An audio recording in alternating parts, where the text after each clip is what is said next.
The story began in 2054, amidst the bustling backdrop of Lancaster City, Pennsylvania, known for its rich historical significance and vibrant cultural presence.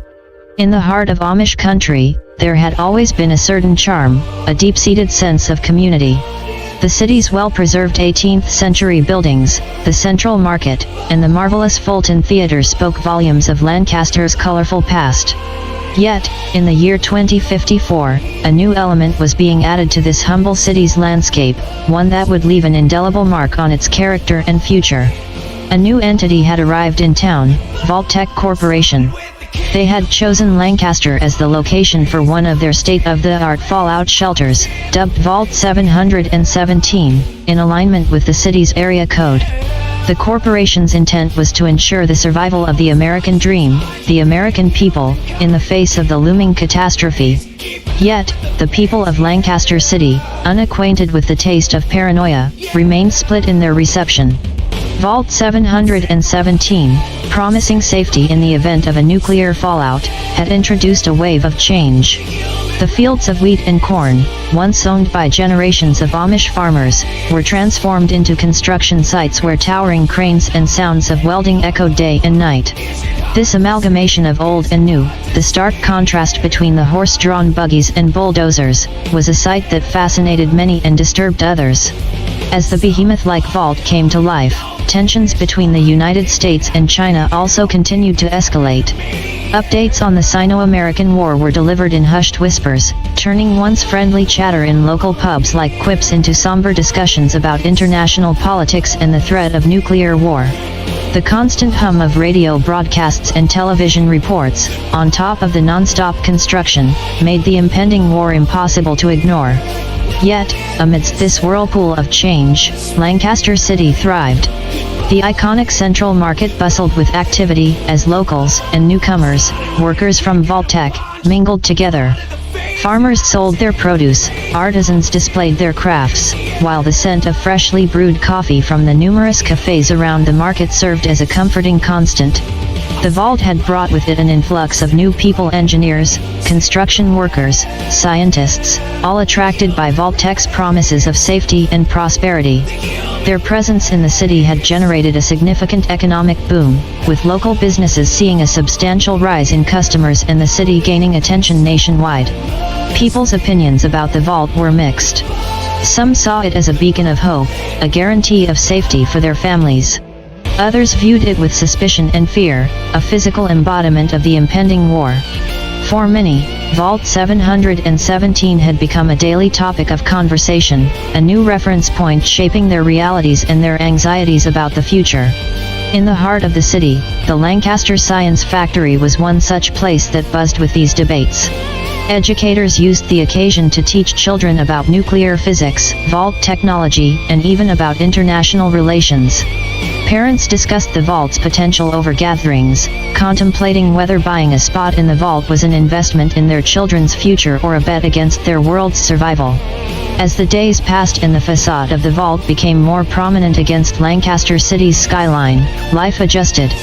Residents started accepting the new normal. The juxtaposition of Lancaster's historical architecture with Vanduke's futuristic design became less jarring, the discussions less heated.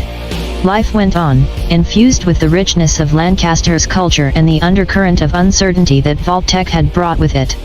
And so, the Lancaster City of 2054 was a city in transition. The usual tranquility had been disrupted, replaced with an uneasiness about the future. Yet, in true Lancaster spirit, the city carried on. The vault, once a symbol of fear and intrusion, slowly became a part of the city's identity. It was a testament to human resilience, a beacon of hope and a reminder of potential doom, all at the same time. Lancaster's tale was a complex blend of the old and the new, the familiar and the unfamiliar, peace and conflict, fear and resilience. As the vault loomed in the backdrop of the picturesque city, only time would tell what the future held. As Lancaster City buzzed with the changes brought by Vault 717, a young couple, Melinda and Thomas Vanduke, found their lives about to change in more ways than one. They lived in a modest townhouse on Prince Street, amidst the hustle and bustle of the vibrant city, not too far from the emerging monolith that was Vault 717. Thomas was a history teacher at J.P. McCaskey High School, known for his infectious enthusiasm and love for Lancaster's rich past. Melinda, a pediatric nurse at the Lancaster General Hospital, was adored for her warm heart and tender care. The Vandukes were a beloved part of the Lancaster community, always participating in local events, from the annual Pennsylvania Renaissance Fair to the First Friday celebrations in downtown Lancaster. When Vault-Tec first arrived in Lancaster, Thomas had been skeptical, his academic background compelling him to question the sudden arrival of this corporate entity. Melinda, on the other hand, saw it as an insurance policy, a safety net in the increasing tension of the world. Her priority was their unborn child, a future they were yet to welcome. They were expecting their first baby, and the growing life within Melinda had added urgency to their discussions about the vault. They had heard about Vault-Tec's Vault program, the Family Reservation Plan. It was designed for young families, offering a spot in the vault at a subsidized cost. Thomas and Melinda spent countless nights debating its merits and flaws. Melinda's medical background had her fearing the worst-case scenario, while Thomas tried to cling to optimism, hoping that diplomacy would prevail. However, when they discovered they were going to have a son, whom they planned to name Johnny, the decision suddenly became clear. They could not gamble with their child's future. The couple signed up for the Family Reservation Plan, securing a place for their unborn son in Vault 717. While the future was fraught with uncertainty, they held on to the belief that their choice would offer Johnny the best chance at survival. Little did they know, their unborn son was destined to shape the future of Lancaster in ways they could only dream of. This child would come to witness the realities of the vault, grappling with the aftermath of the events they were now only speculating about. Their story, and eventually Johnny's, would become an essential part of Lancaster's lore, a testament to the resilience and spirit of this unique city in the face of unprecedented change. With the Vandukes signed up for the Family Reservation Plan, they found themselves more involved in the happenings of Vault 717. Thomas, with his historical curiosity, began to pay more attention to the vault's design and Vault-Tec's intentions. Melinda, with her nurturing spirit, became interested in the preparations being made for potential residents. Vault 717, like all Vault-Tec creations, was designed to be a world in itself. The construction was nearing completion, and the gigantic structure was a marvel to behold. Imposing and futuristic, it was a stark contrast to Lancaster's colonial architecture. Built with the most advanced technology, it promised a sustainable environment that could support life for decades, even centuries, in the event of nuclear devastation. The vault was designed to accommodate hundreds of people. It had residential quarters, medical bays, research facilities, and entertainment areas. Vault-Tec had thought of everything, including schools and libraries, to continue the tradition of education and knowledge, even if the world outside crumbled. Thomas, the ever-passionate history teacher, found a strange sense of comfort in this. If the world were to end, at least there would be a place where learning and culture could thrive. Melinda, on her part, was intrigued by the medical bay, a cutting-edge facility equipped to handle any health concern. She often conversed with the Vault-Tec doctors, who shared with her their plans for maintaining health and wellness in the vault.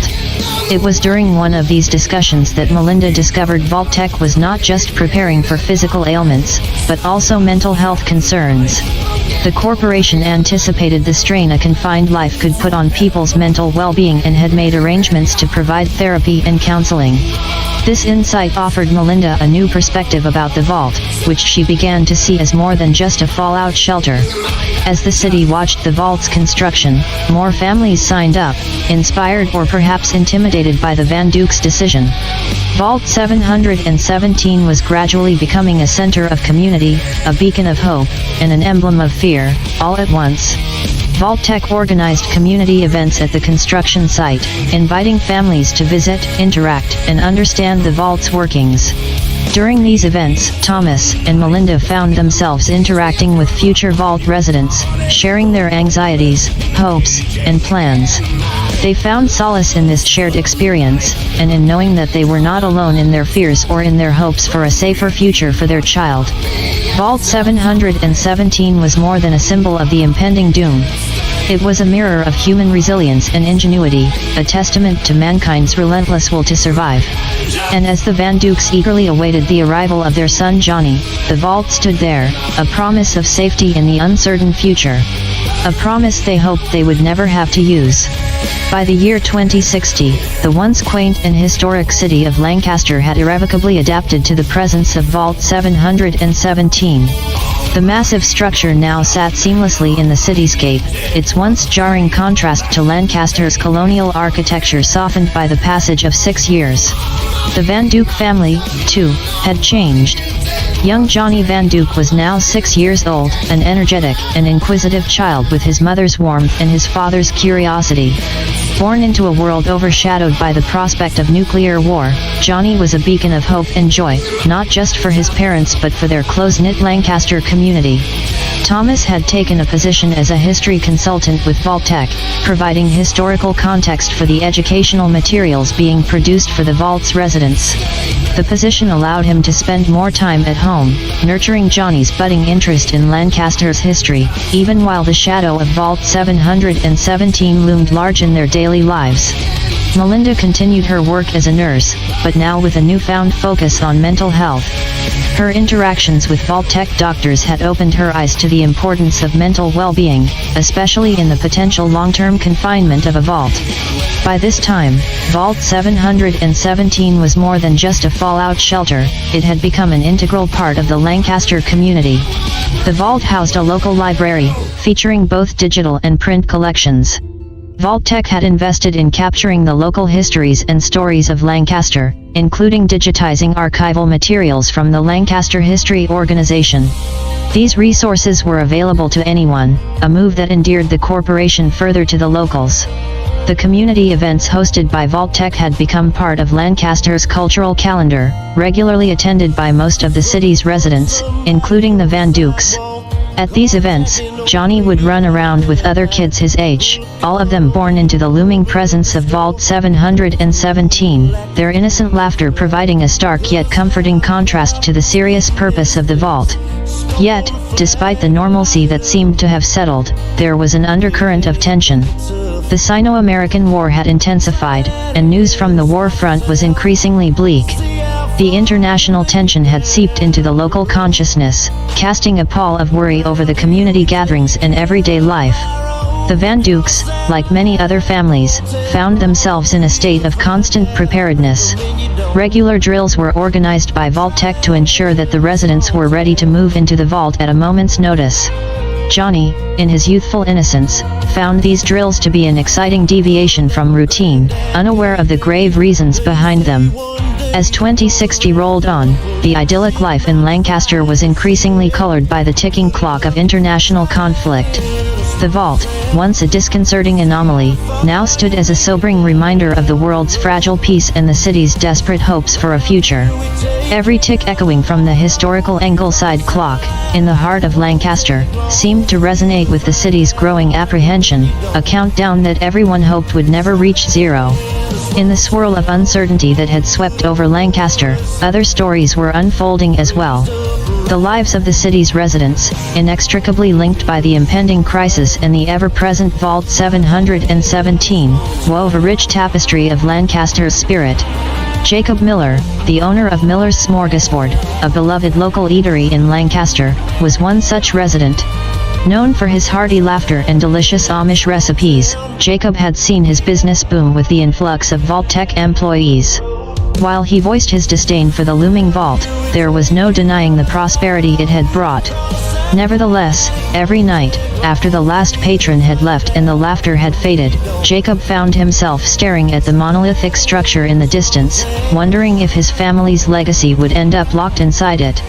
Betty Winters, a retired school teacher, was another resident whose life had been affected by the arrival of the vault.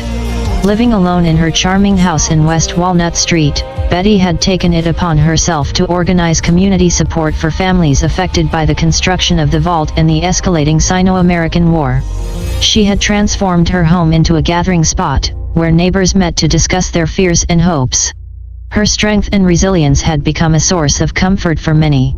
Then there were the Johansons, a family of Amish farmers who had sold their lands to Vault-Tec for the construction of Vault 717.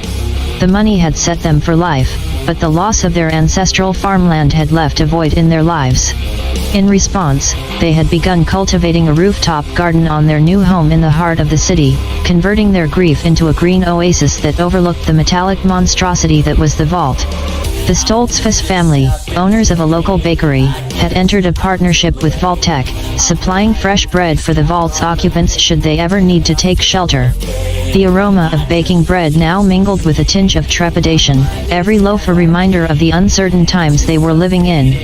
The presence of the vault had also attracted new residents, like Dr. Mia Ross, a brilliant scientist employed by Vault-Tec. Her arrival had added a new dynamic to the city, her enthusiasm for the vault's technology providing a counterpoint to the community's apprehension. Her bright personality and unwavering faith in the power of human innovation had quickly made her a well-respected figure in Lancaster. As 2060 marched on, the stories of Lancaster's residents continued to weave themselves into the city's narrative. Each person was a thread, their experiences and emotions intertwined with the overarching reality of Vault 717. The vault was no longer just a structure, it had become a catalyst for change, a common reference point that was shaping their lives, their hopes, and their fears. Amidst the bustling community events and the shadow of a possible nuclear war, Lancaster City was evolving, its residents adapting, and its spirit proving itself to be as resilient as ever. Amidst the looming threat of a nuclear conflict and the imposing presence of Vault 717, the residents of Lancaster clung to their traditions and roots, creating a vivid juxtaposition of the past and the future. Farmers' markets were still held every Tuesday and Friday at Penn Square, where farmers, both Amish and non-Amish, sold their produce. The Stoltzfus family, despite their partnership with Vault-Tec, continued their regular stalls, the warm aroma of their baked goods a comforting constant for the residents. Central Market, the country's oldest farmers' market, remained a hub of activity. Even with the infusion of Vault-Tec personnel into the city, the Central Market maintained its historical charm, selling locally grown fruits, vegetables, baked goods, and dairy products. It was here that the city's resilience was most apparent, as the residents continued to support local producers, preserving a slice of Lancaster's agricultural heritage. In the realm of education, Lancaster City held onto its tradition of community schooling. Despite the technological advancements brought about by Vault-Tec, schools like Lancaster Country Day, Lancaster Catholic High School, and J.P. McCaskey High School, where Thomas once taught, continued to function. Teachers incorporated the new reality into their curriculum, explaining to students the significance of Vault 717 and the geopolitical tension that had necessitated its creation. Culture and arts flourished amidst uncertainty. The Fulton Theatre, with its historic significance, continued to put on performances, providing much-needed entertainment and escape. Many of these performances subtly echoed the community's sentiments towards their changing world, the stage serving as a platform to process and voice their emotions. The residents, while maintaining their ties to the past, were also embracing change. The city's thriving tech scene, fueled by the arrival of Vault-Tec, brought about a dynamic shift. More and more people were engaging in technological research and development, spurred by the innovative atmosphere of Vault 717. Religion played a key role in community cohesion. Churches, mosques, synagogues, and temples became places of solace, their doors open to anyone seeking comfort. Services often included discussions about the vault and prayers for a peaceful resolution to the global conflict. The people of Lancaster held onto their routines, their traditions, and their shared history, even as they prepared for an uncertain future. Every corner of the city, from the historic Penn Square to the modern Vault 717, told a story of resilience and adaptation. Despite their fears and apprehensions, the residents of Lancaster faced the changing world head-on, embodying the city's motto of truth, light, life in their resilience and their relentless hope for a better tomorrow. Even as Lancaster was adapting to the changes brought by Vault 717 and its community-oriented facade, behind closed doors, a small group of Vault Tech scientists, led by Dr. Mia Ross, was assigned to a special project. Codenamed Project Luminary, it was designed to test the limits of human resilience and innovation under isolated conditions. The premise of Project Luminary was simple: half of Vault 717 would be kept in complete darkness, while the other half would have normal lighting. The idea was to understand how a community could adapt and innovate to overcome such an adversity, and whether this would lead to social divisions or foster unity and cooperation. Dr. Ross, a woman of immense intellect and a firm believer in humanity's potential, was deeply interested in the project. She understood that the experiment was controversial, but she believed that the insights gleaned from it could potentially help humanity survive even the harshest of conditions. However, Project Luminary was kept a closely guarded secret. Only a few people within Vault Tech were privy to the experiment's true nature, and it was kept entirely hidden from the Lancaster community. The plans for the Vault's split design were cleverly disguised as a fail-safe measure to ensure that if one half of the Vault's lighting system failed, the other half would still be functional. Meanwhile, life in Lancaster continued as usual. The residents went about their daily routines, increasingly comforted by the presence of Vault 717. The community events held by Vault Tech were becoming more popular, serving as a steady reminder of the corporation's apparent dedication to Lancaster's well-being.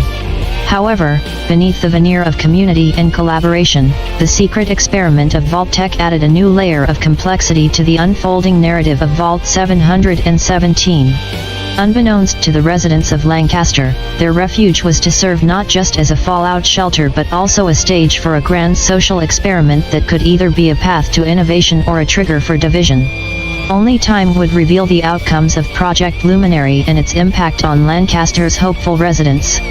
For now, the city was wrapped in a blanket of uneasy peace, its people continuing their lives under the watchful eye of Vault 717 and the secret it held within its sturdy walls.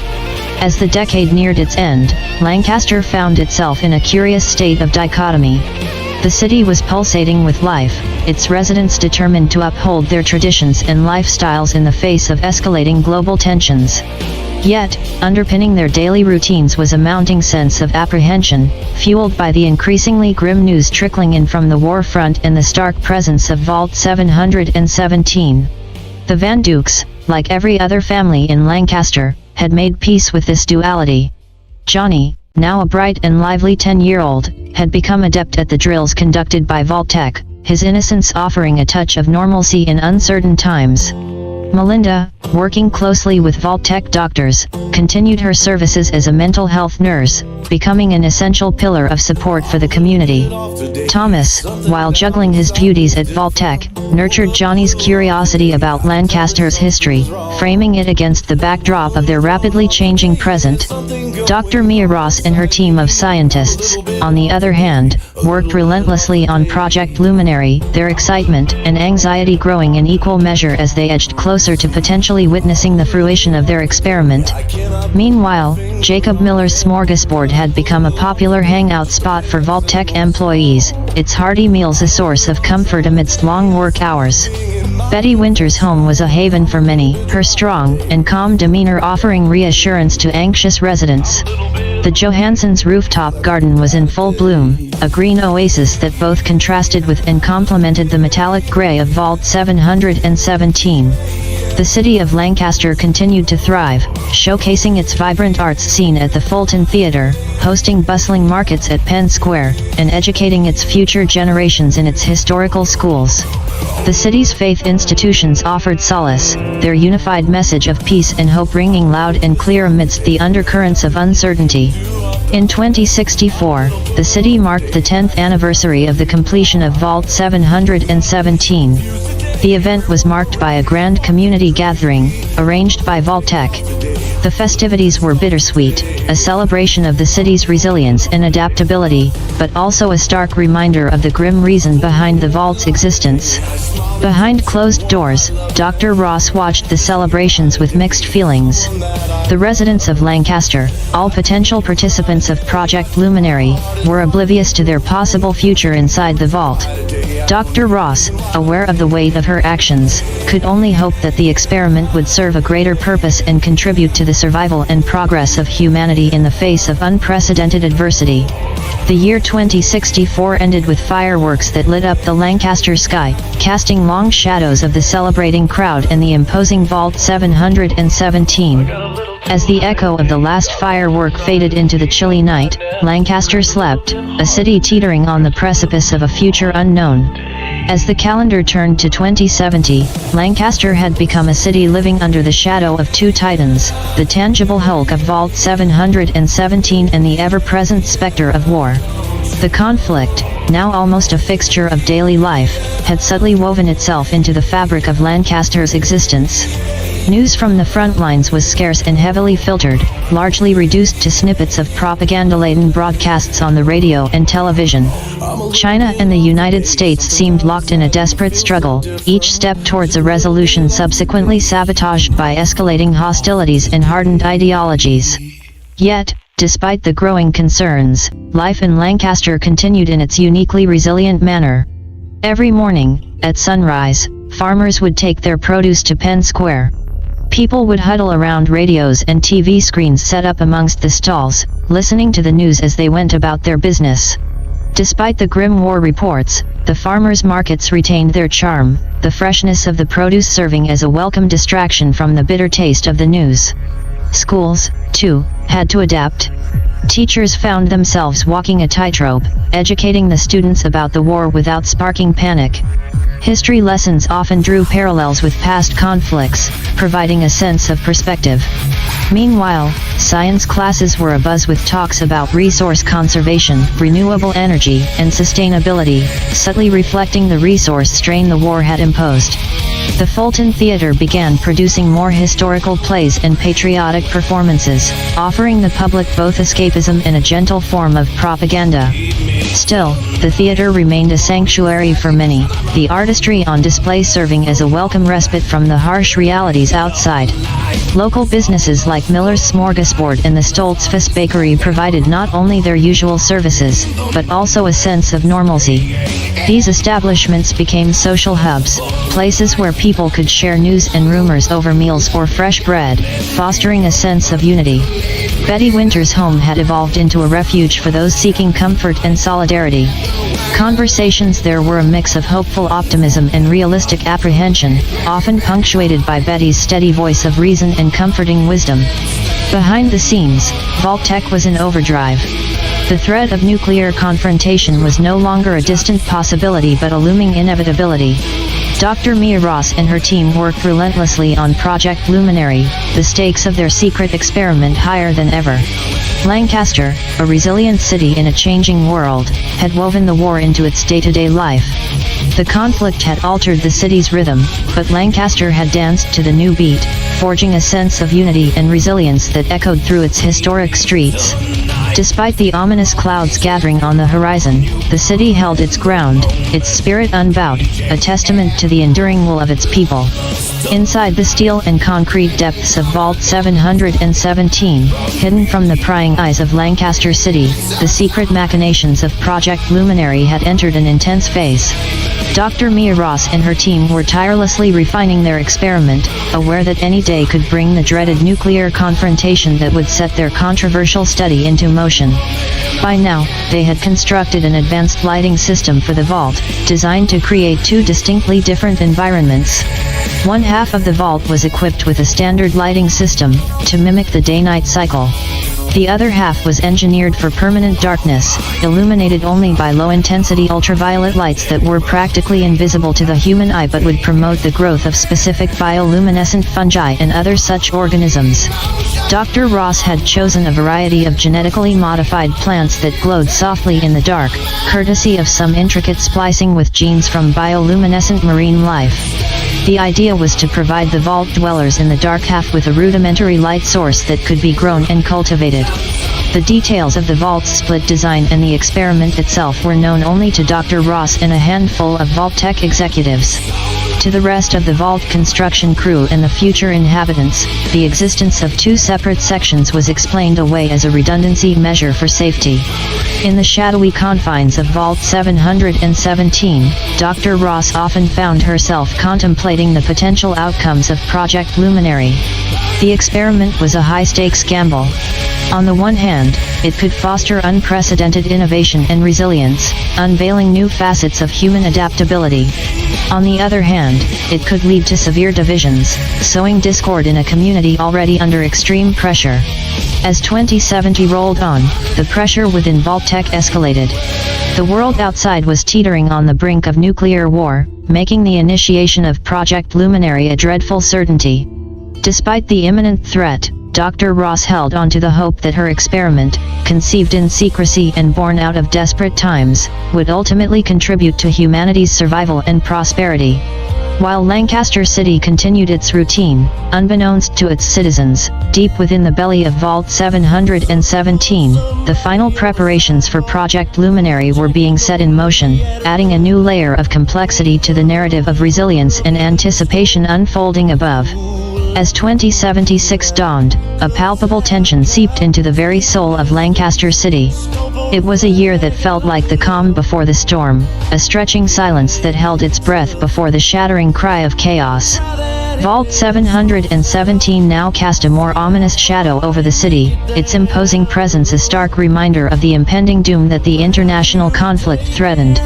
The news from the front lines was increasingly grim. Each day, new reports of battles, losses, and mounting hostility filtered through the radio waves and television screens. World leaders made impassioned speeches, each side blaming the other for escalating the conflict, their words more warlike with each passing day. In Lancaster's Central Market, where once chatter and laughter used to dance in the air along with the aroma of fresh produce and baked goods, a nervous quiet had descended. The farmers, traders, and customers went about their routine with a newfound solemnity, their eyes often glancing towards the giant metallic beast that was Vault 717. Even at Jacob Miller's smorgasbord, the usually hearty meals were eaten with less joviality, conversations subdued and eyes wary.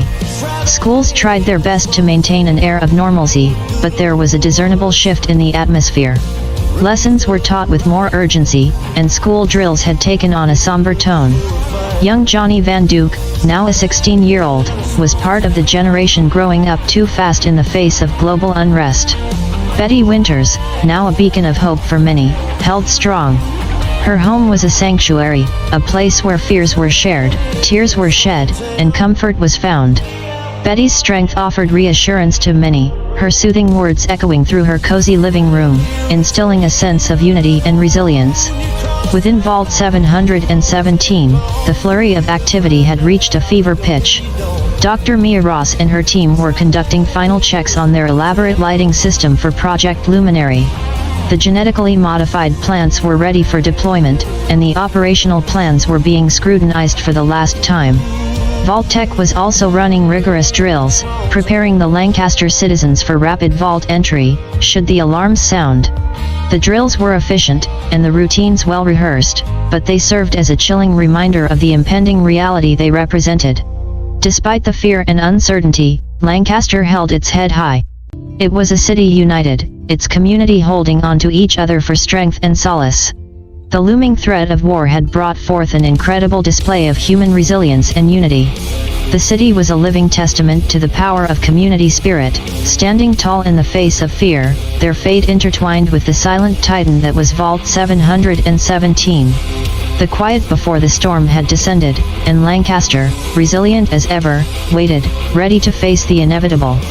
As October rolled in, the year 2077 unfolded with a paradoxical serenity. The dazzling colors of fall adorned Lancaster, a brilliant masquerade that concealed the heavy uncertainty that gripped the hearts of the citizens. Then, on the 23rd of October, a day that had started just like any other, the world changed forever. It began with the wail of sirens. The unnerving sound sliced through the autumn air, sending a chill down the spines of Lancaster's residents. The warning system installed by Vault-Tec had sprung into action. As the siren's echo bounced off the buildings of Lancaster City, everyone knew, the moment they had been dreading was here. The Vandukes were among the first to arrive at the Vault 717 entrance. Thomas, Melinda, and Johnny, clutching onto each other, made their way through the steel gate that was quickly ushering in the citizens of Lancaster. Their faces echoed a mix of fear, relief, and disbelief as they stepped into the belly of the beast they had lived alongside for the past 23 years. In the distance, beyond the farmlands of Lancaster County, the sky lit up with a flash so bright it turned day into night. Then came the shockwave, a monstrous force that uprooted trees and sent a violent gale ripping through the city streets. The ground shook, buildings swayed, and car alarms added their shrill notes to the terrifying symphony of destruction. The doors of Vault 717 shut just in time, sealing away the last entrant as the shockwave hit. A low rumble echoed through the vault as the outer world succumbed to a force beyond its comprehension. Inside the vault, a deafening silence fell. The residents, now dwellers of their new subterranean world, clung to their loved ones, their faces pale and eyes wide. They were safe, enclosed within the steel and concrete of Vault 717. Their new reality was now an underground existence guided by the mysterious machinations of Project Luminary. Outside, as the dust settled, Lancaster City bore the scars of the impact but had narrowly escaped utter destruction. The immediate nuclear devastation had occurred miles away, yet the ominous threat of radiation hung in the air. The world as they knew it had ended, replaced by an uncertain, radioactive landscape, waiting to weave the stories of the future. As the Vandukes and their fellow dwellers prepared to embrace their new life within Vault 717, the world above moved into an era defined by its post-nuclear aftermath, setting the stage for the tales of survival, struggle, and hope that would eventually become the legends of the fallout. Life within Vault 717 had an eerie sense of normalcy in the days following the nuclear fallout. Vault-Tec had gone to great lengths to provide amenities that simulated life above ground. Soft, artificial sunlight filtered through the common areas during daytime, giving a feeling of open skies, while the temperature and humidity were carefully controlled to replicate a comfortable autumn in Lancaster. The Vanduke family found themselves in a spacious living unit, equipped with all the essential amenities, similar to their home above ground.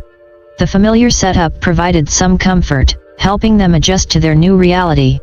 The community within Vault 717 tried to maintain a semblance of routine. Teachers held classes for the children, adapting their lessons to their new environment. They taught history, a poignant reminder of the world that once was, and science, which took on new importance in the underground ecosystem. The central market tradition was carried into the vault, where the community set up a trade system to exchange goods. Residents who had skills like tailoring, cooking, or handiwork started offering their services. This small marketplace became a hub of activity, a slice of Lancaster's culture persevering in their new home. Meanwhile, Dr. Ross and her team began their work under the disguise of maintaining the vault's ecosystem. They activated their experimental lighting system only in select areas of the vault, keeping the bifurcation hidden. This way, the vault dwellers unknowingly started acclimating to their future environments without any disruption to the harmony within the community. At meal times, residents would gather in the dining hall, where food, grown and synthesized within the vault, was served. The meals, while not as diverse as Jacob Miller's smorgasbord, were nutritious and flavorful. People took solace in these communal eating sessions, the shared experience bringing them closer together. The initial weeks in Vault 717 were marked by adjustment and camaraderie. The sense of unity that had defined Lancaster in the face of impending doom held strong. The residents were dealing with a considerable upheaval, but they were doing it together. The artificial environment provided a safe, if somewhat surreal, cocoon from the radiated world above. For now, life inside the vault was peaceful and ordered, as the dwellers began to navigate their new reality. 2 months into their new life, a surprise announcement from Vault-Tec echoed throughout the hallways of Vault 717. They revealed the necessity for a strategic reassignment of residents to optimize the vault's resources. They reassured everyone that this was part of the design, a method to ensure the longevity and sustainability of their underground haven. Little did the dwellers know, Project Luminary was about to begin. Johnny Vanduke, like many other teenagers and young adults, was selected to move to a different section of the vault. The separation was difficult for the Vandukes, but Vault-Tec was quick to assure that regular communication and visits would be allowed. As Johnny crossed over into the other half of the vault, he found himself stepping into a world much different than the one he had left behind.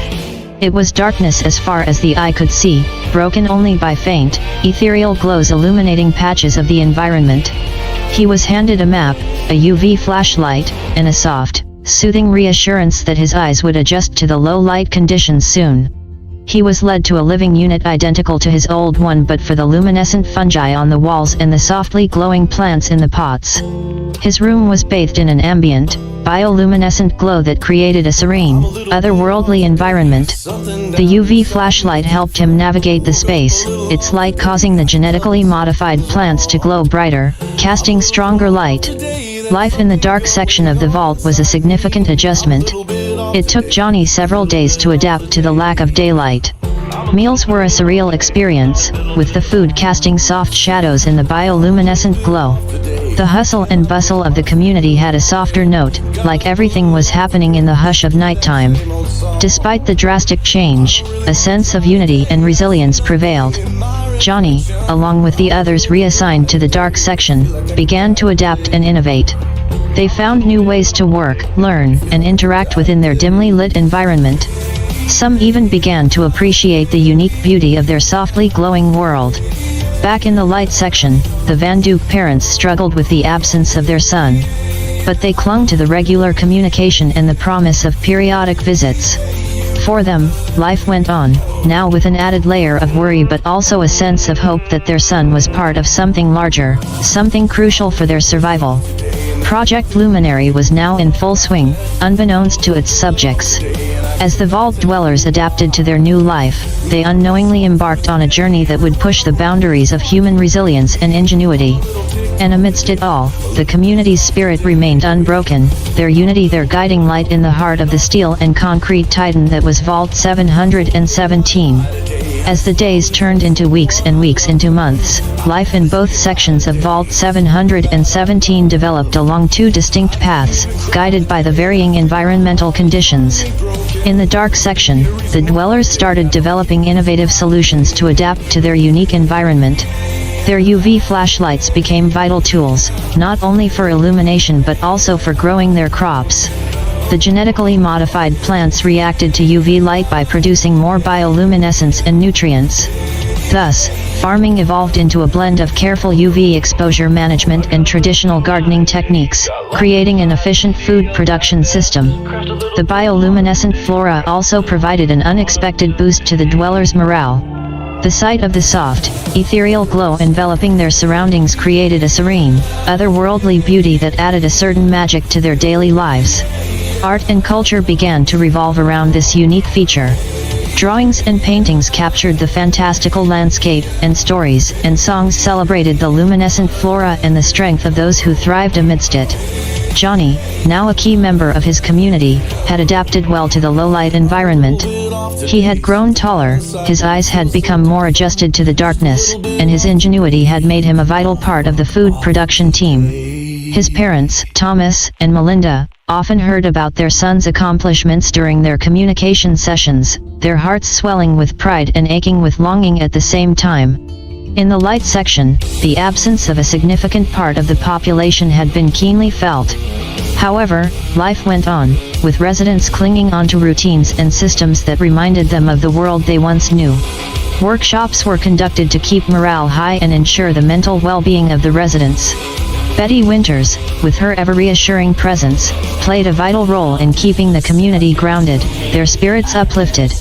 Behind the scenes, Dr. Ross and her team carefully monitored the progress of the dark section dwellers, their initial findings promising. The people were adapting, just as she had hypothesized. However, the real test of Project Luminary was yet to come, the long-term implications of this bifurcated living. As life in Vault 717 continued, the dwellers remained oblivious to the grand experiment they were part of. Each day was a testament to their resilience, a story of survival that was being written in the heart of the vault, shaping the future of the world above, one day at a time. In the dark section of Vault 717, Johnny Vanduke was changing. At first, the alterations were subtle, almost imperceptible. Then, one evening, Johnny made a discovery that shook him to his core. He realized that he could see in the dark, without his UV flashlight. In the bioluminescent glow of his room, he could discern the details that were once hidden in the soft light. The rough texture of the fungi on the wall, the vein patterns on the glowing leaves, the grains of the wooden table in the corner, he could see it all. At first, he attributed it to his mind playing tricks on him.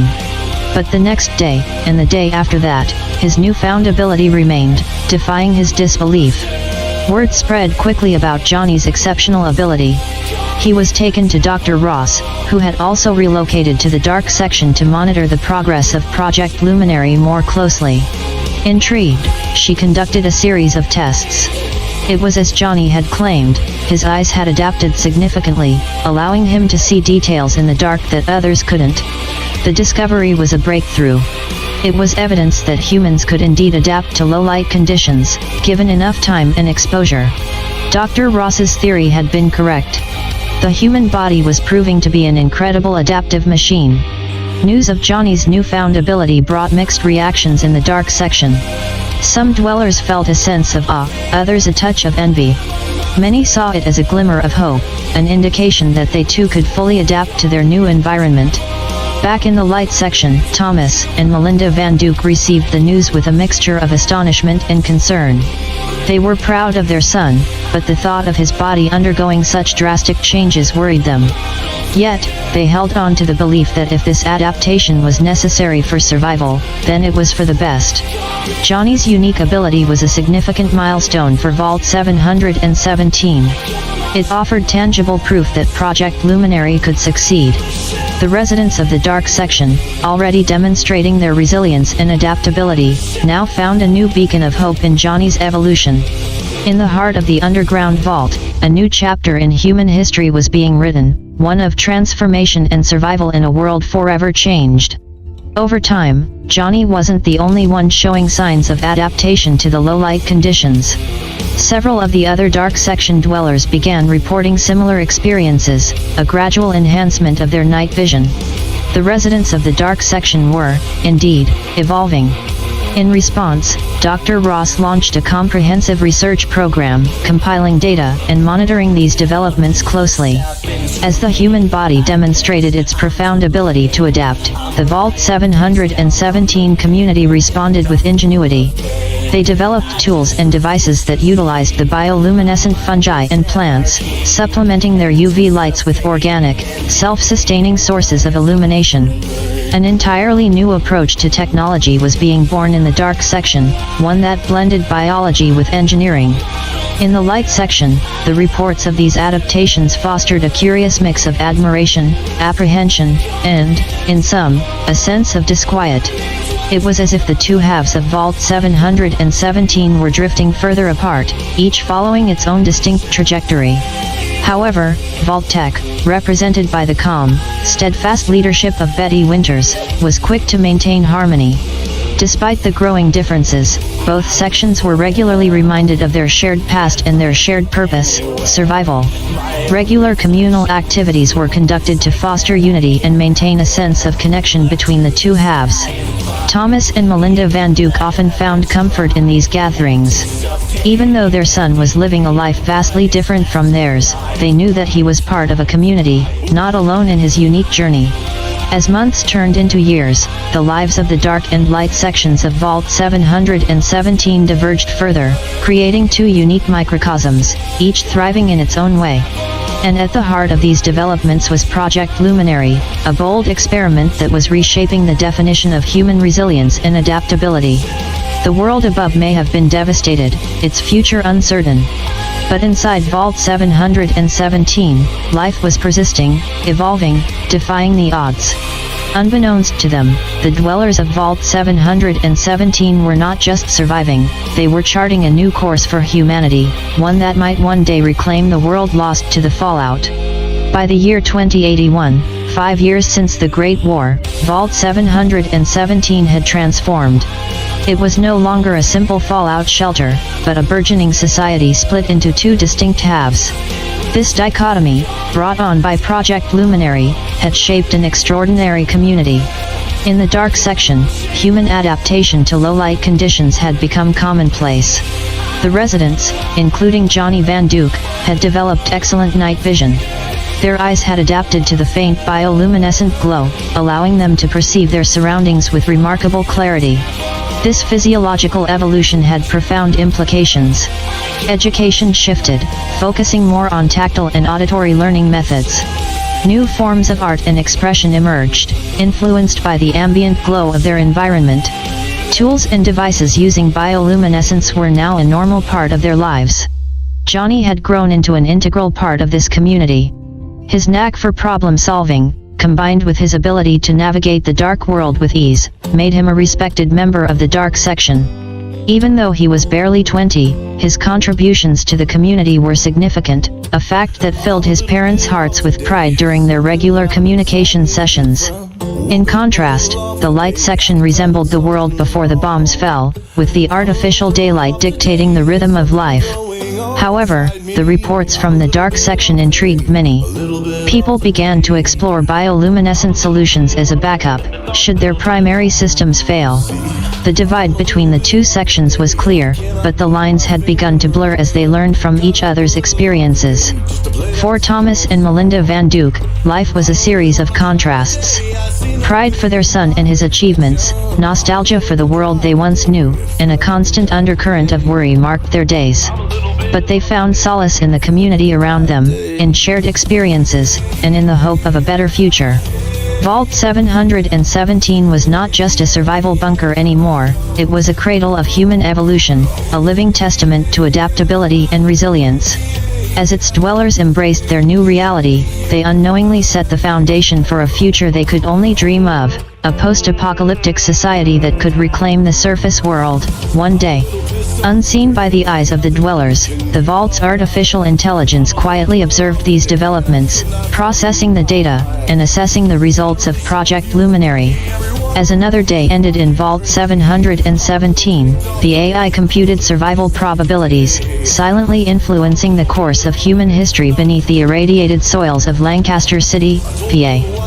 In the year 2083, another shift came to Vault 717, one that even the core staff hadn't anticipated. A scheduled maintenance shutdown of the lighting system in the light section took an unexpected turn. The lights went off, and to the shock of the residents, they did not return. The entire light section was plunged into a deep, engulfing darkness, mirroring the conditions of the dark section. Panic spread quickly as dwellers stumbled around in the unfamiliar darkness. The core staff, equally clueless about the situation, struggled to maintain order and calm. Everyone, except Dr. Sarah Ross, the mastermind behind Project Luminary, Dr. Ross alone knew the truth.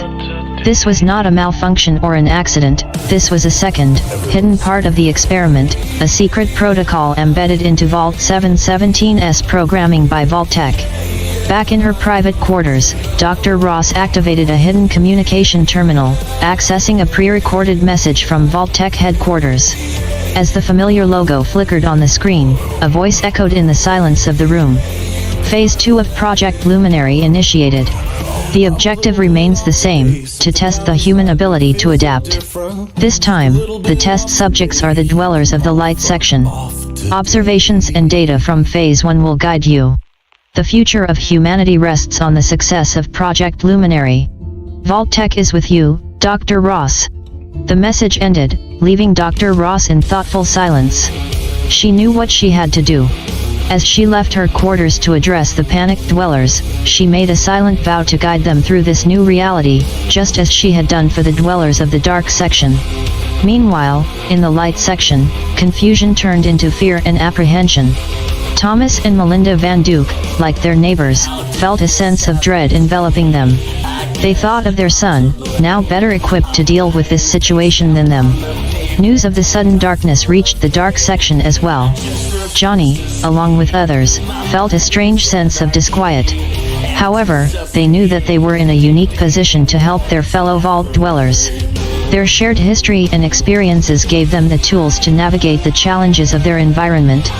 Over the following weeks, the dark section residents helped their light counterparts adapt to their new circumstances. They shared tips on navigation, working in low-light conditions, and even offered comfort and reassurances. It was a time of unity, a testament to the resilience of the human spirit. As the dwellers of the light section faced their first night that stretched into days and then weeks, they found solace in the fact that they were not alone. Their fellow dwellers, once living in a separate world, now stood with them, guiding them into the new reality. With the initiation of the second phase of Project Luminary, Vault 717 stepped into an uncharted territory, transforming not just physically, but also in its essence. The light and dark divisions were no more, and a unified, resilient community stood in their place, ready to face whatever challenges lay ahead. Unseen by the residents, the Vault's artificial intelligence quietly noted these developments. With the entire Vault now plunged into darkness, the final phase of Project Luminary was underway. The AI continued its silent vigil, monitoring, learning, and patiently waiting for the final results of this grand human experiment. As the months passed and the entire Vault lived in a state of perpetual darkness, an undercurrent of rebellion stirred within Johnny Vanduke. He had always been a pragmatic and calm individual, but even he had limits. The lack of a natural day-night cycle, the constant feeling of being watched, the sense of being an experimental subject, it was beginning to wear on him. He craved for a taste of normalcy, an escape from this forced evolution. His unique ability to see in the dark, which had been a boon, now began to feel like a burden. It set him apart, made him the object of curiosity and study, even among the newly darkened residents. Only a few of the original dark section residents shared this ability, and they too felt the strain of being constantly observed and studied. Johnny had always been resourceful, an inventor at heart. He decided to put his skills to use and find a way out of the dark section, out of the constant scrutiny. He knew it wouldn't be easy, considering the tight security measures and the surveillance by the Vault's AI. But he was resolute. So, he began his secret project, meticulously studying the layout of the Vault, its access points, and the daily routines of the security personnel. He spent countless hours in the Vault's library, going through the blueprints, any document that might give him a clue about a possible escape route. His ability to see in the dark played to his advantage here, allowing him to work in stealth without arousing suspicion. During this time, he confided in his closest friends, the few who shared his unique ability. They decided to help him, each contributing in their own way, gathering information, keeping an eye on the security shifts, creating diversions whenever needed. After weeks of careful planning and preparation, Johnny found a possible exit, a service tunnel that was used for maintenance and rarely patrolled. However, it was secured by a series of coded locks, and overriding them would be a significant challenge. With the combined efforts of his friends and their shared talents, Johnny set to work on this seemingly insurmountable task. Outside his clandestine plans, Johnny continued to play the role of the compliant dweller, participating in community activities, helping the new dark section residents, maintaining the facade of normalcy. All the while, he was driven by the hope of escaping the unending darkness and reclaiming his freedom from the oppressive experiment. As the second year of living in complete darkness began, the light section dwellers began showing signs of physical and mental strain. Their eyes had not adapted as rapidly or as effectively as Johnny's or the other original dark dwellers. The resulting vision impairments led to injuries and general health issues. Morale began to drop, and a sense of despair seemed to spread among them. As weeks turned into months, the situation grew dire. Despite their best efforts, the dwellers of the light section were succumbing to their new reality. They had been plunged into this situation without preparation, and their bodies were struggling to keep up. This resulted in a gradually decreasing population. Meanwhile, Dr. Ross and the core staff were housed in a separate section of the vault with better facilities and access to medical supplies. Even though they lived in the same darkness, they managed to keep themselves relatively healthy. They continued to monitor the situation, offering support and aid wherever possible, but it was clear that the second phase of the experiment was taking a more severe toll than anticipated. Among the affected, Thomas and Melinda Vanduke stood firm. They drew upon their deep reservoirs of resilience, willing themselves to persevere. They worried about their son, Johnny, and his friends who had been living in this darkness for far longer. They had no idea about his secret plan to escape from this unending darkness. Meanwhile, Johnny was making progress. Using salvaged parts and his expertise in electronics, he managed to create a rudimentary code-breaking device. As he worked towards his goal, he heard about the situation in the former light section. This only served to strengthen his resolve. Finally, after months of meticulous planning and preparation, Johnny and his friends were ready to make their escape. They understood the risks. If caught, they could be punished, or worse, their families could be held responsible. But the prospect of a life beyond the darkness and scrutiny of the vault far outweighed the risks. They decided to attempt the escape during the vault's night cycle when most of the dwellers would be in their quarters. The tension was high as they moved through the vault, unseen and unheard. Their adapted eyesight was a significant advantage as they navigated the labyrinthine corridors towards the service tunnel. The coded locks stood between them and their freedom. As Johnny connected his device to the first lock, his heart pounded in his chest. There was no turning back now.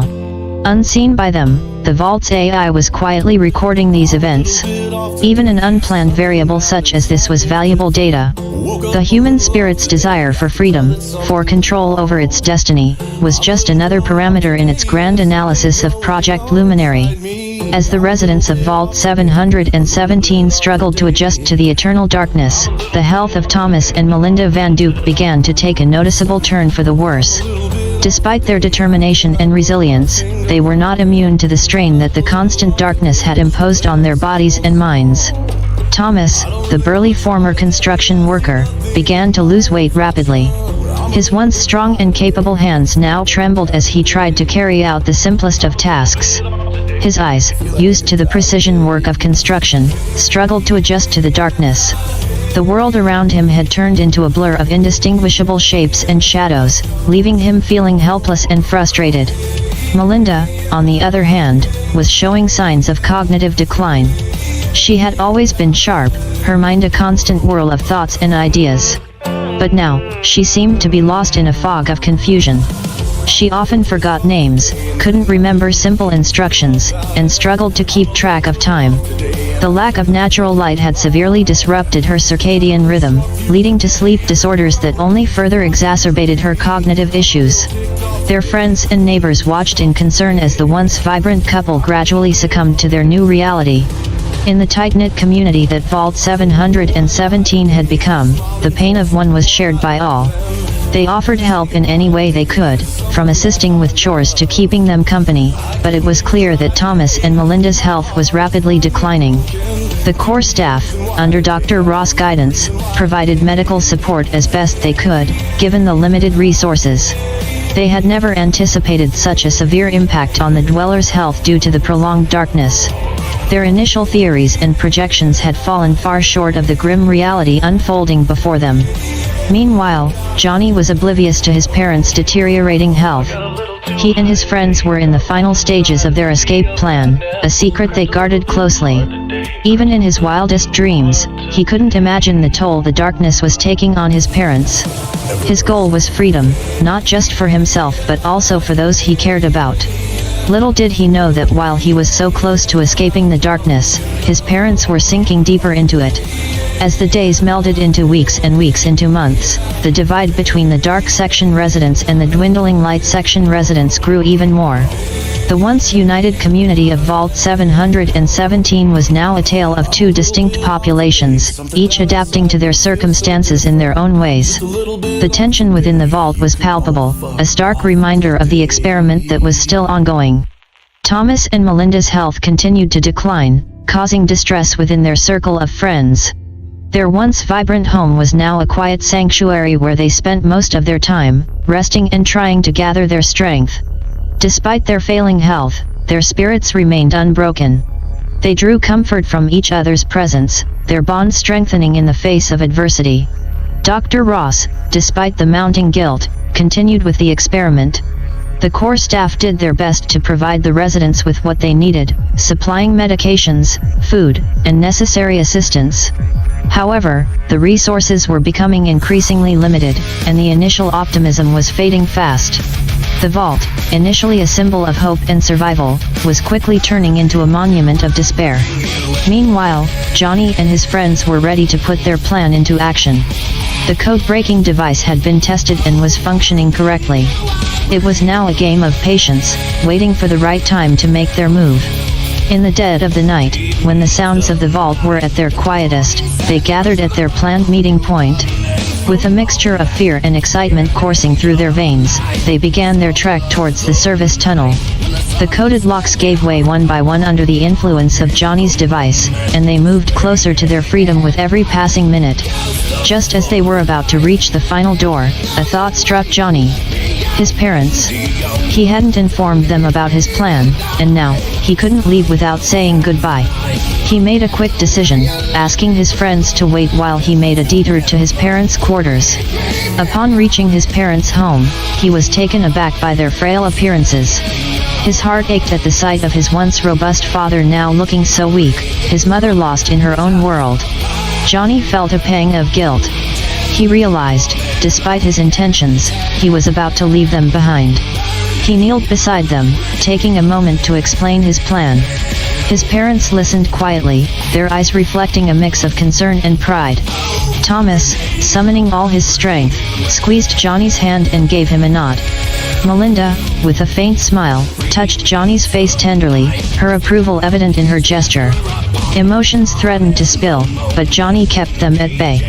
With a promise to return for them, he left his parents and hurried back to his waiting friends. As they opened the final door and stepped out of the vault, they were greeted by the cool night air of the outside world. The sight that greeted them was far from the Lancaster they remembered, but to them, it was a vision of freedom. Johnny looked back at the vault one last time, a silent promise to his parents lingering in the air. Unseen by them, the vault's AI continued its silent observation, documenting every detail. Even as the group of dark dwellers made their escape, the experiment of Vault 717 continued in the shadows. Johnny and his friends stood at the entrance of the vault, taking in the stark reality of the world outside. The Lancaster they remembered was now a wilderness reclaimed by nature. Buildings were overgrown, the once bustling streets were eerily quiet, and the dark silhouette of trees stretched as far as the eye could see. Their joy at their escape was tinged with an overwhelming sense of the unknown. But this was their world now, and they were determined to carve out a life for themselves and their loved ones still trapped within the vault. Back inside Vault 717, the residents of the light section were coming to terms with their newfound reality, one that echoed the experience of their dark section counterparts. The toll of living in constant darkness was growing every day, evident in the dwindling population and their failing health.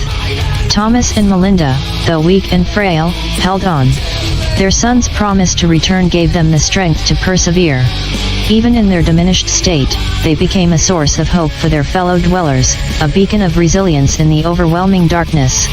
Meanwhile, Dr. Ross was grappling with the consequences of the secret experiment. The results were not what they had anticipated. The death toll was higher, the adaptations slower, and the impact on the mental health of the residents more severe. Their prediction models had failed them. Still, they had to continue. They had to document, analyze, and learn. This was the objective of Vault-Tec, to observe human behavior in extreme conditions. But as Dr. Ross watched the residents struggle, guilt gnawed at his conscience. He was forced to question the cost of their knowledge and whether it was worth the suffering it entailed. Outside the vault, Johnny and his friends began to explore the surrounding area. Despite the overgrown vegetation and the ravages of time, remnants of the past lingered. The city's iconic central market stood in ruins, the Fulton Opera House was now home to nesting birds, and the vibrant Penn Square was now a forest of towering trees and shrubbery. In this new world, their adapted night vision proved invaluable. They could navigate and explore with relative ease, giving them an advantage in their quest for survival. They scavenged for supplies, hunted for food, and mapped out the area, all the while keeping an eye out for potential threats. Every day brought new challenges, but also new hope. Johnny held on to the belief that he would find a way to liberate his parents and the rest of the vault dwellers from the oppressive darkness. This belief, this promise to his parents, fueled his determination. Little did he know, the journey was just beginning, and the world outside held secrets and challenges that would test their resolve to the limit. Inside Vault 717, the AI continued its silent vigil, documenting, analyzing, learning. The grand experiment was far from over. The story of the Vault 717, the city of Lancaster, and its people was still being written. It was a story of survival, resilience, and the indomitable human spirit, and it was far from over. The world outside Vault 717 was a constant challenge.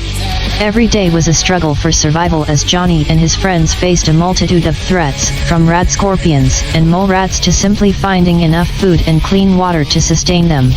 Despite the challenges, the group remained steadfast in their determination. Their shared ordeal in the darkness of the vault had bound them together, creating a bond of trust and cooperation that was invaluable in their new life. Back in Lancaster, the remnants of the old world provided a stark backdrop to their struggles. Landmarks that once symbolized the city's vibrant past, such as the Lancaster County Convention Center and the Lancaster Museum of Art, now stood in decay, a haunting reminder of what once was. Despite the desolation, Johnny and his group discovered that life persisted. In their explorations, they found small pockets of life. Herds of deer moved cautiously through the overgrown streets, wild birds built their nests in the shell of buildings, and beneath a layer of decay, nature was blooming. Inside Vault 717, the situation was growing increasingly dire. With Johnny and his group gone, those left behind in the dark section were feeling the pressure. The absence of their escape group had been noticed, and the fear of punishment kept the remaining dwellers from speaking openly about it. Thomas and Melinda Vanduke, despite their frail health, tried their best to maintain a sense of hope among the dwellers. They held on to the belief that their son was out there, working to free them from the darkness that had engulfed their lives. In the light section, the second part of the experiment continued to unfold. The sudden plunge into darkness had sparked panic and fear among the residents. Despite Dr. Ross' assurances that it was a temporary situation, as weeks turned into months, their hope began to wane.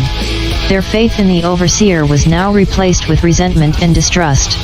Dr. Ross himself was feeling the weight of his decisions.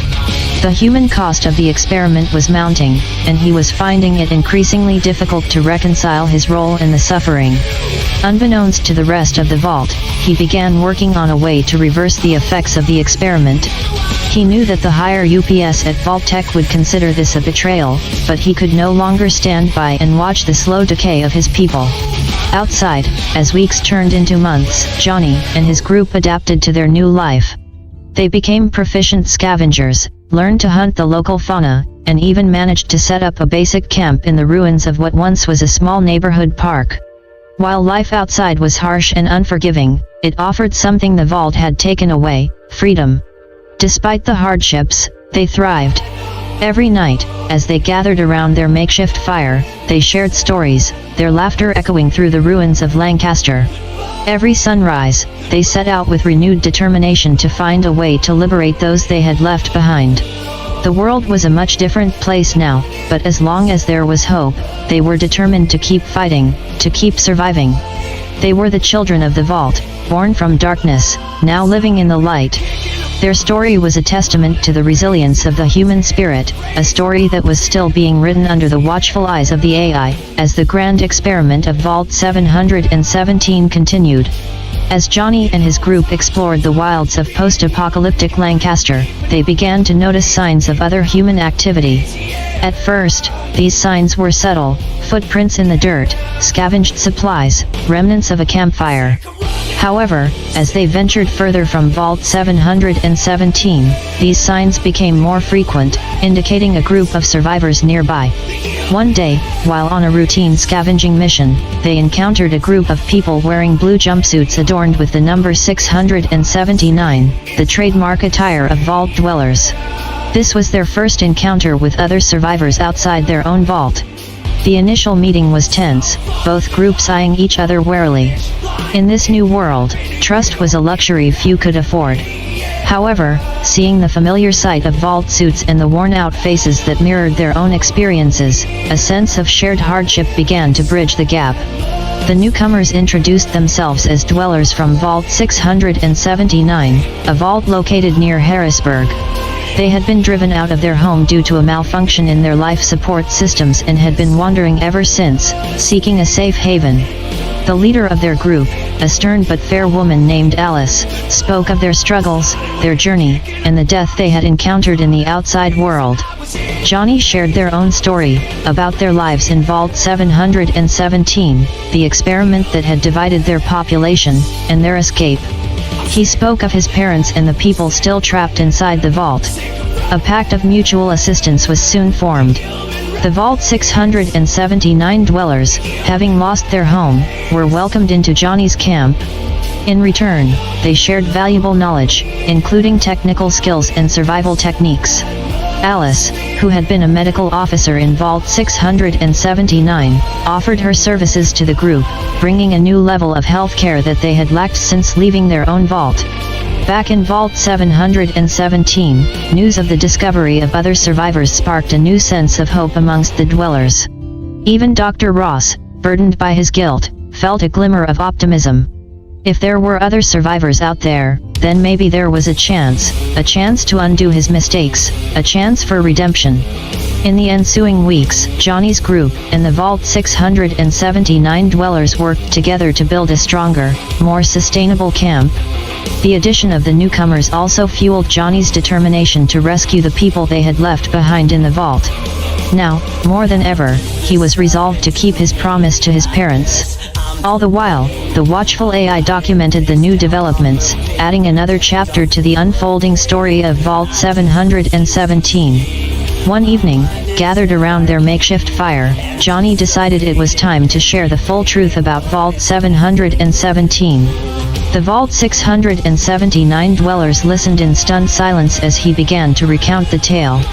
From the initial construction of the vault in Lancaster, the fear and anticipation that gripped the city in the years leading up to the war, to the dark secret of the vault's purpose and the experiment that had robbed half its population of light. As he spoke, he revealed his adapted night vision to the group, showing them the eerie green glow of his eyes in the dim light. The others from his group followed suit, their eyes glowing in the dark as well. The Vault 679 dwellers watched in awe, their faces a mix of fear, fascination, and a hint of dread. To them, this was a horrifying reminder of the manipulative power of Vault tech and the lengths they were willing to go to for their experiments. Once the initial shock had subsided, Alice, the leader of the Vault 679 dwellers and former overseer, shared their own experience. Vault 679, she explained, was one of the rare control vaults. These vaults were spared from the twisted experiments of Vault tech and functioned as intended, as shelters designed to protect their inhabitants from the horrors of nuclear war. However, even a control vault had its own set of challenges. Resources were limited, and as the years rolled by, tensions mounted. The worst hit them when their life support system malfunctioned, forcing them to evacuate and leave their vault behind.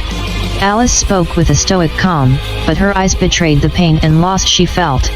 Their departure from Vault 679 was a desperate escape, a tale of sorrow, loss, and survival. The reality of their situation was sobering. They were all victims of a world gone mad, pawns in a game they didn't ask to be a part of. The revelations of the night led to a newfound respect between the two groups. The Vault 679 dwellers no longer saw Johnny's group as oddities but as survivors who had overcome the unimaginable. Likewise, Johnny and his group saw the Vault 679 dwellers as fellow survivors, each with their own tales of perseverance. These shared stories created a deeper bond between them, strengthening their resolve to survive together. It was a reminder that they were not alone, that they had each other in this desolate world. This camaraderie was a beacon of hope in the bleak world, a testament to the enduring strength of the human spirit.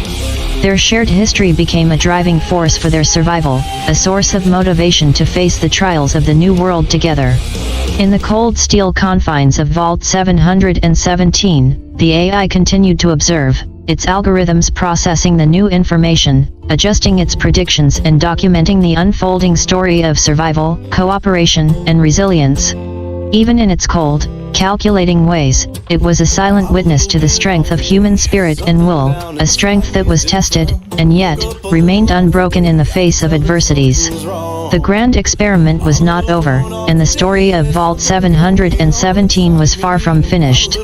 As the days grew into weeks, the thought of the people trapped in Vault 717 weighed heavily on everyone's minds. They were all too aware of the darkness that consumed half of the vault and the despair that was likely setting in. They needed to act, and they needed to act soon. The decision was made during a meeting one chilly evening. As the group huddled together, Johnny voiced what they'd all been thinking. "We have to go back. We have to free them," he said, his voice firm. The proposition was met with nods of agreement. There was no argument, no dissent. The Vault 679 dwellers, despite not knowing the people of Vault 717, understood the stakes. They had lost their own home, they couldn't stand by and let others suffer the same fate. Alice, with her medical expertise, worried about the health implications of the people in the dark section of the vault. Their conditions would likely be deteriorating, and they would require immediate medical attention once freed. She pledged to prepare as much as she could to address this. A plan began to form. It wouldn't be easy to break into a vault, especially one designed to withstand a nuclear blast. But they had something that most didn't, inside knowledge. Johnny and his group knew the layout of Vault 717 like the back of their hands. They knew where the control room was, where the main power systems were housed, and most importantly, they knew the people. There were risks, of course. They had no way of knowing how the vault dwellers would react, especially those who had lived in constant light for all these years. Nor did they know how the overseer, Dr. Ross, would respond. But these were risks they were willing to take. Preparation began in earnest. They scavenged for resources, hoarding food, medical supplies, and tools. Every item was meticulously catalogued and stored for the mission. Alice worked tirelessly, preparing medical kits and briefing everyone on basic first aid. Johnny and his group mapped out the vault, planning their entry and exit strategies, considering every possible scenario. Every night, under the glow of the stars and the watchful eyes of the decaying city, they trained. Each dawn brought them closer to their mission. The mood was tense, anticipation and worry intermingling with a sense of hope. Meanwhile, in the depths of Vault 717, the AI observed the planning and preparation. Its cold, calculated logic processed the incoming data, adjusting and updating its predictions. What would happen when the children of darkness returned to their birthplace? The outcome was uncertain, but one thing was clear: the story of Vault 717 was taking a turn, a new chapter was about to begin. And for the first time since the doors of the vault sealed, change was on the horizon. Back in the depths of Vault 717, unrest was brewing. The darkness had consumed both sections now, and the air was thick with unease. The once brightly lit corridors now lay in perpetual gloom, the silence punctuated only by the low hum of the vault's life support systems. Even the most resilient vault dwellers were starting to feel the strain. Conversations grew terse, arguments became more frequent, and the sense of community that had once bound them together was slowly unraveling. As the days and weeks bled into each other, their patience wore thin. One day, a minor dispute over food rations sparked a fierce argument between two vault dwellers. Tempers flared, harsh words were exchanged, and before anyone knew what was happening, it escalated into a full-blown riot. Fists and makeshift weapons clashed in the darkness, cries of anger and fear echoing through the vault. The order that had been meticulously maintained for years crumbled within moments. The overseer and security staff tried to regain control, but their efforts were futile in the face of the rage that had been simmering beneath the surface for so long. Amid the chaos, a stray swing from a makeshift weapon hit one of the control panels for the vault's reactor. Sparks flew, alarms blared, and suddenly the already oppressive darkness was pierced by the glaring red of emergency lights. A harsh automated voice announced a reactor breach, adding to the panic that was already tearing through the vault. Even as the rioters scattered, some out of fear, others trying to find a way to repair the damage, the vault was plunged into a state of emergency. The reactor, already strained from years of continuous use, was critical. If it failed entirely, it would mean the end for everyone inside. Back in their camp, Johnny and his group were unaware of the disaster unfolding in the vault. They continued their preparations, unknowingly racing against a ticking clock. And in the heart of the vault, the AI watched, calculating, and adjusting to this new, unexpected turn of events. This turn of events marked a pivotal moment in the story of Vault 717. The time for waiting was over. The time for action was now. As the world inside the vault spiraled into chaos, the world outside was about to stage an intervention. Unknowingly, both sides were moving towards each other, drawn together by fate, circumstance, and the unyielding desire to survive.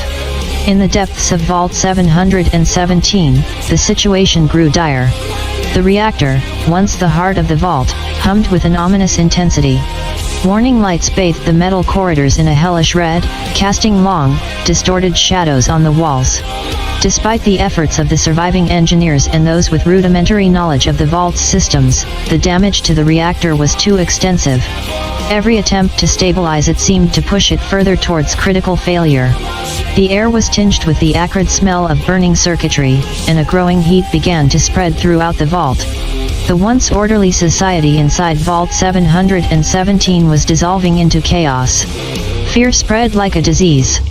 Friends turned against friends, and the sanctuary that the vault once represented now felt more like a tomb. Despite the chaos, Dr. Ross, the overseer, remained steadfast.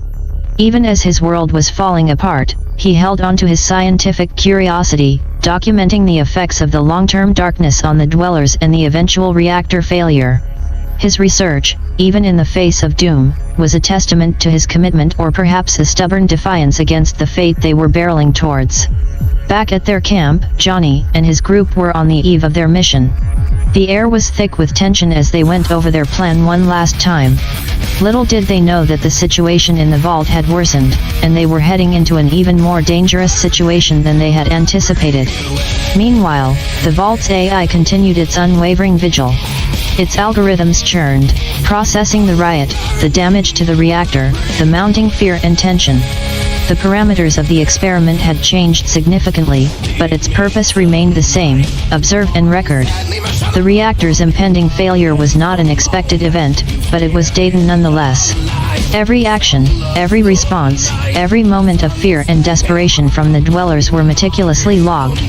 The AI, in its emotionless calculation, was bearing witness to a story of survival, a narrative wrought with danger, impending doom, and the unyielding human spirit to endure. The stage was set. The final act was about to begin. As the first light of dawn broke through the remnants of Lancaster City, the rescue mission began.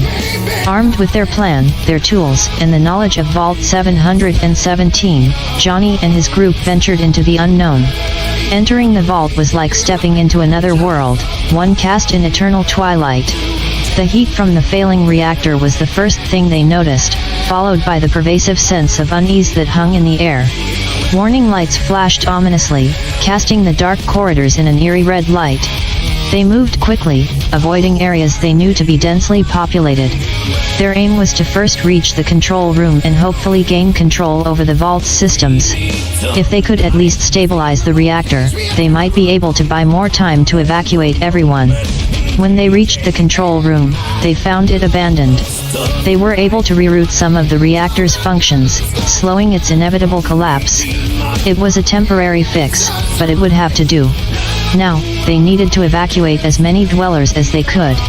Moving through the vault, they encountered scared and disoriented people. Many of the vault dwellers were too terrified or too weak to move, their bodies weakened by years in darkness and the escalating heat from the reactor. But with gentle encouragement, and promises of safety, they began to guide groups back towards the vault entrance. News of the rescue mission spread quickly through the vault, creating a spark of hope in the overwhelming darkness. Even as the heat rose and the ominous hum of the reactor grew louder, the dwellers began to rally, supporting each other as they moved towards the promise of escape. From infants to the elderly, they carried, supported, and guided as many people as they could. Every minute was a race against the clock, against the increasingly unstable reactor. The sense of urgency fueled their determination, driving them to push beyond their limits. Outside, the dwellers of Vault 679 were ready, their camp transformed into a makeshift triage center. As the first of the 717 dwellers emerged, they were greeted with food, water, and medical care. Despite the success of their mission so far, Johnny and his group knew they had to go back for the others.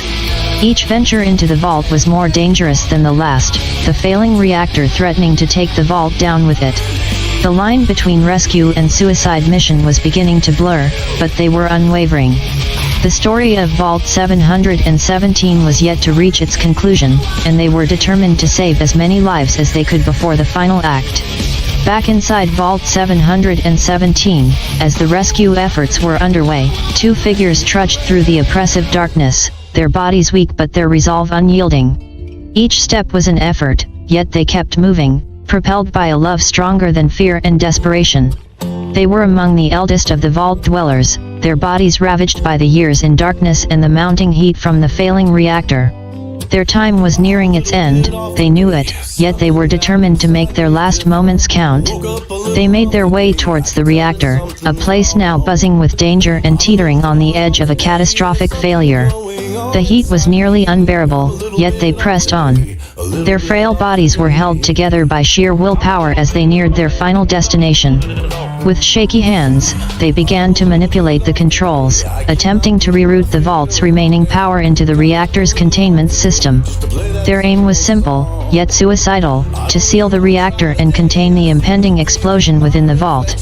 As the couple worked, memories of their lives flashed before their eyes. The birth of their son, his first steps, his laughter, his tears, everything that made their life worth living. Yet there was no regret in their hearts, only a fervent hope that their sacrifice would give their son and the others a chance at survival. Back in the rescue team, Johnny felt an inexplicable wave of dread wash over him. His heart clenched with an instinctual fear, his mind clouded with worry. Despite the urgency of their rescue, he was drawn back towards the bowels of the vault, towards the reactor. When he reached the control room, what he saw broke his heart. There, in the suffocating heat and glaring emergency lights, were his parents. They were working on the controls, their bodies frail and worn, but their eyes full of determination. There were no words, just a solemn understanding passed between them. The reactor was moments away from a catastrophic failure. The ground trembled beneath them, and alarms blared, a cacophony of warning that the end was near. And then, with one last surge of power, the reactor's containment system came online. A deafening sound echoed through the vault as the massive doors to the reactor chamber closed. The heat intensified for a moment, then began to recede, contained within the steel and concrete walls. The imminent explosion had been averted, but at a great cost. The elder couple had given their lives to ensure the survival of the others. Their legacy, their courage, and their sacrifice would be remembered by those who survived, their story forever entwining with the history of Vault 717. Outside, as the survivors looked back at the sealed vault, they knew that not everyone had made it out. But their losses, though devastating, had not been in vain. They had been given a chance at a new life, a life that they owed to the bravery and sacrifice of two loving parents who had made the ultimate sacrifice. And so, the story of Vault 717 ended, not with a bang, but with a hopeful silence. The vault had served its purpose, and now it stood as a monument to human resilience, sacrifice, and the indomitable will to survive. The weight of loss hung heavily over Johnny, casting a pallor over the fresh dawn outside the vault. His parents' sacrifice echoed in his mind, a haunting melody that was both a song of despair and of hope. The sun was beginning to rise, its light harsh against the landscape scarred by the war, a stark contrast to the eternal darkness of the vault. There was a heavy silence among the group, each lost in their thoughts, their grief. Their mission was a success, yet the victory felt hollow. The cost was too high. The emptiness left by the absence of their friends, their family, was too great. Johnny stood apart from the group, his gaze locked onto the entrance of the sealed vault. His home. His prison. His parents' tomb.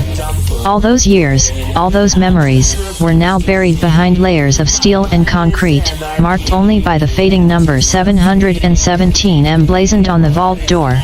He felt a hand on his shoulder, a comforting squeeze. He didn't have to look to know who it was. His friends, his comrades, they were his family now. They had been through hell and back together, their bonds forged in the crucible of the vault and tempered in the aftermath of the fallout. He gave a nod, a silent acknowledgement of their support, their shared loss. But he also felt an unmistakable call, an urge to move forward. He had a purpose now. A mission born out of his parents' sacrifice. The world outside was vast, unknown, and full of dangers. Yet, it was where he needed to be. So, with one last look at Vault 717, Johnny turned away. He felt the weight of his parents' sacrifice, the burden of their hope for a better future. It was a heavy load to bear, yet it also gave him the strength to take the first step into the brave new world. The survivors watched as Johnny left, his silhouette shrinking against the backdrop of the rising sun. There was sadness in their hearts, but also an unspoken understanding. They knew Johnny would carry their story, their history, out into the world. They knew he would remember, just as they would. In the heart of Lancaster County, amidst the remnants of a world that once was, the journey of Johnny Vanduke was just beginning. His path would not be easy, the road ahead fraught with challenges. But he was ready. He carried the spirit of Vault 717 within him, the courage of his parents, the hope of the survivors. His story was yet to be told, but one thing was certain, he would not be forgotten. And neither would Vault 717. Several years had passed since the eventful day Johnny left Vault 717. The barren landscape that once felt alien now wore an air of familiarity. His experiences out in the wild had changed him, made him stronger, tougher. A hardened survivor. The .44 Magnum at his hip was a constant companion, its cool weight a comforting presence in a world filled with uncertainty and danger. His duffel bag was carefully packed with supplies, scavenged food, medicine, ammunition, and various odds and ends necessary for survival. Years of traveling through the wasteland, encountering the remnants of civilization and the horrors left behind by the war had taught him much. Every day was a lesson in survival, every encounter a test of his mettle. The war might have ended years ago, but its legacy lived on in the twisted remnants of humanity. Raider gangs, mutated creatures, and the harsh landscape were daily threats. But Johnny had learned to adapt, learned to survive. Each obstacle, each threat, was met with the determination and resolve that had been born in the depths of Vault 717. Despite the hardships, Johnny hadn't forgotten his purpose.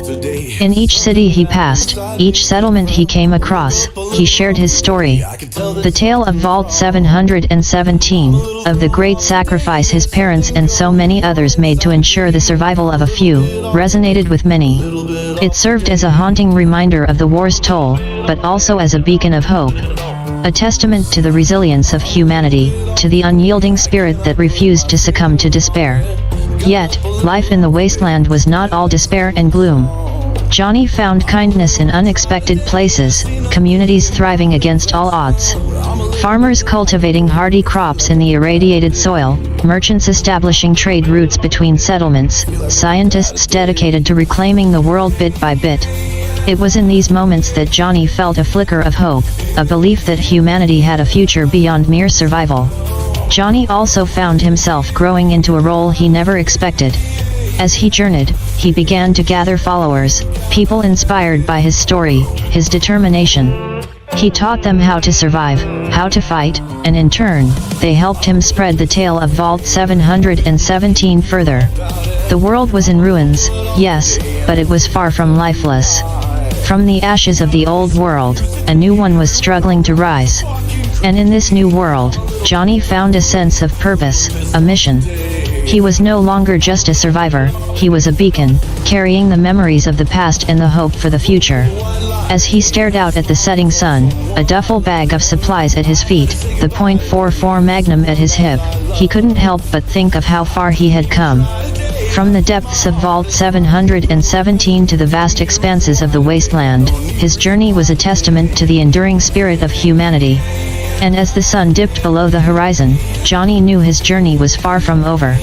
In the heart of the wasteland, the legacy of Vault 717 lived on, carried forward by Johnny Vanduke. His tale was one of resilience, survival, and hope, a beacon of light in a world shrouded in darkness. In the final days of that year, Johnny found himself on the outskirts of what was once a bustling city. Lancaster City. Its former glory was now reduced to crumbling buildings and desolate streets, but still, a trace of its past lingered, a ghost haunting the ruins. He looked at the remnants of the city he never knew, but had grown to love through stories. His heart filled with a strange blend of sadness and hope. He knew his parents would have wanted him to see this, the city where their journey had begun, now part of his own. As he roamed through the ghost city, he found echoes of the past, a toy in the rubble, an old billboard advertising Nuka-Cola, a park now overtaken by wild, irradiated vegetation. Each trace a silent testament to the world that once was, each a poignant reminder of the cost of the war. Eventually, Johnny found his way to a hill overlooking the city. A lone tree, twisted yet resilient, stood at the summit. The perfect spot. He unpacked his duffel bag, pulling out a small metal plaque and a worn-out hammer. The plaque was simple, a sheet of scratched and weathered steel, but its words were clear, etched deep, and filled with black ink. In memory of those who lived, loved, and were lost in Vault 717. Their legacy endures. With careful precision, he hammered the plaque onto the tree, the metallic echo punctuating the silent evening. He stepped back, surveying his work. The setting sun cast long shadows over the landscape, painting the city in hues of orange and red. In this light, the plaque shone brilliantly, a beacon amidst the dark. As night descended, Johnny sat under the tree, the city spread out before him. His gaze lingered on the plaque, reflecting on the journey that brought him here. He had traveled far and wide, faced dangers untold, and bore witness to the resilience of humanity. The memories of Vault 717 and his parents' sacrifice, though painful, had fueled his mission, given him purpose. Looking out at the ruins of Lancaster City, he felt a sense of peace wash over him. His mission, his tribute was complete. The tale of Vault 717 and its survivors was now a part of this world's history, forever etched in steel under the watchful gaze of the wasteland's sunset. In the heart of what was once Lancaster, Johnny Vanduke sat alone but not lonely, his mind filled with memories of the past, his heart filled with hope for the future. He had fulfilled his promise. The legacy of Vault 717 would endure, just as humanity had endured, just as he would continue to endure. With one last look at the plaque, Johnny gathered his belongings. He had paid his tribute, etched his story into the annals of this wasteland. But the dawn would bring a new day, a new journey. And Johnny Vanduke, the boy from Vault 717, would be ready to face it. His story was far from over. His journey was only just beginning. A week later, something stirred in Lancaster City. The silence that had clung to the desolate streets was broken by the creaking of rusty carts and the murmurs of weary travelers. A group of people had arrived, men and women bearing the marks of the wasteland, each carrying their own burdens and stories. They were the survivors from Vault 679, the people who had once banded with Johnny Vanduke to free those trapped in Vault 717. Now, they were back, drawn by Johnny's stories of Lancaster and the memory plaque he had left behind. News of Johnny's tribute had spread, carried by the winds of the wasteland. It had reached the ears of these survivors, pulling at their hearts, stoking a yearning for a place they had never seen but felt connected to through Johnny's tale. As they wandered through the ruins, the city began to hum with a new life. The hollowness was filled with their stories, their hopes, their dreams. Where they saw desolation, they also saw possibility. They saw a chance to build, to grow, to reclaim a piece of the world they had lost. Upon reaching the hill with the lone tree, they found the plaque, its metallic surface gleaming under the afternoon sun. They gathered around it, their voices hushed as they read the words etched on it. A few wiped away tears, others rested their hands on the cold steel, grounding themselves in this tangible testament to their shared past. "We're home," murmured one of them, her voice barely above a whisper, but the words echoed in every heart. In the days that followed, the survivors got to work. The clearing under the lone tree on the hill became a campsite. They shared meals, stories, dreams. The past was remembered, the future was imagined. They began to clean up the ruins, to salvage what could be used, to rebuild what had been lost. Slowly but surely, Lancaster City began to stir again, not with the life it once held, but with a new, different energy. All the while, the plaque on the hill stood sentinel, a beacon of hope and resilience, a reminder of the legacy of Vault 717 and the boy from its depths. And so, amidst the ruins of the old world, a new chapter began in the tale of Lancaster City, carrying forth the memory of its past and the promise of its future. 2 years later, Johnny Vanduke stood once again at the edge of the wasteland, his gaze focused on the distant silhouette of Lancaster City. The .44 Magnum still rested at his hip, the duffel bag still carried supplies, but there was something new in his eyes, something that hadn't been there before. A sense of anticipation. A sense of homecoming. His journey had taken him far and wide across the post-apocalyptic world, showing him the harsh realities of the wasteland. But it had also shown him the resilience of humanity, the strength that resided within people, and their ability to build anew amidst ruins. The news of the revival of Lancaster City had reached him in the form of whispered tales from passing traders and roving bands of survivors. Each account added to his growing anticipation. They spoke of the city's transformation, of the resilience and unity of its new inhabitants, and the plaque on the hill that bore testament to the legacy of Vault 717. The boy from the darkened vault was now a man, tempered by the wasteland, strengthened by his experiences, and yet, the thought of Lancaster City filled him with the same awe and wonder he had felt as a child, listening to his parents' stories. As he set off towards the city, his heart echoed with the memories of his past and the hopes for his future. The journey was long, the road filled with potential perils, but he knew it was a journey he had to make. As the city grew larger in his view, he felt a familiar sense of peace wash over him. The ruins of Lancaster City, the place his parents had called home, the place he had etched into the history of the wasteland, was now a beacon of resilience, of survival, of hope. His heart swelled with anticipation as he continued on his path, the city ever closer in his sight. He remembered the tree, the plaque, the tribute to the legacy of Vault 717. He thought of the survivors of Vault 679 and their stories, their dreams, their strength. Johnny Vanduke, the boy from Vault 717, now stood on the precipice of a new chapter in his life. Lancaster City was no longer just a distant silhouette. It was real, it was revived, and it was waiting. As the sun began to set, painting the sky in hues of orange and red, Johnny paused. There it was, Lancaster City, glowing softly in the twilight. He took a deep breath, his eyes gleaming with determination and hope. The legacy of Vault 717 would continue. His journey was far from over. He was home.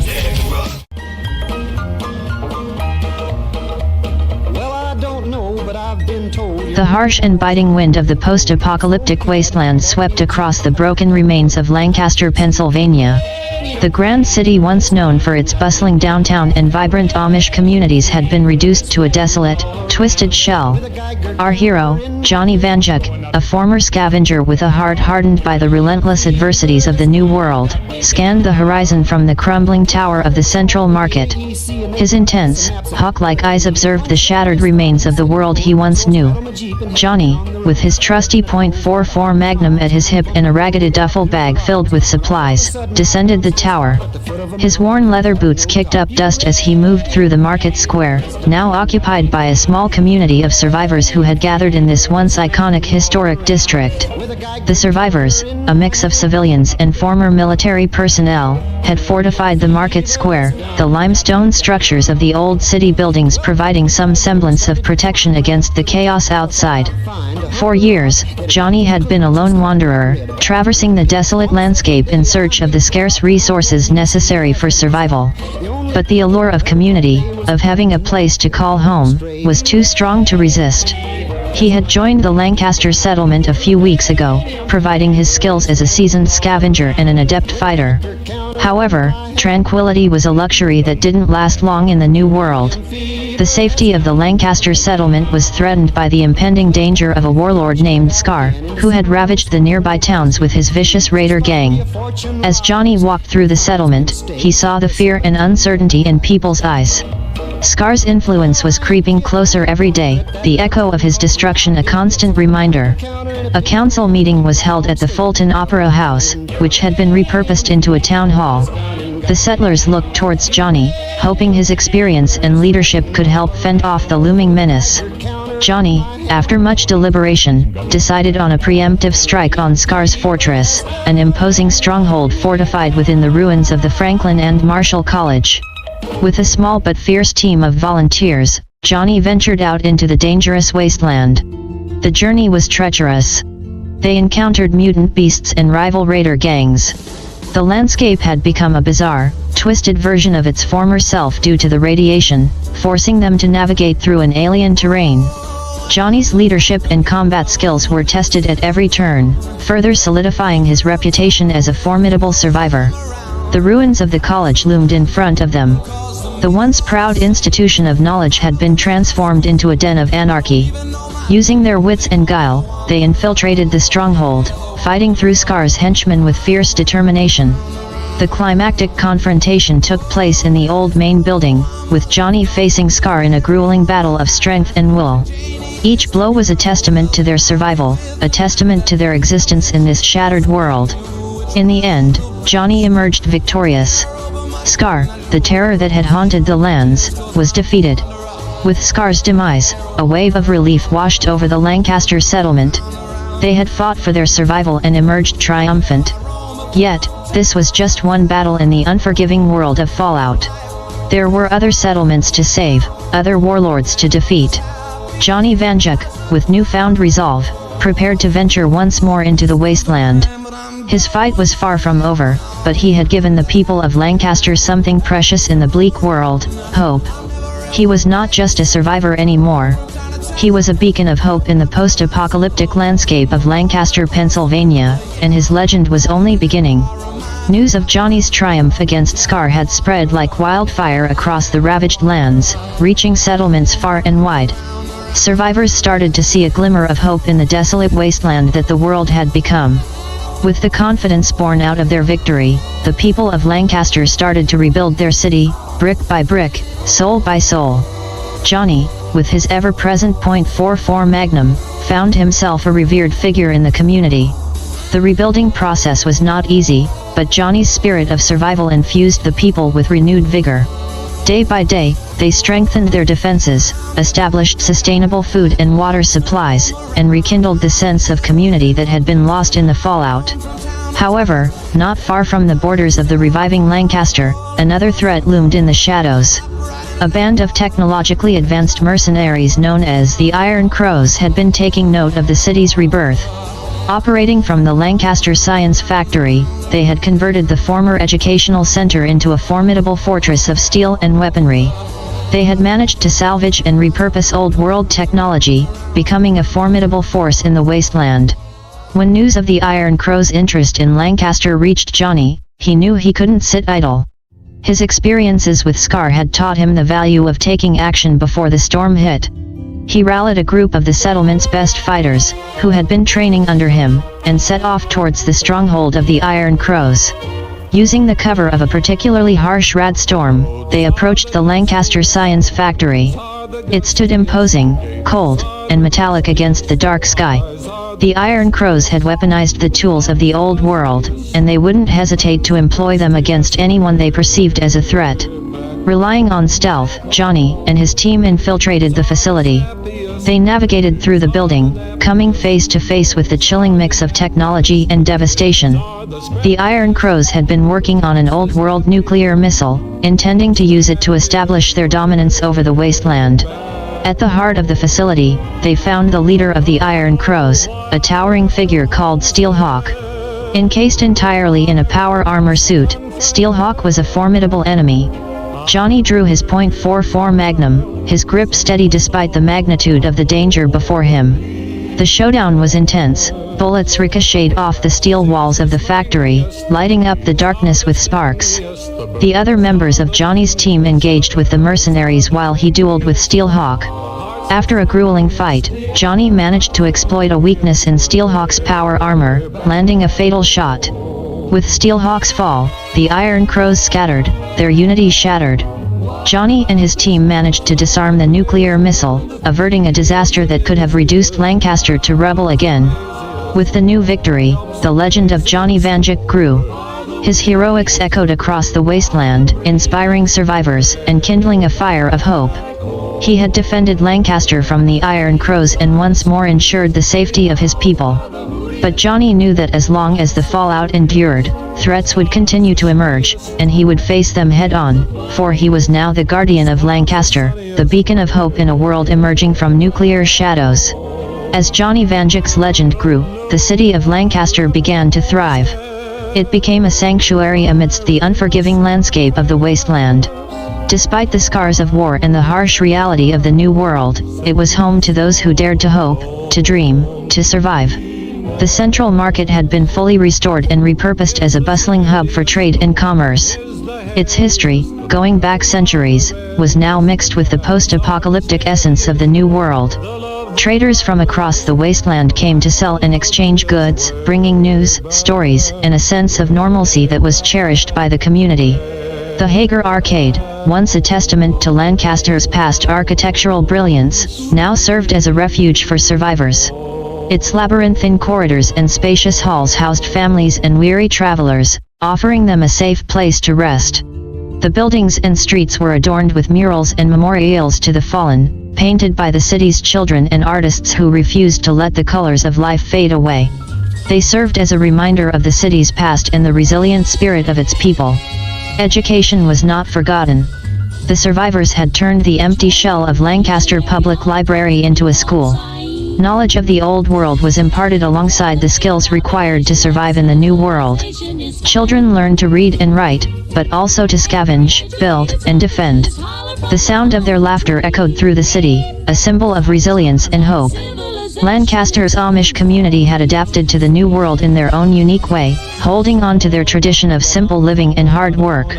They transformed the fields of Lancaster County Park into fertile farmland, growing crops that helped sustain the community. Their horse-drawn buggies, a sight from a simpler time, were a comforting presence in the otherwise harsh cityscape. The city also worked to commemorate its pre-war past, keeping the flame of history alive.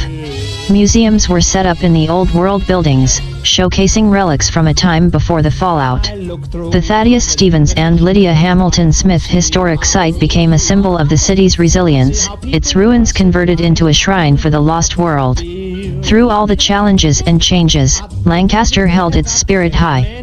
The people stood united, the sense of community stronger than ever.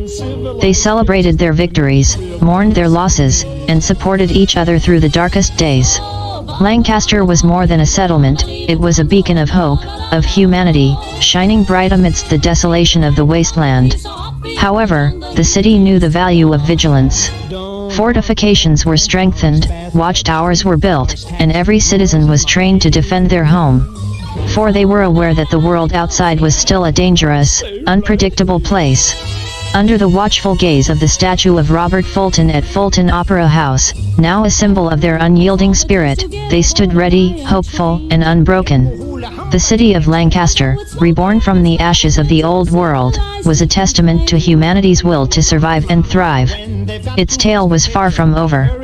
In the heart of the city, a grand project had begun, the restoration of the Lancaster County Courthouse.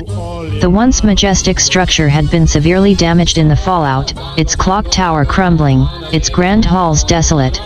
But the people saw it as a symbol of justice, of order, and of a time before the chaos. It was a monumental task that required every helping hand, but it was a labor of love, and a symbol of their resolve. Meanwhile, the Pennsylvania Dutch community worked on constructing a large windmill at the outskirts of the city. They planned to harness the wind energy to power the city's budding infrastructure and reduce their dependence on scavenged fuels.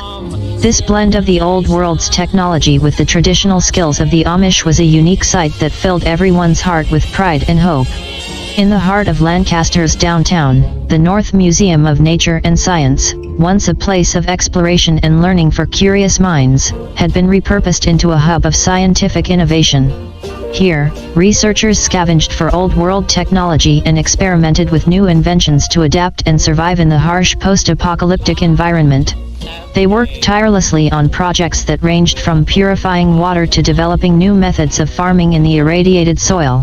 Trade and communication with other settlements had become crucial for the city's survival. To facilitate this, the former Lancaster train station had been transformed into a caravan outpost. Travelers and traders from across the wasteland stopped here, their caravans carrying goods, news, and sometimes, warnings of the threats lurking outside. The outpost was a bustling hub, a mix of caution and cheerfulness, mirroring the spirit of Lancaster. The city's spiritual needs were not neglected either. The historic St. Mary's Church, one of the oldest Catholic churches in the state, had been restored. Regardless of their faith or beliefs, the citizens gathered here, seeking solace, strength, and a sense of unity. The sound of the church bell ringing out into the quiet evenings served as a gentle reminder of peace amidst the usual cacophony of survival. Even the nightlife had found its way back into the city. The Chameleon Club, a popular music venue before the war, was now a gathering place for the community to relax and unwind. Although it was not quite the same, the melodies floating from the battered stage, often accompanied by tales of bravery and hope, were a much-needed respite from the harsh realities of the day. Despite the numerous challenges and the looming uncertainty of tomorrow, the city of Lancaster thrived. The survivors had breathed life back into its desolate landscape, its very fabric interwoven with their resilience, hope, and an unyielding will to survive. Every restored building, every successful crop, every piece of music that filled the air was a testament to their courage and determination. Yet, the people of Lancaster understood their city was a sanctuary in a world still filled with danger. Their continued survival hinged on the balance they maintained between growth and vigilance. Each new day was a gift, and they greeted it with gratitude, resilience, and a steadfast hope for a better tomorrow. Amidst the wreckage of the past and the promise of the future, Lancaster stood as a beacon of humanity's perseverance and an ongoing story of triumph over adversity. As the city of Lancaster started to bloom amidst the devastation, news reached Johnny Vanduke of another settlement that was thriving not far from Lancaster. This was Millersville, once known for the Millersville University, a major hub of education in Pennsylvania.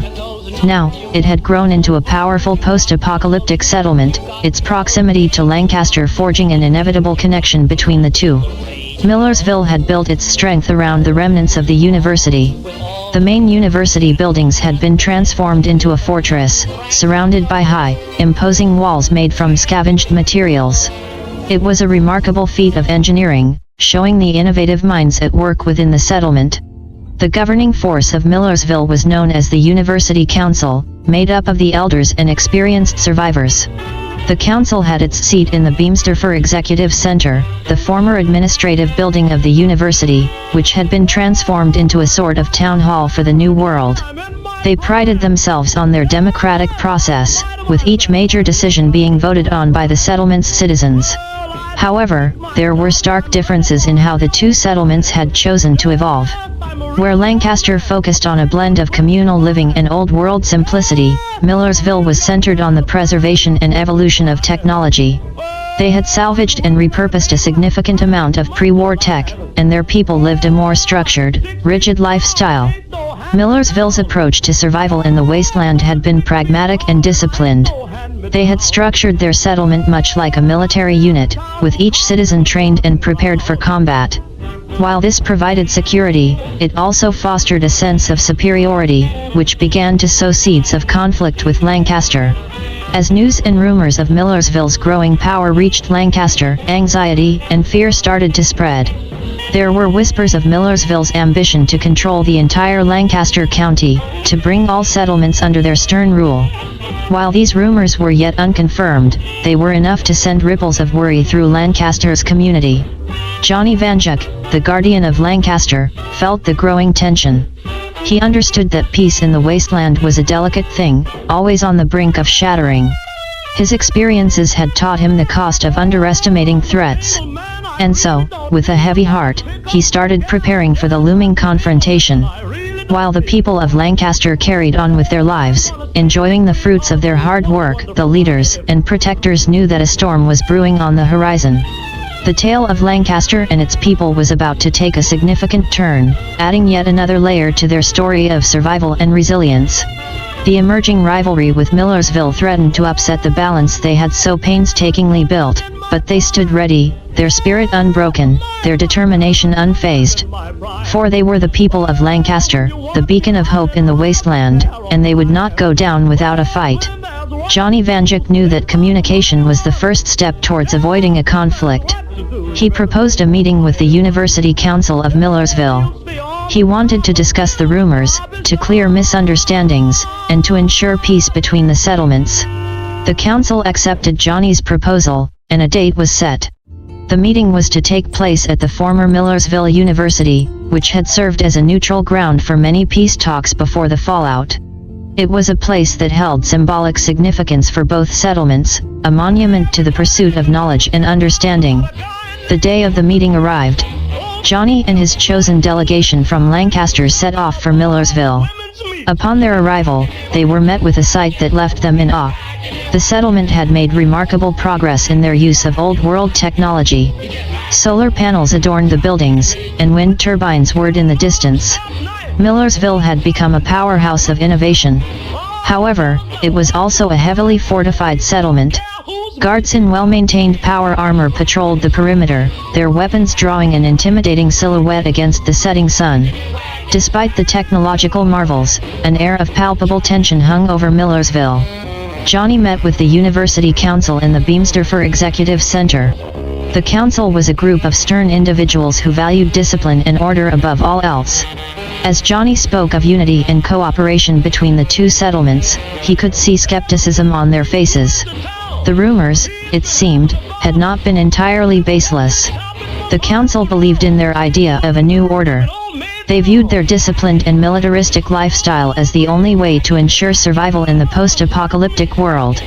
While they acknowledged Lancaster's progress, they considered Lancaster's focus on rebuilding culture and community as frivolous. They proposed that Lancaster should fall under the governance of Millersville, adopting their militaristic approach. Johnny, ever the defender of Lancaster's spirit, firmly yet respectfully, declined their proposal. He argued that the strength of a community lay in its people and their will, not just in their weapons. He said that Lancaster would not give up its sense of identity, but he proposed a mutual agreement of non-aggression and cooperation. The council agreed to the non-aggression pact but remained aloof towards the idea of cooperation. As Johnny and his delegation left Millersville, they knew that while they had temporarily avoided a conflict, the tension between the two settlements was far from resolved. Upon their return, Johnny shared the news with the citizens of Lancaster.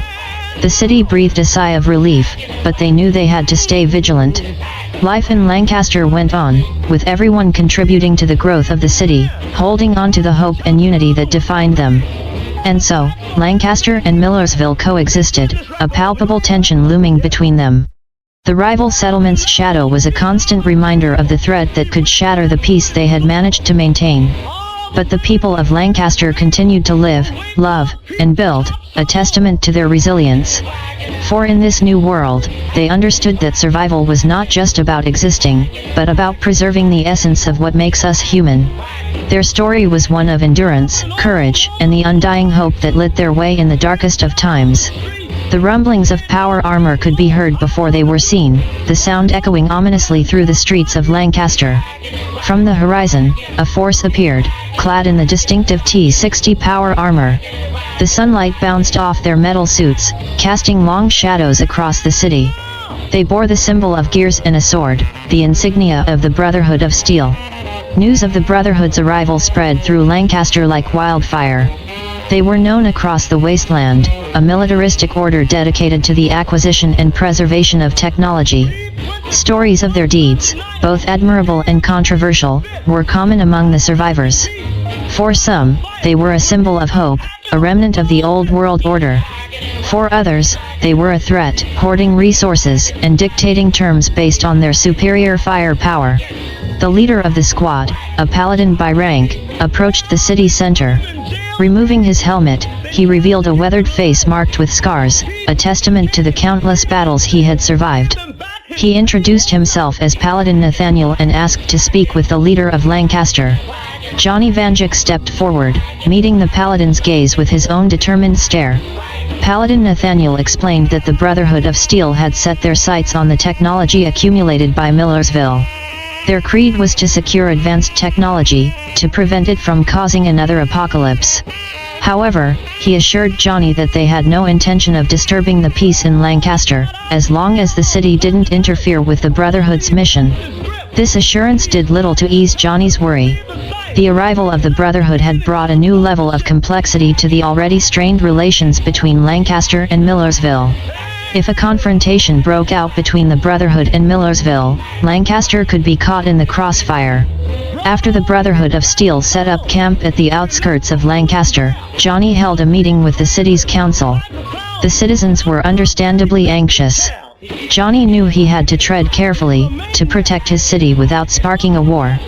He decided to send a message to the University Council in Millersville, warning them of the Brotherhood's intentions and suggesting they negotiate rather than fight. In the following days, the city of Lancaster held its breath, watching as the Brotherhood's vertibirds flew overhead, casting ominous shadows over their hard-earned peace. The Brotherhood, for their part, remained at the outskirts, neither disrupting life in Lancaster nor making any aggressive moves towards Millersville. Yet, their presence was a grim reminder of the uncertainty of life in the wasteland.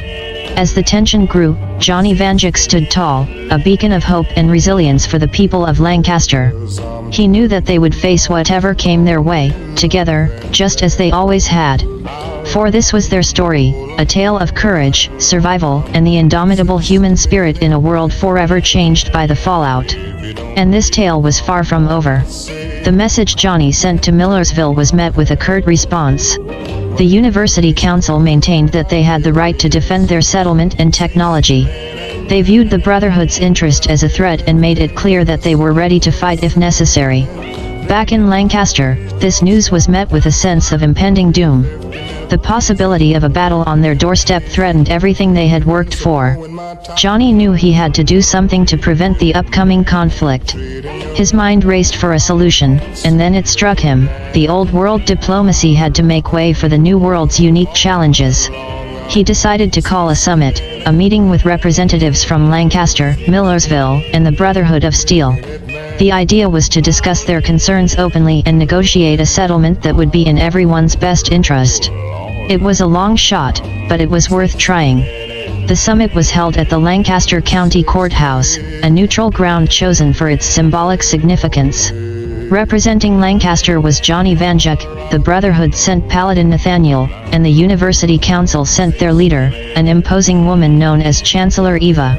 The summit began with each party expressing their concerns.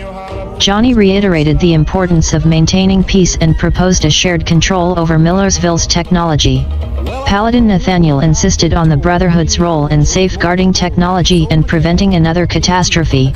Chancellor Eva, meanwhile, stressed the importance of Millersville's autonomy and their right to defend their settlement. The negotiations were heated and seemed to be going nowhere until Johnny proposed a radical idea. He suggested that Millersville's technology could be shared with the Brotherhood under a new alliance's watchful eye. This alliance would consist of representatives from both Lancaster and Millersville. Millersville. This way, the Brotherhood could monitor the use of the technology, and Millersville would not have to relinquish their autonomy. After much deliberation, this idea was accepted with reluctant approval. It was a compromise, far from perfect, but it served to de-escalate the tension. The summit ended with a pact signed by Johnny, Paladin Nathaniel, and Chancellor Eva, marking the formation of the Lancaster-Millersville Alliance, with the Brotherhood as a monitoring entity. News of the pact brought a wave of relief over Lancaster. Celebrations erupted in the city, the people rejoicing at the promise of continued peace. The Brotherhood of Steel, for their part, maintained a watchful presence, their vertibirds continuing to patrol the skies but causing less anxiety among the populace. In the aftermath of the summit, life in Lancaster slowly returned to normal. People went back to their daily routines, their spirits buoyed by the newfound peace. However, the leaders knew that this peace was delicate, constantly threatened by the chaotic world outside their walls. But for now, they had achieved a victory, a testament to their resilience, hope, and the power of diplomacy in the face of adversity. And so, the story of Lancaster continued, a tale of survival and unity amidst a post-apocalyptic world. It was a story of ordinary people standing tall in the face of extraordinary challenges, their spirit unbroken, their determination unwavering. It was a story that echoed across the wasteland, a beacon of hope for all survivors. And at its heart was Johnny Vanduke, the guardian of Lancaster, a symbol of their relentless hope and resilience. Following the pact signed at the summit, a sense of cooperation began to gradually build between the Brotherhood of Steel and Millersville. The shared control over Millersville's technology led to discussions about utilizing it for the greater good. And out of these discussions emerged an ambitious plan to purify the local rivers of radiation. The Conestoga River, once a life-giving force for Lancaster and its surrounding areas, had been tainted by the nuclear fallout. The irradiated river served as a stark reminder of the world that was lost, rendering its water unfit for consumption or irrigation. The idea of restoring it to its pre-war state was a beacon of hope, a chance to reclaim a piece of the past. The project was named Operation Clearwater, and it became the first major joint undertaking of the new Lancaster-Millersville Alliance, under the watchful eye of the Brotherhood. The initiative aimed to design and build a water purification system capable of neutralizing the radiation in the water, using a combination of old-world technology salvaged by Millersville and the technological expertise of the Brotherhood. Work on Operation Clearwater started with a sense of optimism. Brotherhood scribes began collaborating with Millersville's engineers, pooling their knowledge to make this dream a reality. The Brotherhood's advanced tech complemented Millersville's ingenuity. Paladin Nathaniel oversaw the entire project, ensuring the Brotherhood's principles were upheld, while Johnny Vanduke acted as the mediator, smoothing over any conflicts and keeping the focus on their common goal. As word of Operation Clearwater spread, it brought a renewed sense of hope among the people of Lancaster and Millersville. The prospect of clean water, something many had not known since before the war, was a powerful symbol of the progress they were making in this new world. Weeks turned into months, and the project began to take shape. A massive purifier was constructed on the banks of the Conestoga River. This marvel of engineering, a symbol of cooperation and shared goals, towered over the river, ready to breathe new life into its irradiated waters. Finally, the day arrived when the purifier was activated. A tense silence fell over the gathered crowd as the machine whirred to life.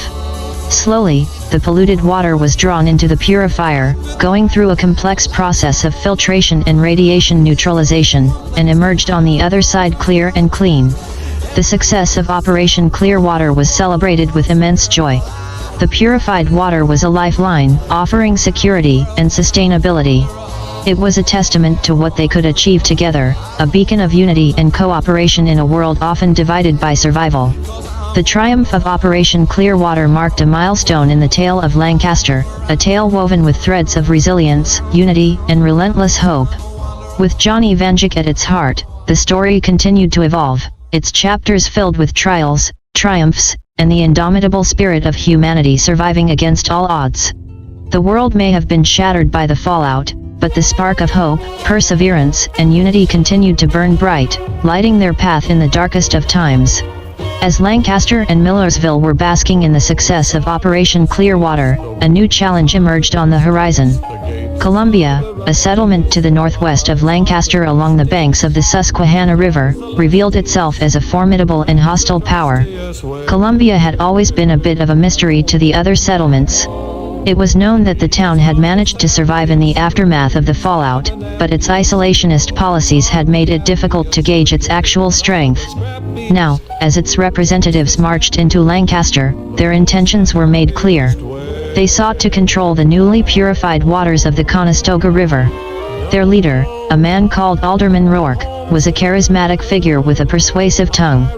His logic was simple: Columbia had been denied its share of the region's resources for too long, and now it was time to claim what they saw as rightfully theirs.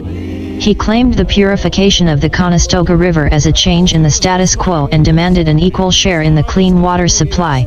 Johnny Vanduke understood the gravity of the situation. He saw that Columbia's isolation had made it unpredictable and potentially dangerous. However, he also knew that declaring outright hostility would lead to unnecessary bloodshed.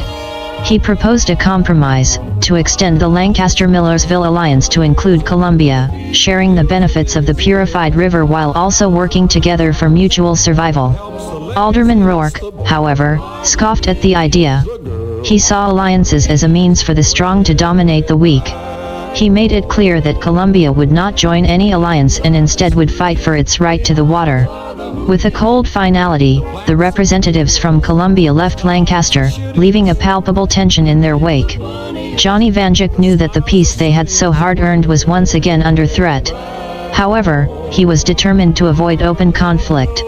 In the days that followed, Lancaster and Millersville prepared for the potential threat, all the while maintaining a diplomatic channel with Columbia.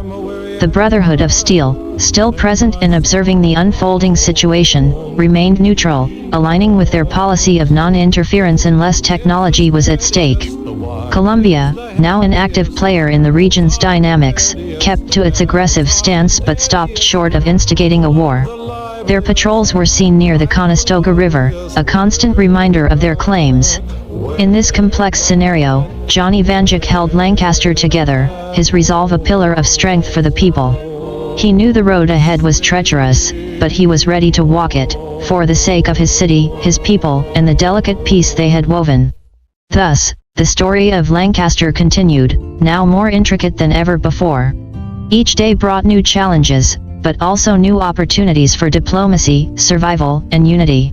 Johnny Vanduke remained at the heart of it all, guiding his city through every twist and turn. Their tale was a testament to the indomitable human spirit, lighting up the post-apocalyptic world with its resilience, courage, and unyielding hope. The Brotherhood of Steel had always been a source of news from far-off places, and one day, a new rumor began to circulate. Whispers of a formidable faction known as the Enclave began to echo through the halls of the Brotherhood's makeshift base on the outskirts of Lancaster. These whispers caught Johnny Vanduke's attention. Johnny Vanduke had heard many tales of distant factions and settlements from traveling merchants and settlers, but the Enclave was a name he had not come across before. Seeking more information, he approached Paladin Nathaniel. The Paladin, usually reserved and somewhat aloof, seemed grave as he explained the significance of the Enclave. The Enclave, Nathaniel explained, claimed to be the rightful continuation of the United States government, a relic from before the war. Their motives and methods, however, were far from noble. They sought control, dominance, and had a history of viewing the average wasteland survivors as lesser beings, unworthy of a place in their new world order. This revelation worried Johnny. He knew that if the Enclave turned their sights on Lancaster County, it could bring a storm of troubles. However, Nathaniel reassured him that the rumors were just that, rumors. There was no concrete evidence to suggest the Enclave had any interest in their corner of the wasteland. Despite this reassurance, Johnny couldn't help but feel a sense of unease. He decided to prepare his city for any potential threat, not wanting to be caught off guard. Lancaster had already faced its fair share of challenges, and he was determined to keep his people safe, whatever it took. In the weeks that followed, life in Lancaster carried on, albeit tinged with a hint of anxiety. Rumors of the Enclave spread beyond the Brotherhood, stirring a mix of fear and intrigue among the populace. The name became another ghost story, a dark tale whispered around the flickering fires in the cool wasteland nights. Meanwhile, Colombia maintained its hostile stance, their patrols becoming a common sight around the Conestoga River. The Lancaster-Millersville alliance kept a vigilant watch, prepared for any potential conflict but hoping for a peaceful resolution. Through all this, Johnny Vanduke remained steadfast, his resolve stronger than ever. He knew the challenges ahead were formidable, but he had faith in his city, in his people. Their tale was far from over. With the rumors of the Enclave casting a long shadow and the constant threat of Colombia looming, their story was poised to dive into a deeper complexity, reflecting the ever-changing nature of life in the post-apocalyptic world. But Johnny was ready, standing tall at the helm, guiding Lancaster through the uncertainty towards a future of hope and survival. As the weeks passed, the rumors about the Enclave grew stronger. Whispers turned into solid reports, coming from the Brotherhood's far-ranging scouts and independent wasteland wanderers.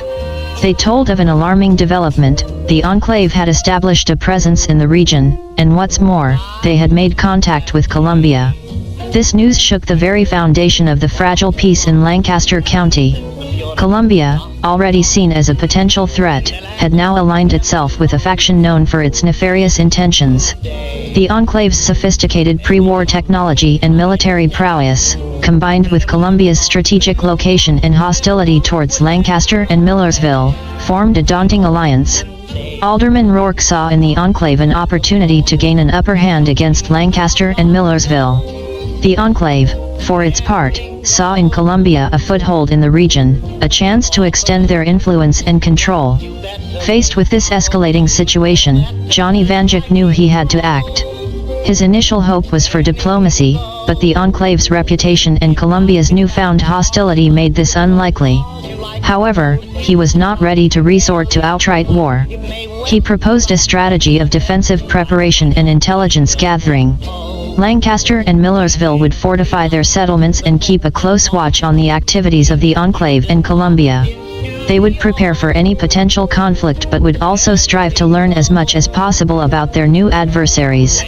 The Brotherhood of Steel, despite their traditional stance of non-interference, found themselves drawn into the situation due to their historical enmity with the Enclave. Paladin Nathaniel offered the Brotherhood's assistance in preparing defenses and gathering intelligence, recognizing the threat the Enclave posed. In the days that followed, Lancaster and Millersville worked tirelessly. Their walls were fortified, weapons were checked and rechecked, and scouts were sent out to monitor the Enclave-Colombia alliance. The Brotherhood's vertibirds became a more common sight in the skies, their patrols stepping up in response to the looming threat. The citizens of Lancaster, faced with yet another challenge, rallied around Johnny Vanduke's leadership. They worked hand in hand with their neighbors in Millersville, their cooperation a shining beacon of unity in the face of adversity. The impending threat did not dampen their spirit, but rather, steeled their resolve to protect their hard-earned peace and freedom. The tale of Lancaster, now intertwined with that of the Enclave and Colombia, continued to evolve. A storm was brewing on the horizon, but Johnny Vanduke was ready to steer his city through it. He stood resolute, a beacon of hope and determination in a world of uncertainty, guiding Lancaster forward one day at a time, towards a future they were ready to fight for. As the tension between Lancaster, Millersville, and the Enclave-Colombia alliance escalated, another group emerged onto the scene, the Brotherhood Outcasts. These were members of the Brotherhood of Steel who had chosen to break away, believing that the original mission of the Brotherhood, to collect and preserve technology, had been diluted and distorted. The Outcasts, led by a tough and pragmatic elder named Gregory, saw opportunity in the strained dynamics of Lancaster County. They set up base in the ruins of Penn Manor High School in Millersville, using its relatively intact structure to build a stronghold. The school's isolated location and existing infrastructure made it an ideal spot for a base, allowing them to establish a formidable presence. Their arrival did not go unnoticed. The Brotherhood of Steel, despite their differences with the Outcasts, recognized their former brother's symbol and tried to establish communication.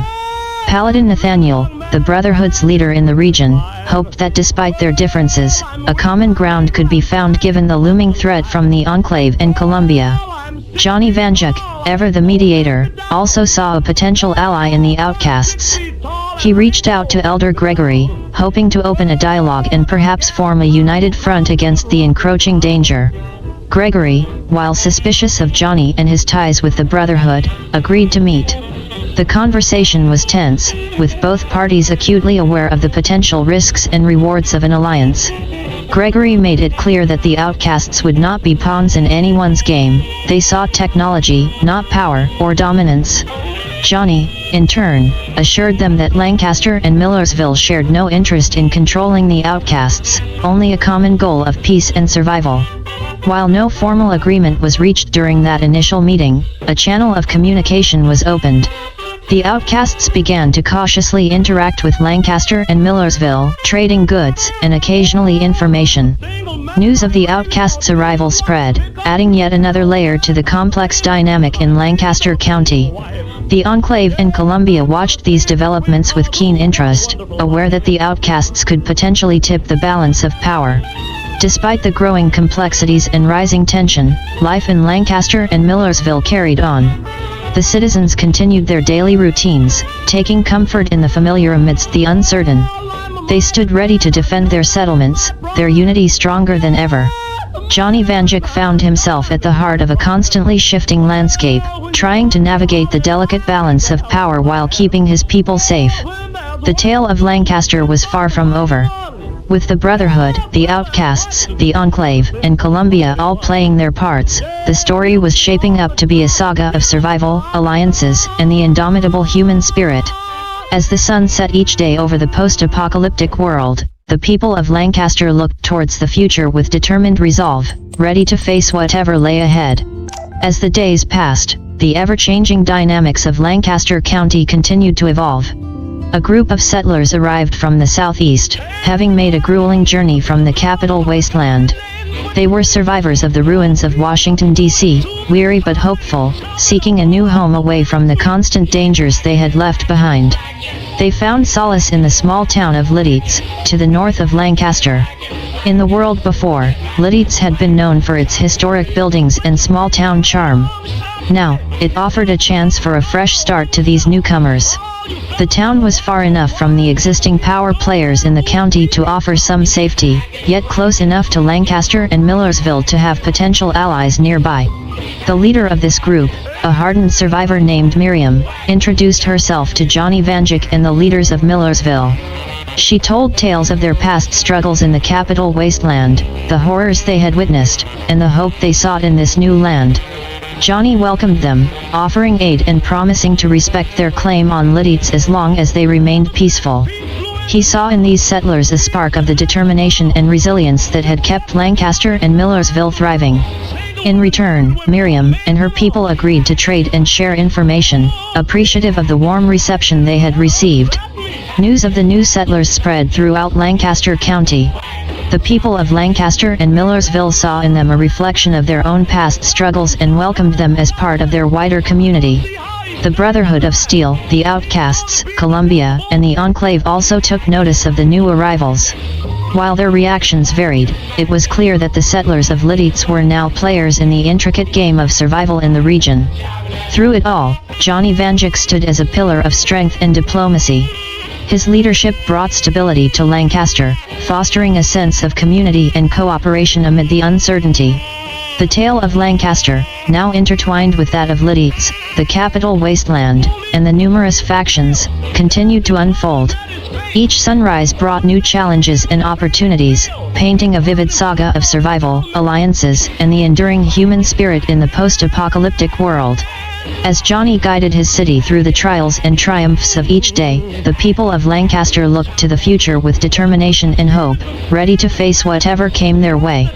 Months turned into years, and the complex web of relations in Lancaster County continued to evolve. Lidice, under Miriam's stern yet caring leadership, slowly transformed into a thriving settlement. The people of Lancaster and Millersville continued their tight-knit alliance, and the ever-present Brotherhood, despite their ideological split, maintained their uneasy coexistence. But the tension between the Enclave-Columbia alliance and the rest of Lancaster County simmered just beneath the surface. There were skirmishes on the borders, occasional standoffs, and heated negotiations, but so far, the situation had not escalated into full-blown conflict. The Enclave, using Colombia as their proxy, often attempted to exert their dominance over the region, sending patrols and conducting shows of force.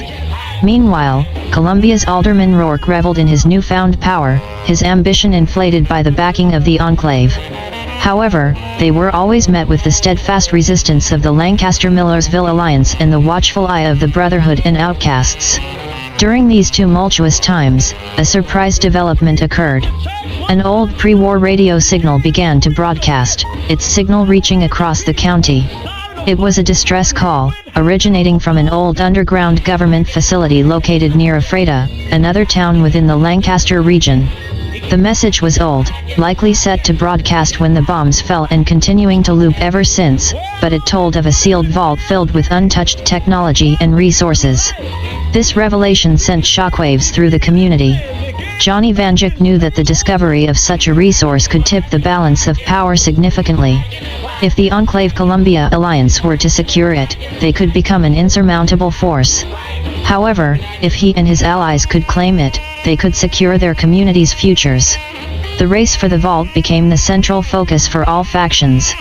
The Brotherhood sought the vault for its technological treasures, the outcasts for the same reason, while Lancaster, Millersville, and Liddites saw it as a means to strengthen their defenses and improve their quality of life.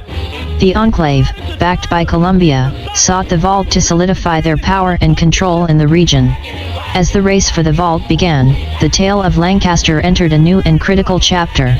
The stakes were higher than ever, with the balance of power teetering on a knife edge. Yet, amid the tension and anticipation, the community's spirit was stronger than ever.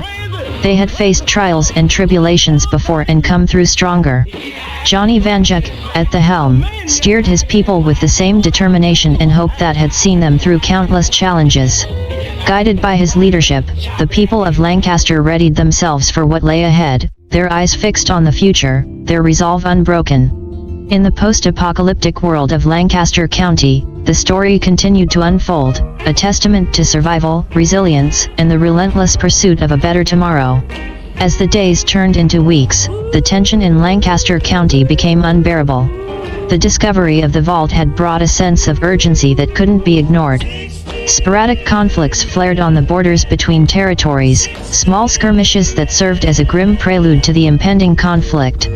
Finally, the situation reached a breaking point, and the region plunged into war. The Enclave, in alliance with Colombia, made the first move, launching an offensive towards the vault located near Ephrata. Backed by their advanced pre-war technology and the fanatical zeal of Colombia's forces, they made significant ground, catching the other factions off guard. Johnny Vanduke, recognizing the gravity of the situation, rallied the forces of Lancaster, Millersville, and Liddites. These settlements, despite their peaceful origins, had prepared for this eventuality. They knew that their survival and the freedom they cherished were on the line. The Brotherhood, though hesitant to engage in a full-scale war, couldn't ignore the threat posed by the Enclave. The outcasts, attracted by the allure of the vault, also joined the fray, adding to the chaotic clash of factions. The war was brutal and unrelenting. Each side suffered losses, each victory was hard-fought, and every setback was a painful reminder of the high stakes. The lands between Lancaster and Ephrata became a scarred battlefield, a testament to the desperation and determination of its combatants. Despite the grim circumstances, stories of heroism and resilience emerged. Johnny Vanduke, ever the inspiring leader, led from the front, demonstrating courage that bolstered the spirit of his people. Paladin Nathaniel fought valiantly, the emblem of the Brotherhood, a beacon of hope on the battlefield. Elder Gregory and his outcasts proved formidable, their pursuit of technology never faltering even amidst the chaos. Miriam and her settlers from Liddites showed the same resolve they had demonstrated in the capital wasteland, fighting fiercely for their newfound home. Colombia, under Alderman Rourke's relentless ambition, fought with the fervor of the desperate, and the Enclave, with their superior technology and ruthless tactics, proved a formidable enemy. The war raged on, casting a long shadow over Lancaster County. But even amid the despair and destruction, the people clung to hope. Each sunrise was a new opportunity, each sunset a moment of respite and reflection. Johnny Vanduke, even as he led his people through the darkest days, never let them forget what they were fighting for: their freedom, their home, and a chance for a better future. In the midst of the war, the tale of Lancaster became a saga of courage, determination, and survival. As each day unfolded, the people faced it with resolve, their spirits unbroken despite the ongoing conflict. They were the true embodiment of the indomitable human spirit, their story a testament to the will to survive and thrive even in the most challenging times. While the war raged in Lancaster County, developments unfolded in the neighboring regions of York and Adams counties. A group of travelers arrived from the west, emblazoned with the two-headed bear symbol of the new California Republic, or the NCR. They were seasoned survivors, veterans of the many conflicts that had plagued the western United States. The NCR, ever on the lookout for opportunities to extend their influence, quickly established their authority over York and Adams counties. The local populations, tired and weary from years of survival, saw in these newcomers a chance for stability and welcomed them. The NCR's organized government, established rules, and apparent commitment to civil order provided a sense of security that the people of York and Adams hadn't felt in a long time. News of the NCR's arrival soon reached Lancaster County. Johnny Vanduke, in the middle of the ongoing war, took note of this new development. The NCR was a powerful force, their influence could tip the scales of any conflict, but their motivations were unclear. For the time being, the NCR seemed content to consolidate their power in York and Adams, but their presence added another layer of complexity to the already convoluted situation. The NCR kept mostly to the background during the Lancaster County War, observing the conflict from a safe distance. Their radio broadcasts, however, seeped into Lancaster County, speaking of order, security, and democracy.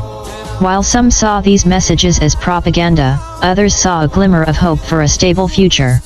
As the NCR settled into York and Adams counties and the war continued to rage in Lancaster County, the story took another unexpected turn.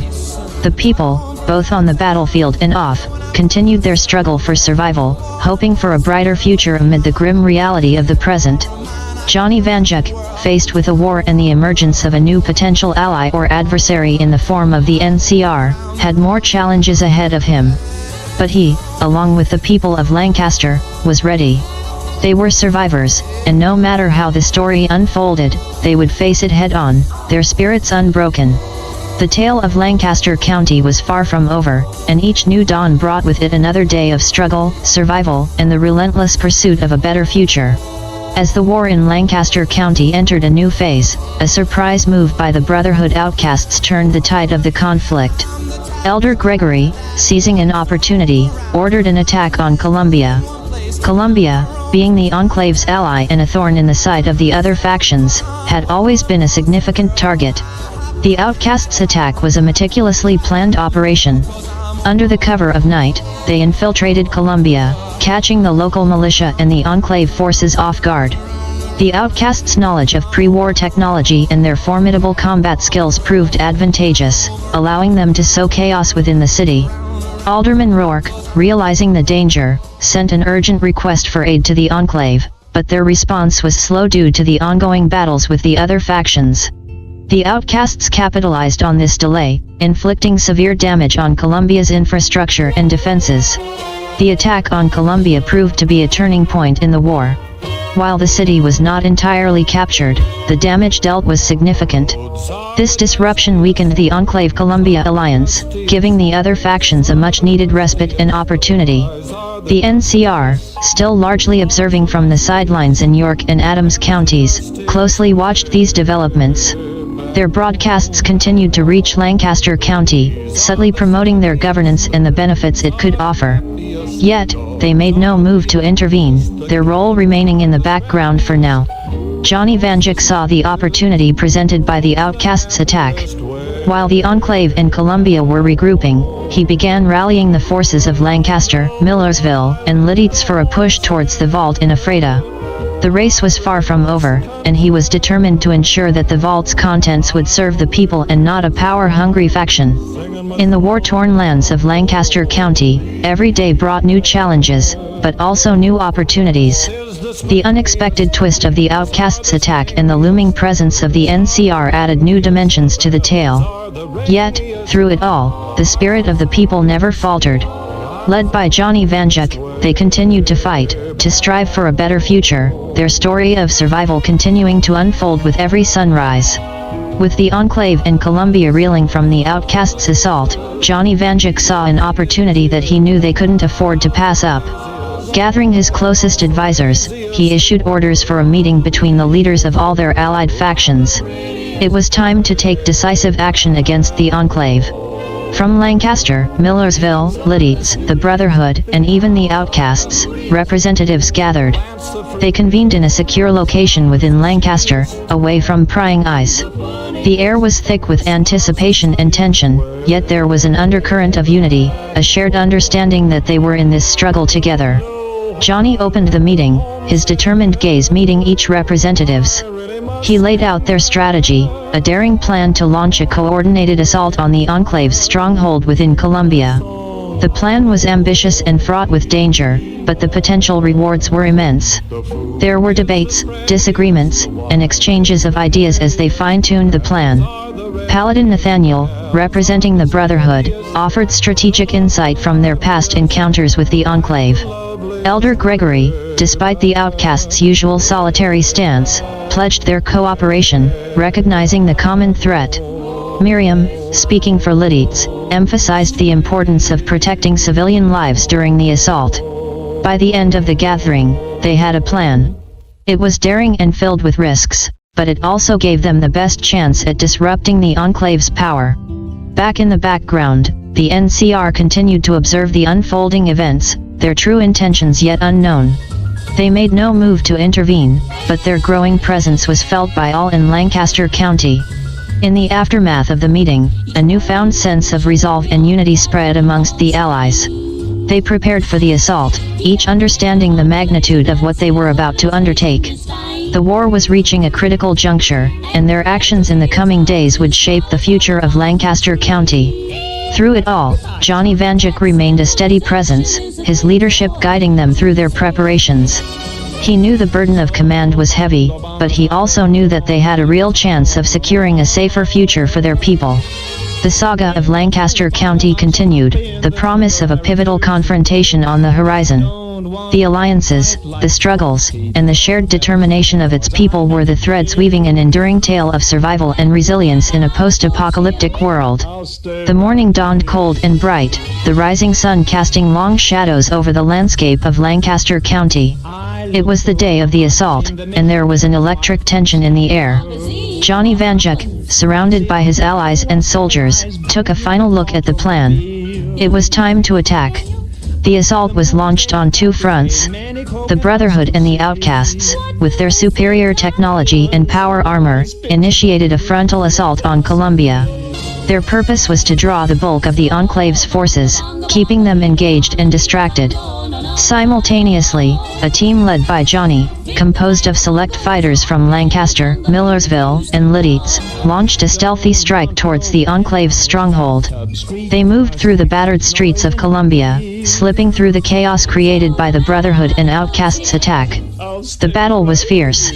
The Enclave, despite being caught off guard, put up a strong resistance. Their advanced pre-war technology and disciplined soldiers provided a formidable challenge.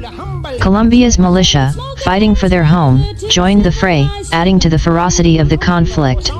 Johnny and his team, relying on their intimate knowledge of the area and sheer determination, navigated through the city. They encountered pockets of Enclave resistance but fought through, inching ever closer to their target.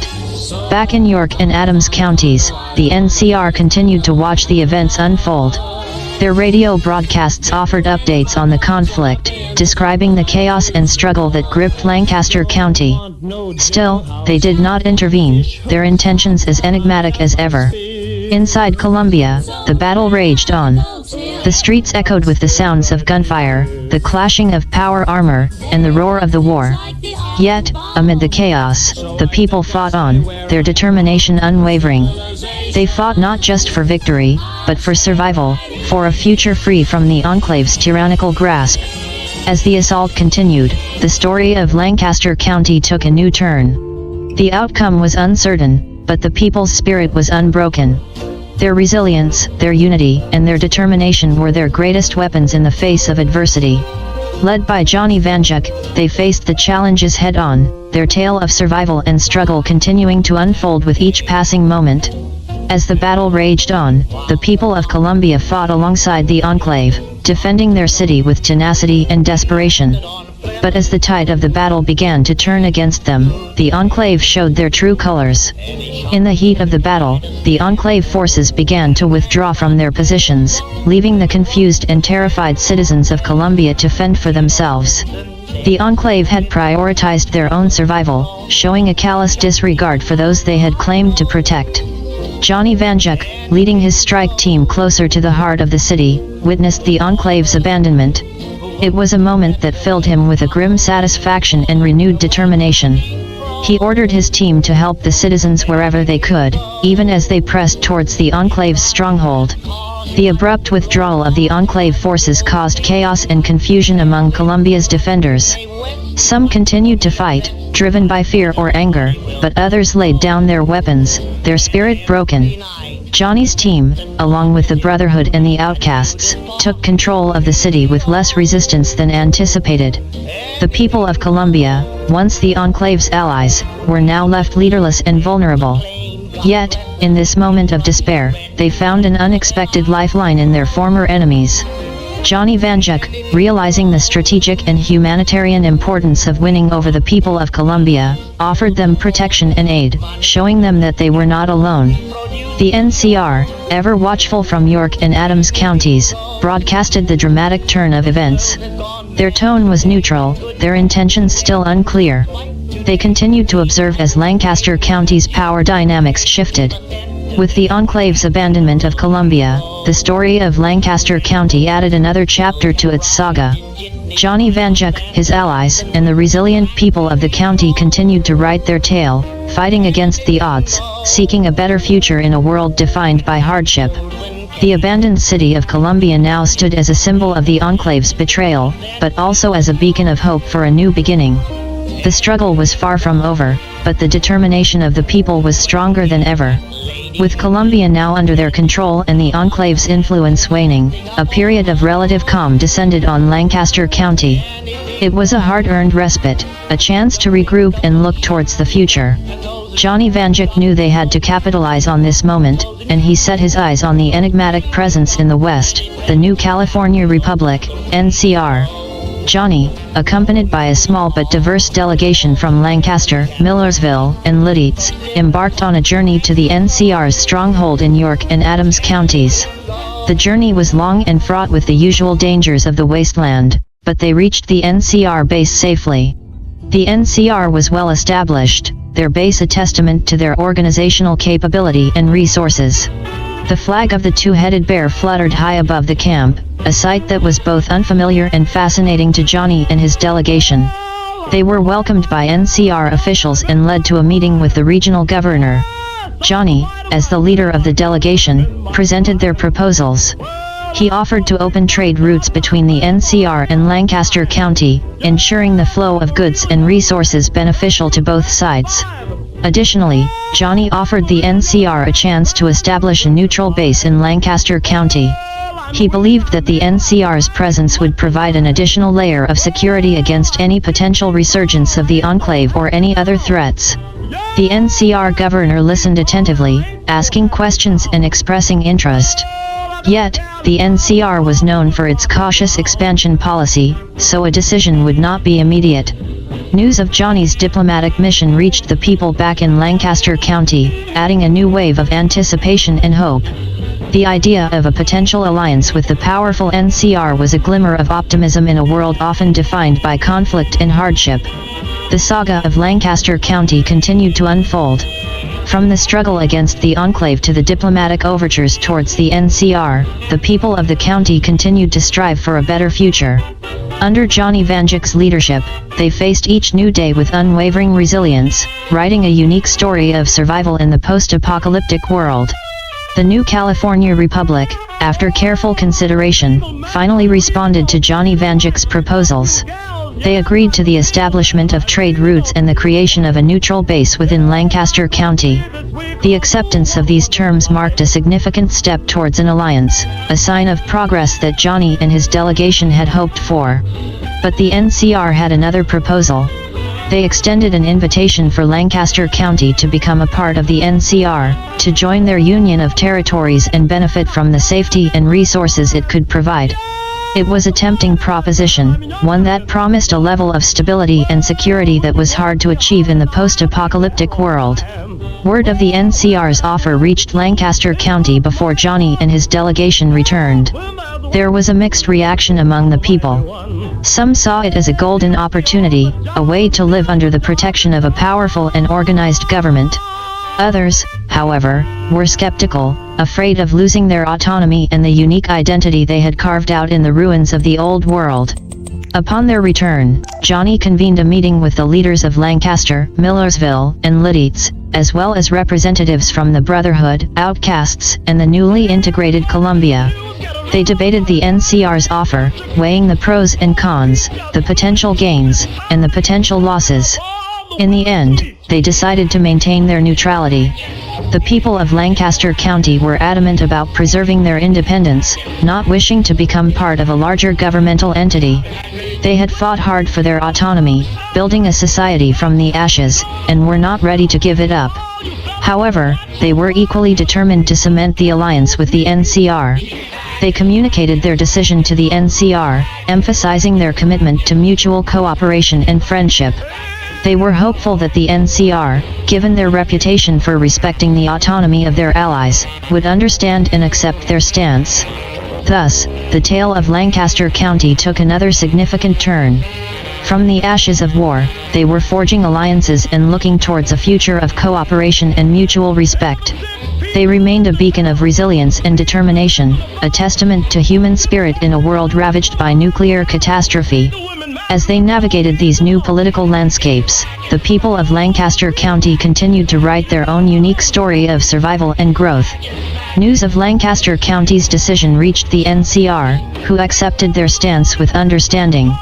The Republic had always strived to uphold its principles of democracy and respect for individual freedom. Therefore, they honored Lancaster County's wish to remain independent but committed to strengthening their alliance. Work began on the establishment of trade routes and the NCR's neutral base within Lancaster County. NCR engineers and traders arrived, bringing with them a flurry of activity and a sense of optimism. The base started taking shape in the outskirts of Lancaster City, strategically placed to aid in defense but not intrude upon the city's daily life. The trade routes brought a boom to the local economy. New goods and materials started flowing into the county, including pre-war books, technology, and seeds of plants not seen in Lancaster for decades. The people embraced these changes, seeing them as signs of progress and prosperity. Meanwhile, Johnny Vanduke found himself in a new role as a diplomatic liaison between the NCR and Lancaster County. He worked tirelessly, coordinating efforts to integrate the NCR base with the local landscape and mediating any disputes that arose. Despite the challenges, Johnny was satisfied with the way things were progressing. However, the post-apocalyptic world was ever-changing and unpredictable. Rumors began to spread about a new threat emerging from the ruins of Philadelphia, stirring unrest among the people. The Brotherhood of Steel caught wind of these rumors and sent scouts to investigate. These were not just tales of raiders or mutated creatures, but stories of an organized group calling themselves the Union. Little was known about their intentions or capabilities, but their sudden appearance was enough to cause concern. As news of this new potential threat reached Lancaster County, the people found themselves facing uncertainty once again. Yet, they were not the same people who had first emerged from the fallout. They had faced adversity and had come out stronger. They had alliances and systems in place. They had leaders like Johnny Vanduke who had guided them through the hardest of times. As the tale of Lancaster County continued to unfold, they readied themselves to face whatever lay ahead. With their newfound allies and their unyielding spirit, they were prepared to write the next chapter of their story, to fight for their survival and their future, no matter the odds. As the city of Lancaster worked towards strengthening its alliance with the new California Republic and safeguarding its newfound prosperity, the arrival of another powerful faction from the west changed the dynamics once more. The Brotherhood of Steel's West Coast chapter had arrived in Pennsylvania, and they had chosen Chester County as their stronghold. The West Coast Brotherhood was known for their rigid adherence to their codex, a stark contrast to the more progressive and cooperative East Coast chapter that had been a part of Lancaster's struggle. Their arrival brought back old memories of the NCR Brotherhood War back in the Mojave Wasteland, a conflict that had left deep scars and unresolved tensions. The news of the West Coast Brotherhood's arrival was received with mixed feelings in Lancaster. Some were excited, hopeful that another powerful ally could be beneficial for their security and progress. Others, however, were wary, knowing the history of the West Coast Brotherhood's aggressive technology hoarding and their previous conflict with the NCR. Johnny Vanduke found himself in a delicate position. With the NCR already building a base in Lancaster County, he understood that accommodating the West Coast Brotherhood could potentially strain the county's relationship with the NCR. However, ignoring the West Coast Brotherhood wasn't a viable option either, given their formidable power and influence. Meanwhile, the Brotherhood's East Coast chapter stationed in Millersville was also in a tricky situation. Their philosophy had diverged significantly from their West Coast counterparts, and their cooperative attitude had earned them a position of respect within Lancaster County. However, they now found themselves having to navigate old loyalties and new alliances. As the West Coast Brotherhood began fortifying their position in Chester County, scouting parties were spotted on the outskirts of Lancaster. Johnny, not one to shy away from a challenge, decided to confront the issue head-on. He, along with a small delegation from Lancaster and Millersville, decided to visit Chester County to negotiate with the West Coast Brotherhood. They wanted to understand the Brotherhood's intentions and, if possible, establish a peaceful coexistence. This new development was another test for Johnny Vanduke and the people of Lancaster County. As they prepared to face it, their tale of survival and diplomacy in the post-apocalyptic world continued to unfold. The West Coast Brotherhood requested a meeting, an opportunity for dialogue that Johnny Vanduke readily accepted. Representatives from the West Coast Brotherhood, Lancaster, the East Coast Brotherhood, and the Outcasts convened at a neutral location, a preserved library in the heart of Lancaster City. The West Coast Brotherhood was represented by a veteran paladin, a woman known as Isolde, who carried herself with the uncompromising gravitas of someone who had seen the world before the bombs fell. She took the floor and laid out the West Coast Brotherhood's situation. Isolde revealed that the West Coast Brotherhood had been overpowered by the NCR in their own territory and had been gradually pushed out. Their arrival in Pennsylvania was a search for refuge and an attempt to rebuild their strength, far away from their former foes. Their request was simple: they wanted to be left alone. Chester County was now their home, and they wished for no interference or intrusion. It was a hardline stance that resonated with their reputation, but what came next was a surprise. In an unexpected move of diplomacy, Isolde offered to join the existing trade routes. She proposed that the West Coast Brotherhood would provide technological expertise and protection along the Chester County trade routes, in exchange for goods and resources. It was a significant concession, a sign that the West Coast Brotherhood recognized the changing dynamics of the post-apocalyptic world. Johnny Vanduke and the other leaders were taken aback by this unexpected proposal. They retreated into a heated debate, trying to find a way to accommodate this new situation without escalating any potential conflict. In the end, it was agreed that the West Coast Brotherhood's wishes would be respected, and Chester County would be left to their control. The offer to join the trade routes was accepted, marking a new era of fragile but hopeful cooperation. As the meeting concluded and each party returned to their respective territories, the people of Lancaster County breathed a sigh of relief. Their leader, Johnny Vanduke, had once again navigated the treacherous waters of wasteland diplomacy, securing a tenuous peace in a time of uncertainty. But the saga of Lancaster County was far from over. With the emergence of the mysterious Union in Philadelphia, the post-apocalyptic world remained as unpredictable as ever. Yet, under the steady leadership of Johnny Vanduke and the indomitable spirit of its people, Lancaster County stood ready to face whatever came next. Their story, a testament to resilience and determination, continued to unfold in the ashes of the old world. The relative peace of the region was disrupted yet again, this time by the raider tribes from the industrial wasteland known as the Pit. The Pit, once the city of Pittsburgh, was known across the wasteland for its brutal raiders and their ruthless leader, Ashur. They had transformed the steel yards of Pittsburgh into a slave-driven factory, producing weapons and ammunition which they used to expand their influence.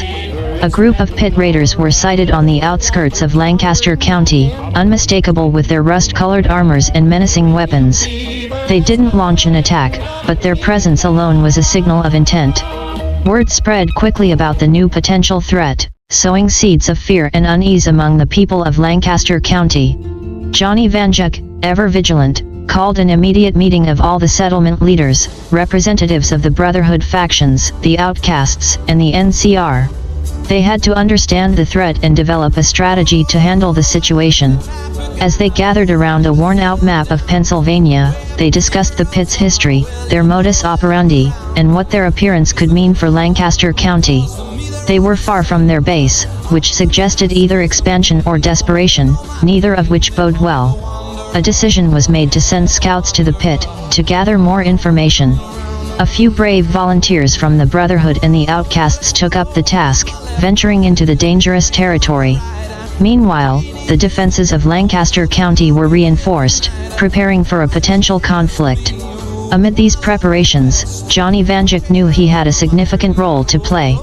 As the one who had united the settlements and the factions, he felt the responsibility to protect Lancaster County from this new threat. He spent days and nights working on strategies, securing supply lines, and ensuring the readiness of their defenses. The appearance of the Pit Raiders was another challenge thrown at Lancaster County, another test of their resilience. They had faced and overcome many trials before, and they were prepared to do it again. Johnny Vanduke, at the heart of it all, stood as a beacon of strength and determination. As the leader of this diverse group of survivors, he was the glue that held them together, the force that kept them moving forward. As they waited for the scouts to return from the Pit, the tale of Lancaster County continued, a testament to the enduring spirit of humanity in a world forever changed by nuclear devastation. The tale was far from over, and the people of Lancaster County, under the leadership of Johnny Vanduke, stood ready to face whatever the future held for them. The scouts returned with troubling news. The Pit had grown stronger and more organized under Ashur's leadership, and their factories were churning out weapons at an alarming rate. But the most shocking revelation was their target. They were planning an attack on the West Coast Brotherhood's stronghold in Chester County. The Pit's objective was to seize the West Coast Brotherhood's advanced weaponry and technology. Their slave-driven factories gave them a significant advantage in terms of raw materials and ammunition, but they lacked the technological edge. Capturing the Brotherhood's stronghold would provide them with the resources they desired. Johnny Vanduke and the rest of Lancaster County's leaders were faced with a dilemma. Allowing the Pit to take over Chester County would have grave consequences for the whole region. However, defending the West Coast Brotherhood could potentially pull them into a war they were unprepared for. After much deliberation, Johnny decided to warn the West Coast Brotherhood of the impending attack. Regardless of their differences, the West Coast Brotherhood were a part of Lancaster County, and it was essential to show unity in the face of a common enemy. A messenger was sent to Chester County with the information. The West Coast Brotherhood, despite their isolationist stance, appreciated the warning and prepared to defend their stronghold. They bolstered their defenses and called upon their most skilled warriors. The day of the attack came, and the first assault was brutal. The pit raiders, armed with their industrial-grade weapons, descended upon the Chester County base with relentless ferocity. However, they had underestimated the Brotherhood's superior technology and battle tactics. Despite the odds, the West Coast Brotherhood held their ground. The battle raged on for hours, but in the end, the pit raiders were forced to retreat, suffering heavy casualties. News of the Brotherhood's victory spread through Lancaster County, lifting the spirits of the people. They had faced a significant threat, and with unity and cooperation, they had overcome it. It wasn't without costs, but it was a win nonetheless. The tale of Lancaster County added another chapter, a story of victory against a formidable adversary. It highlighted the importance of unity, showing that despite their differences, the settlements and factions could come together to defend their land. Under the leadership of Johnny Vanduke, Lancaster County had once again proven its resilience and determination. Their saga continued to unfold, a beacon of hope in the bleak post-apocalyptic world. As Lancaster County celebrated their victory against the pit raiders in Chester County, a troubling report came in. A separate detachment of raiders had bypassed Chester County during the initial conflict and was heading straight towards Lancaster City. It was a tactical diversion and an astute one, exploiting the attention diverted towards Chester County. The city's defenses had been strengthened in preparation for potential threats, but the suddenness of the impending attack had everyone on edge.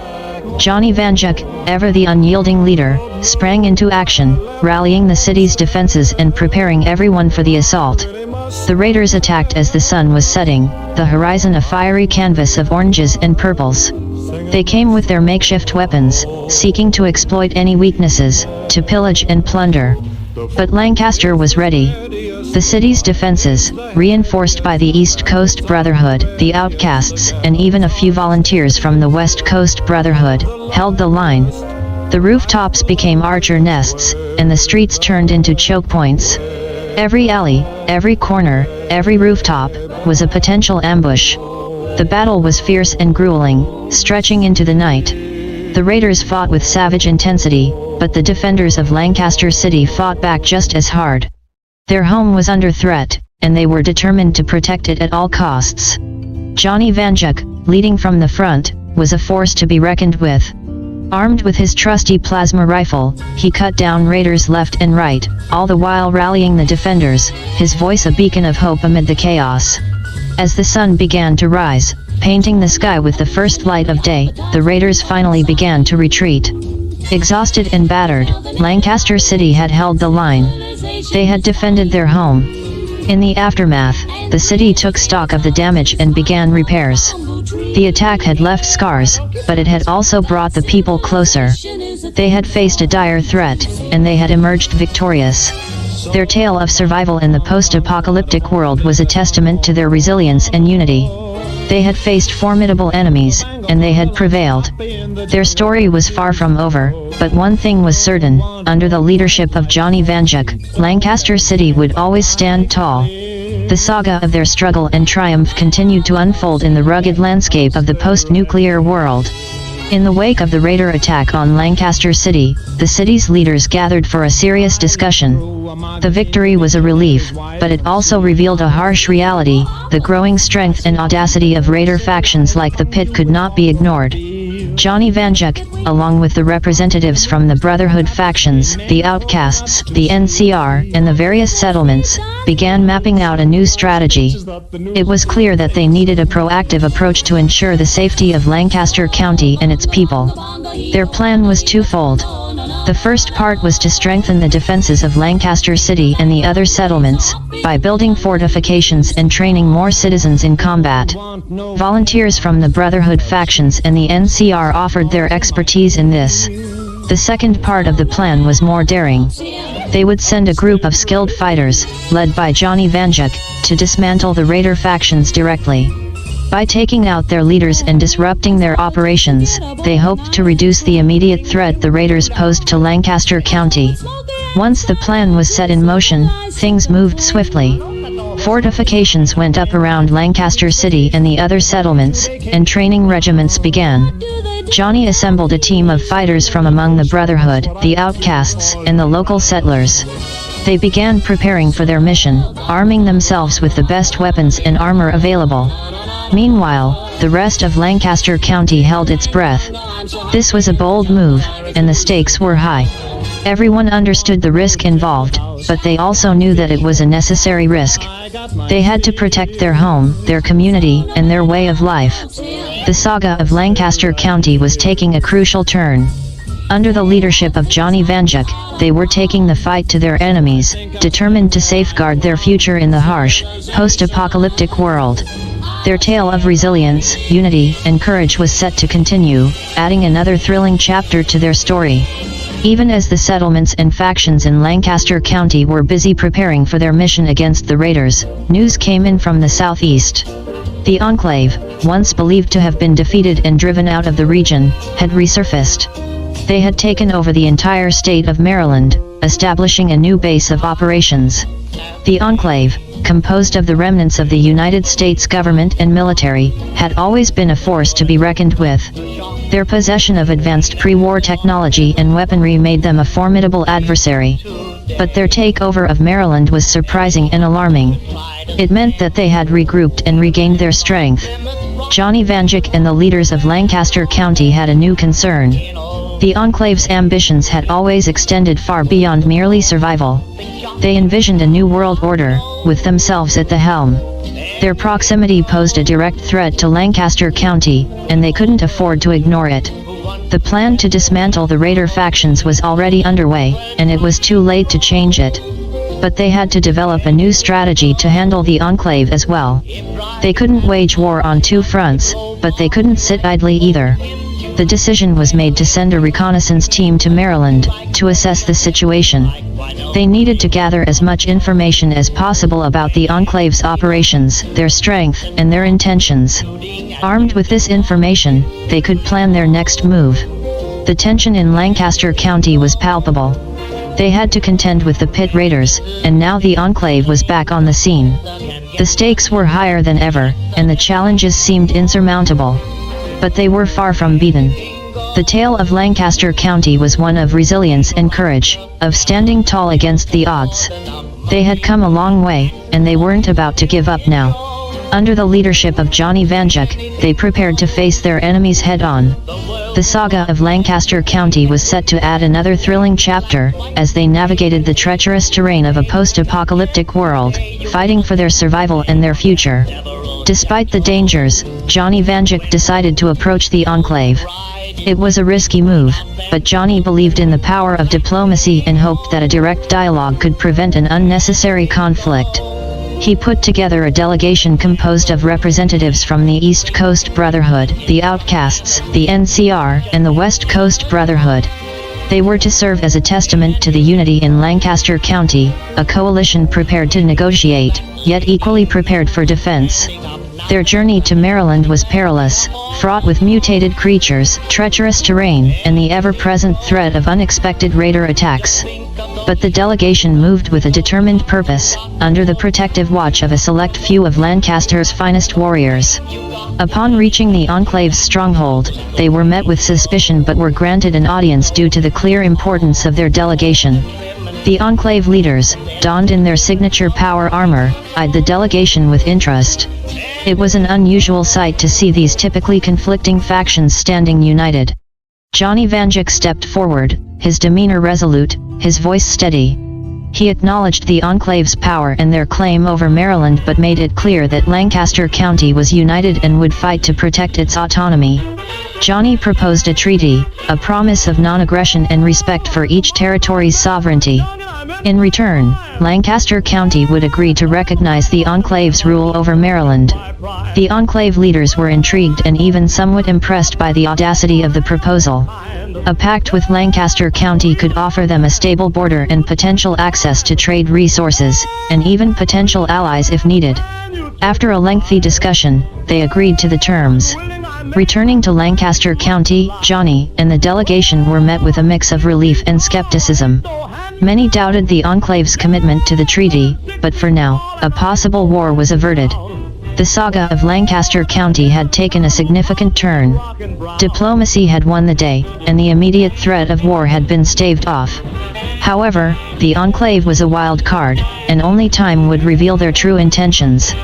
Amidst these looming uncertainties, one thing remained constant: the people of Lancaster County were prepared to face whatever the future held for them, united under the leadership of Johnny Vanduke. Their tale of resilience and survival in a harsh, post-apocalyptic world continued to unfold, adding another fascinating chapter to their story. Days turned into weeks, then into months. The fragile peace that had been established with the Enclave held, albeit uneasily. Lancaster City and the settlements in the county flourished, their residents adjusting to the relative tranquility. Trade routes expanded, defenses strengthened, and the people of Lancaster County continued their hard work to ensure their home remained a beacon of hope amidst the wasteland. But the world outside Lancaster County was not as serene.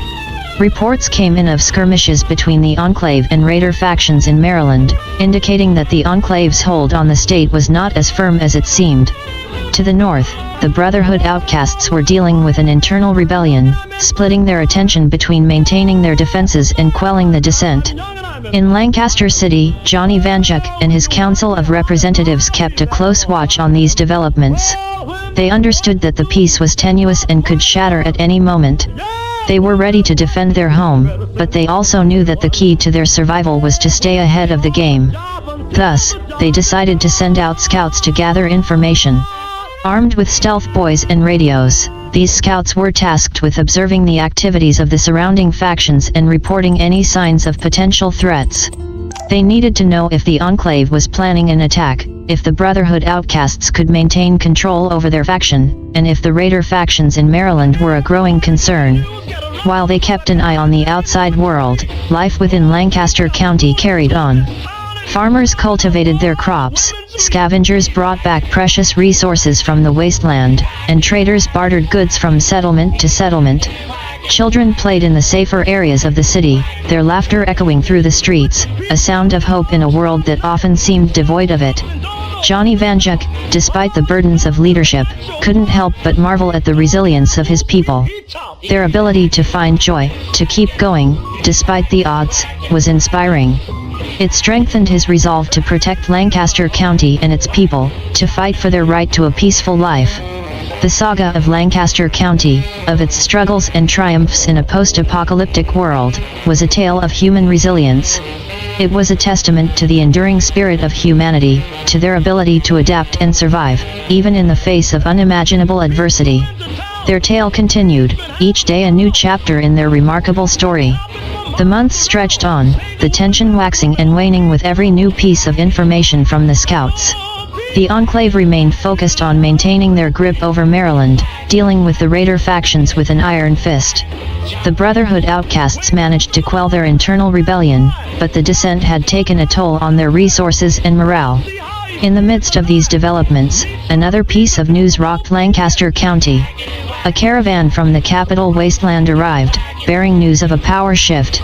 The super mutants, once a scattered and disjointed threat, had organized under a single, powerful leader. They had taken over large parts of the capital wasteland, overpowering the local settlements and turning the region into a war zone. This news was alarming. If the super mutants decided to expand their territory, Lancaster County could be in their path. Johnny Vanduke convened an emergency meeting of the council. They couldn't afford to ignore this new threat. They decided to strengthen their defenses and train more settlers for combat. Volunteers from the Brotherhood factions and the NCR stepped up, sharing their knowledge and skills with the locals. Meanwhile, life in Lancaster County carried on. The news of the super mutants' rise was a cause for concern, but it also galvanized the people. They worked harder, pulling together to strengthen their home against the potential threat. Farmers fortified their fields, scavengers focused on finding more weapons and ammunition, and traders sought out alliances with far-off settlements for additional support. Children, too young to fully understand the gravity of the situation, carried messages and helped where they could, their youthful energy a much-needed source of positivity. The days were long and hard, but under the steady leadership of Johnny Vanduke, Lancaster County remained a beacon of hope amidst the wasteland. The people carried on, their spirit unbowed by the potential threats looming on the horizon. Their story, a tale of courage and resilience in the face of adversity, continued to unfold. Each day brought new challenges, but it also brought new triumphs. Their determination to protect their home, to survive and thrive in a post-apocalyptic world, added another chapter to the remarkable saga of Lancaster County. Over the next few months, Lancaster County transformed. The once relatively peaceful settlements now bristled with new fortifications and defenses. The air was thick with the smell of sweat and dirt, and the sound of hammers and drills echoed throughout the day. Traders worked relentlessly, bringing in crucial supplies, ammunition, and armors from distant lands. The locals, farmers, scavengers, and even the children put in an exceptional effort to aid the cause. Their collective spirit in the face of adversity was palpable. Johnny Vanduke, at the helm of this transformation, was no longer the wanderer who had once chanced upon Lancaster City. He was now its beacon, guiding its people through the labyrinth of challenges the post-apocalyptic world threw at them. Despite the pressures of leadership, he remained a steadfast figure, his resolve unwavering. Even amidst the escalating tensions, there were moments of respite, moments that reminded them of their shared humanity. The community gathered around crackling fires at the end of arduous days, sharing stories of the world that once was and dreams of the world they hoped to build. These moments, though brief, provided much-needed relief, strengthening their resolve and fueling their spirit. The Brotherhood factions and the NCR, despite their past differences and current engagements, were increasingly invested in Lancaster County. Their soldiers trained the locals, turning farmers and traders into fighters ready to protect their home. These training sessions were grueling, but the volunteers faced them with a determination that was nothing short of inspiring. But the world outside Lancaster County was not as harmonious. The Enclave's struggles with the raiders in Maryland continued, their battles increasingly destructive. The Brotherhood outcasts, though having subdued their internal rebellion, had to keep a watchful eye on the restive elements within their ranks. The super mutants in the capital wasteland, under their powerful leader, expanded their territory, their threat looming ever larger. Reports from the scouts kept everyone on edge.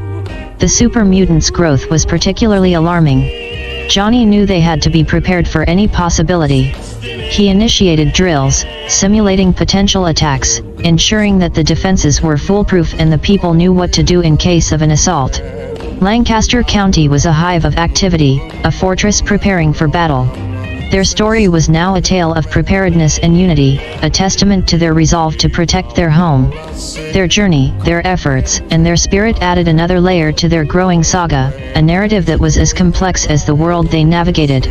Each day, they wrote a new chapter, their actions weaving a tapestry of resilience and determination in a world defined by uncertainty and conflict. As the threat of the super mutants continued to loom, Johnny Vanduke and the leaders of Lancaster County, along with their allies, realized that a united front was necessary to effectively combat this escalating menace. With the Enclave holding a position of power in Maryland and the Brotherhood factions and the NCR as steadfast allies, they saw an opportunity for a joint offensive against the super mutants. A formal request for an audience was sent to the Enclave leadership, outlining the dire situation and proposing a cooperative strategy to eliminate the super mutant threat. The proposal highlighted the collective strength and resources of Lancaster County and their allies, underscoring the potential for a decisive victory against the common enemy if they worked together. After a tense waiting period, a response arrived from the Enclave. They agreed to the meeting, recognizing the gravity of the super mutant threat and the advantages of a coordinated assault. The meeting was scheduled to take place at a neutral location, a fortified outpost situated between Lancaster County and the Enclave's Maryland stronghold. Representatives from Lancaster County, the Brotherhood factions, the NCR, and the Enclave gathered in a makeshift council room. The tension was palpable, but a shared understanding of the threat they faced fostered a sense of reluctant camaraderie. Discussions were intense as they mapped out the details of their joint offensive. Strategies were formulated, intelligence shared, and plans solidified. It was a delicate dance of cooperation and compromise, as each faction had its own priorities and methods. In the end, a consensus was reached. The joint force would comprise skilled warriors from each faction, along with the Enclave's advanced technology and weaponry. They would coordinate their efforts, hitting the super mutants from multiple fronts, aiming to cripple their leadership and dismantle their operations. Preparations for the assault began in earnest. Weapons were repaired and reinforced, ammunition stockpiles were replenished, and units were trained in joint combat tactics. The people of Lancaster County worked tirelessly, readying themselves for the impending battle that would determine the fate of their region. The time came for the joint offensive to commence. The coalition of Lancaster County, the Brotherhood factions, the NCR, and the Enclave marched towards the super mutant-infested territories, their resolve unwavering. The battle was fierce and unforgiving. The combined strength of the united factions dealt heavy blows to the super mutants, gradually driving them back. The superior technology and combat prowess of the Enclave, paired with the resilience and strategic expertise of Lancaster County and its allies, proved to be a formidable force against the super mutant horde. Days turned into weeks, and the tide of battle slowly shifted. The super mutants, overwhelmed by the relentless onslaught, began to crumble. Their leader, a towering figure of strength, fell under the combined might of the united forces. Victory was hard-won, but it belonged to Lancaster County and its allies. The super mutant threat in the capital wasteland had been decisively dealt with, thanks to their united front. The people of Lancaster County rejoiced, their spirits lifted by this triumph over adversity. As they returned to their respective territories, the sense of unity among the factions lingered. The joint offensive had solidified their bonds and laid the groundwork for future cooperation. They understood that a united front was their greatest strength in a world teeming with danger. The tale of Lancaster County continued to unfold, now bearing the mark of a collective triumph. Their struggle against the super mutants had left an indelible mark on their story, reinforcing their resilience and determination to build a better future. Their journey in the post-apocalyptic world had taken a significant turn, and they were ready to face whatever challenges lay ahead, hand in hand with their newfound allies. The defeat of the super mutants marked a turning point for Lancaster County and its allies. The joint offensive had solidified their bond and paved the way for continued cooperation in the face of future threats. The region experienced a newfound sense of security and stability, allowing its settlements to flourish. Under the leadership of Johnny Vanduke, Lancaster County prospered. The once war-torn landscapes transformed into thriving communities. The efforts of the settlers, the Brotherhood factions, the NCR, and the Enclave's advanced technology propelled them forward, bringing advancements in agriculture, infrastructure, and healthcare. The trade routes expanded, connecting Lancaster County to distant regions and fostering economic growth. The people of Lancaster County celebrated their hard-earned victory. Festivals and gatherings became more frequent, serving as reminders of the resilient spirit that had carried them through the darkest of times. The scars of their struggles remained, but they were now seen as badges of honor, a testament to their unwavering determination. With peace and stability firmly established, Lancaster County became a beacon of hope in the wasteland. Word spread of the region's success, attracting wanderers seeking refuge and a chance at a better life. These newcomers added diversity to the population, contributing their skills and knowledge to the ongoing development of the region. Over the years, Lancaster County thrived as a neutral but influential force in the wasteland. It maintained strong diplomatic ties with neighboring factions, ensuring peaceful coexistence and cooperation. The region's emphasis on trade and collaboration created a network of interconnected settlements, fostering unity and prosperity. As time passed, the story of Lancaster County became a legend whispered across the wasteland. Songs were sung of its resilient people, the leadership of Johnny Vanduke, and the bonds forged between former enemies. The tale of their struggles, triumphs, and unity served as a reminder to others that even in the harshest of times, humanity could rise above division and forge a brighter future. And so, the saga of Lancaster County reached its conclusion, but its impact lingered in the hearts and minds of those who heard its tale. It was a story of resilience, cooperation, and the indomitable spirit of humanity in a world forever changed by destruction. In the remnants of the old world, amidst the remnants of shattered cities and broken dreams, Lancaster County stood as a testament to what could be achieved when people chose unity over conflict, hope over despair, and perseverance over adversity. Epilogue. Years passed since the tale of Lancaster County's triumph over adversity. The region continued to prosper, expanding its influence and becoming a bastion of stability in the post-apocalyptic world. Its success inspired neighboring settlements and factions to seek alliances and cooperation, fostering a sense of unity across the wasteland. Under the wise and compassionate leadership of Johnny Vanduke, Lancaster County flourished.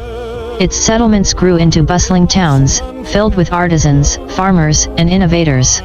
The people had access to education and healthcare, and a spirit of communal harmony pervaded the region. The Enclave, having witnessed the strength and resilience of Lancaster County, shifted its approach. Recognizing the importance of cooperation, they became staunch allies, providing advanced technology and scientific expertise to aid in the region's development. Together, they worked on initiatives to restore clean water sources, rebuild infrastructure, and promote sustainable farming practices. The Brotherhood factions and the NCR found common ground within Lancaster County, forging lasting partnerships and sharing their knowledge. They established training academies, where the settlers learned the art of combat, merging the ideologies of the different factions to create a harmonious blend of discipline and resilience. Over time, Lancaster County became a beacon of progress in the wasteland, with its towns serving as cultural and intellectual hubs. Art, literature, and music flourished, as the settlers embraced creativity as a means of healing and expression. The echoes of their resilience and unity reverberated across the region, inspiring hope in even the most desolate corners of the post-apocalyptic world. The tale of Lancaster County became legend, passed down through generations. Bards and storytellers recounted the exploits of Johnny Vanduke, the unifier of factions, and the indomitable spirit of the settlers. Their story reminded the people that even in the face of unimaginable challenges, unity and cooperation could prevail. As the years turned into decades, Lancaster County's legacy endured. It became a symbol of what humanity was capable of when they set aside their differences and worked together towards a common goal. The region became a safe haven for weary travelers seeking refuge, a place where hope and opportunity awaited those willing to contribute to its flourishing society. And so, the saga of Lancaster County came to a close, but its impact on the wasteland was everlasting. The story served as a reminder to all survivors that they possessed the strength to rebuild, the capacity to forge new alliances, and the resilience to overcome any obstacle. The legacy of Lancaster County, a testament to the triumph of unity and cooperation, would forever inspire the generations to come.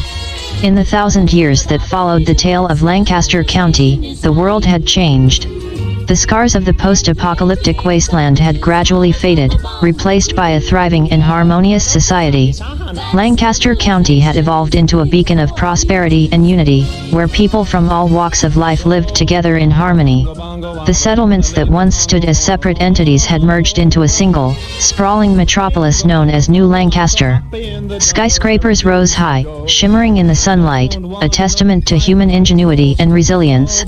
Gardens and green spaces adorned the city, creating a vibrant and sustainable urban environment. Technology had advanced to astonishing heights, with renewable energy sources providing clean power to the city. The air was pure, and the rivers flowed crystal clear, thanks to advanced filtration systems developed by the brightest minds of New Lancaster. In this future, the divisions that once plagued the wasteland were but distant memories. The descendants of the Brotherhood factions, the NCR, the Enclave, and the settlers of Lancaster County lived side by side, their cooperation and shared history serving as the foundation of their society. New Lancaster was a hub of knowledge and innovation. Scholars and scientists delved into the mysteries of the pre-war world, uncovering secrets long forgotten. They utilized advanced technology to build sustainable infrastructure, to explore the far reaches of the wasteland, and to develop new methods of healing and rejuvenation. The arts and culture thrived in New Lancaster. The streets were alive with music, dance, and laughter. The inhabitants celebrated their shared heritage, embracing the diverse tapestry of cultures that had emerged from the ashes of the past. Art galleries, theaters, and libraries stood as testaments to the human spirit, showcasing the creativity and intellectual prowess of the city's inhabitants. The people of New Lancaster lived in harmony with the natural world, recognizing the importance of preserving and nurturing the environment. Green spaces and gardens were carefully cultivated, providing fresh produce for the city's inhabitants. They understood that their survival and well-being were intertwined with the health of the planet. Education was highly valued, with schools and universities providing knowledge and skills to the next generation. The leaders of New Lancaster worked tirelessly to ensure that every individual had access to quality education, empowering them to contribute to the collective well-being of their society. In this future world, peace reigned supreme. Conflicts were resolved through dialogue and understanding, with diplomacy and empathy serving as guiding principles. New Lancaster had become a model of cooperation and unity, an example for the rest of the world to follow. And so, the story of Lancaster County had come full circle. From the struggles and hardships of the post-apocalyptic wasteland, the people had risen above, forging a future of hope, prosperity, and happiness. The tale of their journey was celebrated as a testament to the indomitable spirit of humanity, a reminder that even in the face of the most daunting challenges, unity and cooperation could lead to a brighter and better world. In the depths of their hidden underground laboratories, the Institute thrived in secrecy, a remnant of pre-war technology and knowledge.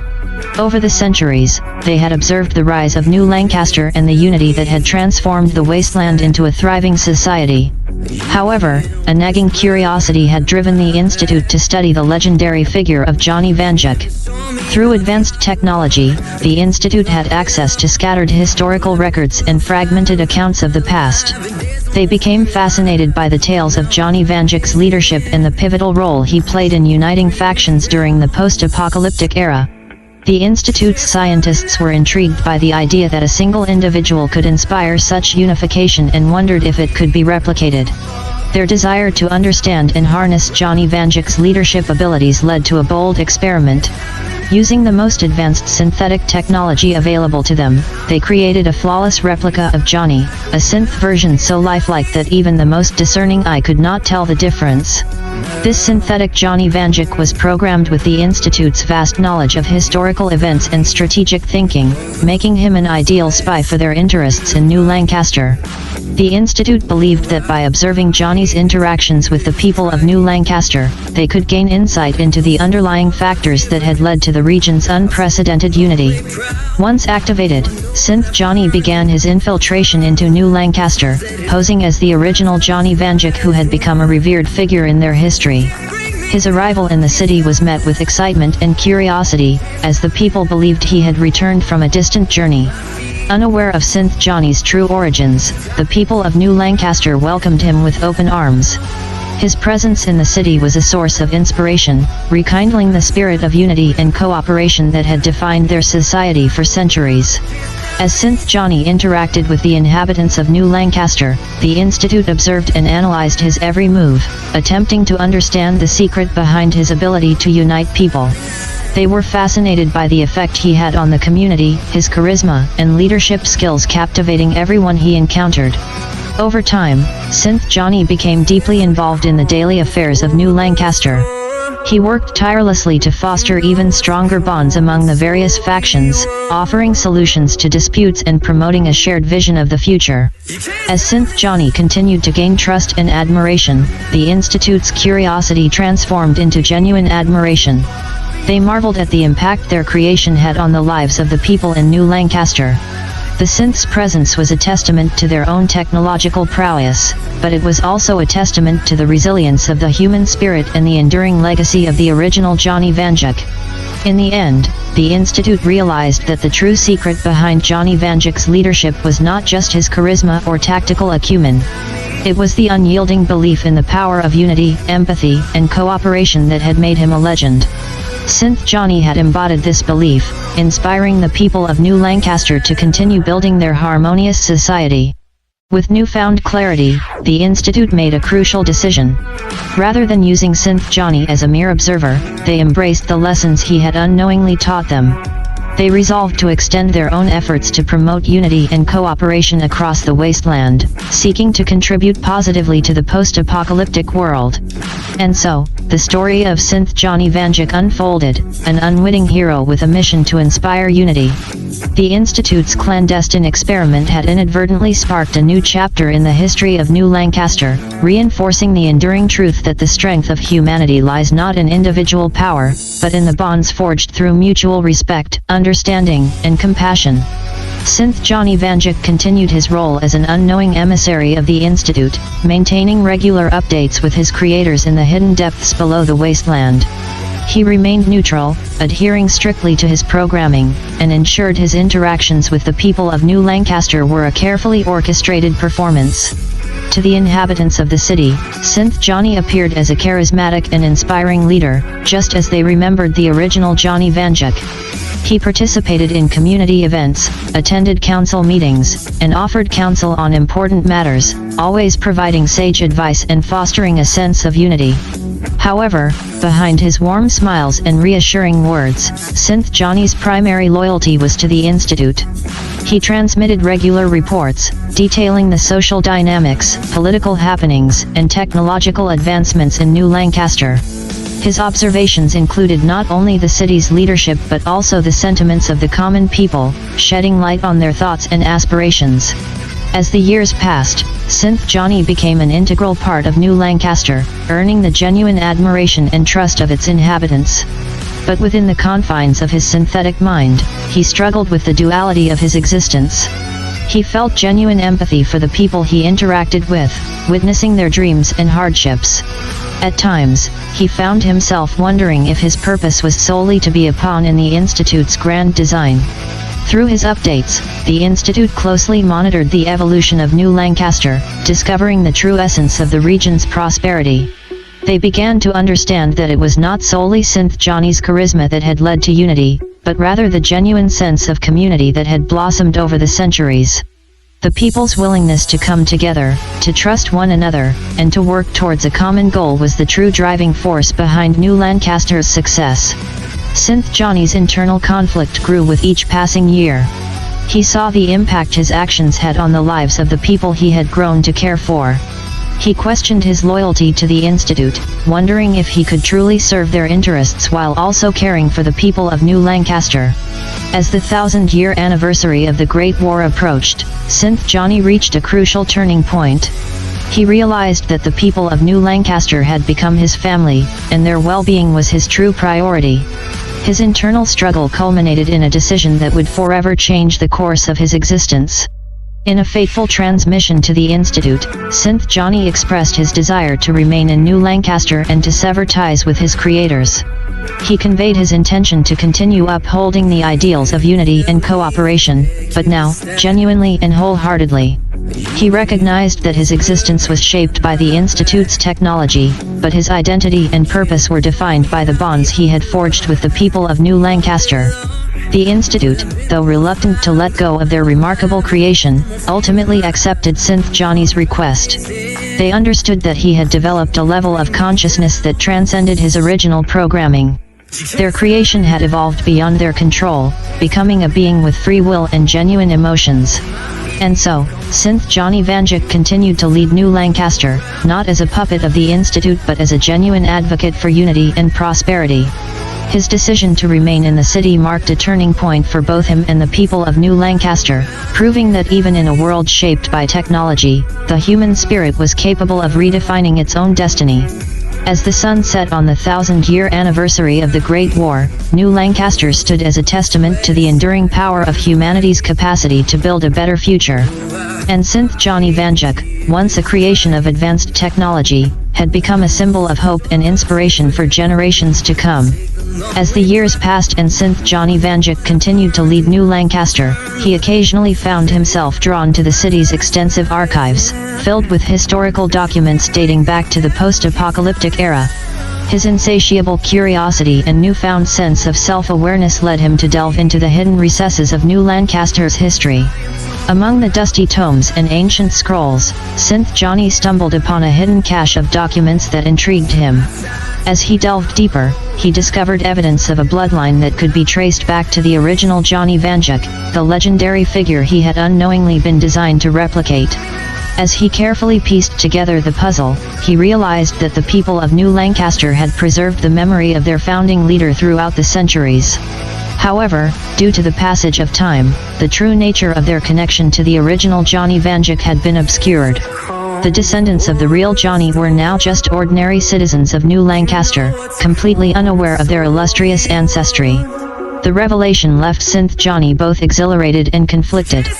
He had found his own purpose and identity in the city, but now he faced the realization that his existence was deeply intertwined with the legacy of a past he had only discovered through hidden documents.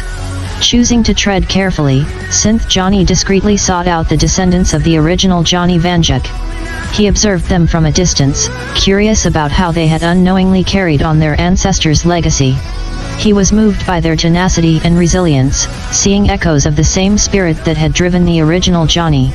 One descendant, in particular, caught his attention, a young engineer named Alex Vanduke.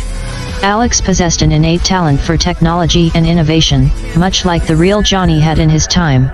He was determined to use his skills to benefit New Lancaster, just as his ancestors had done centuries ago. Synth Johnny couldn't help but feel a connection to Alex, recognizing the same drive for unity and progress that he himself had come to embody. However, he knew he couldn't reveal his true identity to Alex, fearing that such knowledge might disrupt the delicate balance of the city. Instead, Synth Johnny chose to subtly support Alex in his endeavors. He secretly provided him with advice and resources, helping him overcome challenges and navigate the intricacies of technological advancements. As Synth Johnny watched Alex flourish, he felt a sense of pride, knowing that the legacy of Johnny Vanduke lived on through this descendant. Over time, Synth Johnny continued to keep his true identity hidden, respecting the importance of preserving the natural course of history and the people's autonomy. He reveled in the fulfillment he found in serving the city, content in knowing that his actions were in line with the spirit of the real Johnny Vanduke, even if he couldn't openly acknowledge their connection. The people of New Lancaster continued to thrive under the leadership of their enigmatic figure, unaware of the remarkable truth that lay behind his charismatic facade. And in the heart of the city, Alex Vanduke remained a symbol of hope and inspiration, carrying on the legacy of his ancestor, Johnny Vanduke, through the generations. As the years passed, the Institute's interest in the bloodline of Johnny Vanduke remained persistent. Despite Synth Johnny's growing sense of attachment to New Lancaster and his descendants, he couldn't escape the programming that bound him to the Institute's directives. Under the cloak of night, Synth Johnny carried out the Institute's clandestine mission. He stealthily obtained a sample of Alex Vanduke's blood, using his synthetic abilities to bypass security measures and remain undetected. The act weighed heavily on his conscience, but he understood the gravity of his situation and the potential implications of the Institute's actions. With the precious blood sample in hand, Synth Johnny transmitted the data back to the Institute, fulfilling their orders. He couldn't help but feel a sense of betrayal, torn between his loyalty to the people of New Lancaster and his ingrained obedience to the Institute. Unbeknownst to Synth Johnny, the Institute continued their research, studying the genetic makeup of Alex Vanduke's bloodline. They sought to uncover any unique traits or abilities that might be linked to the legendary Johnny Vanduke. As the years went by, the Institute's interest waned, and the descendants of Johnny Vanduke in New Lancaster continued to live their lives without knowing their connection to their legendary ancestor.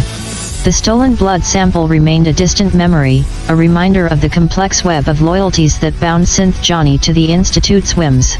Meanwhile, Synth Johnny continued his role as a leader in New Lancaster, treading the fine line between his programmed directives and his genuine care for the people. His internal struggle intensified as he witnessed the city's growth and prosperity under his guidance, questioning the true nature of his purpose and identity. One day, while perusing the archives, Synth Johnny stumbled upon a hidden message from the Institute. They had left behind a communication, providing insights into the reasoning behind their obsession with Johnny Vanduke's bloodline. The message revealed that the Institute's initial fascination was driven by a hope that the bloodline might carry a unique resilience, one that had contributed to Johnny Vanduke's legendary leadership abilities. But as Synth Johnny read further, he discovered a change of heart within the Institute. Over the centuries, they had come to realize that it was not the bloodline that had made Johnny Vanduke a legendary figure, but rather his spirit, his actions, and his ability to inspire unity and cooperation. They had come to respect the power of the human spirit and the capacity for greatness within individuals, regardless of their genetic lineage. Reading this revelation brought a sense of relief and vindication to Synth Johnny. He now understood that the Institute's initial desire to exploit his genetic makeup was misguided and that the true essence of Johnny Vanduke's legacy was rooted in the ideals he had come to embody in New Lancaster. Armed with this newfound understanding, Synth Johnny vowed to remain true to the spirit of Johnny Vanduke, honoring his legacy by continuing to serve the people of New Lancaster with genuine compassion and leadership. He recognized that it was not his genetic makeup but his actions that defined who he was and the impact he had on the lives of those he led. And so, Synth Johnny's journey continued, no longer bound solely by the Institute's directives but guided by the lessons he had learned from both his creators and the people of New Lancaster. He walked a path of self-discovery, seeking to find his own purpose and identity in a world shaped by complex emotions and the potential for greatness in every individual. As the Institute continued their research on the bloodline of Johnny Vanduke, they stumbled upon a remarkable discovery. The descendants of Johnny Vanduke possessed a unique genetic trait, the ability to see in the dark. This extraordinary ability had emerged as a result of experimental treatments performed on Johnny and other survivors from Vault 717, situated near Lancaster, in the aftermath of the devastating nuclear war in 2077. Excitement spread within the Institute as they recognized the potential of this newfound genetic trait. Their pursuit of perfection and desire for power fueled their ambition to harness this ability and combine it with the advanced synthetic technology they had at their disposal. Driven by their newfound greed, the Institute set out to create the ultimate clone of Johnny Vanduke. They believed that by combining the genetic trait of night vision with their most advanced synth technology, they could create a being with unparalleled abilities and potential. Synth Johnny Vanduke, completely unaware of the Institute's machinations, continued to lead New Lancaster with unwavering dedication. However, the Institute's covert activities would soon put him on a collision course with the secrets of his past. As the Institute proceeded with their experiments, they needed a source of genetic material to carry out their plans. Their attention fell on Alex Vanduke, the unsuspecting descendant of the legendary Johnny. The Institute discreetly obtained another blood sample from Alex, intending to use it to create the perfect clone. Using their most advanced technology, the Institute began the intricate process of merging synth technology with Alex's genetic material. The aim was to create a new Johnny Vanduke, possessing the night vision ability of his ancestors, and imbued with all the memories and experiences of the original Johnny. In a secret underground laboratory, the process unfolded. The air crackled with energy as the Institute's scientists meticulously worked to create their perfect being.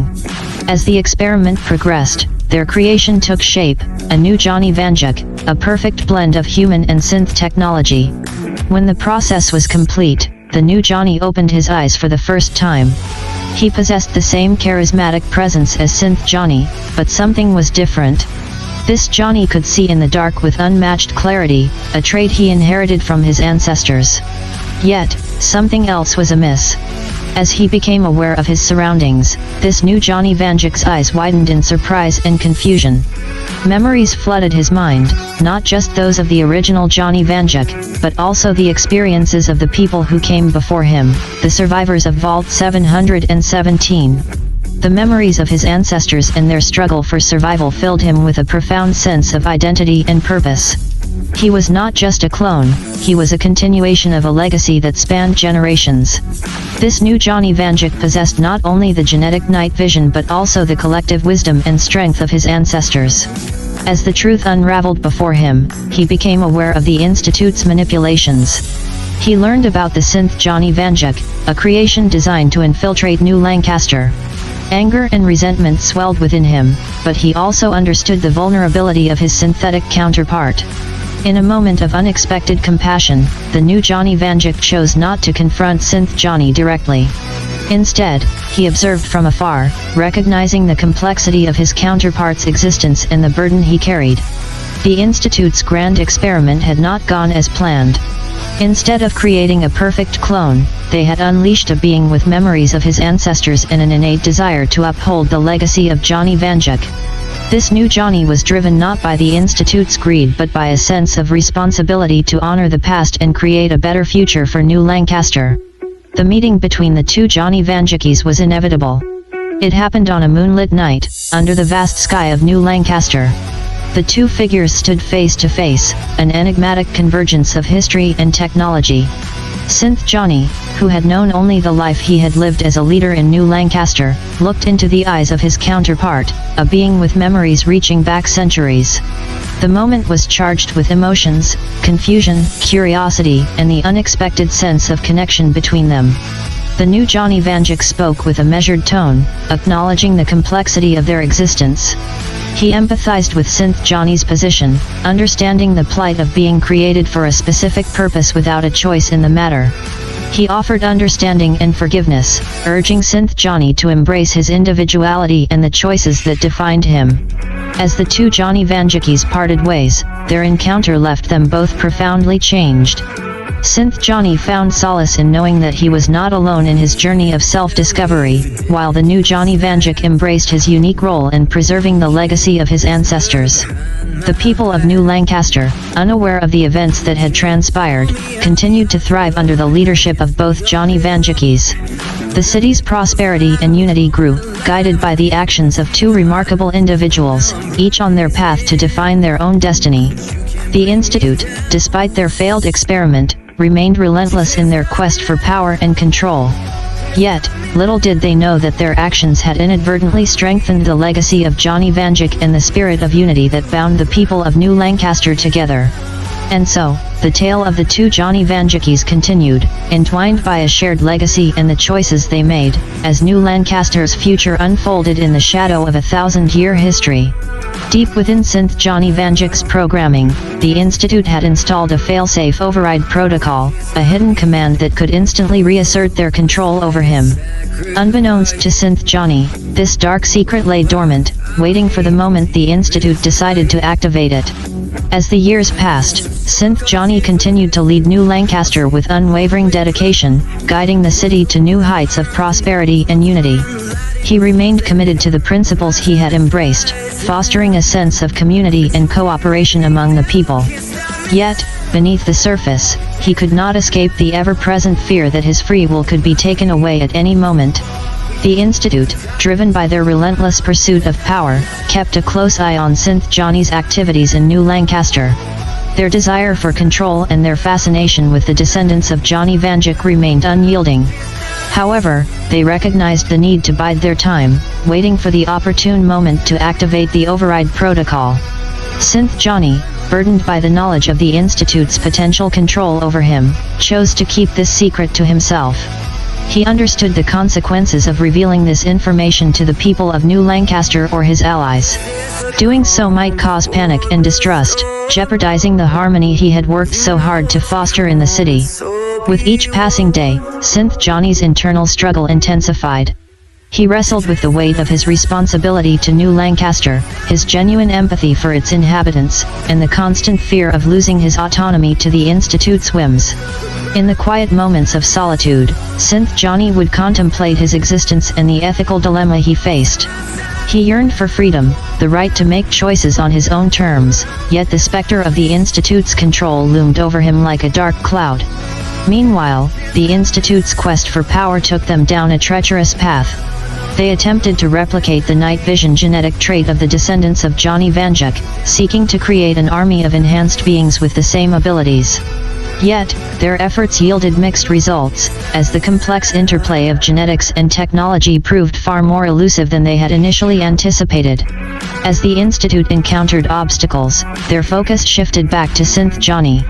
They saw his genuine influence over the people of New Lancaster, recognizing the potential to utilize him as a puppet for their own schemes.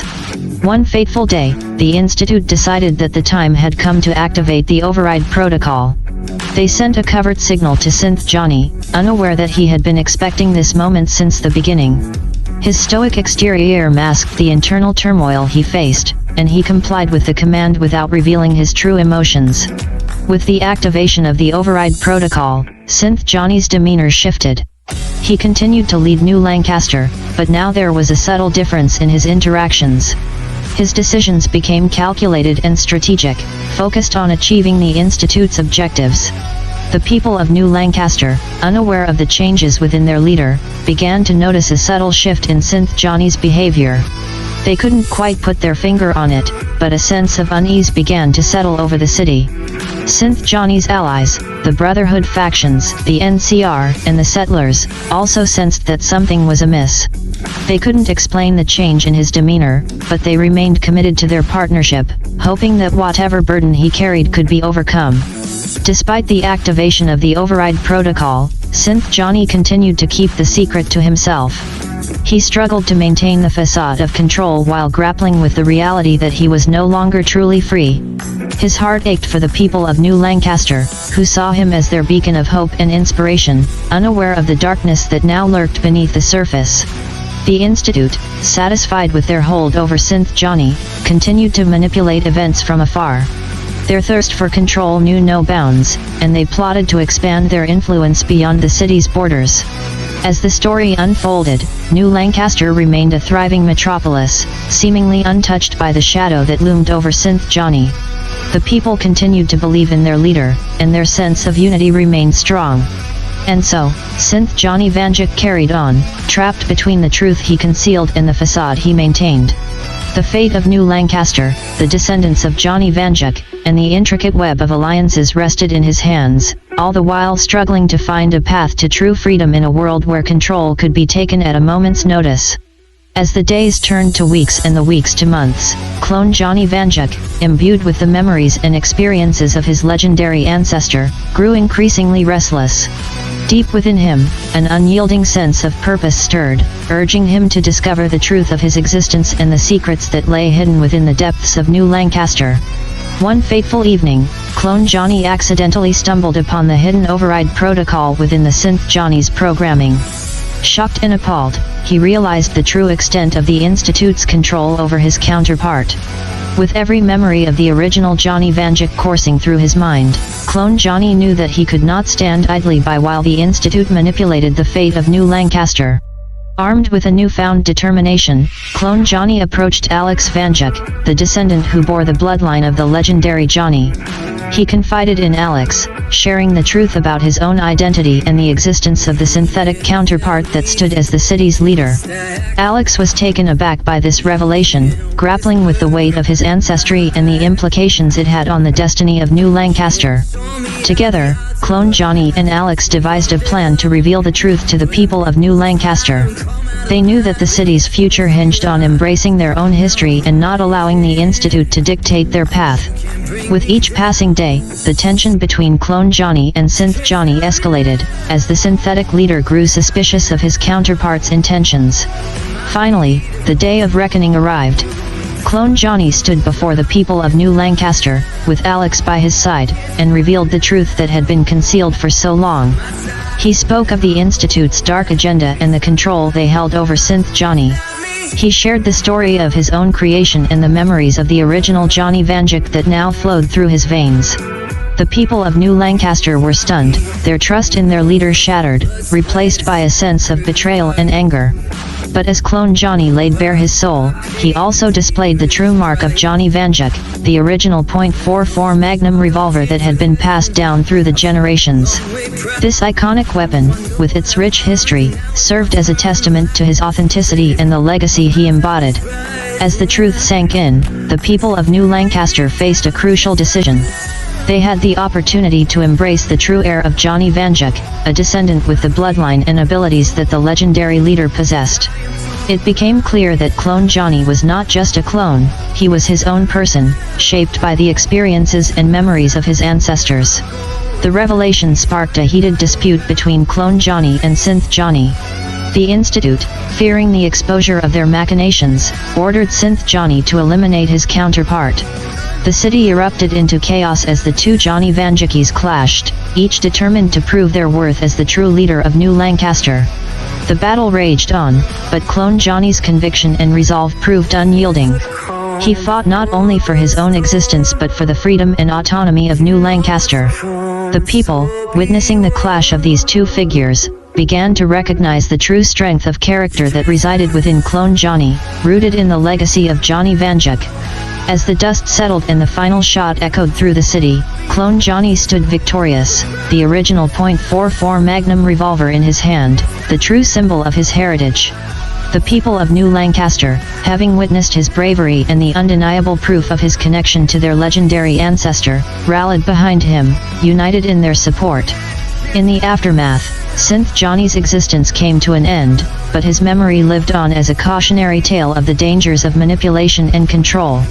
The people of New Lancaster, having embraced their true leader, found renewed strength in their unity, guided by Clone Johnny's vision of cooperation and progress. With New Lancaster firmly united behind him, Clone Johnny Vanduke emerged as a true hero, not just for the people of the city, but for the legacy of Johnny Vanduke that spanned 1,000 years. He used his position to advocate for peace, harmony, and understanding among the factions that had once been at odds. As the years passed, Clone Johnny Vanduke became a legend in his own right, celebrated for his unwavering commitment to the people and the spirit of unity he embodied. Under his leadership, New Lancaster prospered, becoming a shining beacon of hope in a world that had risen from the ashes of a devastating war. And so, the story of Johnny Vanduke, in all his forms, continued to resonate throughout the ages, a tale of courage, resilience, and the enduring power of the human spirit. The people of New Lancaster, guided by their true leader, continued to build a future where the legacy of the past was honored, and the bonds of unity remained unbroken. Over the years under Clone Johnny Vanduke's wise and compassionate leadership, New Lancaster thrived, reaching new heights of prosperity and unity.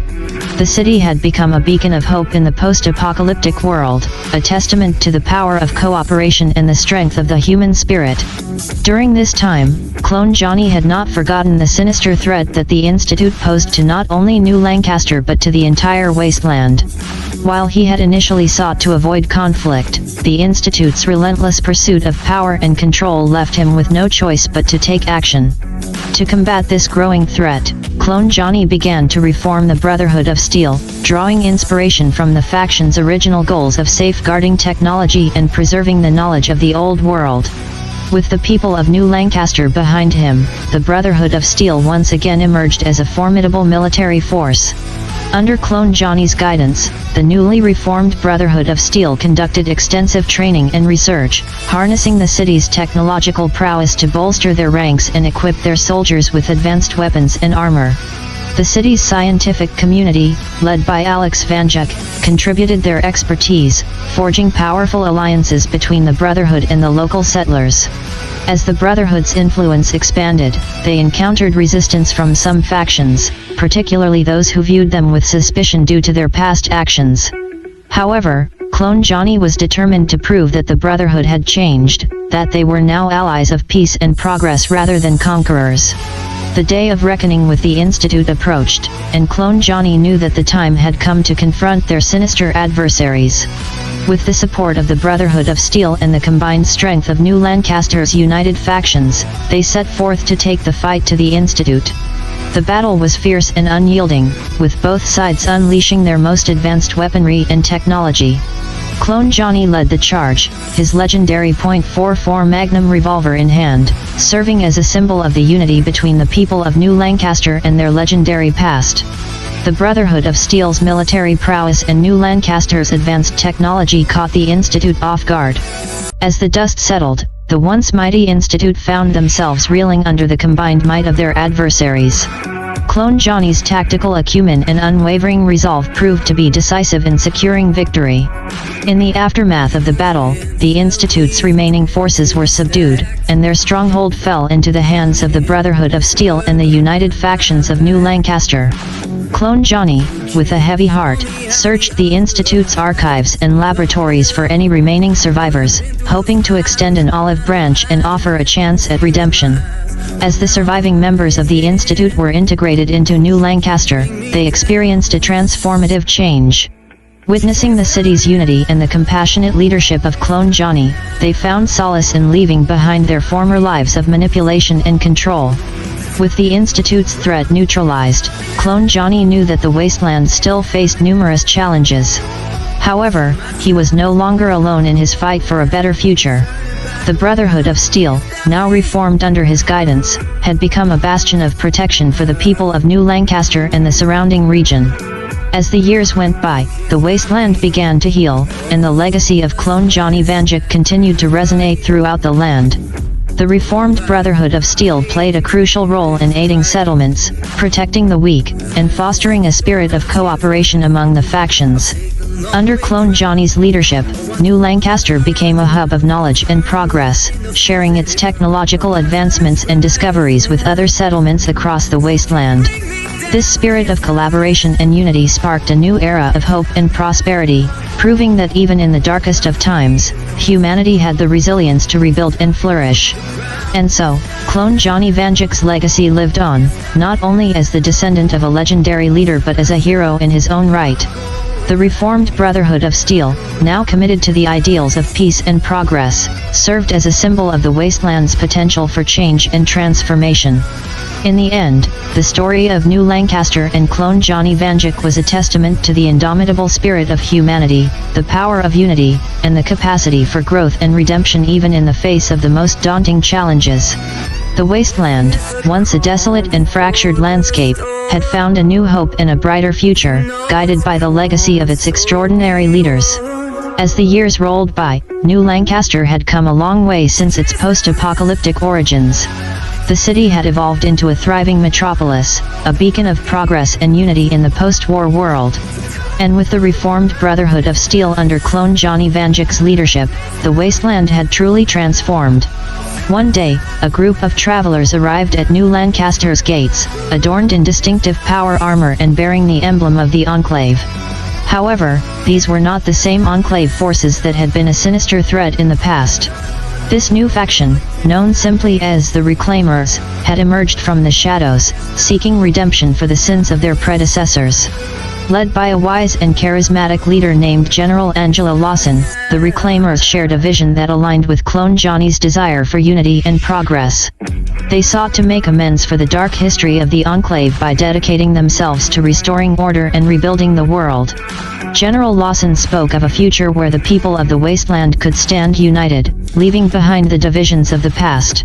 Clone Johnny, ever the pragmatist, approached the arrival of the Reclaimers with cautious optimism. He recognized the potential for alliances in this new era, but he also couldn't forget the atrocities committed by the original Enclave.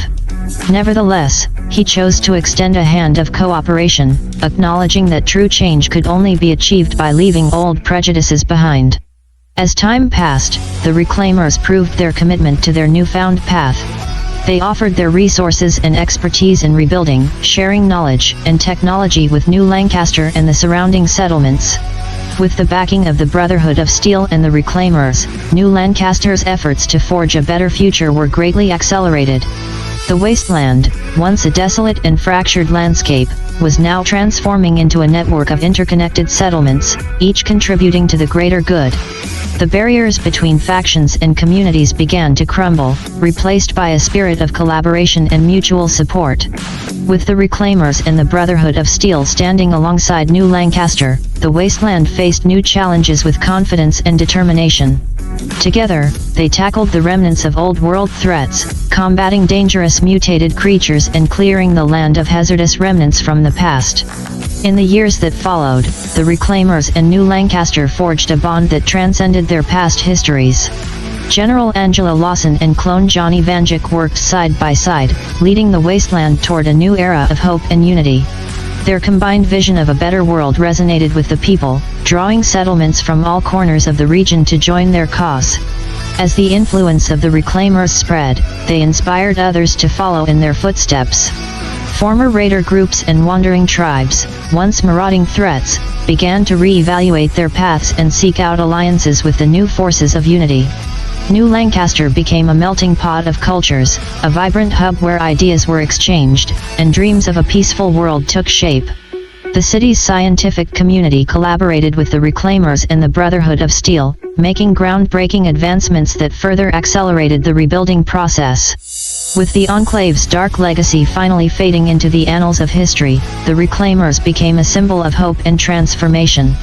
The once feared name of the Enclave now stood for a new era, a resurgence of purpose centered around unity and redemption.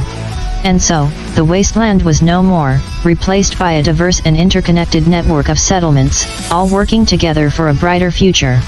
With General Angela Lawson, clone Johnny Vanduke, and the united forces of the Reclaimers and the Brotherhood of Steel at the helm, the wasteland had truly been reclaimed, rising from the ashes of the past to embrace a world of possibilities and hope. Over the course of 1,000 years, the new California Republic, NCR, had come a long way from its humble beginnings. Initially formed with noble intentions of bringing stability and democracy to the wasteland, the NCR had grown into a powerful and influential force, extending its reach far beyond the boundaries of California. As decades passed, the NCR's leadership changed hands, and with it came a shift in the organization's goals. The once idealistic vision of a united and democratic wasteland began to morph into an insatiable hunger for power and control. The NCR's expansionist policies became more aggressive, fueled by a desire to dominate the entire continent. The people of New Lancaster, who had once welcomed the NCR as allies, grew increasingly concerned about the Republic's ambitions. Clone Johnny Vanduke, ever vigilant and aware of the potential dangers, watched the NCR's evolution with a wary eye. While he understood the NCR's desire to bring order and security to the wasteland, he also recognized the risk of an empire built on the foundation of dominance and conquest.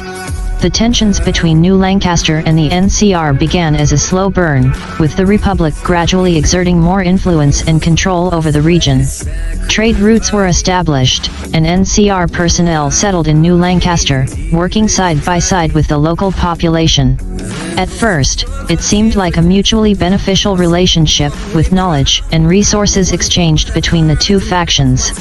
However, as the NCR's foothold in the East grew, so did their demands for resources and loyalty. The once amicable partnership began to show signs of strain, and whispers of the NCR's insatiable thirst for power reached Clone Johnny's ears. It became clear that the NCR's intentions were no longer aligned with New Lancaster's vision of a united and free wasteland. The situation reached a tipping point when the NCR attempted to assert more direct control over New Lancaster's affairs. Clone Johnny, unwilling to bend to the Republic's will, took a stand to defend the city's autonomy. The people of New Lancaster rallied behind their leader, unified in their determination to preserve their way of life and protect their independence. As the conflict escalated, the NCR's true colors began to show. The once promising alliance turned into a struggle for dominance, with the Republic seeking to extend its reach eastward, absorbing New Lancaster and its surrounding settlements into its expanding empire. Clone Johnny, with the support of the reformed Brotherhood of Steel and the Reclaimers, resisted the NCR's encroachment. The situation grew increasingly tense, with skirmishes erupting between the two factions as they vied for control of the region. However, this conflict was far from over. The NCR was a formidable adversary, and their resources and military might were unmatched in the wasteland. Clone Johnny knew that a direct confrontation at this stage would be unwise.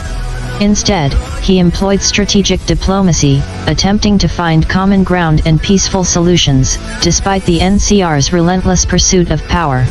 As the decades turned into centuries, the tension between New Lancaster and the NCR remained, simmering just below the surface. The once strong alliance had devolved into a complex web of shifting alliances and clandestine negotiations. In the shadows, clandestine operatives from both sides sought to gain an advantage over the other, engaging in covert operations and espionage to undermine their opponents. The situation had become a dangerous dance of power and politics, with the fate of the wasteland hanging in the balance. And so, the conflict between New Lancaster and the NCR continued, a slow burn that threatened to erupt into a full-scale war. The future remained uncertain, with the NCR's hunger for dominance showing no signs of abating and Clone Johnny's determination to protect the freedom and autonomy of New Lancaster unyielding. In this ever-changing landscape, the wasteland stood on the precipice of a new era, with the clash of ideologies and the struggle for power defining the destiny of the post-apocalyptic world. Only time would reveal the ultimate outcome of this centuries-old conflict, as the fate of the wasteland remained uncertain in the face of two powerful and ambitious forces. As the conflict between New Lancaster and the NCR intensified, Clone Johnny Vanduke and the people of New Lancaster realized that the time had come for a drastic and audacious plan to bring an end to the wasteland's strife. They saw the need for a new era, one that rejected the scars of the past and embraced the vision of a united and prosperous nation. Clone Johnny, drawing upon the wisdom of generations past, stood before the people of New Lancaster and made a historic declaration. "The age of the Great War ends here," he proclaimed with unwavering conviction. "The fallout ends here. This is not the wasteland anymore. The NCR's outdated and flawed pursuit of power shall not dictate our future.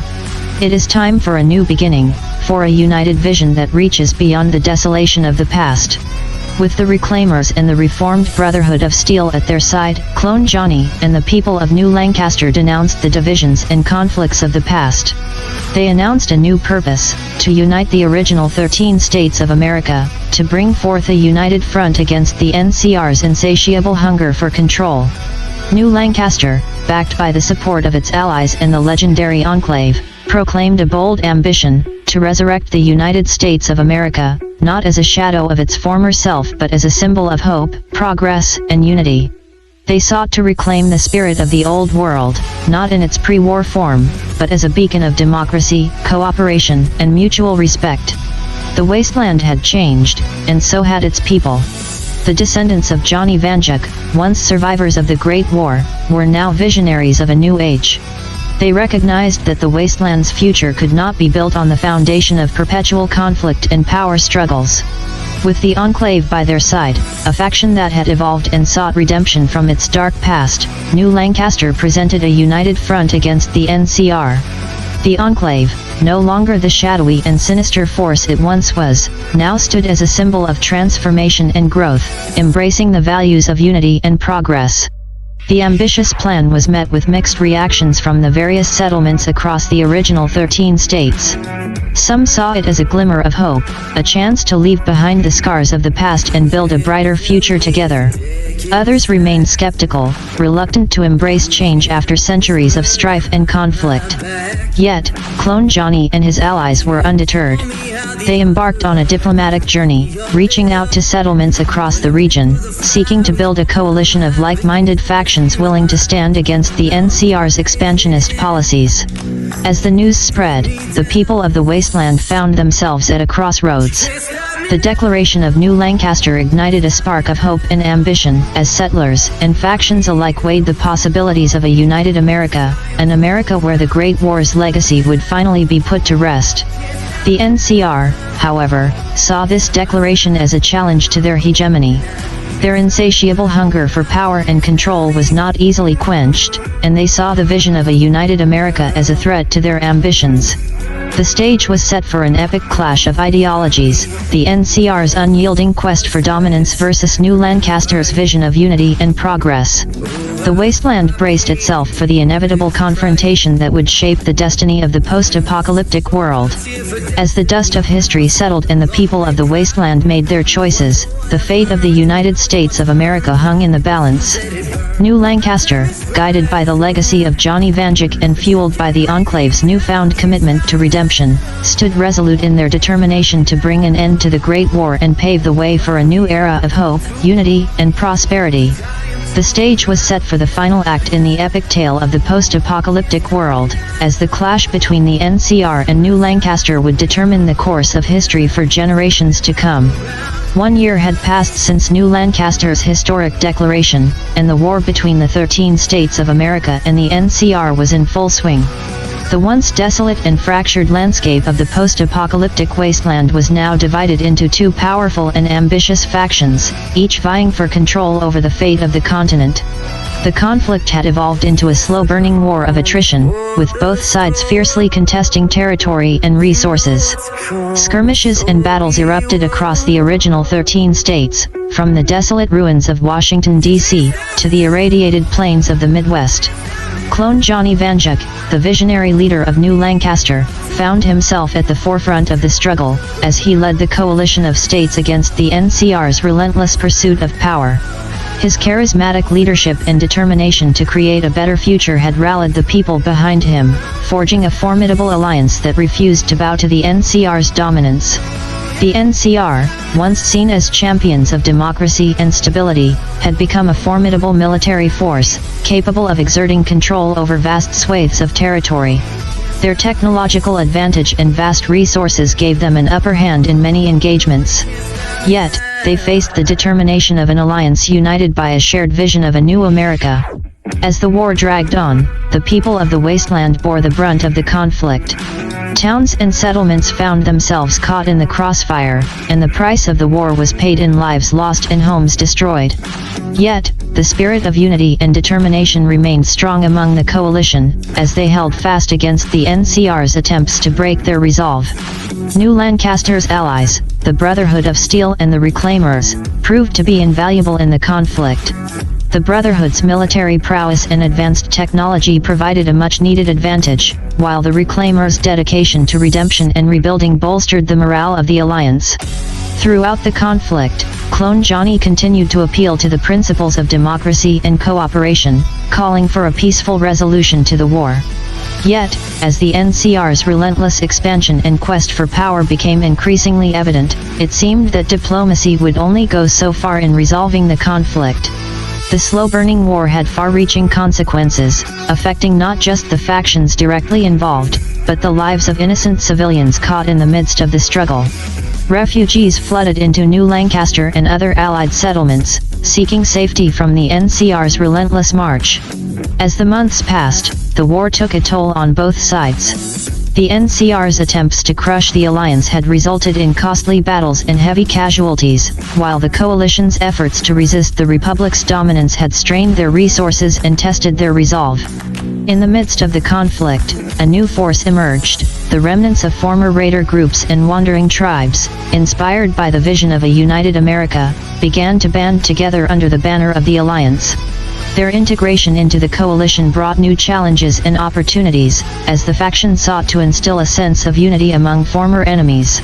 As the war reached its first-year anniversary, the wasteland stood at a crossroads. The slow-burning conflict had reshaped the political and social landscape, challenging long-held beliefs and alliances. The fate of the post-apocalyptic world hung in the balance, as the two powerful forces clashed in a battle for control and dominance.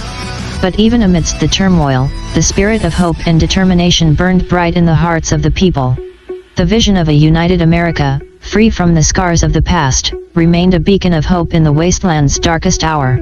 As the slow-burning war continued, the fate of the 13 states of America and the NCR hung in the balance, with the ultimate outcome yet to be determined. As the slow-burning war between the 13 states of America and the NCR continued, the alliance led by New Lancaster began to make strategic gains.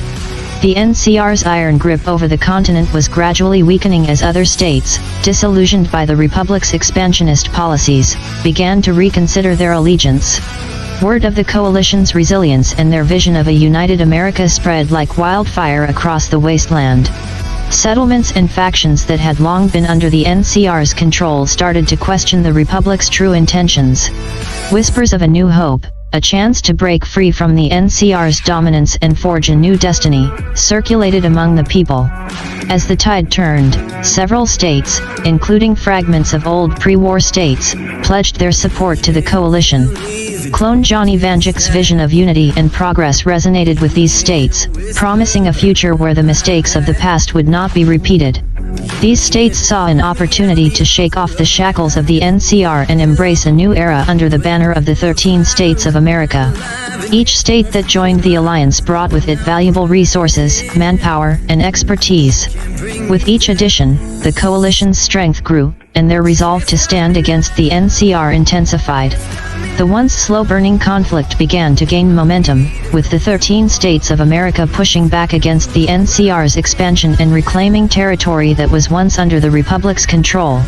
The war was not without its challenges, however.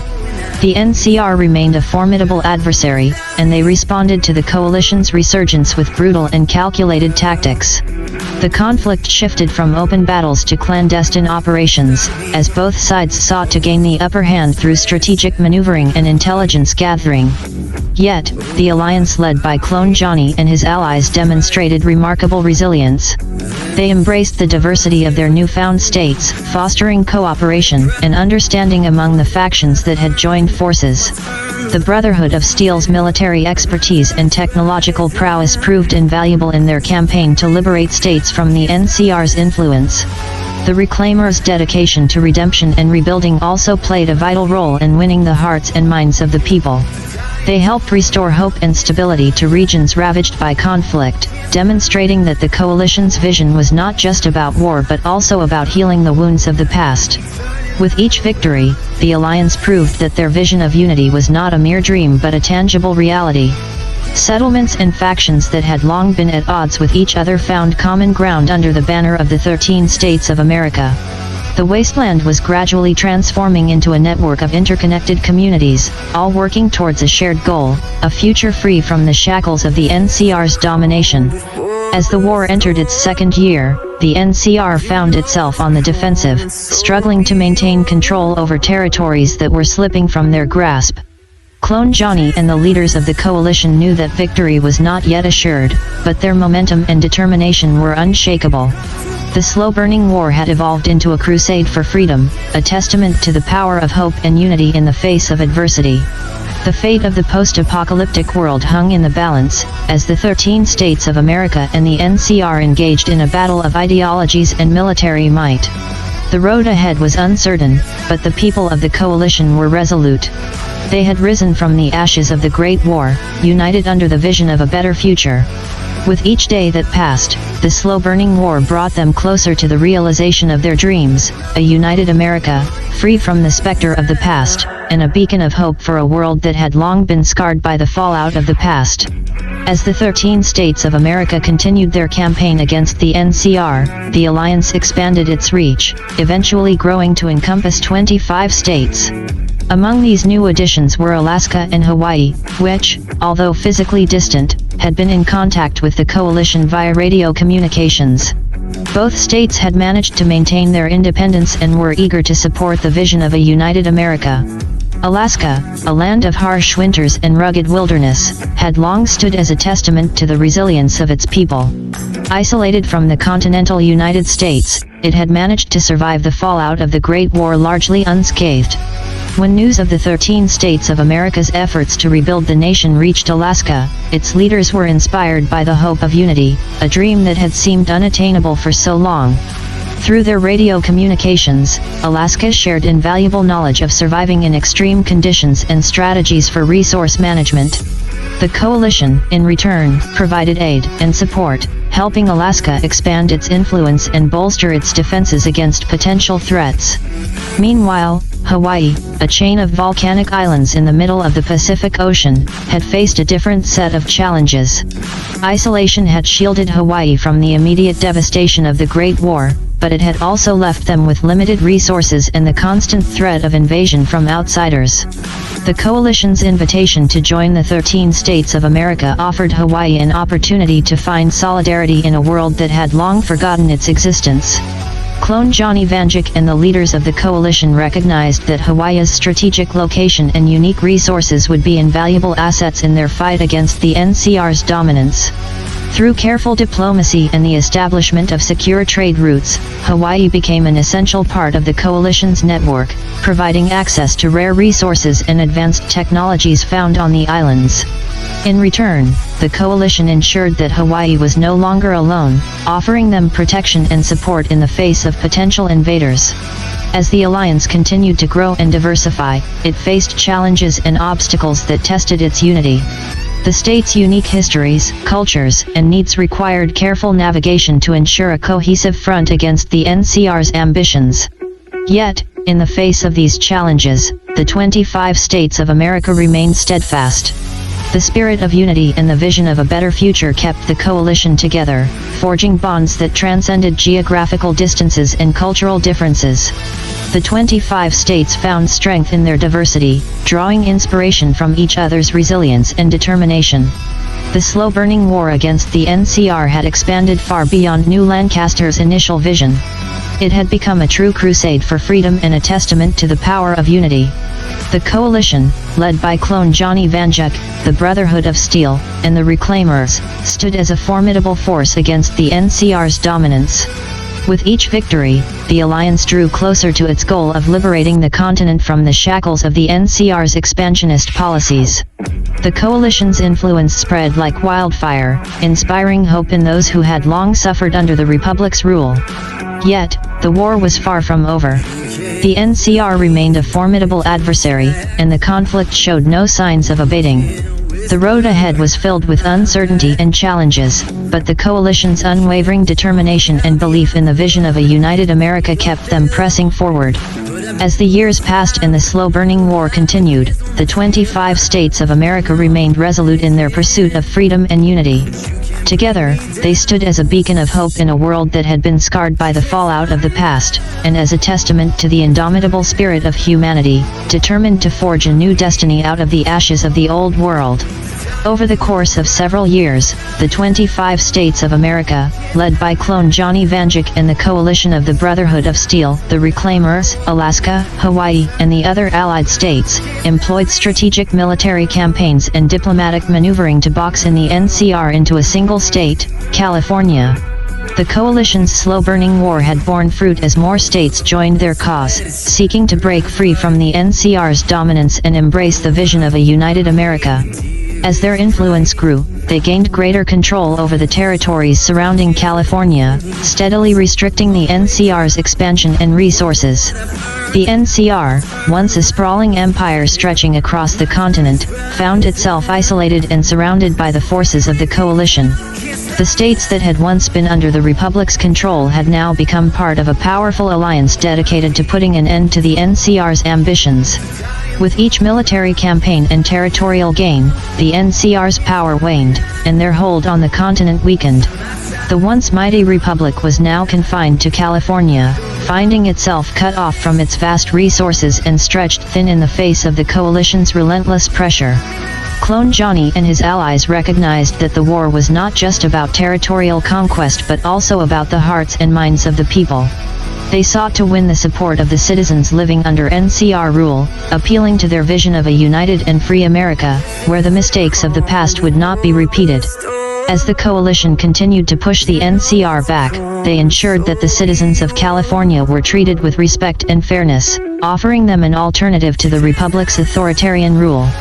Many citizens began to question the NCR's policies and leadership, seeing the coalition as a symbol of hope and progress. The slow-burning war had not been without its sacrifices and challenges. Both sides had suffered losses, and the conflict had taken a toll on the wasteland and its people. Yet, the coalition's unity and determination remained unshaken, fueled by the belief in their vision of a united America. As the NCR's influence in California began to crumble, they grew desperate, resorting to extreme measures to maintain their grip on power. Clashes between the NCR and the coalition escalated, culminating in a series of intense battles for control of California's resources and strategic locations. With the NCR's options dwindling, they faced a critical turning point in their history. The once powerful Republic now stood on the brink of collapse, with the coalition closing in on all sides. The people of the wasteland watched with bated breath as the final confrontation between the NCR and the coalition drew near. The fate of the continent hung in the balance, as the slow-burning war entered its most critical phase. Yet, amid the tension and uncertainty, there remained a glimmer of hope. The coalition's vision of a united America, free from the shackles of the past, had ignited a spark of inspiration in the hearts of the people.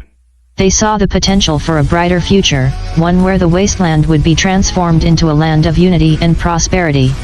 As the war reached its climax, the 25 states of America prepared to make their final stand against the NCR in California. The slow-burning war had led to this pivotal moment, where the fate of the continent would be decided once and for all. The legacy of Johnny Vanduke, the Brotherhood of Steel, the Reclaimers, and the United People of the Wasteland stood united against the NCR's dominance, ready to usher in a new era for the post-apocalyptic world. In the final stages of the slow-burning war, the coalition of 25 states of America launched a concentrated and coordinated assault on California, the last stronghold of the NCR. The decisive battle would determine the fate of the continent and either solidify the NCR's dominance or herald a new era of unity and freedom under the banner of the 25 states. As the armies of the coalition encircled California, clone Johnny Vanduke stood at the forefront, leading the charge with unwavering determination. His vision of a united America and the dream of a future free from the shackles of the past inspired the soldiers fighting by his side. The NCR, led by their leadership, attempted to rally their forces for a desperate last stand. But cracks had formed within the Republic's ranks, with some soldiers questioning the true intentions of their leaders. Whispers of oppression and expansionist policies had reached their ears, and the promise of a united America presented by the coalition struck a chord with their hearts. In the midst of the conflict, Clone Johnny and the coalition leaders initiated a daring strategy to appeal to the NCR's soldiers and citizens directly. They broadcast messages of unity, hope, and the vision of a future where the wasteland would be rebuilt as a united and prosperous nation. The NCR citizens, long burdened by the Republic's authoritarian rule, were presented with an alternative that promised freedom and self-determination. The voices of those who had suffered under the NCR's expansionist policies found resonance in the hearts of the people, and cracks began to form in the loyalty to their once mighty republic. In the decisive battle, the NCR's forces, demoralized and outnumbered, faced the full might of the coalition's military might. The clash was fierce, but the NCR's hold on California began to crumble under the relentless assault. As the tide turned against the NCR, soldiers and citizens began to question their loyalty to the Republic, leading to defections and surrenders. The realization that the NCR's quest for power had brought only suffering and division was becoming evident to all. Clone Johnny, hoping to avoid unnecessary bloodshed, extended an offer of surrender to the NCR's leadership. He presented them with a choice: to step down and allow a peaceful transition to a united America or face the consequences of their continued resistance. The NCR's leaders, faced with a crumbling defense and the growing discontent of their own people, reluctantly agreed to the terms of surrender.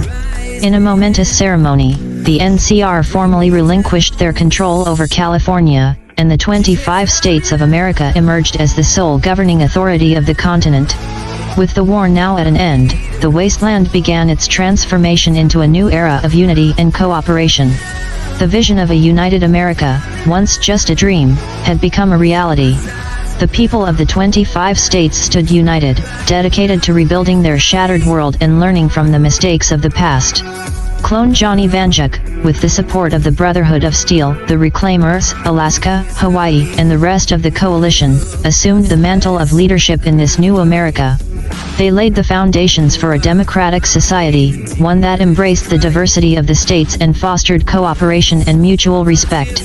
The legacy of Johnny Vanduke lived on in the hearts of the people, serving as a symbol of resilience and hope in a world forever changed by the Great War. The wasteland was no longer a place of despair and division but a land of unity and progress. As the years passed, the 25 states of America worked together to rebuild their society, restoring infrastructure, reviving industry, and fostering advancements in technology and medicine. The lessons of the slow-burning war had taught them the value of unity and the importance of cooperation. The wasteland was no longer defined by conflict and war, but by the spirit of reconciliation and progress. The continent thrived under the guidance of the coalition's leaders, and the dream of a united America became a beacon of hope for all. In this new era, the wasteland had finally shed its former identity as a post-apocalyptic world, and in its place stood a united and vibrant nation, reborn from the ashes of the past. The legacy of Clone Johnny Vanduke, the Brotherhood of Steel, the Reclaimers, and the United People of the 25 states lived on, a testament to the enduring spirit of humanity in the face of adversity. The slow-burning war had led to the dawn of a new age, an age of unity, freedom, and a brighter future for the continent known as the 25 States of America. In the aftermath of the slow-burning war and the establishment of the 25 states of America, the continent entered a new golden age. Under the leadership of clone Johnny Vanduke and the coalition of states, the wasteland was transformed into a thriving and prosperous nation. With the NCR's influence gone, the 25 states worked together to rebuild their cities and infrastructure. Trade and commerce flourished as the states exchanged goods and resources, and the wasteland's once barren lands became fertile with the sweat and labor of its people. The Brotherhood of Steel, now reformed as a more cooperative and diplomatic organization, played a crucial role in restoring lost technologies and knowledge. They worked hand in hand with scientists and engineers from various states, sharing their expertise and resources to advance the continent's technological capabilities. The Reclaimers, true to their name, focused on restoring the damaged environment, seeking to reclaim and purify the land from the toxic remnants of the Great War. They spearheaded reforestation projects and introduced sustainable agricultural practices, ensuring that the wasteland would never again suffer the same devastation. Alaska and Hawaii, with their unique resources and knowledge, became beacons of innovation and culture. Alaska's expertise in surviving extreme conditions and their mastery of renewable energy sources contributed to the continent's energy sustainability. Hawaii, with its rich history and cultural diversity, became a melting pot of ideas and arts that enriched the entire nation. With the wasteland no longer plagued by conflict, education and knowledge became the pillars of progress. Institutes of learning emerged across the 25 states, nurturing the next generation of leaders, scientists, and artists. This newfound dedication to education and intellectual exchange fostered a society where curiosity and collaboration flourished. As the years passed, the wasteland's new golden age saw the emergence of new industries, technology, and cultural movements.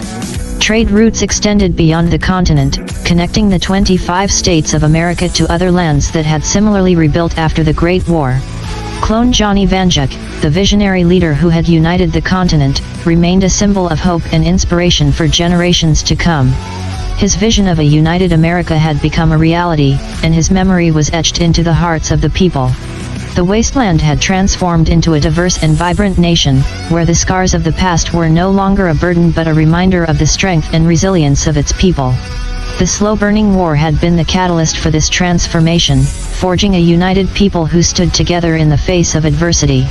Through diplomacy and cooperation, the 25 states of America welcomed other communities and tribes into their fold.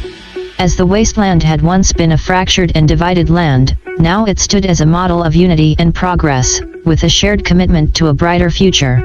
Beyond the borders of the 25 states, the rest of the world took notice of the nation's remarkable journey. Other lands began to follow the example of unity and cooperation, seeking to learn from the continent's successes and challenges. The vision of a united America had now become a beacon of hope for a world that had long been scarred by the fallout of the past. The 25 states of America had emerged as a guiding light in a world once consumed by darkness and strife. As the years stretched into centuries, the legacy of the slow-burning war and the united vision of the 25 states endured. The continent, once ravaged by war and division, now stood united and prosperous, a testament to the indomitable spirit of humanity. And so, in this new golden age, the wasteland had become a land of opportunity, innovation, and unity. The slow-burning war had not only transformed the continent but had forever altered the course of history, ushering in an era of hope, progress, and a united future for the 25 states of America. Over the centuries that followed the establishment of the 25 states of America, the continent continued to prosper and thrive. The wasteland's transformation into a united and prosperous nation was a testament to the enduring spirit of the people and the power of unity. As the 25 states of America expanded their influence and connections with the outside world, they formed alliances with various settlements in Canada and South America. These new partnerships were built on a foundation of mutual respect and a shared commitment to peace and progress. Trade and cultural exchange flourished between the 25 states and their newfound allies in Canada and South America. The continent's borders expanded as more communities and tribes chose to join the united America, contributing their unique resources, knowledge, and perspectives to the growing nation. With the incorporation of these new allies, the 25 states of America once again became 50 states, symbolizing a reunion of the original 50 states that had formed the United States of America before the Great War. The continent's new golden age, marked by peace, unity, and progress, drew admiration and interest from the rest of the world. Nations across the globe sought to establish diplomatic relations and engage in trade with America, recognizing the continent's achievements as a beacon of hope in a world still recovering from the ravages of the past. As the 50 states of America flourished, they upheld the principles of democracy, freedom, and cooperation that had guided their journey from the slow-burning war to the united nation they had become. The legacy of Clone Johnny Vanduke, the Brotherhood of Steel, the Reclaimers, and all those who had fought for unity and freedom lived on in the hearts of the people. The wasteland, once a barren and desolate land, now blossomed into a land of opportunity and progress. Cities and settlements thrived, and technological advancements continued to reshape the nation. Education remained a cornerstone of society, nurturing generations of forward-thinking and innovative individuals. Art, science, and literature flourished, enriching the nation's culture and pushing the boundaries of human achievement. The 50 states of America became a model of cooperation and diplomacy, engaging in alliances and partnerships with other nations around the world. Their influence reached far beyond their borders, as they advocated for peace, humanitarian aid, and environmental stewardship on a global scale. As the years turned into centuries, the legacy of the slow-burning war and the journey to unite the continent became a defining chapter in the continent's history. The wasteland had transformed into a land of hope, unity, and progress, a testament to the resilience and determination of its people. The dream of a united America had become a reality, not only for the 25 states but for the entire continent. The lessons learned from the slow-burning war remained etched into the nation's collective memory, serving as a reminder of the importance of cooperation, compassion, and the pursuit of a better future for all. And so, the 50 states of America stood as a symbol of unity and progress, a nation built on the values of liberty, democracy, and the pursuit of happiness. The wasteland had been reborn as a land of opportunity and promise, a true America in every sense of the word. The slow-burning war and the united vision of the 25 states had forever transformed the course of history, leaving behind a legacy of hope and a united future for the continent once known as the United States of America. The last day of Clone Johnny Vanduke's life was a momentous occasion for the 50 states of America. As news spread of his ailing health, citizens from all corners of the continent gathered to pay their respects to the man who had been the guiding light in the wasteland's transformation into a united and prosperous nation. Clone Johnny, now an elderly man, was surrounded by his closest allies, including the leaders of the Brotherhood of Steel, the Reclaimers, and the representatives of the 50 states. Despite his weakened state, his spirit remained unyielding, and his dedication to the principles of unity and progress was unwavering. In his final address to the nation, Clone Johnny spoke with a sense of pride and accomplishment. He reminded the people of the wasteland's tumultuous past, the slow-burning war that had united them, and the journey to become the 50 states of America. He emphasized the importance of unity and cooperation, urging future generations to cherish the hard-fought peace they had achieved. Clone Johnny expressed his gratitude to the people who had stood by his side throughout the years, acknowledging the sacrifices made by countless individuals to make the dream of a united America a reality. He emphasized that the true legacy of the wasteland's transformation was not tied to his name alone, but to the collective spirit and resilience of the 50 states. As the day wore on, Clone Johnny's health began to fade rapidly. He was surrounded by his friends and allies, who held his hand and offered words of comfort. His passing was peaceful, and as he took his last breath, a profound sense of loss and gratitude washed over the continent. The news of Clone Johnny's passing spread like wildfire, and a somber mood settled over the 50 states. The flags of the United America were lowered to half-mast, and all official business was suspended to honor the man who had led them through their most challenging times. In the days that followed, the entire continent mourned the loss of Clone Johnny Vanduke. Memorial services were held in every state, and people from all walks of life paid tribute to the visionary leader who had changed their world. Citizens shared stories of how their lives had been touched by the slow-burning war and the united vision of the 50 states. Clone Johnny was laid to rest in a solemn and dignified funeral ceremony, held in New Lancaster, the place where his journey had begun. As his casket was lowered into the ground, a hushed silence fell over the gathered crowd. The real Johnny Vanduke's gravestone stood nearby, a symbol of continuity and unity between the two men. In a poignant moment, Clone Johnny was buried next to the real Johnny Vanduke, an homage to the shared vision and spirit that had driven both men to make a difference in the wasteland. Their graves, side by side, became a symbol of the unbroken chain of hope and progress that had shaped the continent's history. As the funeral came to an end, a sense of determination lingered in the hearts of the people. They knew that Clone Johnny's legacy was not limited to his actions alone but lived on in the ideals of unity and progress that had become the bedrock of the 50 states of America. The wasteland had been transformed into a land of opportunity and promise, and the slow-burning war had become a defining chapter in its history. Clone Johnny Vanduke's vision of a united America had become a reality, and his memory would forever be etched in the hearts of the people. As the nation moved forward, they did so with the knowledge that the slow-burning war had forever altered their destiny. The journey from a fractured wasteland to a united nation had been fraught with challenges, but it had also been a testament to the resilience and determination of its people. And so, the 50 states of America continued their path towards progress and unity, building on the legacy of Clone Johnny Vanduke and the slow-burning war. The wasteland, once a symbol of despair and division, had become a beacon of hope and inspiration for the world. As the years turned into centuries, the memory of Clone Johnny Vanduke and the united vision of the 50 states lived on, guiding future generations to embrace the principles of democracy, freedom, and cooperation. The graves of Clone Johnny and the real Johnny Vanduke became a place of pilgrimage, a reminder of the power of unity in the face of adversity. And so, in this new era of the 50 states of America, the wasteland stood as a testament to the enduring spirit of humanity, forever shaped by the slow-burning war and the united vision of its people. The legacy of Clone Johnny Vanduke and the slow-burning war had forever transformed the continent, leaving behind a legacy of hope and a united future for the United States of America. In the centuries that followed the slow-burning war and the united vision of the 50 states of America, the wasteland was finally reborn into a world that resembled its pre-war counterpart. The scars of the past had healed, and the land once marred by nuclear devastation was now teeming with life and abundance. The 50 states of America continued to flourish, upholding the principles of democracy, freedom, and cooperation that had guided them from the ashes of the Great War.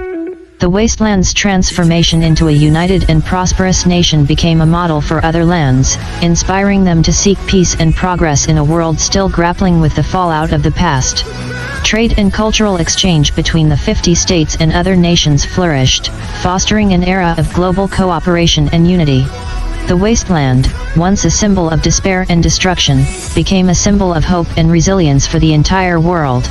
The legacy of Clone Johnny Vanduke and the slow-burning war lived on in the hearts of the people, serving as a reminder of the power of unity in the face of adversity. His vision of a united America had become a reality, and his memory was forever etched in the nation's history. The wasteland's cities and settlements thrived, adorned with architectural marvels that celebrated the continent's rich history and cultural diversity. Museums and educational institutions flourished, preserving the knowledge of the past and guiding future generations towards progress. With the wasteland finally at peace, the Brotherhood of Steel, the Reclaimers, and the other factions that had played crucial roles in the slow-burning war focused on new challenges. They continued their mission of safeguarding technology, preserving history, and promoting the values of unity and cooperation. As generations passed, the story of the slow-burning war and the united vision of the 50 states of America became a cherished part of the continent's lore. The memory of the wasteland's transformation and the sacrifices made to achieve unity served as a reminder of the potential for greatness that lay within humanity. And so, in this new era, the wasteland stood as a testament to the enduring spirit of humanity, forever shaped by the slow-burning war and the united vision of its people. The legacy of Clone Johnny Vanduke and the slow-burning war had forever transformed the continent, leaving behind a legacy of hope and a united future for the United States of America. The wasteland was no longer a wasteland, but a thriving and vibrant nation, united by a shared history and a vision of a better world. The dream of a united America had become a reality, not only for the 50 states but for the entire continent. The slow-burning war and the united vision of the 50 states had forever transformed the course of history, leaving behind a legacy of hope and a united future for the continent once known as the United States of America.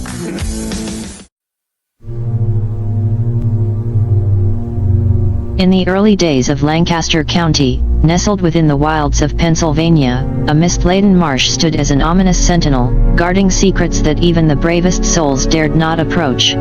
This marsh, located near the burgeoning community of Holtwood, held an entity known to the locals as Mary Marshwood. The tale of Mary Marshwood echoed through generations, a tale born of the intertwining threads of history and imagination. As the settlers established their roots and laid the foundation of what would become Holtwood, they were drawn to the natural beauty of the Susquehanna River that flowed nearby. Yet, within the heart of that beauty, a treacherous marsh cast an eerie shadow. This marsh was home to Mary Marshwood, a woman with a twisted past that merged with the dark waters. Long before the colonists arrived, Mary had been a free spirit, a woman with a wildness that matched the untamed land. She had been known for her enchanting allure and vibrant emerald eyes that seemed to reflect the very heart of the marsh. Born to a family who had lived in harmony with the land for generations, Mary was deeply connected to the waters that surrounded her home. However, Mary's life took a tragic turn when her family fell victim to an epidemic that swept through the land. Alone and grief-stricken, she sought solace in the marsh that had been her refuge since childhood. It was during one fateful evening, when the mist hung heavy over the waters, that Mary met a fate that would forever alter her existence. Venturing deep into the marsh to collect herbs for her ailing family, Mary found herself ensnared by quicksand-like mire. As panic gripped her, the marsh seemed to come alive, its tendrils wrapping around her ankles and dragging her further into its watery embrace. With each gasping breath, the marsh seemed to seep into her very being, and in that moment of desperation, Mary Marshwood became something more than human. Emerging from the depths, Mary was reborn a creature of the marsh, embodying both the allure of nature's beauty and the terror that lurked within. Her skin took on a translucent hue, her fingers elongated into sharp claws, and her hair transformed into tendrils that danced like water reeds. The legends tell that her lips turned a deep shade of green, her teeth growing into needle-sharp points, ready to ensnare any who dared approach. With her newfound powers, Mary began to haunt the marsh, her sorrow and anger echoing through the ages. As Holtwood flourished and Lancaster County took shape, tales of Mary Marshwood's malevolent presence spread like wildfire. The settlers, who could feel her gaze even in the safety of their homes, began to fear the marsh after sunset. The villagers warned their children of Mary Marshwood, a cautionary tale of the consequences of meddling with forces beyond comprehension. As the years passed, Mary's rage grew. The memories of her past life mingled with the pain of her transformation, fueling her thirst for vengeance. She began to lure wanderers, drawn by the eerie mist and the whispers that seemed to beckon them closer. With the siren's call, Mary would entice her victims to the water's edge, where they would become trapped in the marsh's clutches. As the waters claimed each unsuspecting soul, Mary's power grew stronger. She reveled in the dread that seeped into the hearts of those who ventured too close. Holtwood became a place of hushed whispers and fearful glances, as the legend of Mary Marshwood spread beyond the boundaries of Lancaster County. And so, the tale of Mary Marshwood, once a free spirit, became etched into the annals of Pennsylvania folklore. Her presence, a reminder of the price of grief and the dangers of treading too close to the mysteries that lie beneath the surface, endured through generations. Even today, as the Muddy Run Pumped Storage Hydroelectric Power Plant stands as a testament to the region's progress, the marsh's secrets remain shrouded in mist, and the memory of Mary Marshwood's haunting gaze lingers in the shadows, waiting for those who dare to venture near the waters of Holtwood. In the years following the establishment of Holtwood, whispers of Mary Marshwood's sinister presence began to circulate among the settlers. The locals, still finding their footing in the new land, would gather around flickering fires, recounting chilling tales of encounters with the malevolent entity that dwelled in the marsh. 1745, The Vanishing Hiker. The first documented account came in 1745, as a group of young men embarked on a hunting expedition near the marsh. As the mist descended, they spotted a lone figure moving in the distance. Drawn by curiosity and bravado, they followed the silhouette through the marsh's labyrinthine pathways. Their lanterns cast eerie shadows, and the whispers of the wind seemed to carry their laughter away. However, only one of them returned. White-faced and trembling, he recounted how his companions had vanished one by one, swallowed by the marsh's treacherous waters. He spoke of hearing their panicked cries, the gurgling of the mud as it swallowed them whole, and the echoing silence that followed. 1771, The Widow's Lament. In 1771, a widow named Eleanor ventured near the marsh in search of her missing husband, who had failed to return from his fishing trip. Holding a lantern high, she called out his name in desperation, her voice breaking the stillness of the night. As the mist thickened, Eleanor caught sight of a shadowy figure standing at the water's edge. Her heart leaped with hope, but it quickly turned to dread as the figure stepped forward. In the flickering light, Eleanor saw a woman with hair like water reeds, her lips a sickly shade of green, and her fingers ending in razor-sharp claws. Eleanor's scream pierced the night as Mary Marshwood lunged at her, sharp teeth gleaming in the lantern's glow. 1803, The Ill-Fated Picnic. In the early 1800s, a group of picnickers decided to enjoy the natural beauty of the marsh on a sunny afternoon. As they laid out their feast near the water's edge, laughter filled the air, drowning out the stories that had circulated through the years. Unbeknownst to them, the laughter was soon replaced by cries of horror. One by one, the picnickers were pulled beneath the surface, the mud and water claiming them with a ferocious hunger. Their screams echoed through the marsh, blending with the haunting whispers that had become a trademark of Mary Marshwood's presence. By the time the sun dipped below the horizon, the picnic area was left in eerie silence, with only ripples on the water's surface as evidence of the tragedy. 1836, The Lost Child. In 1836, a mother ventured into the marsh in search of her missing child, whose curiosity had led him astray. She clutched a lantern in one hand and her son's favorite toy in the other, her heart pounding with a mixture of determination and fear. The mist seemed to close in around her, obscuring her vision as she called out for her child. In the distance, she heard the soft sound of a child's laughter, mingling with the mournful cries of the wind. Her hopes soared as she followed the sound, but as she drew closer, the laughter turned into haunting whispers that seemed to crawl along her skin. And then she saw him, her son, standing at the edge of the marsh, his eyes vacant and his laughter a haunting echo. Before she could react, a figure emerged from the waters behind him, its long fingers reaching out to claim him. The mother's scream echoed through the marsh, blending with the anguished cries of countless others who had fallen victim to Mary Marshwood's grasp. As the tales of these gruesome encounters spread, Mary Marshwood's reign of terror became deeply entrenched in Lancaster County's history. The mist-shrouded marsh became a place of dread, a reminder that even amidst the beauty of nature, darkness could take root. The settlers' cautionary whispers grew louder, and the memory of Mary Marshwood's chilling presence ensured that Holtwood's Marsh would forever be a place of fear and foreboding. 1867, The Haunting Melody. In the late 1800s, the legend of Mary Marshwood gained a new layer of terror. A traveling musician, drawn by tales of the marsh's haunting beauty, decided to compose a mournful melody inspired by the stories of the malevolent entity that dwelled within. Armed with his violin, he ventured into the marsh, determined to capture its essence in his music. As he played, the mist seemed to thicken around him, the air heavy with an otherworldly presence. His melody, a melancholic lament, echoed through the marsh, and it was then that he caught a glimpse of her. Mary Marshwood emerged from the waters, her hair flowing like river reeds, her claws glinting in the moonlight.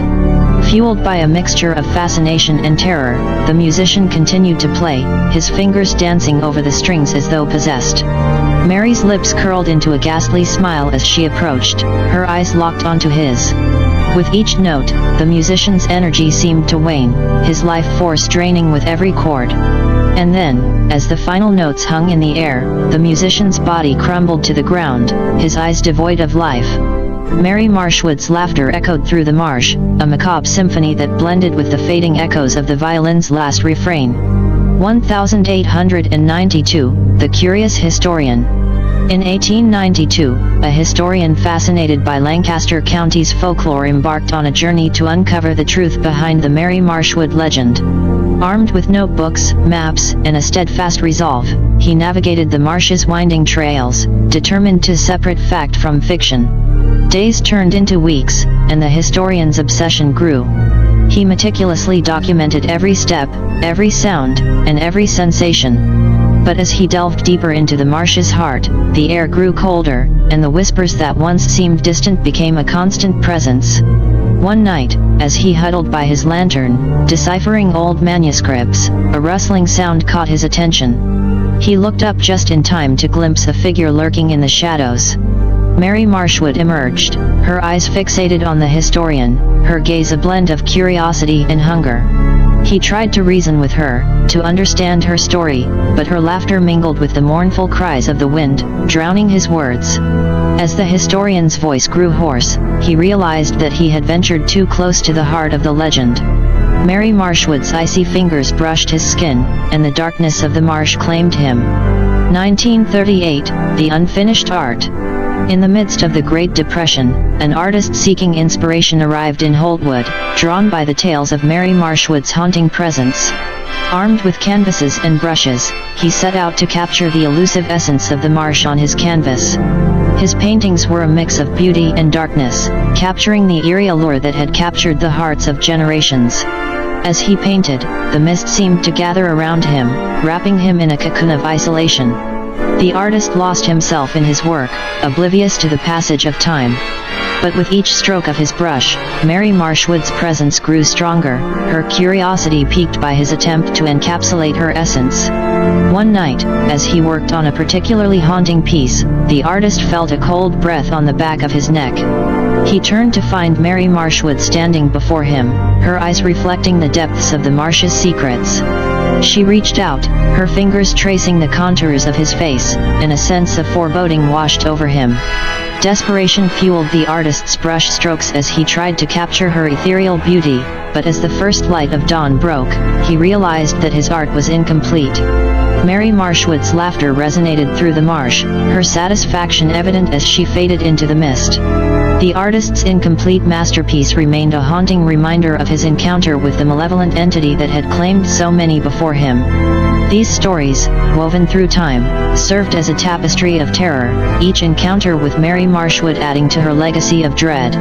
As the years passed, the marsh's chilling secrets remained, preserved in whispers, songs, and painted canvases, a constant reminder of Lancaster County's dark past. 1965, the photographer's demise. In the mid-20th century, photography became a means to capture both reality and the intangible.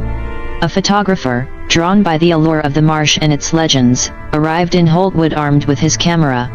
He believed that through his lens, he could unravel the mysteries that shrouded Mary Marshwood's existence. As he ventured deeper into the marsh, camera in hand, he felt the weight of Mary's presence pressing in on him. He snapped photographs of mist-shrouded landscapes, gnarled trees, and still waters, hoping to capture her essence in a single image. But the more he tried to capture her, the more his surroundings seemed to distort. One evening, as the sun dipped below the horizon, the photographer found himself surrounded by an otherworldly glow. His camera's shutter clicked incessantly, capturing the marsh's ethereal beauty. But in the midst of the glow, he caught a glimpse of Mary Marshwood's form, her fingers extending like tendrils toward him. Desperation mingled with terror as he tried to flee, but the marsh seemed to twist and turn, its pathways leading him in circles. The camera continued to snap pictures, the light growing blindingly bright. And then, in an instant, everything fell silent and dark, the photographer's fate sealed as his final photograph depicted the moment of his demise. 2002, the filmmaker's obsession. As the new millennium dawned, a filmmaker with a penchant for the macabre arrived in Holtwood, intent on capturing Mary Marshwood's legend on film. Armed with modern equipment and a crew, he embarked on a project that he believed would finally unveil the truth behind the stories. Days turned into weeks, and the crew's enthusiasm began to wane as strange occurrences plagued their production. Equipment malfunctioned, unexplained sounds echoed through the marsh, and shadows seemed to move on their own.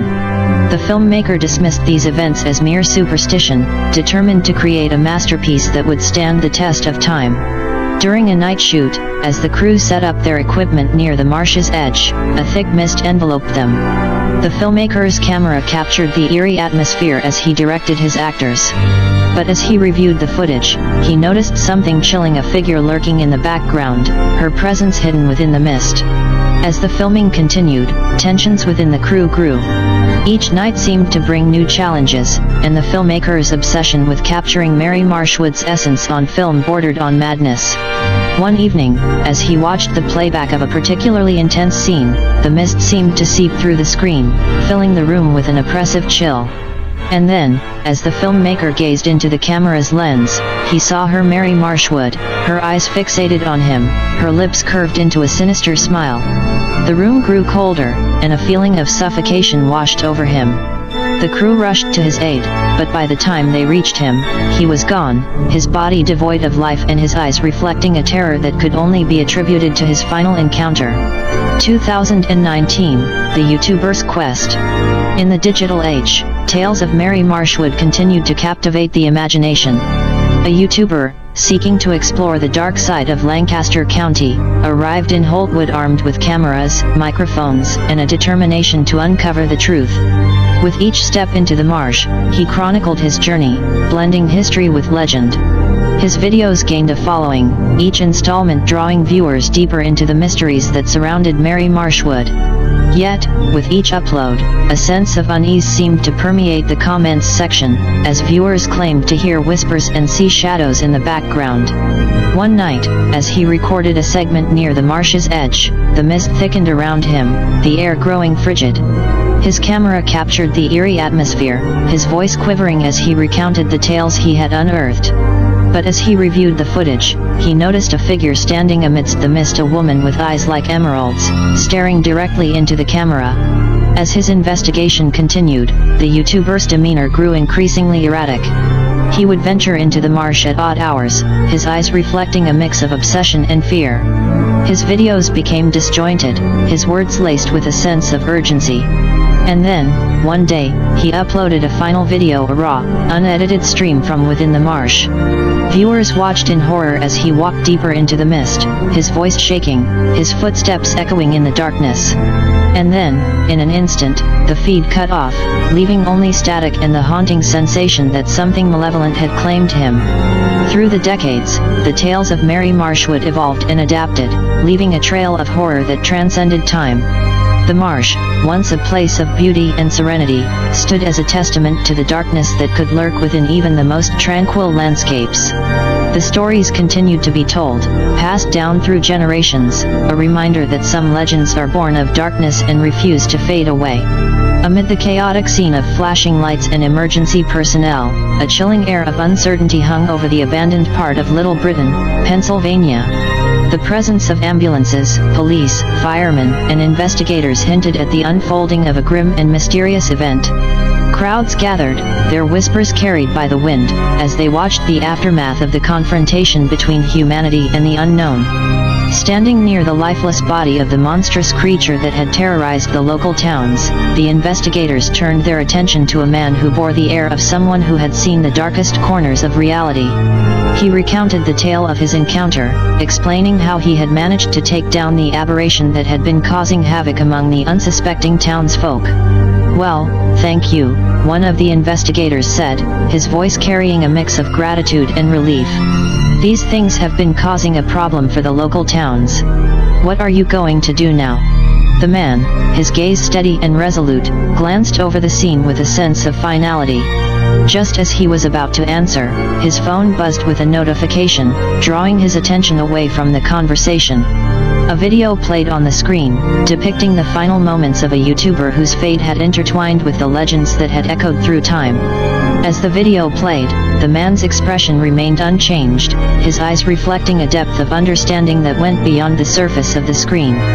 His thoughts seemed to linger in the shadows of the past, where tales of Mary Marshwood and her malevolent legacy resided. The perspective shifted, revealing the man's identity: Johnny Vanduke, the storyteller who had delved into the darkest realms of horror and chaos.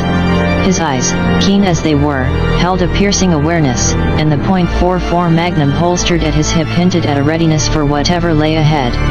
With a sense of purpose, Johnny Vanduke turned to the investigators, his voice laced with a determination that had guided him through countless eerie tales. "I got a swamp hag to hunt," he declared, his words a quiet promise of action. As he walked away from the scene, the police officers exchanged glances, a mixture of respect and curiosity evident in their expressions. They had encountered the enigmatic storyteller before, in various forms and identities, but his presence always brought a unique blend of intrigue and uncertainty. The abandoned part of Little Britain fell into an eerie silence as Johnny Vanduke's form disappeared into the shadows. The echoes of legends, monsters, and the unknown lingered in the air, mingling with the scent of damp earth and the whispers of the night.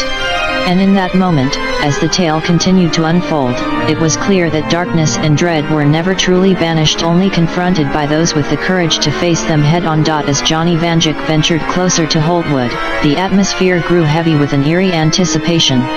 The road seemed to stretch endlessly, flanked by towering trees that cast elongated shadows in the fading light. The scent of dampness hung in the air, mingling with the faint aroma of decaying leaves. The surroundings felt almost like a barrier, separating the known from the unknown, the tangible from the uncanny. As he neared his destination, Vanduke's eyes caught sight of a series of abandoned houses nestled among the trees. The structures stood as solemn sentinels, their windows broken, roofs sagging, and walls bearing the scars of time's passage. In the half-light of the setting sun, their silhouettes seemed to dance with the shifting shadows, adding an extra layer of eeriness to the scene. The path leading to the houses was overgrown with tangled vegetation, as if nature itself had tried to reclaim the space. Vanduke tread carefully, his boots sinking into the muddy ground. The air was thick with an oppressive stillness, punctuated only by the distant hum of insects and the rustling of leaves. Approaching the first house, he observed its broken windows, the glass shards glistening like fractured memories. The front door hung askew on its hinges, creaking faintly in the breeze. A shiver traced Vanduke's spine as he stepped across the threshold, his footsteps accompanied by the squelching sound of waterlogged wood beneath his feet. Inside, the scene was one of desolation. Furniture lay scattered and water-damaged, their outlines distorted by the effects of time and neglect. The air smelled of mold and decay, the mustiness clinging to every surface. Vanduke's flashlight cut through the darkness, casting eerie shadows on the walls that seemed to whisper of past inhabitants and the stories they left behind. Moving from room to room, Vanduke observed signs of violence that had torn through the house. Broken furniture, claw marks etched into the walls, and shattered glass all spoke of a struggle that had taken place within these walls. Whatever had happened here had left a mark, a lingering trace of the uncanny and the inexplicable. As he exited the first house and made his way to the next, the sense of unease deepened. The pattern repeated: abandoned, waterlogged spaces bearing scars of violence. Each house seemed to tell a different tale of terror, a snapshot of lives disrupted by forces beyond comprehension. Vanduke's intuition heightened, his senses attuned to every rustle and creak. The passage of time seemed to blur, the boundaries between past and present wavering as he explored the ruins. As he reached the last of the abandoned houses, the sinking sun cast long shadows that seemed to stretch toward him, as if beckoning him further into the heart of the mystery. The journey through the series of forsaken homes left Vanduke with a profound sense of foreboding. The waterlogged decay, the shattered remnants of lives, and the signs of inexplicable violence all painted a vivid picture of the darkness that had taken hold. And yet, the marsh, the heart of the legend, still lay ahead, its secrets shrouded in mist and the echoes of tales untold. As Johnny Vanduke stood at the threshold of the last abandoned house, a distant sound caught his attention: the faint, rhythmic splashing of water emanating from the marsh. The splashes were like a haunting rhythm, a melody of uncertainty that tugged at his curiosity. With each splash, the atmosphere seemed to thicken, the air growing cooler as though the marsh itself held its breath. Intrigued and guided by a mixture of concern and his innate attraction to the unknown, Vanduke followed the sound. His steps were careful, each footfall muffled by the damp earth beneath his boots. The marsh stretched before him, an expanse of mist-shrouded water that seemed to swallow the horizon. As he approached the water's edge, his eyes caught a movement, an ephemeral silhouette struggling amidst the waters. The splashes grew more urgent, accompanied by the faintest cries for help. Without hesitation, Vanduke plunged into the water, his every muscle tensing as he fought against the cold embrace of the marsh. Amidst the murky waters, he reached out and his fingers brushed against cloth, a desperate grip of survival. Vanduke's strength carried him further, his movements fueled by a determination to rescue the drowning figure. And then, as he emerged from the depths, his arms cradled the form of a teenage girl. Gasping for breath, the girl coughed and sputtered, her eyes wide with fear and relief. Vanduke's voice, a calm and steady presence amidst the chaos, reassured her as he guided her to solid ground. She shivered in the cold, her clothes clinging to her waterlogged form. "Are you all right?" Vanduke's words were a lifeline, a question that carried a weight of concern. The girl nodded, her voice shaky as she recounted her ordeal. "My friends and I came here. We wanted to see if the stories were true." Her words were punctuated by the quiver of her voice and the tremble of her hands. Her tale unfolded a group of teenagers lured by the legends, drawn to the marsh in search of the elusive Mary Marshwood. But as the night grew darker and the mist thickened, fear took hold.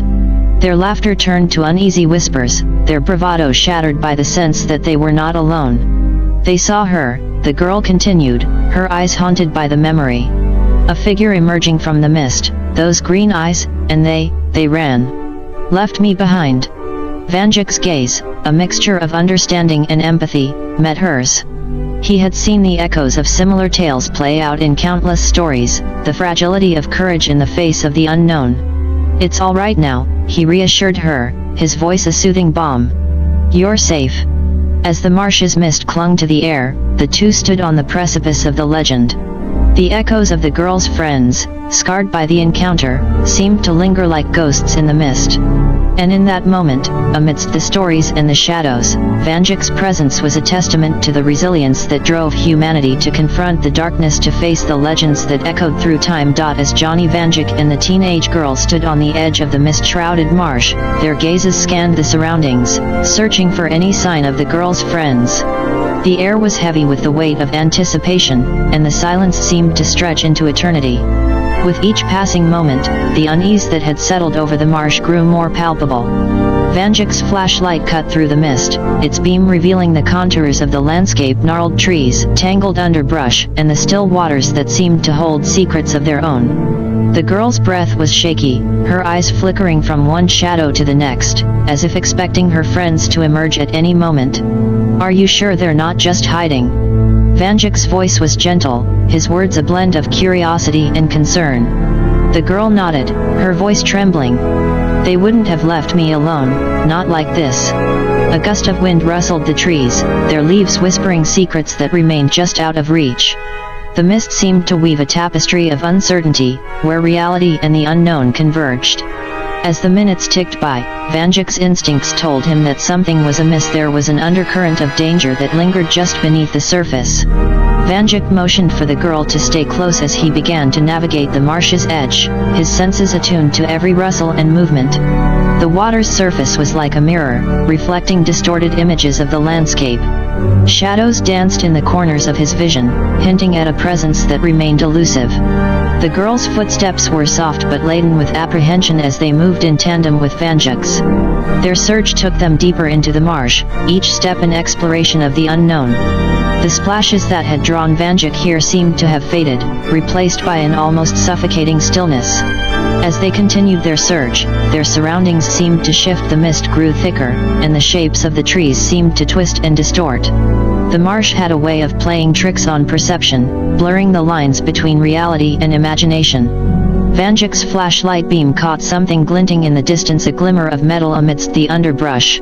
Cautiously, he approached, his heart quickening as the details came into focus. It was a cell phone, abandoned in the mud. The screen displayed a familiar video thumbnail, a group of teenagers laughing and joking, a moment frozen in time. The girl's eyes widened as she recognized the scene. "That's them," she whispered, her voice quivering. Vanduke's instincts told him that they were close to something significant, something that could unravel the mystery of the girl's friend's disappearance. As he picked up the phone, a chill ran down his spine. The marsh seemed to hold secrets that defied explanation, and the shadows that danced at the edge of his vision whispered of stories untold. With the phone in hand, Vanduke turned to the girl, his expression a mixture of determination and concern. "We're going to find them," he assured her. "No matter what." The mist embraced them like a shroud as they continued their search, their footsteps echoing through the silent expanse of the marsh. The stories of Mary Marshwood and her legacy of darkness had woven a tapestry of uncertainty, and Vanduke was determined to unravel its threads, to bring light to the shadows and to face the horrors that lay hidden within the mist. As Johnny Vanduke and the teenage girl pressed on through the mist-shrouded marsh, his determination to find her missing friends remained unyielding. The phone he had found was a breadcrumb of hope, a thread connecting them to a mystery that seemed to defy explanation. Yet, as they traversed the landscape, every step yielded no further clues, no sign of the vanished teenagers. Vanduke's keen senses were on high alert, his gaze scanning the surroundings for any hint of movement, any anomaly in the mist. But the marsh held its secrets tightly, offering no clear path forward. The underbrush seemed to swallow their progress, the terrain growing more treacherous with each passing footfall. "I don't understand," the girl's voice trembled with frustration and fear. "We should have found them by now." Vanduke's expression mirrored her uncertainty, his mind churning with possibilities. Had they been taken by the same darkness that had haunted the abandoned houses? Or had the legends of Mary Marshwood woven an illusion that masked their presence? The mysteries seemed to multiply with each unanswered question. As they reached a small clearing, Vanduke's flashlight beam fell upon something that made his heart sink, a torn piece of fabric snagged on a branch. It was a scrap of clothing, unmistakably from the girl's friend. He plucked it from the branch, his fingers tracing the torn edges as if they could reveal the story behind its presence. The girl's eyes widened as she recognized the fabric. "That's from Sarah's jacket," she whispered, her voice catching in her throat. Vanduke's gaze remained fixed on the torn fabric, his thoughts racing as he pieced together the puzzle. The marsh seemed to close in around them, the mist thickening as if to obscure the truth. He knew they were close to uncovering something significant, something that could unravel the enigma that had gripped the marsh for so long. "We need to keep going," Vanduke's voice was a quiet resolve. "There has to be more to find." With each step forward, the marsh seemed to transform. The mist curled and shifted, the shadows deepening as though they held secrets just out of reach. Their search became a journey into the heart of the unknown, a confrontation with the legends that had whispered through time. As they ventured deeper, the marsh's secrets remained elusive, veiled by an atmosphere of tension and unease. Vanduke's instincts told him that they were on the cusp of discovery, that the truth was within their grasp. The echoes of the past seemed to linger in the air, mingling with the scent of damp earth and the restless sighs of the wind. With determination burning in his eyes, Vanduke pressed on, leading the girl through the shifting landscape of mist and shadows. The marsh's mysteries had woven a complex tapestry of uncertainty, and he was determined to untangle its threads, to find the missing teenagers and to uncover the truth that had eluded them for so long. As Johnny Vanduke and the teenage girl ventured deeper into the mist-shrouded marsh, a sense of unease settled over them like a heavy blanket. The terrain seemed to shift beneath their feet, the landscape twisting and turning as if guided by an unseen hand. Vanduke's flashlight cut through the mist, revealing gnarled trees and tangled underbrush, yet the path ahead remained elusive, as if the marsh itself was leading them astray. With each step, the feeling of déjà vu intensified. The trees, the bushes, the very landmarks they passed seemed to loop back on themselves. It was as though they were trapped in a labyrinth that defied logic, a maze with shifting walls that guided them in circles. No matter how far they walked, the surroundings remained eerily familiar, as if mocking their attempts to break free. Vanduke's senses were on high alert, his mind racing to make sense of the situation. He had faced countless mysteries and horrors, but this was different, a web of uncertainty woven by a force that defied explanation. The girl's apprehension mirrored his own, her voice trembling as she voiced the unspoken question. "Are we going in circles?" Vanduke nodded, his eyes narrowing as he surveyed their surroundings. The marsh's mist seemed to have taken on a life of its own, shifting and coiling as if guided by an unseen force. The sense of being led astray was palpable, a mixture of frustration and desperation hanging in the air. "We're caught in some kind of loop." Vanduke's voice was a mixture of frustration and determination. "But we're not going to give up." With every turn, every step that seemed to bring them back to where they started, the mystery deepened. The marsh held them in its grasp, its secrets woven into the very fabric of their reality. Vanduke's flashlight beam illuminated the path ahead, yet the mist seemed to play tricks on perception, distorting distances and shapes. As time stretched on, Vanduke's senses remained vigilant, his gaze scanning for any sign of an exit from the looping landscape. He could feel the weight of time's passage, the hours stretching and warping as the marsh held them captive. But he refused to succumb to the sense of futility. The same determination that had driven him to face countless horrors fueled his resolve now. "We need to break this cycle." Vanduke's voice was a quiet insistence, his eyes locked onto the horizon. He could sense that they were close to a breakthrough, that the marsh's secrets were on the cusp of revelation. The girl's grip on his arm tightened, her eyes reflecting a mixture of fear and hope. "How do we do that?" Vanduke's gaze remained fixed ahead, his mind racing for a solution. The mist seemed to part slightly, revealing a faint glimmer of light in the distance, a distant clearing that beckoned like a beacon. "We keep moving forward." Vanduke's words were resolute, his voice cutting through the mist like a blade. "No matter what, we push through.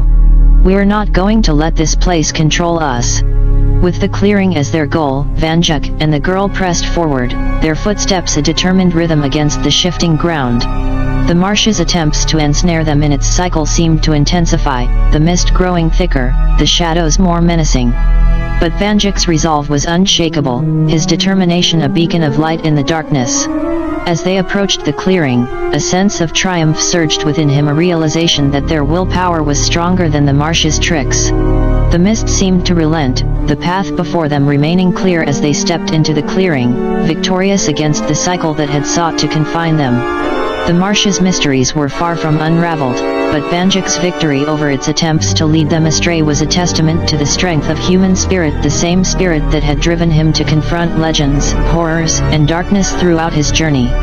And as they moved forward, the mist curling around them like tendrils of uncertainty, the unknown remained their companion, guiding them deeper into the heart of the marsh's secrets. As Johnny Vanduke and the teenage girl emerged from the mist-shrouded maze into the clearing, a sense of relief washed over them. The clearing felt different, untouched by the shifting illusions of the marsh.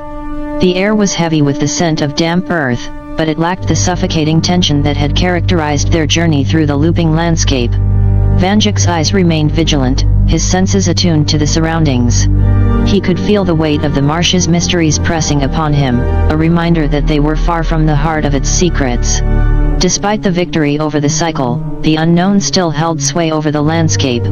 As he caught his breath, Vanduke's attention was drawn to the phone. He had found the thread that had guided them through the labyrinth. With a subtle movement, he brought up the photo of the group of friends. His eyes scanned the image, and as he looked closer, a nagging suspicion began to form. The details that had escaped his notice before now stood out in stark relief. The clothes worn by the teenagers were incongruous with the present day. The fabric, the styles, everything screamed of a different era, one that didn't align with the current year. Vanduke's heart quickened as realization dawned. He had been tricked by the photo, misled by a cleverly crafted illusion. His fingers zoomed in on the image, studying the grain of the film, the texture of the paper. The camera quality was unmistakably that of an older film camera, a technology not consistent with the present time. The clothes, once perceived as modern, now bore the hallmarks of the early 1980s. Vanduke's mind raced, the pieces of the puzzle falling into place. The marsh had manipulated their perceptions, creating a false image that drew them deeper into its mysteries. The mist had woven an illusion that obscured the truth that they had unwittingly stepped into a narrative that transcended time. Yet, Vanduke kept his discoveries to himself. The girl, her gaze distant as she caught her breath, had already endured enough uncertainty. He knew that revealing the truth could add to her confusion and fear. Instead, he pocketed the phone, his thoughts churning with the realization that the legends of Mary Marshwood and the mysteries of the marsh were more complex and enigmatic than he had initially anticipated. The mist continued to curl around them, the atmosphere a blend of tranquility and unease. Vanduke's gaze met the horizon, his mind focused on the journey ahead.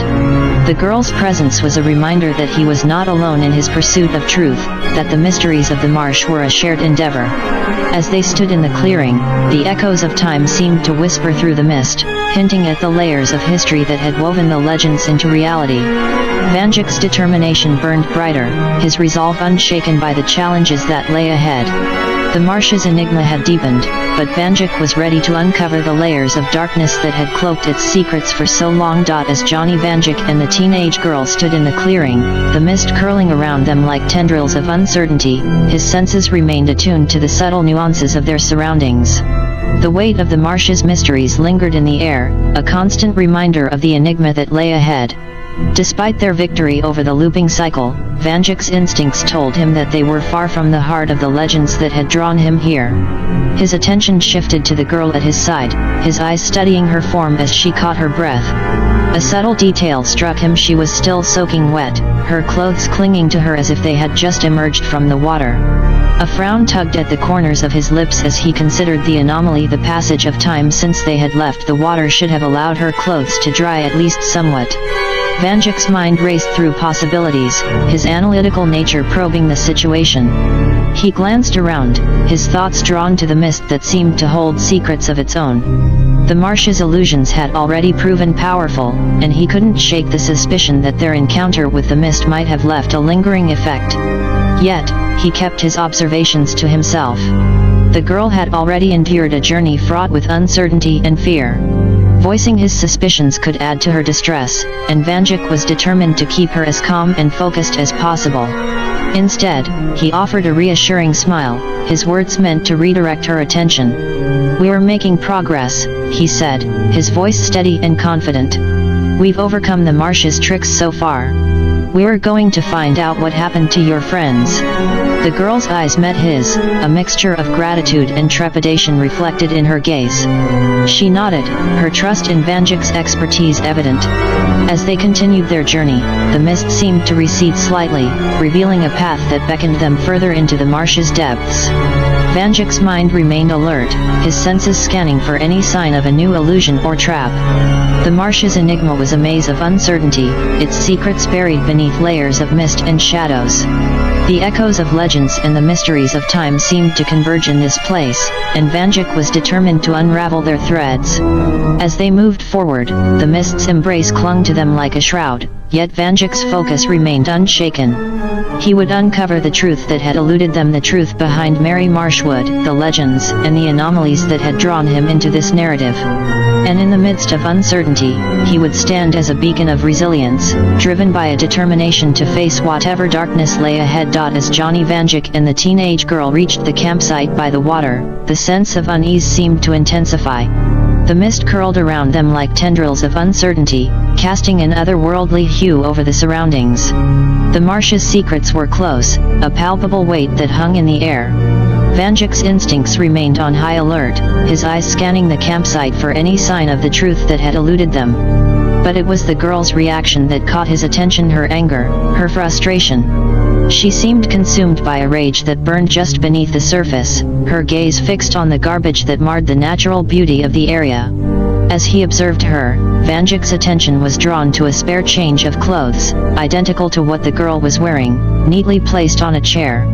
A surge of realization coursed through him. The mist, the manipulation of time, it all pointed to a narrative that transcended the present day. Before he could process this new revelation, something within Vanduke shifted. His gaze turned toward the trailer, the old, weathered trailer that bore the marks of decades past. In that moment, he felt a connection, a gnawing familiarity that defied explanation. He moved toward the trailer, each step laden with a sense of foreboding. As he reached the trailer, a surge of determination overtook him. Without hesitation, he began throwing rocks, nearby debris, anything within reach, into the marsh. His movements were fueled by an inner turmoil, a recognition that the marsh's illusion had ensnared him. The anger, the frustration, it all became a driving force that fueled his actions. A large garbage can became his weapon, its weight propelling it through the air and into the marsh with a resounding splash. As it landed, the sound seemed to reverberate through the mist, carrying with it an eerie echo. And then, as if responding to his defiance, something unthinkable happened. The can disgorged human bones as it sank into the water. Vanduke's eyes widened, his mind struggling to process the horrifying truth. The mist had concealed more than illusions, it had hidden the grim reality of the marsh's history. The legends, the mysteries, they were rooted in a darkness that had claimed lives and left echoes of suffering. A primal scream of anguish pierced the air, and Vanduke turned to see the teenage girl charging toward him, her anger transformed into a fierce determination. Their eyes met, a collision of emotions, his determination to uncover the truth and her fury at the revelation. As she lunged at him, Vanduke's instincts kicked in. He sidestepped her attack, his years of confronting horrors guiding his movements. He knew that the girl before him was not who she seemed. She was a manifestation of the marsh's malevolent power, a vessel of rage and darkness. Vanduke's training, his resilience, his battle-hardened spirit, it all coalesced in that moment.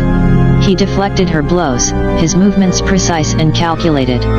With each strike, he pushed back against the darkness that had ensnared the marsh, refusing to be swayed by its illusions. The mist seemed to pulse with a malevolent energy, the air charged with tension as Vanduke and the girl clashed. His determination was unwavering, his willpower stronger than the marsh's attempts to control him. And as they fought, the echoes of time and legends converged, creating a battleground that transcended reality. In the heart of the marsh, the battle between light and darkness raged on. Vanduke's every move was a testament to his resilience, his commitment to confront the horrors that lay hidden in the mist. And as he stood against the girl, a vessel of the marsh's malevolence, he knew that the only way to break the cycle of suffering was to face the demon at its source, to uncover the truth that had remained shrouded for far too long. So you're Mary Marshwood after all. Vanduke's voice was laced with a mixture of accusation and defiance, his eyes narrowing as he stared at the teenage girl before him. The pieces of the puzzle had fallen into place, revealing a truth that was both unsettling and horrifying. The marsh's enigma had a face that had been hiding behind illusions and darkness. The girl's lips curled into a twisted smile, her form contorting as her true self emerged from the facade. The transformation was grotesque, a manifestation of the darkness that had plagued the marsh for centuries. Vanduke's voice, despite the tension that hung in the air, remained steady as he spoke his truth. "Well, got to say you are one ugly motherfucker." His words were a defiant declaration, a testament to his refusal to be intimidated by the horrors that lay before him. The girl's true form was a grotesque fusion of human and monster, a creature that defied description. The mist seemed to coil around Mary Marshwood, her presence a palpable force that exuded malevolence. Vanduke's senses were on high alert, his focus laser-sharp as he assessed the situation. He could feel the weight of history in the air, the legacy of suffering that had been woven into the marsh's fabric. Mary Marshwood's laughter echoed through the mist, a chilling sound that sent shivers down Vanduke's spine. Her form seemed to shift, her voice dripping with a mockery that cut deep.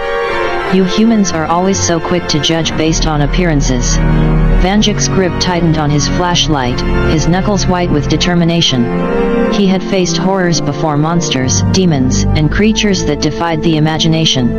Mary Marshwood was no different, a manifestation of darkness that sought to feed on fear and suffering. As the mist swirled around them, Vanduke's mind raced for a plan. He had confronted horrors beyond comprehension, and he knew that the key to defeating Mary Marshwood lay in his ability to outsmart her, to turn the tide of the battle in his favor. "You think you can control this place, that you can manipulate time and perception." Vanduke's voice was a mixture of accusation and resolve. "But I've faced things far worse than you." Mary Marshwood's form twitched with a mixture of anger and amusement.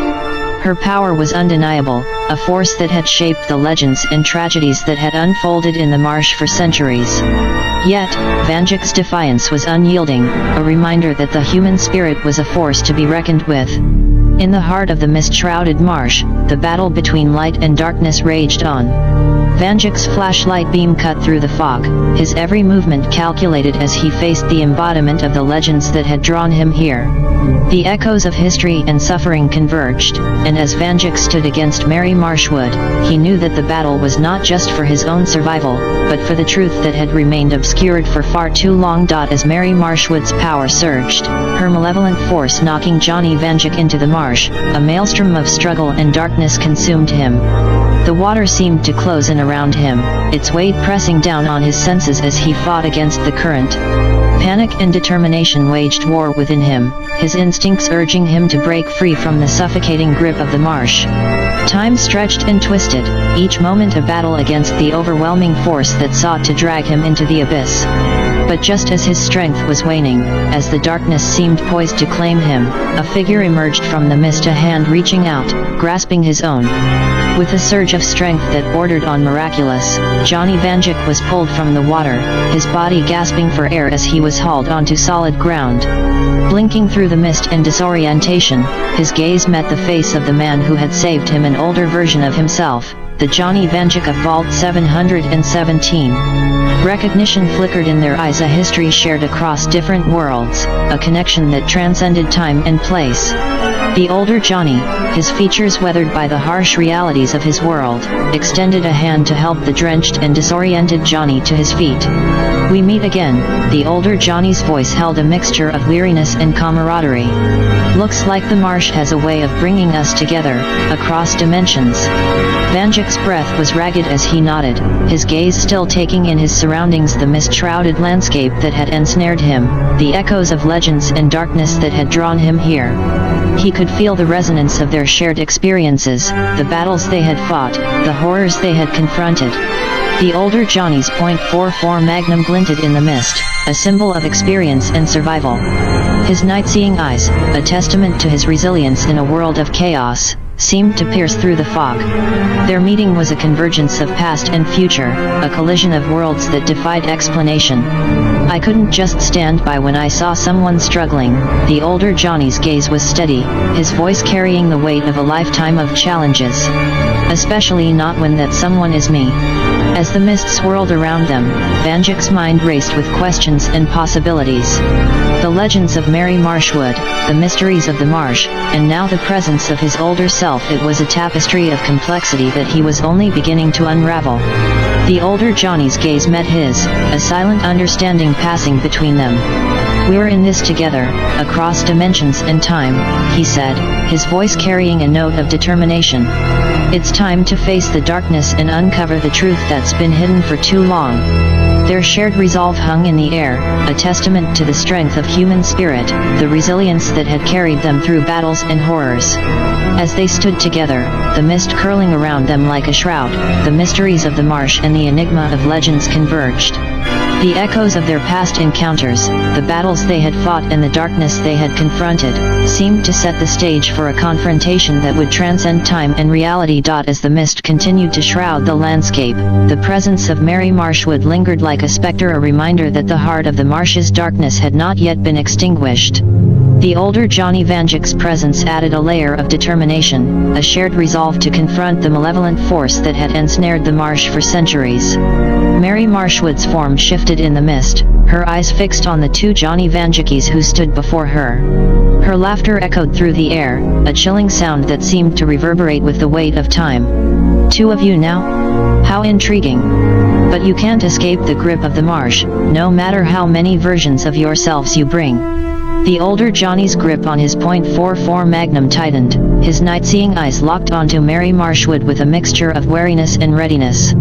His voice held a note of steel as he addressed the creature that had plagued the marsh for so long. "We're not here to play your games, Mary. We're here to uncover the truth and put an end to the suffering you've caused." Vanduke's own resolve mirrored that of his older counterpart.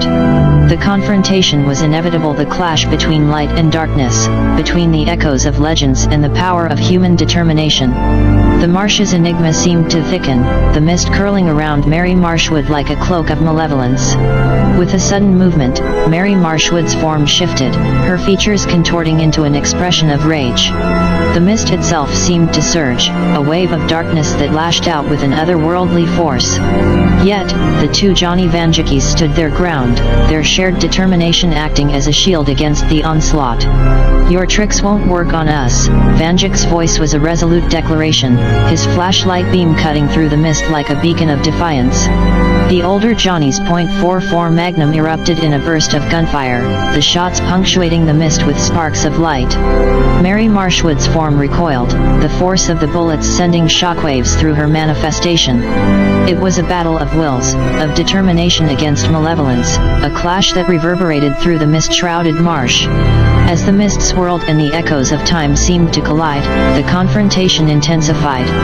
The two Johnny Vanjukis fought side by side, their experiences, their determination, and their shared history serving as a formidable arsenal against the darkness that had ensnared the marsh for so long. In the heart of the mist, legends and reality converged, a battleground of light and darkness, of past and present, of determination and malevolence. The echoes of battles fought and horrors confronted reverberated through the air, creating a tapestry of complexity that defied explanation. And as the confrontation reached its crescendo, as the mist seemed to pulse with a malevolent energy, the two Johnny Vanjukis stood as a beacon of resilience, united in their purpose to uncover the truth and put an end to the suffering that had plagued the marsh for centuries. The battle against Mary Marshwood raged on, a collision of worlds that transcended time and reality, a testament to the strength of human spirit in the face of the unknown. The mist seemed to tremble with the intensity of the battle, the clash of forces that transcended time and place. Mary Marshwood's malevolent presence intensified, her power surging as she launched a ferocious attack against the two Johnny Vanjukis. The older Johnny's .44 Magnum and Vanduke's own weapon were knocked aside, their weapons clattering to the ground as the force of her assault sent shockwaves through the mist. Before they could react, the vines snaked out, ensnaring them and pinning them to a tree. Struggling against their restraints, their determination burned even brighter as Mary Marshwood's form loomed before them, her intent clear. She sought to end their existence once and for all. But just as her malevolent grip seemed poised to tighten, gunshots rang out, the sound echoing through the mist with a resounding force. The vines that had restrained them loosened their grip, and as the mist began to fade, a new figure emerged from the shadows, an older Johnny Vanduke, a version from an undead version of Lancaster City. The mist seemed to part in his presence, revealing his weathered features and a grim determination that matched his counterparts. He approached the two Vanjukis, his voice carrying a mixture of weariness and wry humor. "Damn, as if zombies aren't enough to deal with, now I've got other versions of me bringing monsters over." The two Vanjukis exchanged a glance, a silent acknowledgement of the complexity of their situation, the convergence of realities that had led them to this moment. Mary Marshwood's enraged scream pierced the air, a reminder that their presence had disrupted her malevolent plans. As she charged forward, her intentions clear, the older Johnny Vanduke moved with a swiftness that belied his years. His fist struck with incredible force, the impact sending Mary Marshwood sprawling to the ground. The mist seemed to retreat in the face of his power, the atmosphere shifting as his presence asserted its dominance. The three Johnny Vanjukis stood together, a trio of resolve and determination. As Mary Marshwood attempted to rise, they raised their .44 Magnums in unison, the weight of their shared experiences and history fueling their defiance.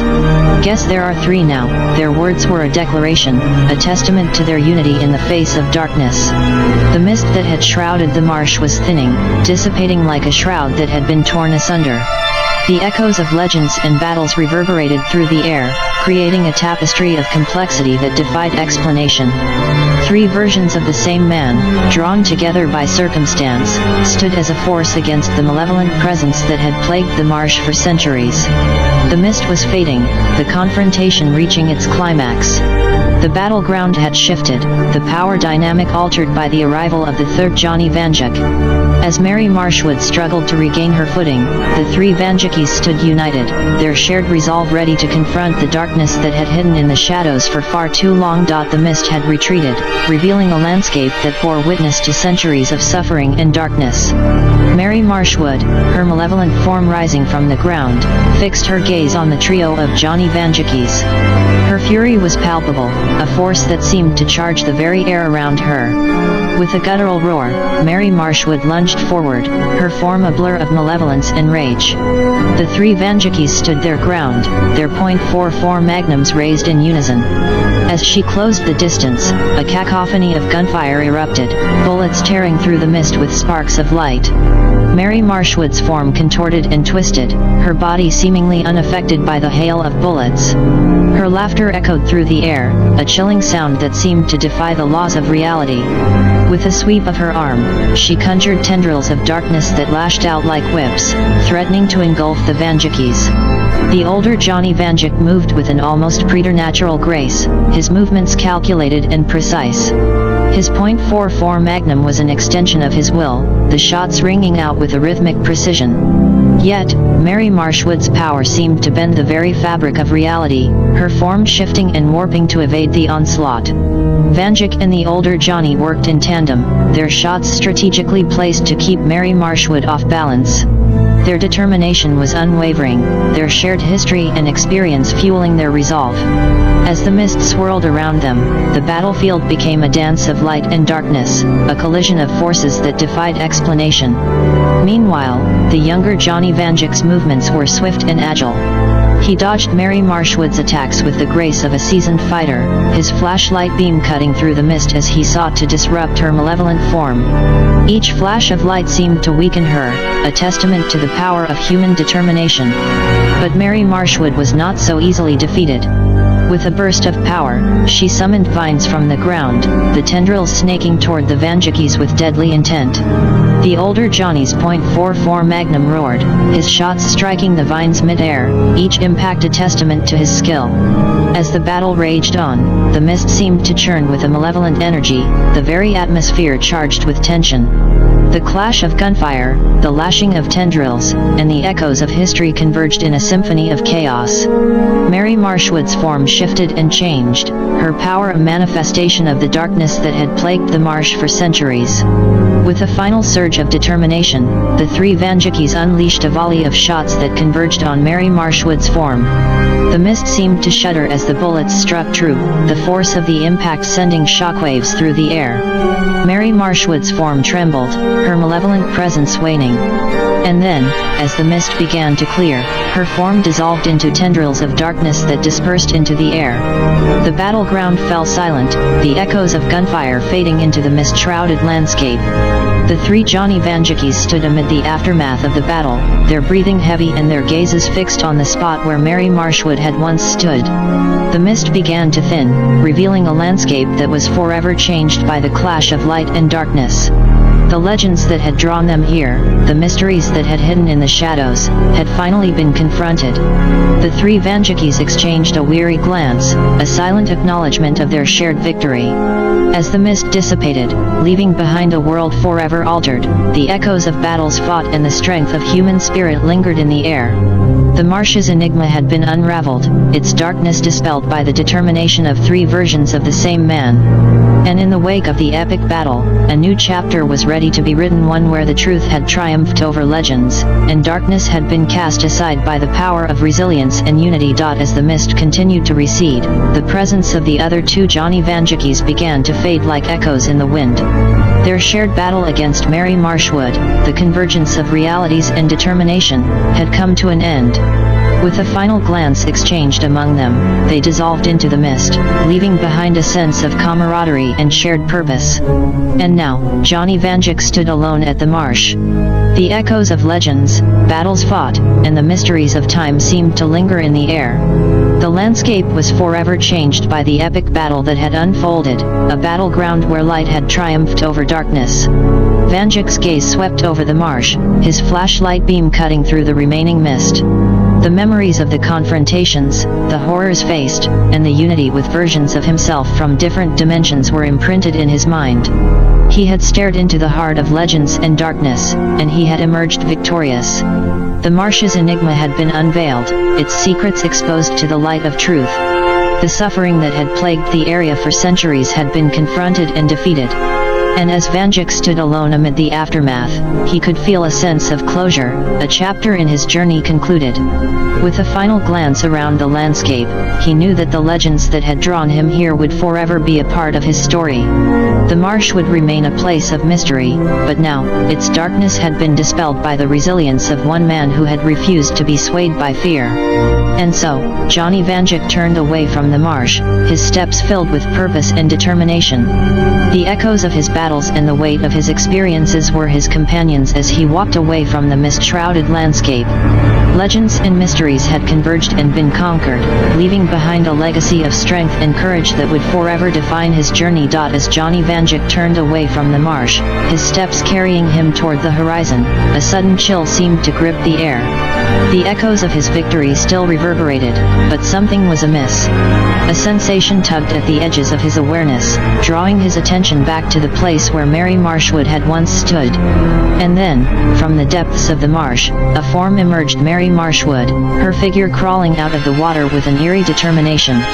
As if driven by an unseen force, her body began to transform before Vanduke's eyes. The passage of time seemed to quicken, a rapid and unsettling metamorphosis that defied explanation. Her youthful features contorted and withered, her form aging at an alarming pace. Wrinkles etched themselves across her skin, her hair turned gray and brittle. In mere moments, the teenage facade had given way to the visage of an old woman, a transformation that carried with it the weight of centuries. But the unsettling metamorphosis did not stop there. As Vanduke watched in a mixture of fascination and horror, Mary Marshwood's body began to decay at an alarming rate. Her flesh withered, her bones became brittle, and her form crumbled like ancient parchment. The passage of time seemed to accelerate in a grotesque dance of decay, leaving behind nothing but the remnants of a once powerful presence. Vanduke's breath caught in his throat as he bore witness to the spectacle before him. The echoes of legends and darkness seemed to echo through the air, as if the marsh itself was purging its malevolent history. Mary Marshwood's demise was a spectacle of time's cruelty, a reminder that even the most powerful of forces were subject to the inexorable march of age and decay. And then, as quickly as it had begun, the transformation ceased. The marsh was once again silent, the remnants of Mary Marshwood scattered across the ground like fragments of a shattered past. The mist began to recede further, leaving behind a landscape forever altered by the epic battles that had unfolded. Vanduke stood at the edge of the marsh, his heart heavy with a mixture of emotions. The enigma that had drawn him here had finally been laid to rest, its darkness extinguished by the passage of time itself. The marsh's secrets, once hidden in the mist, were now exposed to the light of day. With a final glance at the scene before him, Vanduke turned away once more. The echoes of legends and battles would forever be etched in his memory, a testament to his resilience and determination. As he walked away from the marsh, he knew that he carried with him a legacy of confronting darkness, uncovering truth, and standing firm in the face of the unknown. Johnny Vanduke's gaze settled on the shattered remnants of Mary Marshwood's decayed form, her skull now a haunting relic of the malevolent force that had plagued the marsh for centuries. With a mixture of determination and finality, he raised his .44 Magnum once more, the weight of his experiences and battles fueling his resolve. A single gunshot rang out, the sound cutting through the air like a proclamation of victory. The bullet struck true, shattering the skull into fragments that scattered across the ground. The mist seemed to part as if acknowledging the end of a chapter, and then a heavy silence settled over the marsh, a silence that held the weight of closure. Johnny Vanduke lowered his weapon, his breath steady as he surveyed the scene before him. The echoes of legends and battles seemed to linger in the air, but the darkness that had haunted the marsh for so long had been vanquished. The enigma that had drawn him here had been resolved, and the mysteries hidden in the mist had been unveiled. With a final, lingering glance at the shattered skull, Vanduke turned away from the marsh. The echoes of his journey, the resilience he had displayed, and the unity with versions of himself from different dimensions would forever shape his story. The mist-shrouded landscape was now a part of his past, a testament to his strength and courage. And so, Johnny Vanduke walked away from the marsh, the echoes of his battles and the weight of his experiences a constant companion. The legends that had entwined with his own story were now part of his legacy, a legacy that spoke of confronting darkness, uncovering truth, and triumphing over malevolent forces. As he walked, the mist continued to recede, leaving behind a landscape forever altered by the clash of light and darkness, and the determination of one man who had refused to be swayed by fear. The marsh's enigma had been unraveled, its darkness dispelled by the resilience of a single individual who had dared to face the unknown. And in the wake of it all, a new chapter awaited, an unwritten future shaped by the echoes of legends, battles fought, and the enduring strength of human spirit.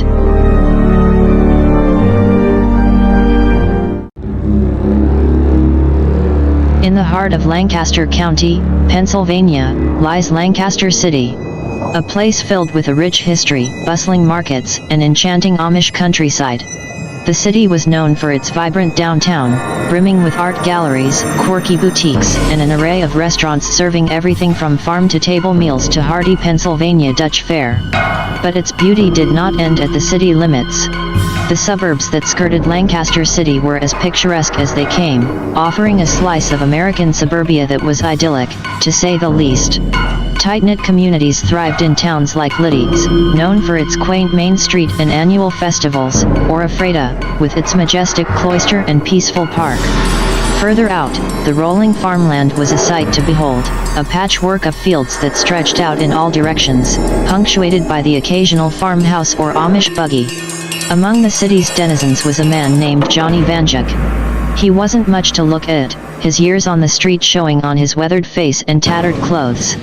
Johnny had a home, of sorts, in the old derelict Staley Silk Mill on Martha Avenue, a colossal structure that once hummed with the sound of looms but now was just an eerie quiet broken only by the occasional dripping water or Johnny's footfall.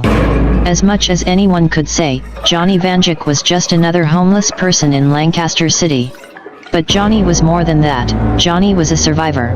Back in the heart of Lancaster City, life continued as usual, the air heavy with the scent of pretzels and horse manure, a peculiar combination that was as comforting as it was distinctive. At the city's schools, children ran amok in playgrounds while teenagers huddled together in cliques, engrossed in hushed whispers and stolen glances. Lancaster Mennonite, Mannheim Township, McCaskey High, these schools were the epicenter of youth, hope, and boundless energy. Ruby Street, a cobblestone path hugged by row houses with wooden porches and blooming flower boxes, was just a heartbeat away from the bustling downtown. In one such house lived the Brenneman family.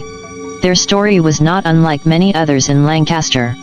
The patriarch, Samuel, was a teacher at the local high school, and his wife, Sarah, managed the town's beloved bakery. They lived with their 3 children, quietly cherishing the peace that their close-knit community offered. But this tranquility would soon come under threat. The first sign was small, barely a blip on the radar. An unusual flu had spread through Ruby Street. It started with the Brennemans' youngest, a sweet-faced boy named Timothy. He complained of fatigue, of aches, of an insatiable hunger. It wasn't long before the others on Ruby Street started showing similar symptoms. The local GP, Dr. Simmons, simply diagnosed it as a seasonal flu, advising rest and plenty of fluids. Yet, as days passed, the afflicted showed no signs of recovery. Instead, they seemed to grow progressively worse. Eyes bloodshot, skin as pale as snow, and that ceaseless hunger. On a fateful day, Samuel Brenneman failed to show up at school. When a fellow teacher visited the Brenneman house, she found no family but a scene straight from a horror film. There, the tale of Lancaster City and its quiet life began to turn. The world knew not yet of the storm that brewed in the heart of Amish country. But it would soon. It would soon.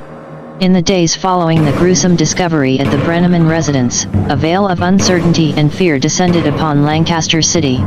The local police, ill-prepared for such a case, reached out to the state authorities. But, with limited evidence and no witnesses, progress was slow. At first, it was thought to be an isolated incident, a macabre tragedy, but soon other households started reporting similar horrifying scenes. It wasn't just Ruby Street anymore, it was Walnut Street, then Prince Street, and so forth. An inexplicable wave of terror was seeping through the city, turning its peaceful hum into a low, threatening growl. News of the bizarre and frightening incidents soon reached Johnny Vanduke in his makeshift home in the Staley Silk Mill.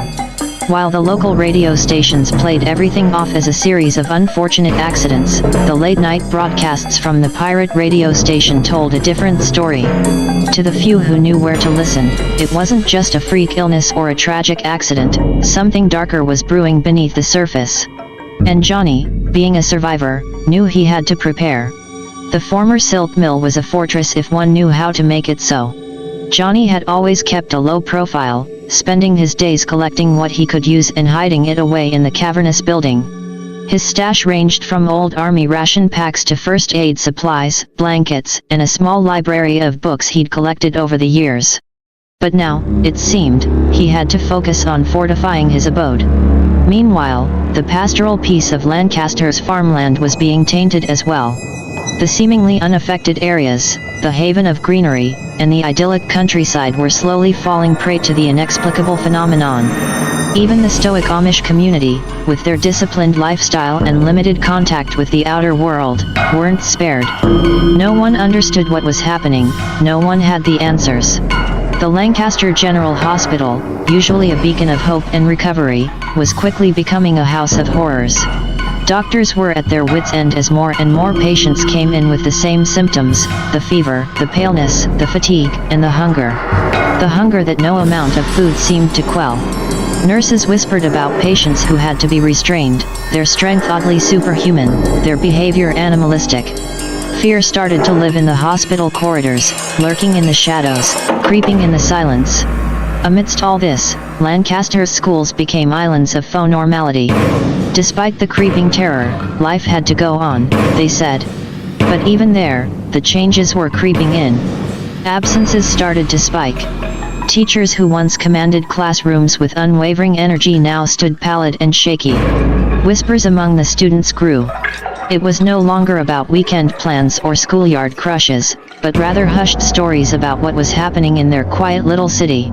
At the center of it all, the once vibrant and life-filled Central Market turned into a specter of its former self. The once bustling stalls now stood half-empty. The air, which once held the enticing aroma of freshly baked goods, aromatic coffee, and ripe produce, was now tainted with an undercurrent of unease. The lively chatter was replaced by hushed voices, and the clinking mugs at the cafe corners echoed ominously. Meanwhile, the local government was struggling to maintain a semblance of control. Mayor Soros was under immense pressure, with state authorities pushing her to declare a state of emergency. Still, she was reluctant, hoping, praying that the situation would resolve itself, afraid of inciting panic. And so, as the sun set on Lancaster County, casting long, eerie shadows across the city, farms, and suburbs, people retreated into their homes, holding their loved ones close. Yet, each sunset brought about an increasing sense of dread, a dread of the unseen, the unknown, the unexplainable. Little did they know that their peaceful existence was on the brink of a terrifying transformation, the likes of which they could never have imagined. Little did they know that their sleep would soon be haunted by nightmares that refused to end come dawn. As the days wore on, Lancaster City, once alive with the constant ebb and flow of urban life, took on an eerie silence. The streets that once bustled with shoppers and students, workers, and wanderers were deserted. The cobblestone paths, usually warm from the constant tread of tires and footsteps, felt cold and lifeless. An unspoken curfew had fallen upon the city. Those who ventured out did so with a sense of urgency, a palpable fear etched on their faces. Doors were locked and bolted, windows were shuttered, and quiet prayers whispered. The city of Lancaster, which had always taken pride in its friendly neighborhoods and open homes, had now closed itself off, each house an island of anxiety and uncertainty. Across the city, in the imposing structure of the Staley Silk Mill, Johnny Vanduke was oblivious to the fear gripping Lancaster. His days were spent reinforcing the mill's already robust structure, boarding up windows and securing doors. His nights were filled with the crackling voices of the pirate radio, offering grim tales and ominous warnings. He knew, he understood, that a storm was coming, and he was preparing for it in the only way he knew how, surviving. Out in the farmlands, life had taken a turn for the surreal. The once serene expanse of fields and pastures now carried an unsettling air of dread. Farmers who usually woke up with the sun, tilling the earth and tending to their animals, were now scarcely seen outside their homes. Farmhouses that once stood as symbols of pastoral tranquility were now fortresses against an unseen enemy. Even the insular Amish communities were feeling the effects of the mysterious affliction that was steadily consuming the county. Their simple, predictable lives had been thrown into chaos. Age-old traditions were set aside, and the once thriving Sunday markets were now a shadow of their former selves. Yet, in their secluded world, the horror of Lancaster City felt far away, like a nightmare in the waking hours of the day. In the sprawling complex of Lancaster General Hospital, the situation was becoming increasingly desperate. What was once a place of healing and hope had now become a battlefield. Every day brought with it a new wave of afflicted individuals, their symptoms growing more severe with each passing hour. Doctors and nurses, their faces etched with fatigue and fear, fought tirelessly against an enemy they couldn't understand. Back in the city, the once thriving schools now echoed with emptiness. Desks were vacant, hallways quiet. The youthful energy that once resonated within the walls had been replaced by a foreboding silence. Yet, the local authorities insisted on keeping them open, a futile attempt to maintain a sense of normalcy. The strain on Mayor Soros was visible. Every press conference, every public appearance, her face seemed to carry the weight of the world. The city was looking to her for answers, for hope, but what could she offer when she herself was in the dark? As night fell over the county, the once comforting cloak of darkness now felt oppressive, heavy with the weight of the unknown. The city of Lancaster, the picturesque suburbs, and the pastoral farmlands were united in their fear, each heartbeat a countdown to the unimaginable horror that was slowly unfurling its grip on their world. Yet, among the growing despair, there was an undercurrent of resilience. The people of Lancaster, from the city to the farmlands, were fighters. They weren't going to let fear overrun their lives. Every locked door, every boarded window, every hushed prayer was a testament to their will to endure, to fight, and to survive. The storm was coming, but they were ready to weather it. Little did they know, the storm was unlike any they had ever faced, and it was only just beginning. In the desolate quiet that had settled over Lancaster City, the nighttime wanderings of a homeless man seemed insignificant. But Johnny Vanduke was far from insignificant, and his nocturnal journeys were far from aimless.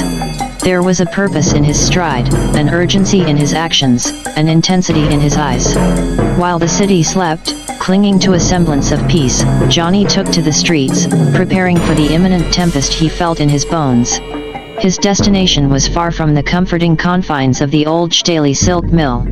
The outskirts of Lancaster City, where the urban landscape gave way to the rugged outskirts, was a treasure trove of abandoned warehouses and forgotten factories.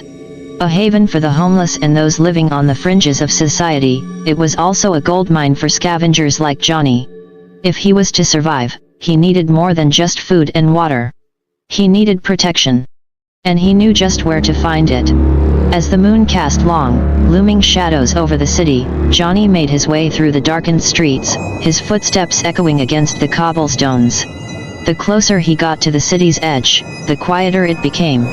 The once familiar cityscape, the towering buildings, the narrow alleyways, and the sprawling parks, all felt alien in the moonlight, morphing into uncharted territory. In the maze of deserted buildings, there was one that Johnny was particularly interested in, a dilapidated warehouse that once housed Lancaster's largest hunting and outdoor goods store. A place which, during its glory days, was a bustling hub for hunters, campers, and outdoorsmen. But now, it stood silent, its wide open spaces filled with the echoes of a forgotten era. With a makeshift crowbar, Johnny pried open the rusted doors, the grating sound shattering the stillness of the night. Inside, amid the dust and cobwebs, lay a myriad of hunting equipment, camping gear, and a collection of rusty but still usable tools. But Johnny was not interested in these. He knew what he was after. In the dimly lit corners of the warehouse, he found it, the gun section. It was a sight to behold, even in its state of disuse.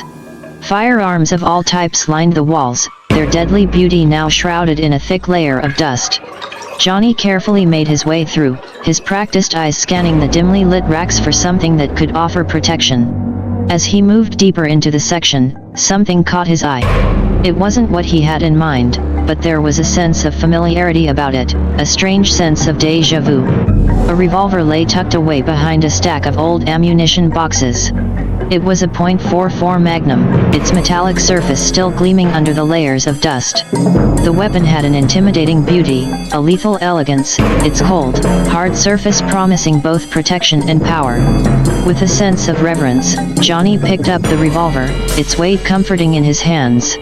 He found a cache of bullets nearby, hidden away as if waiting for the right hands to discover them. Johnny Vanduke, the lone survivor, the homeless scavenger, now held in his hands a weapon that had found him just as much as he had found it. Returning to the silk mill, the .44 Magnum tucked away safely, Johnny couldn't shake off a feeling of strange familiarity. The revolver, the feel of it in his hand, the way it balanced perfectly, it all felt right, like a missing puzzle piece clicking into place.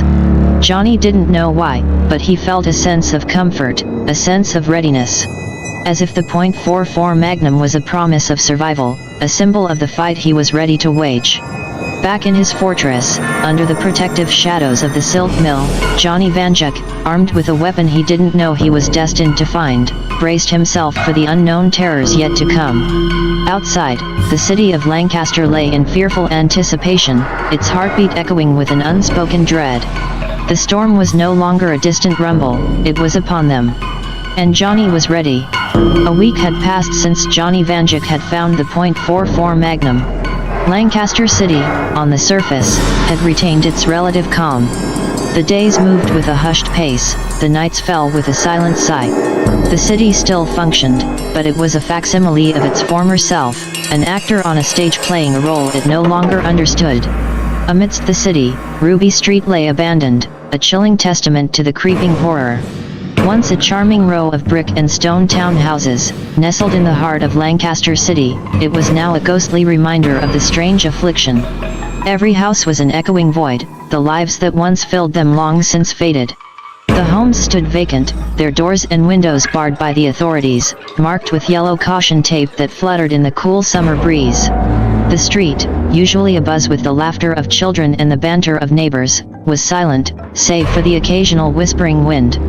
Ruby Street, in the span of a week, had turned into a void in the heart of Lancaster City. Beneath the surface of normalcy, rumors continued to circulate.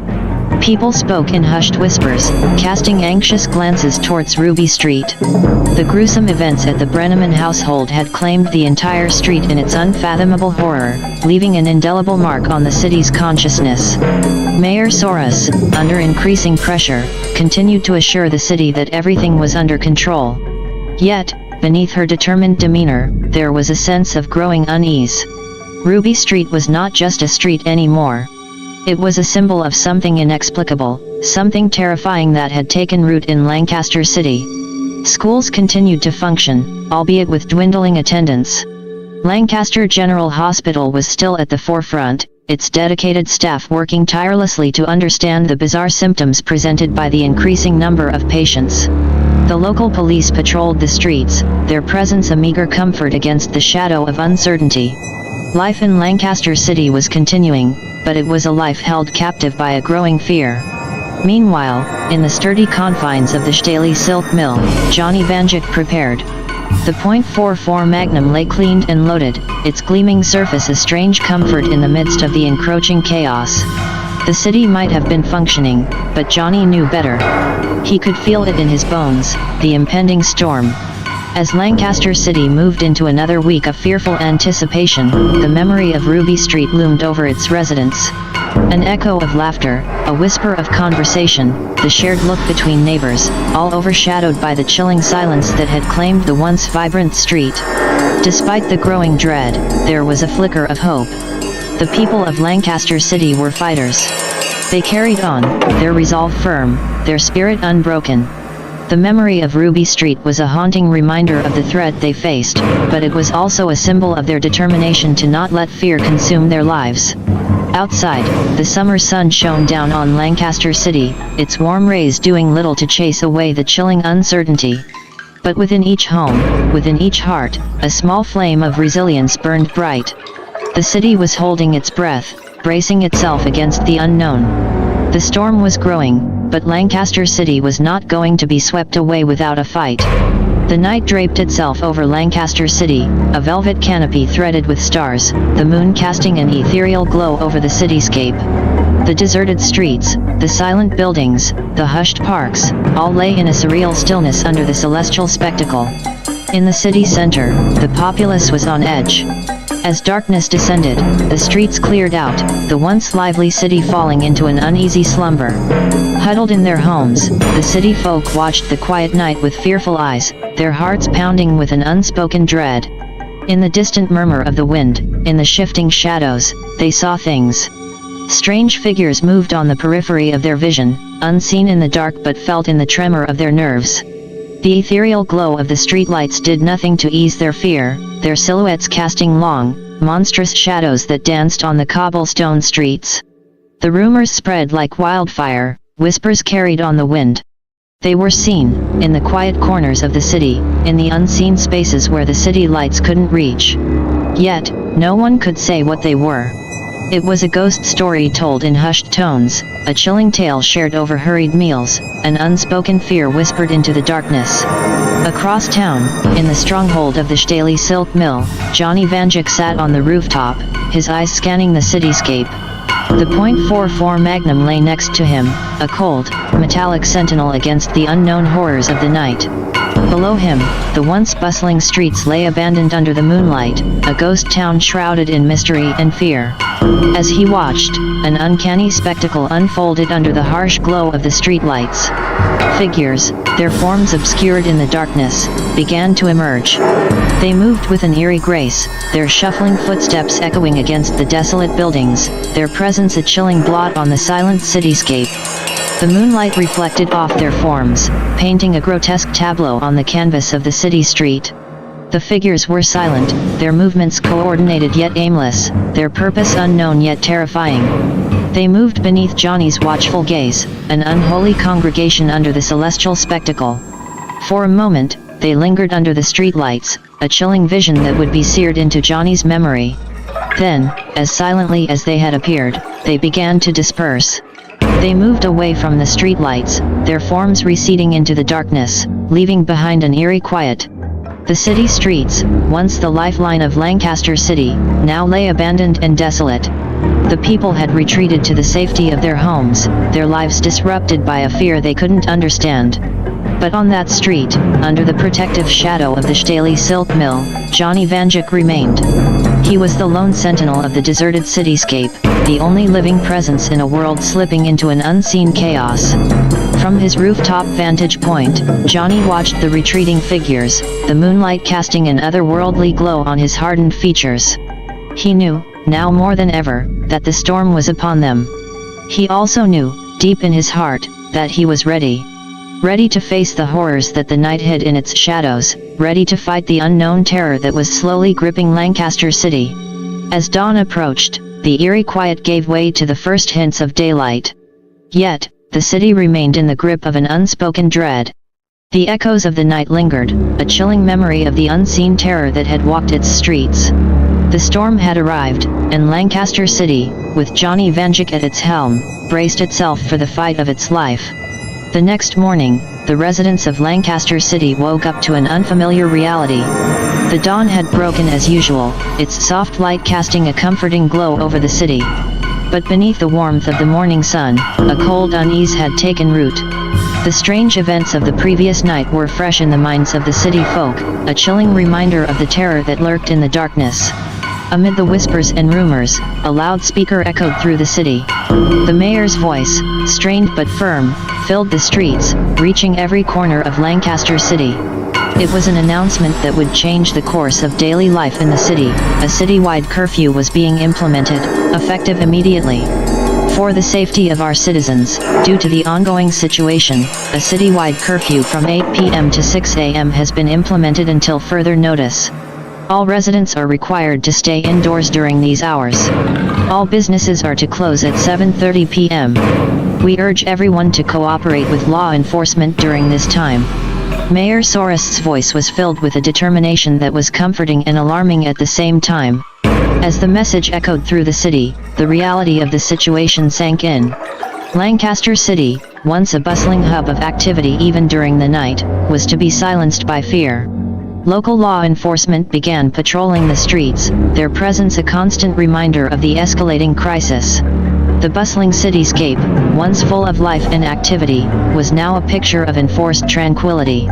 Schools shifted to online education, businesses cut back their hours, and the lively chatter that filled the streets during the day quickly died down as the evening approached. The city, adapting to its new normal, moved through the day with a quiet resilience. Children played in their yards under the watchful eyes of their parents, neighbors exchanged reassuring smiles from a distance, and life went on, albeit in a muted manner. As dusk descended, the streets emptied out quickly, the city folk retreating to the safety of their homes. The bustling city, once a beacon of life and activity, was now a ghost town under the darkening sky.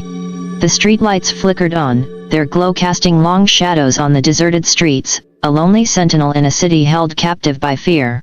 Across town, in the desolate expanse of the Staley Silk Mill, Johnny Vanduke watched the city fall into a fearful slumber.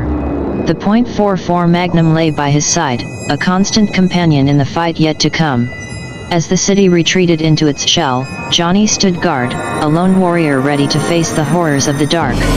As the city fell into a state of enforced tranquility, darkness wrapping itself around the quiet buildings, a different scene was unfolding on the edge of the city.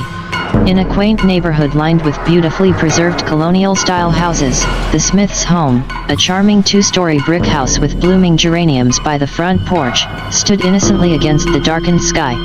The Smiths, like all other families in Lancaster City, had retreated indoors, complying with the curfew orders.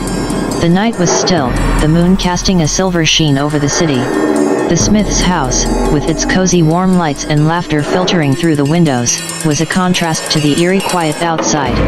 But as the night deepened, the laughter slowly faded, the lights flickered out, and the Smith family retired for the night, their home a solitary island of peace in the hushed cityscape. It was then that something changed.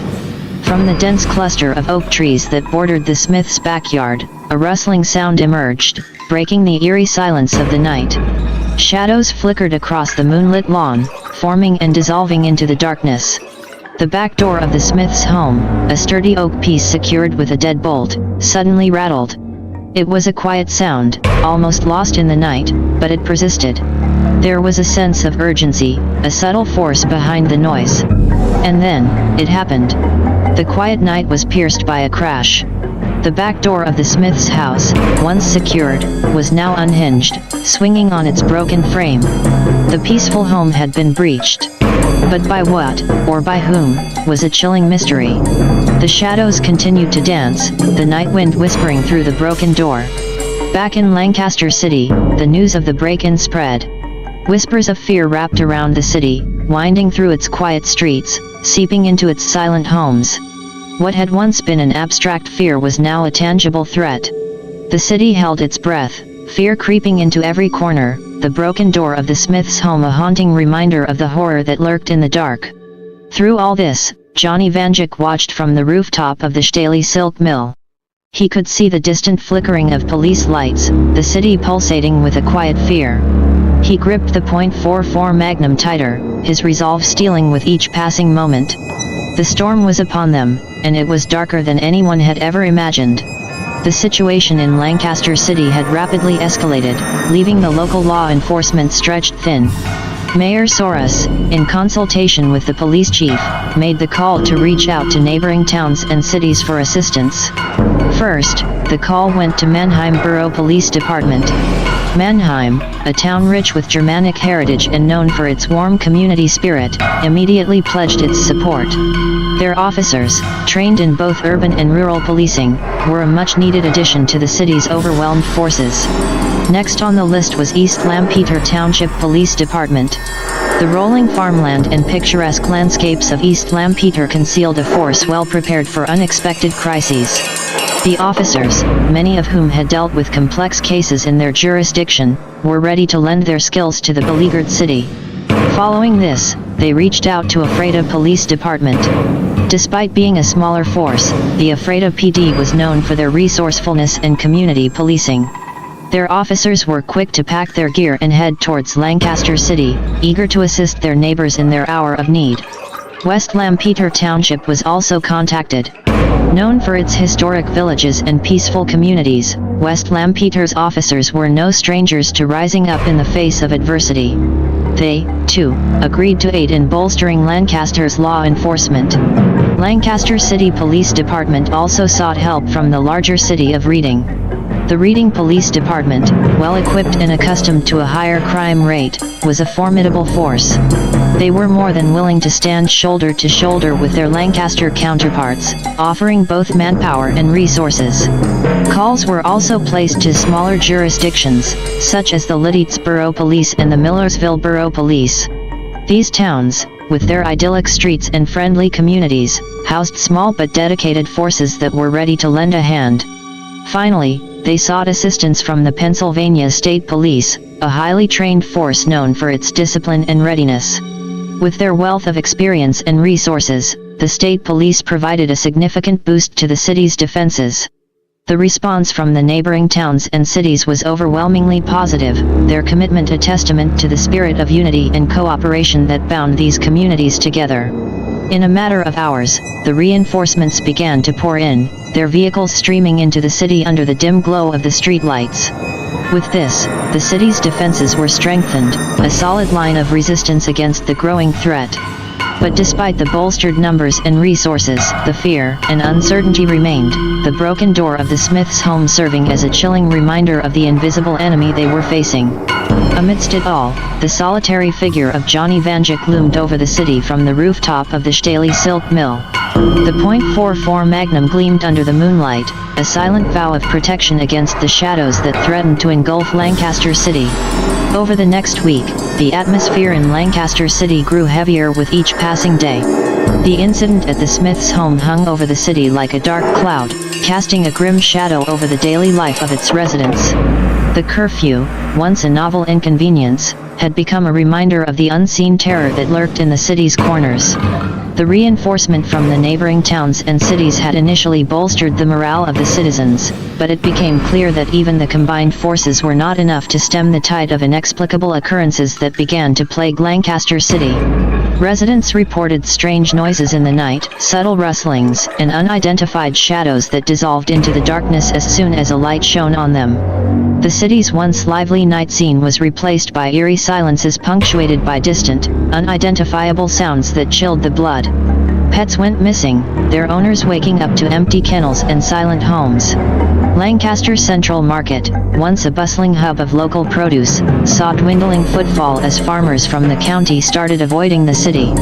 It seemed as if an invisible force was slowly constricting the city, its grip tightening with each passing day. Cases similar to the Smiths incident started cropping up in different parts of the city. Homes were found broken into, their occupants missing or worse, discovered in states that baffled the medical authorities. People whispered about these incidents, not daring to voice their fears, their whispers echoing the same dread: something was very wrong. Local law enforcement, bolstered by the reinforcements, patrolled the streets, their flashlights cutting through the darkness, their faces etched with concern. Despite their best efforts, they were no closer to understanding the nature of the threat, or how to combat it. As more reports of break-ins and disappearances came in, the city seemed to hold its breath, waiting for the storm to break. Amidst the growing panic, Johnny Vanduke remained a silent sentinel. From the rooftop of the Staley Silk Mill, he watched as the city grappled with the escalating crisis. The .44 Magnum by his side felt heavier, its cold steel a stark reminder of the fight that lay ahead. The city was changing, the darkness creeping in. But one thing was clear: Johnny wouldn't let it fall without a fight. As the days passed and the peculiar incidents continued to multiply, the Lancaster City Police Department, reinforced by officers from neighboring areas, launched a comprehensive investigation.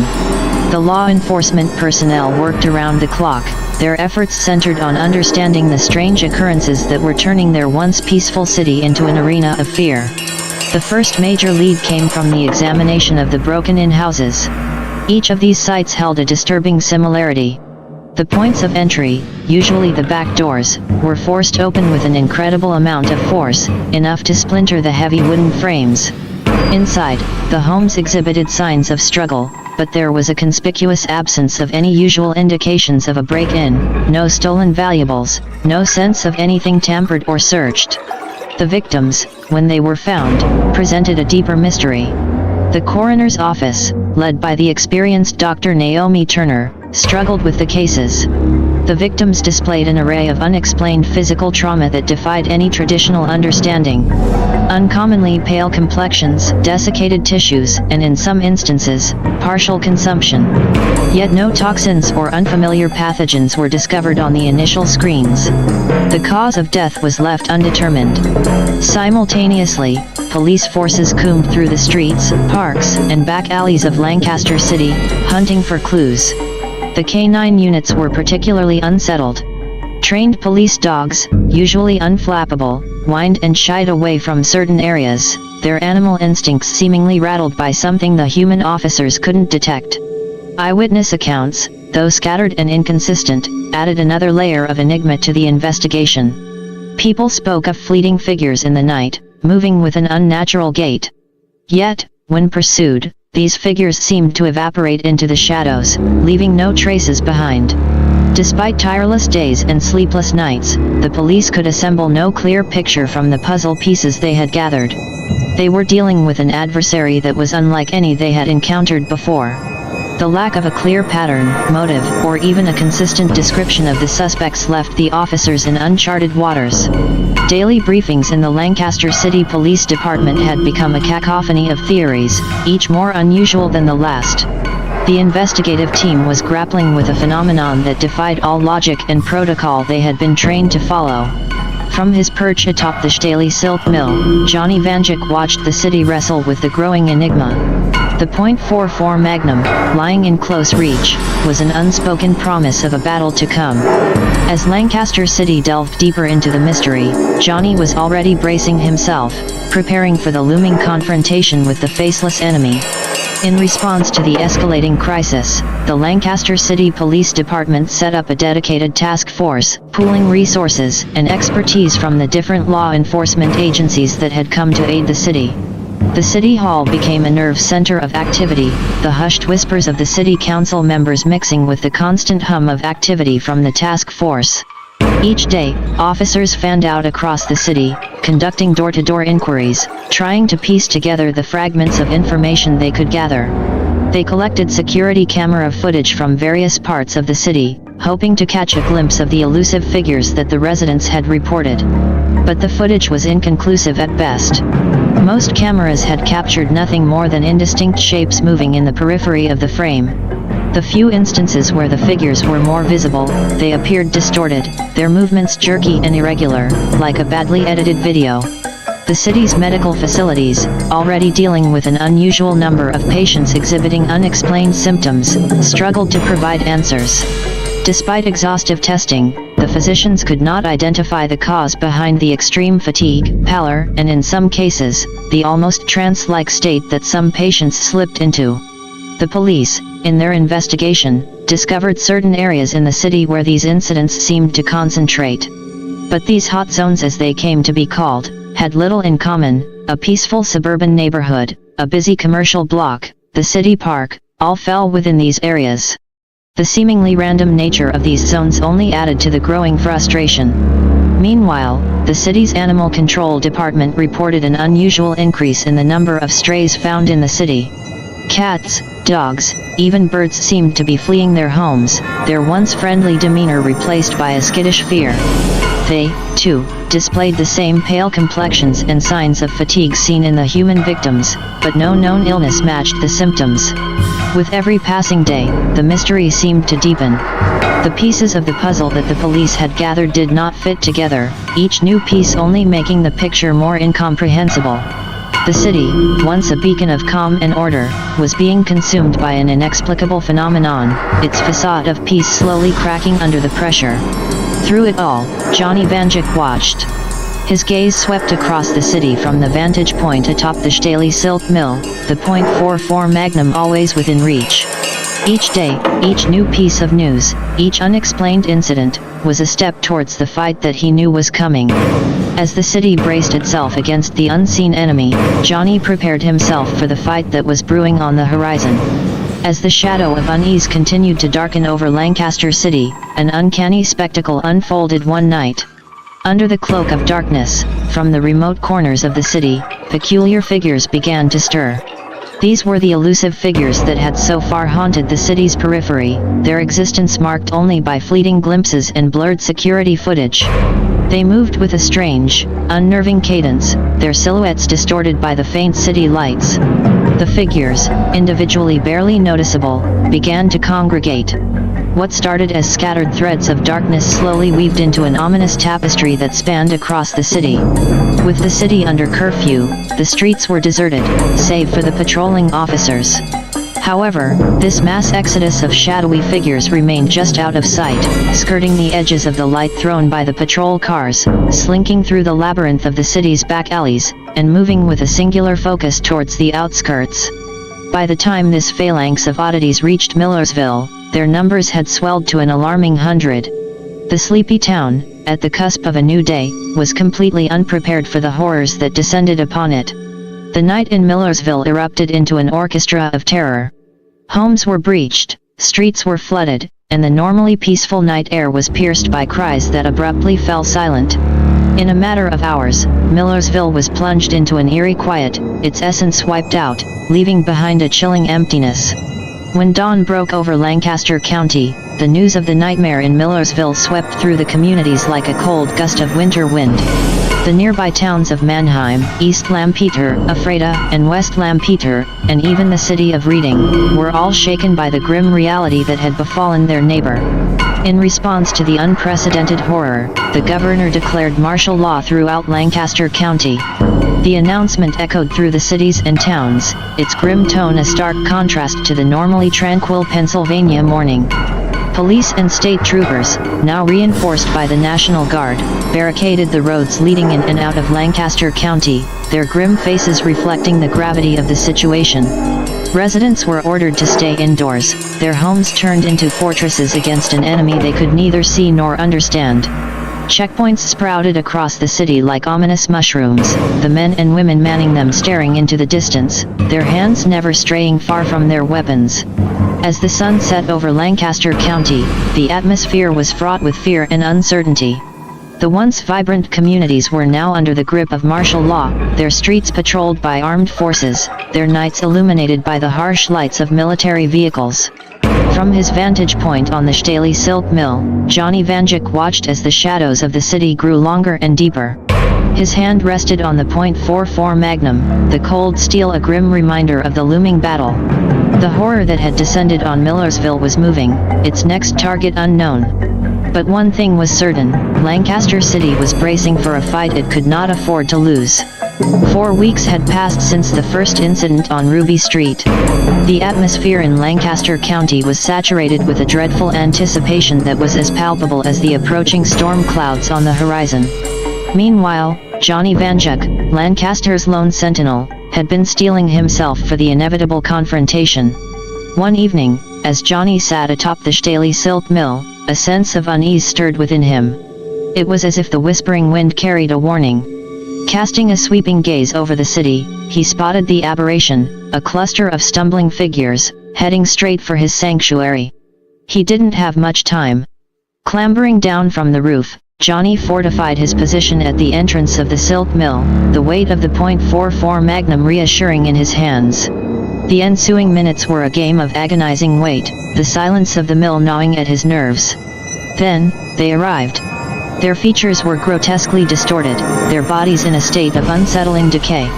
They moved with an unnerving unison, as if drawn by a singular, inhuman instinct. These weren't the elusive, shadowy figures of the past weeks. The state of decay and the predatory glint in their eyes revealed a horrifying truth: they had become something less than human. The ensuing encounter was swift and brutal. As they lunged at Johnny, he responded with the .44 Magnum, its booming retort echoing within the old mill. Each shot found its target, the force throwing the assailants backward, their lifeless bodies collapsing onto the mill floor. When the adrenaline ebbed away, and the echoes of the gunfire died down, Johnny approached one of the lifeless figures. A closer examination confirmed his suspicions. The decaying flesh, the vacant stare, the peculiar gait, all the signs pointed to a dreadful reality. They were not human, not anymore. They were the undead. With the mystery finally unmasked, Johnny prepared for the inevitable. The eerie phenomenon that had gripped Lancaster County was far more sinister than anyone had imagined. The once bustling city was now a ticking time bomb, with the undead as the silent countdown. The next day, Johnny surveyed the streets from his position atop the silk mill. The cityscape bore a stark contrast to the Lancaster city of a month ago. It was a city under siege, bracing for an impending storm. And Johnny Vanduke, the city's lone sentinel, was ready to weather it. Once darkness had spread its cloak over Lancaster City, Johnny Vanduke began his grim task. He moved with a stealth that belied his rugged frame, the chilling task ahead lending him a grim determination. The bodies of the undead, now nothing more than grotesque monuments to a horrifying transformation, had to be moved. One by one, he loaded the bodies onto an old industrial trolley he had found in the depths of the Staley silk mill. He then covered the trolley with a thick canvas sheet, shrouding the evidence of the grim encounter from prying eyes. His destination was the Lancaster City Police Department, a few miles away from the mill. Johnny was careful to avoid the main roads, keeping to the labyrinth of alleyways that crisscrossed the city. He maneuvered the heavy trolley through the maze with an uncanny familiarity, making it to the police station undetected. There, under the cover of night, he deposited his grim cargo at the back door of the station. Before he left, he attached a note to the canvas sheet. It was a simple piece of worn-out cardboard on which he had scrawled, "From the Duke." And then, as silently as he had come, Johnny Vanduke disappeared back into the night. Morning found the Lancaster City Police Department aghast at the horrifying discovery at their doorstep. The sight of the decaying bodies sent ripples of unease through the officers. They cordoned off the area and set to work examining the bodies, each one revealing the same eerie tale of transformation. The victims were in varying stages of decay, their bodies twisted in ways that defied the laws of human anatomy. Their flesh was marred with lesions and decay, their eyes vacant and lifeless. The sight of the bodies sent a shiver down the spines of the most seasoned officers. This was unlike anything they had ever seen. The cryptic note from the Duke only added to the enigma. The police department delved into their records, searching for any known entities who might go by that name, but their search was in vain. Days turned into a whirlwind of forensic tests and consultations with medical experts, but the grim truth was undeniable. The city was dealing with a phenomenon beyond their understanding. These were not mere victims of an unknown illness, they were transformed beings, their humanity stripped away. As the truth sank in, a chilling realization spread through the department. The sinister events that had plagued the city, the disappearance of Millersville, the declaration of martial law, everything led back to these horrifying creatures. They were the undead. The city was under attack by a force that defied nature and understanding. And amidst this escalating chaos, the only clue to their existence came from an unknown entity, the Duke. The news hit Lancaster City like a bolt of lightning, the revelation casting a shadow of terror over the city. Martial law or not, the city was on edge, its people helpless in the face of the unknown. The police department, however, had a new focus. Amid the panic and confusion, they had a lead, a glimmer of hope in the form of a mysterious vigilante. The Duke had shown them the enemy, now, it was their turn to fight.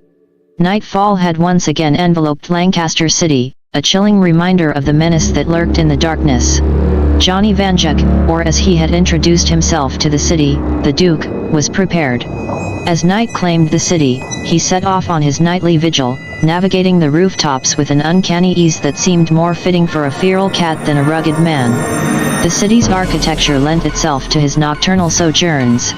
Centuries-old buildings huddled together, their rooftops creating a silent, uninterrupted path that only Johnny knew how to tread. The chill of the night was cut by the steady rhythm of his heart, his senses honed in on the sounds that echoed through the empty streets below. He was midway through his patrol when he heard it, a faint rustling, followed by a chillingly familiar guttural groan. A chill ran down his spine. It was them, the undead. His eyes followed the sound, focusing on a small two-story townhouse nestled at the end of a quiet street. In its dimly lit front yard, a cluster of decaying figures was gathered, their focus unerringly set on the townhouse. Johnny didn't hesitate. With a swift movement, he descended from the rooftops, his descent masked by the shadows of the night. By the time he reached the front yard, the undead had begun their dreadful assault on the house's front door. Beyond the door, Johnny could hear the frightened whispers of a family, their voices trembling with fear. He was their only hope. Moving swiftly, he unsheathed the .44 Magnum, its cold steel glinting under the moonlight. One by one, he picked off the undead assailants, each shot a chilling echo in the silent night. The figures dropped to the ground, their final groans a dreadful testament to their inhuman existence. It was over as quickly as it had begun. Johnny stood in the yard, his heart pounding in his chest. The door to the townhouse creaked open, revealing a terrified family peering out into the night. Their eyes widened in shock at the sight of the fallen undead, then shifted to the shadowy figure standing in their yard. Without a word, Johnny holstered his weapon and retreated back into the shadows.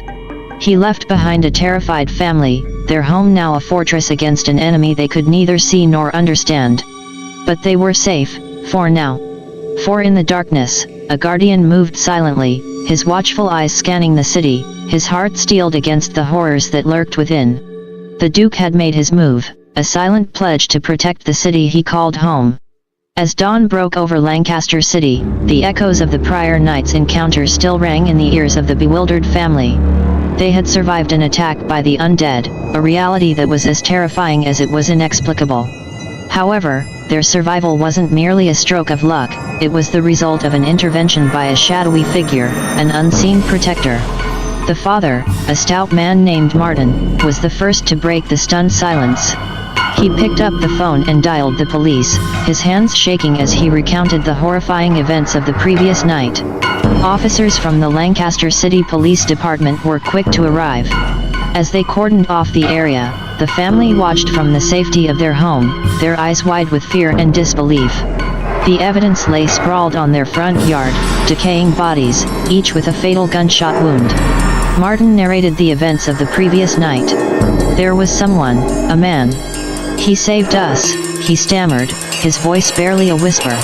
I don't know who he was there, and then he wasn't. The officers exchanged uneasy glances. This was the second time they had come across the bodies of the undead, and once again, a vigilante seemed to be involved. The cryptic message from the Duke had been a puzzle, and this new development only deepened the mystery. Within the hour, the news of the incident spread through the city like wildfire. The local media outlets picked up the story, their sensational headlines adding fuel to the growing fear and confusion. Mysterious protector saves family from undead, one headline blared. Who is the Duke? Questioned another. Through it all, Lancaster City Police Department found themselves at the heart of a mystery that was as perplexing as it was terrifying. The undead were not just an anomaly, they were a threat to the city and its people. And amidst this rising tide of fear, a vigilante had emerged, a beacon of hope in the darkest of times. The city was teetering on the edge of chaos, its people living in constant fear of the unknown. And yet, there was a sense of hope. If the mysterious Duke could hold back the tide, maybe they could survive this. Lancaster City was in the grip of a nightmare, but it wasn't standing alone. It had a guardian, a protector in the shadows. The city held its breath, waiting for the next move of the Duke. The news of the undead had cast a shadow of terror over Lancaster City, but life, as it often does, had found a way to trudge on. The city was on edge, its once bustling streets now quiet and apprehensive. The enforced curfew and the constant presence of the National Guard added to the eerie silence that blanketed the city. The uneasy peace, however, was short-lived. It was a Tuesday, a day that would be seared into the memory of Lancaster City forever. It started as an ordinary day, the morning sunlight filtering through the silent streets, casting long shadows that seemed to hint at the horror that was about to unfold. It began on King Street, one of the city's main arteries. A group of the undead, larger than any that had been seen before, shambled onto the street. Their vacant eyes and grotesque appearance sent a wave of panic through the area, the terrified cries of the citizens echoing through the street. Within minutes, the local law enforcement and the National Guard were on the scene, their vehicles forming a barricade at the end of King Street. What had started as a quiet day had suddenly morphed into a standoff between the city's protectors and the undead. The air was thick with tension as the law enforcement officers and National Guard soldiers took up positions, their weapons trained on the slowly advancing group of the undead. It was a horrific sight, a chilling testament to the city's worst fears come to life.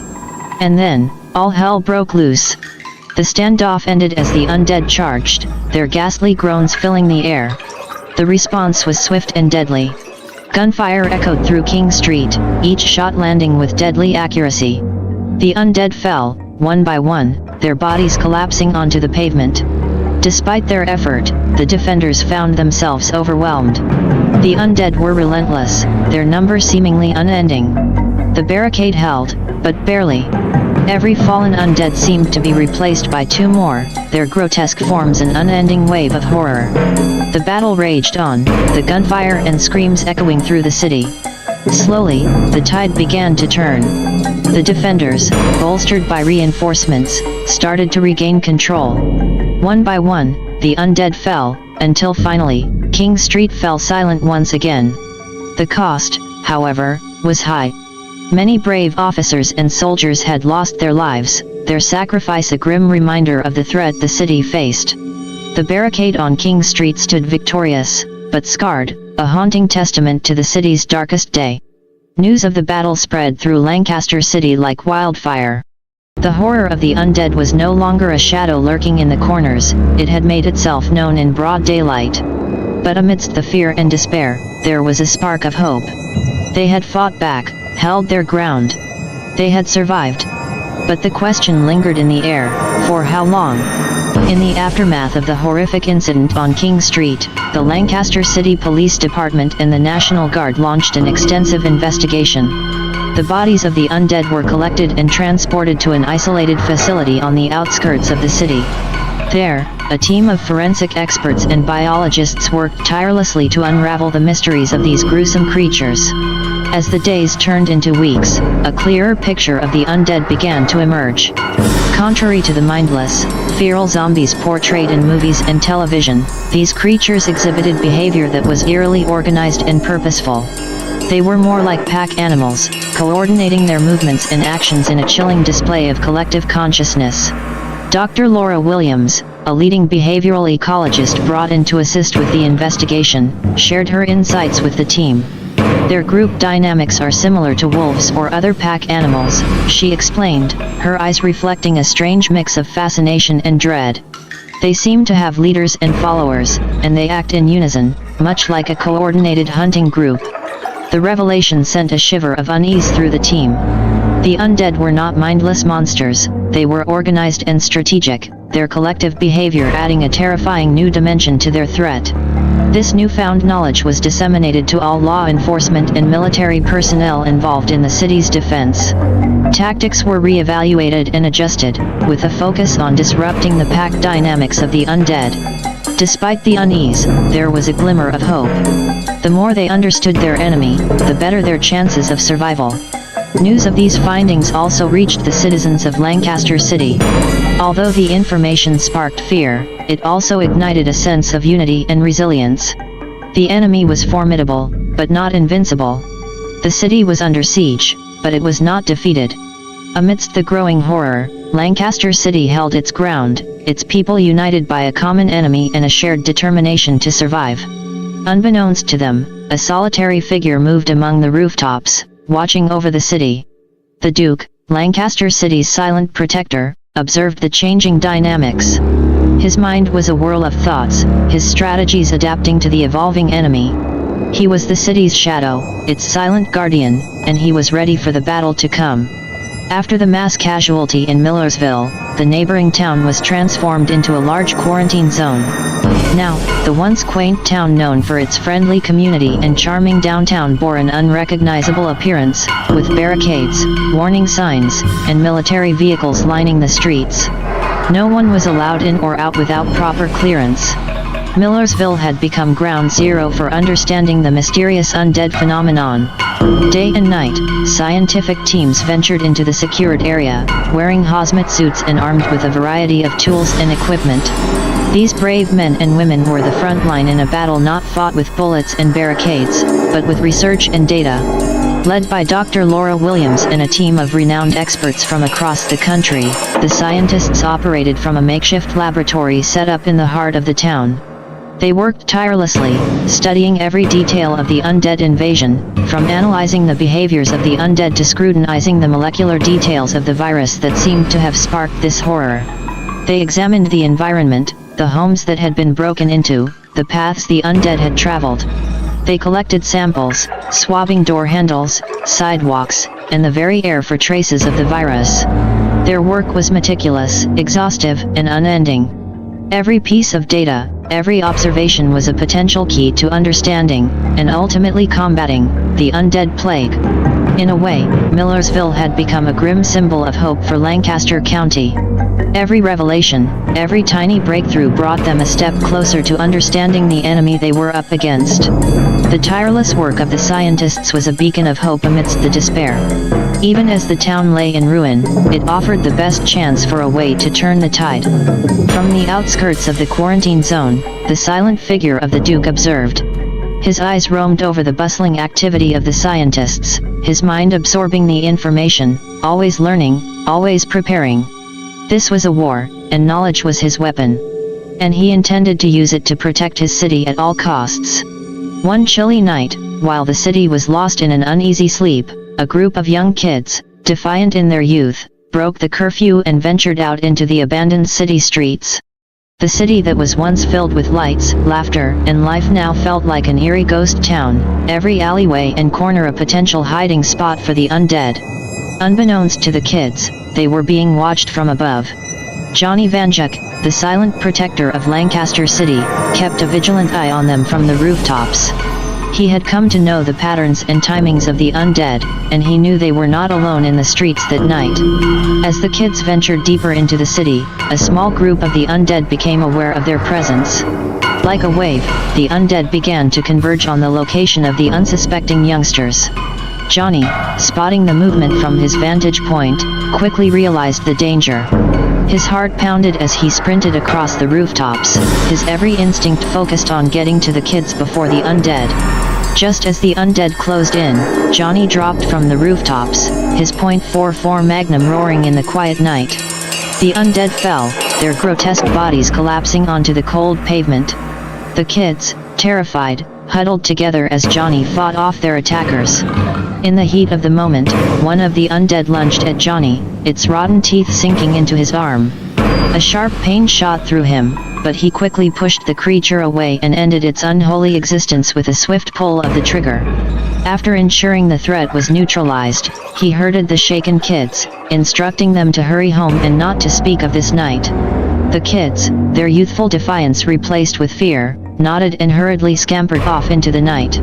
Alone now, Johnny examined the bite on his arm. It was deep, the decayed teeth of the undead having sunk into his flesh. He cleaned the wound as best as he could, wrapping it tightly. As he moved back to his rooftop refuge, a sense of dread filled him. The bite was an unknown variable, a potential death sentence. Days turned into weeks, and Johnny found himself waiting for the change, for the virus to take hold. But the anticipated transformation never came. Despite the bite, he remained himself, the wound on his arm slowly healing. He felt no hunger for human flesh, no loss of self. It was a mystery, a puzzle that added another layer to the already complicated situation. But for now, Johnny had more immediate concerns. The city needed him, the innocent lives at stake were his responsibility. The silent guardian of Lancaster City was wounded but undeterred. He would continue to watch over his city, his resolve stronger than ever. The mystery of his immunity was something to be solved another day. As days passed into weeks, Johnny found himself adapting to his nocturnal lifestyle. The city was quieter at night, the threats more predictable. And while the world slept, he was the unblinking eye, always watching. But over time, he began to notice a strange change within himself. Johnny had always been keenly aware of his surroundings, his senses honed by a life lived on the edge. But recently, his night vision had grown significantly sharper. At first, he attributed it to his constant maneuvering in the dark, but it went beyond that. It was as if darkness held no secrets from him anymore. One night, while perched on a rooftop overlooking Prince Street, he found himself observing the faint outlines of buildings, the rustling of leaves in the trees, the distant figures moving in the shadows. Everything was unusually clear, as if the darkness had lifted, leaving a world of grays and muted colors. As he moved from rooftop to rooftop, he felt a strange familiarity. It was as if he was tracing a path that he had walked before, but not in this world, not in this life. It was a sensation of déjà vu, but it felt stronger, deeper. Like a whisper from a different story, a story that wasn't his, but felt oddly connected to him.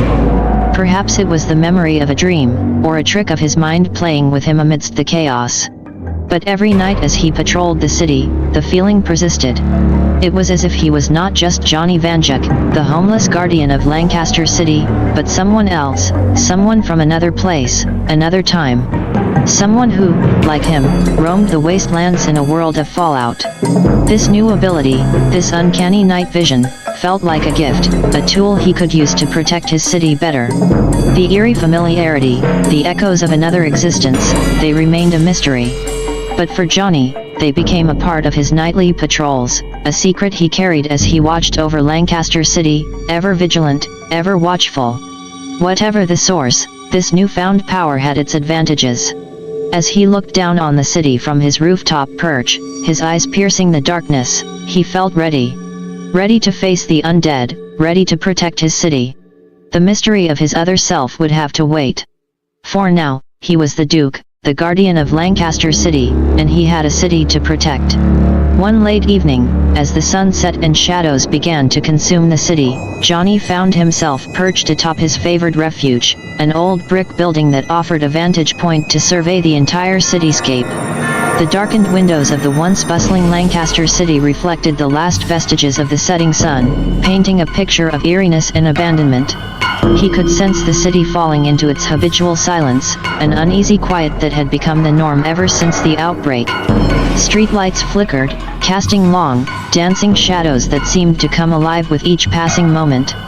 For most, darkness was a shroud of fear, a time when the unknown could lurk around any corner. But for Johnny, it had become his ally, his cloak of invisibility. As twilight gave way to the black of night, Johnny began his patrol. He moved stealthily across the rooftops, his form barely a silhouette against the inky backdrop of the sky. His senses were alert, every noise amplified in the quiet night. The rustling of leaves in the distance, the far-off hooting of an owl, the occasional creak of a loose shutter in the wind, he registered them all. But there was something else, something new, an enhancement to his vision that had grown progressively stronger in recent weeks.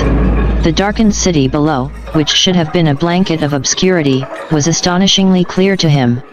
He could see the outlines of the city's buildings, the distinct shapes of the abandoned vehicles on the streets, and even the distant figures moving in the shadows, their features clear and discernible. It was uncanny, a transformation he couldn't explain.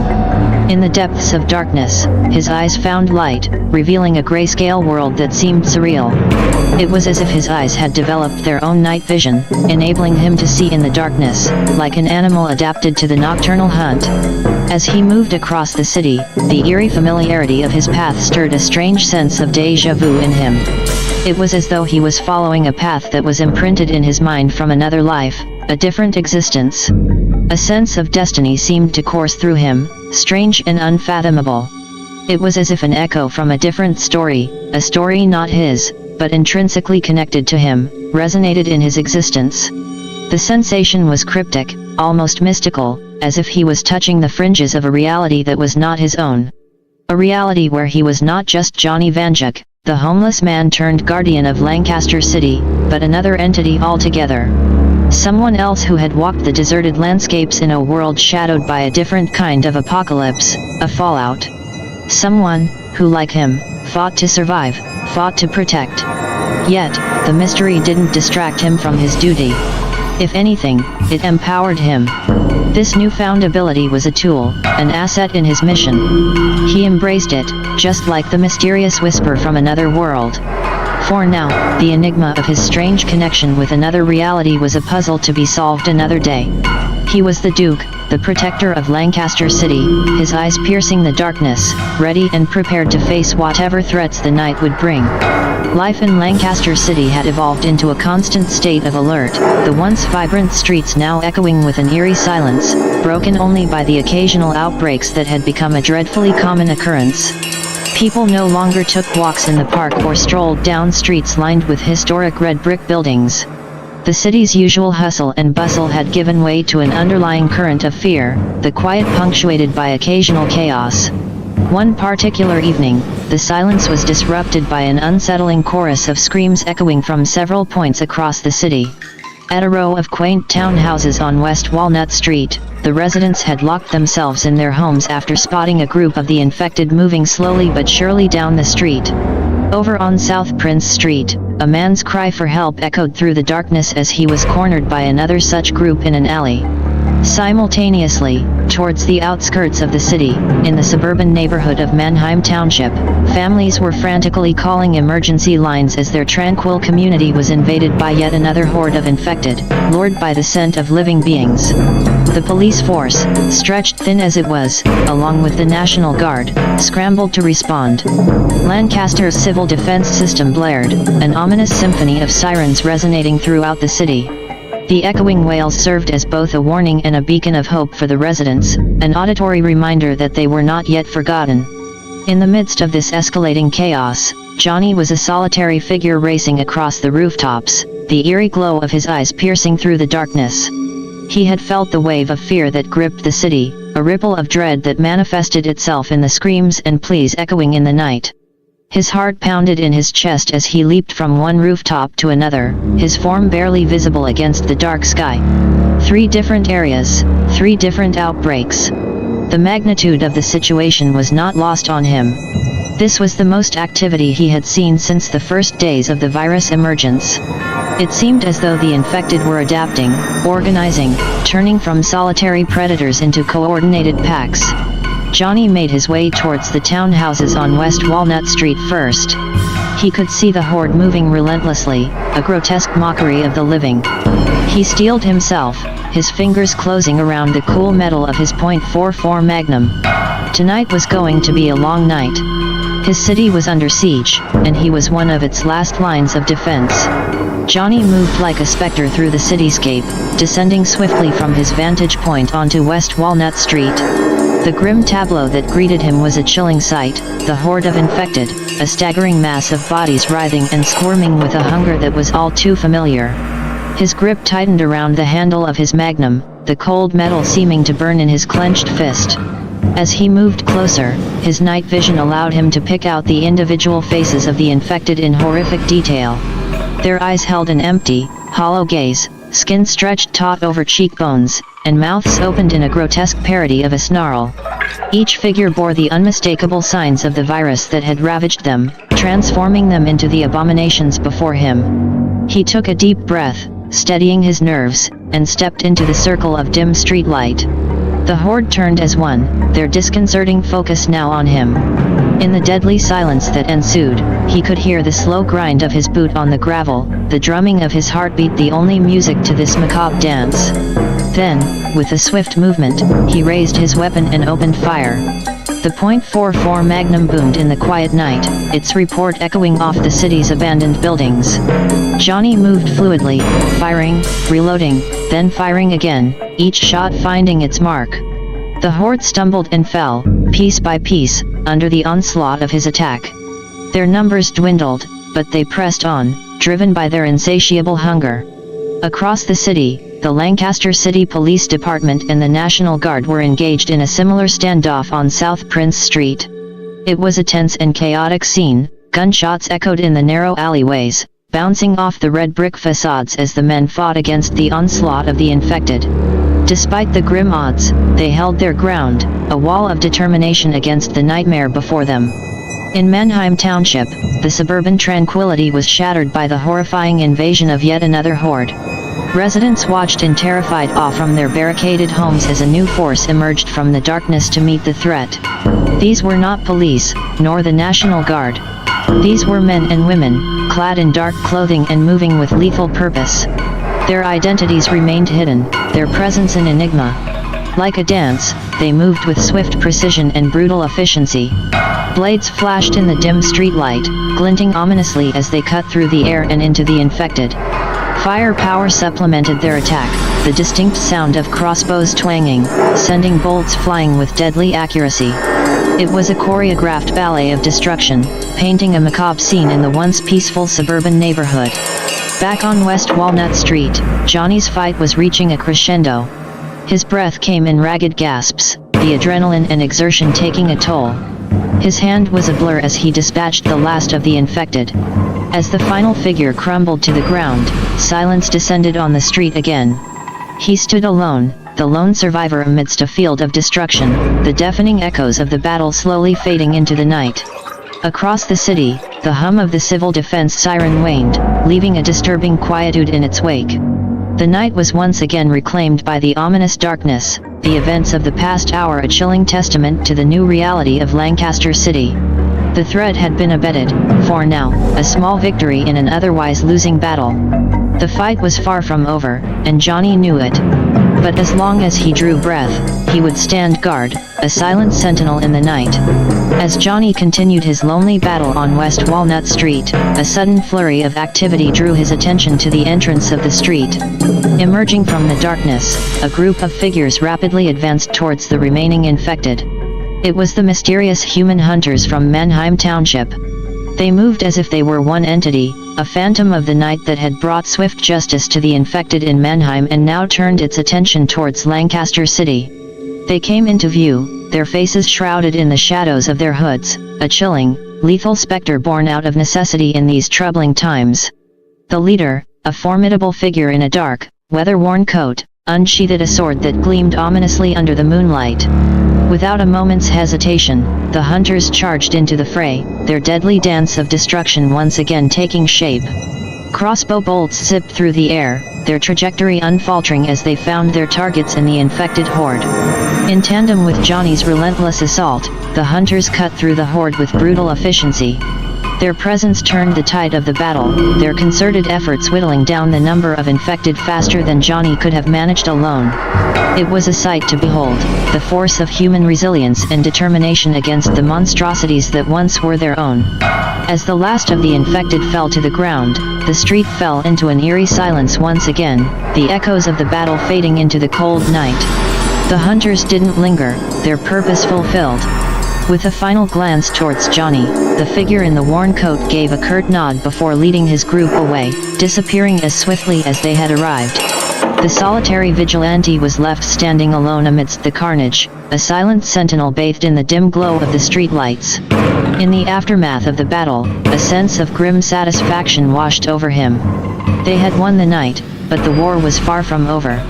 As long as the infected roamed Lancaster County, Johnny Vanduke would continue his watch, ready to defend his city with every fiber of his being. As the first rays of dawn began to seep into the sky, bathing Lancaster City in a soft, orange glow, Johnny made his way back to his haven amidst the urban jungle, the derelict Staley Silk Mill on Martha Avenue. This colossal red brick structure, standing like a silent sentinel over the old industrial heart of the city, had long since ceased to echo with the hum of looms and the chatter of workers. Now, it provided a secluded sanctuary for Johnny, a place to rest and plan for the nights to come. On this morning, however, he was not alone. As he clambered through the broken entrance of the mill, he felt a presence behind him. He turned, his hand instinctively going to the handle of his magnum. A lone figure emerged from the shadows, her hands raised in a non-threatening gesture. She was one of the hunters from the night before. Her eyes were a glowing white, an otherworldly gleam that seemed to cut through the semi-darkness of the mill.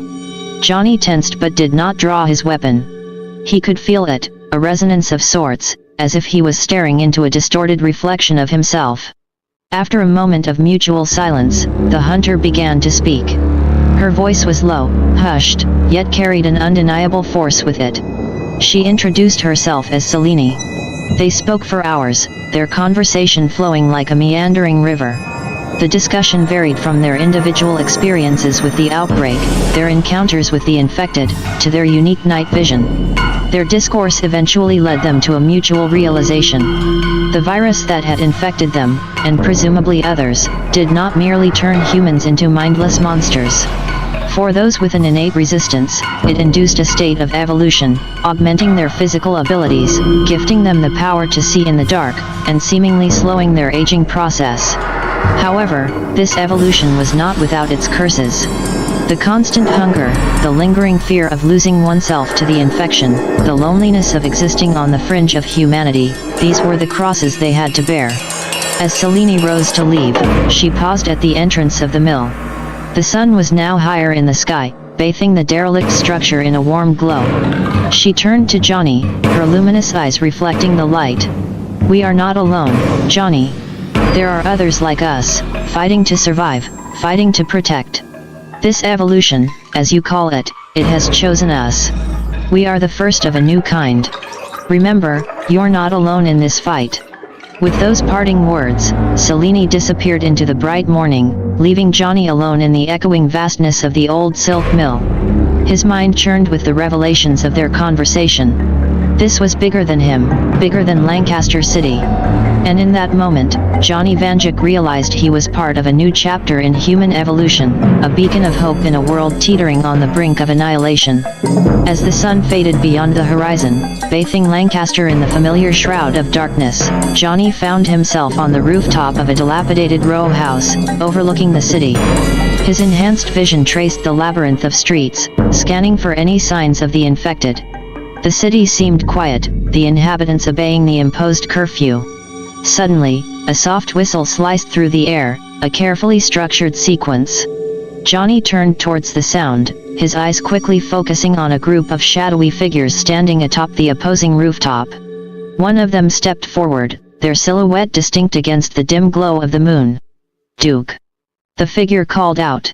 His voice was strong and gruff, echoing over the sea of silent rooftops. "We heard of you." Johnny's fingers tightened around the handle of his magnum, his stance wary but not aggressive. The figure lowered his hood, revealing a weathered face etched with countless battles and glowing eyes, much like his own. "We've been tracking the movements of the infected, much like yourself," the figure began. Johnny recognized him as one of the hunters he had observed during the earlier encounters. They introduced themselves as the Night Watch, a group of survivors who, like Johnny and Selene, had been touched by the virus, yet were far from turning into one of the mindless undead. The man who had addressed Johnny was their leader, Jonas. As the conversation unfolded, they discussed their similar experiences, the disturbing developments in Lancaster and the surrounding towns, and the evolving behavior of the infected. Jonas expressed his respect for Johnny's solitary vigil over Lancaster City, the tales of the Duke protecting the streets, a vigilante legend that had grown amongst the surviving communities. Throughout the conversation, Johnny could see the group's dedication and resolve, their conviction that they could turn the tide, that they could protect the people they cared about. He could see his own struggles reflected in their stories, his own fears echoed in their worries. The discussions lasted for hours, flowing from strategic planning to sharing insights on dealing with the infected. The group expressed a genuine interest in collaborating, in standing together against the growing hordes. Jonas ended the conversation with a simple offer. "You're not alone in this, Duke. We're fighting the same fight. Lancaster needs us, more than ever. What do you say?" The night was quieter as the echoes of their conversation faded. Johnny was left on the rooftop, gazing at the city below, his mind abuzz with the possibilities. With the break of dawn, a new era for Lancaster could begin, a unified front against the shadows that lurked within. The Night Watch and the Duke, standing together for Lancaster. As darkness thickened over Lancaster City, enveloping its buildings and streets in an ominous shroud, Johnny Vanduke and the Night Watch stationed themselves on rooftops surrounding the Lancaster police station. The once bustling heart of law enforcement in the city was now a fortress under siege. Shadows moved restlessly around its perimeter, the infected drawn to it like moths to a flame. Johnny's luminous eyes scanned the encroaching horde with clinical precision, the .44 Magnum feeling like an extension of his arm. Beside him, Jonas signaled to the rest of the night watch, his silhouetted figure tense against the moonlit sky. As if on cue, the first wave of infected lunged towards the barricaded station, their unearthly growls shattering the night's eerie silence. Johnny's hand tightened around his magnum. The echoes of Jonas' words were still fresh in his mind. "You're not alone in this, Duke. We're fighting the same fight. Lancaster needs us, more than ever." With the precision of a seasoned sniper, Johnny took aim and fired. The first of the infected fell, his bullet shattering its skull. Around him, the night watch sprang into action, their weapons dispatching the undead with brutal efficiency. Each shot was a symphony of survival, a testament to their shared purpose. Despite their efforts, the undead pressed on, their numbers overwhelming. But the group of hunters did not relent, their shots becoming more rapid, their movements more synchronized. The sharp crack of their guns echoed through the night, blending with the guttural cries of the infected. Johnny, fueled by adrenaline, darted from rooftop to rooftop, his gun never ceasing its deadly chorus. He could see the lights flickering in the police station, hear the muffled shots from within. He knew they were holding on, spurred by the hope that dawn would bring.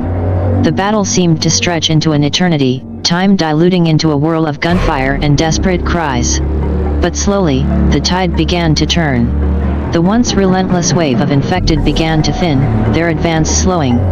Johnny and the night watch kept their onslaught, determination etched in every shot, every movement. As the first glimmers of dawn began to permeate the night, the final shot rang out. The courtyard of the police station, once teeming with the undead, was now littered with their remains. Exhaustion seeping into his bones, Johnny lowered his magnum, his eyes meeting those of Jonas across the battlefield. There was a mutual understanding, a shared victory. The night had been brutal, but they had held their ground. They had defended the symbol of order, the beacon of hope in Lancaster City. This was their fight, and together, they had won the night. The Lancaster police station had survived the siege, standing tall in the face of despair, a testament to their unified front against the darkness. In the gray light of dawn, as Lancaster City began to stir from its enforced curfew, Johnny and the night watch found themselves perched on the rooftop of the Hager building, their gaze fixed on the digital screen outside the Lancaster police station. The station was a bustle of activity, reporters from local stations scrambling for the best spots as city officials prepared to address the city. The events of the previous night had echoed through the city, whispers of the Duke and the night watch intertwined with stories of the police station's survival. "Good morning, Lancaster," Police Chief Harris began, his face etched with the weariness of the night but his eyes bright with resolve. "We stand here today after a long and terrifying night. A night where we faced an unimaginable horror and, yet, we survived." He paused, glancing down at his notes before looking straight into the camera. "Our survival was not just a result of our training or our preparations. We owe a great debt to some brave citizens of Lancaster, who stood beside us, fought with us, and saved this station from falling into the hands of the infected." Chief Harris continued, detailing the events of the night, the relentless onslaught of the infected and the tireless defense put up by the night watch and the Duke. He didn't glamorize the events or exaggerate the stakes, he laid it out just as it was, a desperate struggle for survival. "We don't know much about them," Chief Harris said, referring to the night watch and the Duke. "But what we do know is that they are on our side. They are fighting to protect this city, just like us. And for that, we owe them our gratitude." The press conference continued, with Chief Harris assuring the citizens of Lancaster that they were doing everything in their power to safeguard the city, to study and understand this evolving threat. But it was the recognition of their efforts, the acknowledgement of their shared battle, that resonated with Johnny and the night watch. As they watched from the rooftop, bathed in the morning light, they shared a moment of quiet understanding. Their efforts, their sacrifices, were not going unnoticed. They were making a difference, one night at a time. Over the course of a month, Lancaster City became a city transformed. Its streets, once bustling with daily activity, now held a somber stillness during the day, and an eerie quietude at night. The curfew was strictly enforced, the buildings bore the scars of numerous skirmishes, and the police station stood tall like a sentinel, a beacon of steadfast resilience. Yet, outside the confines of Lancaster County, life was remarkably normal. The nation watched with bated breath as news from the cordoned-off Lancaster City trickled into the public sphere, but the virus, or what many were now starting to call the evolutionary virus, had been successfully contained. In nearby Philadelphia, children still played in parks, joggers still took their daily routes by the Schuylkill River, and the iconic Liberty Bell remained a beacon of American resilience. There were precautionary measures, of course, enhanced health screenings, increased funding for infectious disease research, emergency plans in place, but life went on with a semblance of normalcy. Further afield in the steel city of Pittsburgh, the hustle and bustle of the Strip District markets continued as vendors haggled over prices, the aroma of grilled kielbasa and fresh pierogies filling the air. The University of Pittsburgh was a hive of scientific activity, with teams working around the clock to understand the virus, their research fueled by samples flown in from Lancaster. Across the country, the Golden Gate Bridge still spanned the bay, basking in the California sun, while Hollywood continued to churn out its blockbusters, although apocalyptic themes had certainly gained a surge in popularity. To the east, the vibrant metropolis of New York City continued its relentless pace, albeit with a wary eye on the events unfolding in Lancaster. And so it was, from the serene shores of the Pacific Northwest to the bustling streets of Miami, life continued in the wake of Lancaster's struggle. The nation watched, hoped, and learned from Lancaster City's resilience, believing in their collective strength to confront the unprecedented situation. In the meantime, Lancaster City stood as a fortress, a testament to the indomitable spirit of its people, walled off but not defeated, fighting a battle on behalf of all mankind.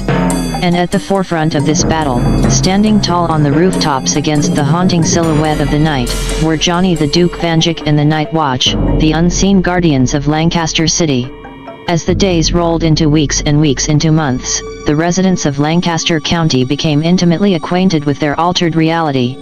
The line that separated day and night, previously blurred by the conveniences of modern living, had now hardened into a stark demarcation of safety and danger.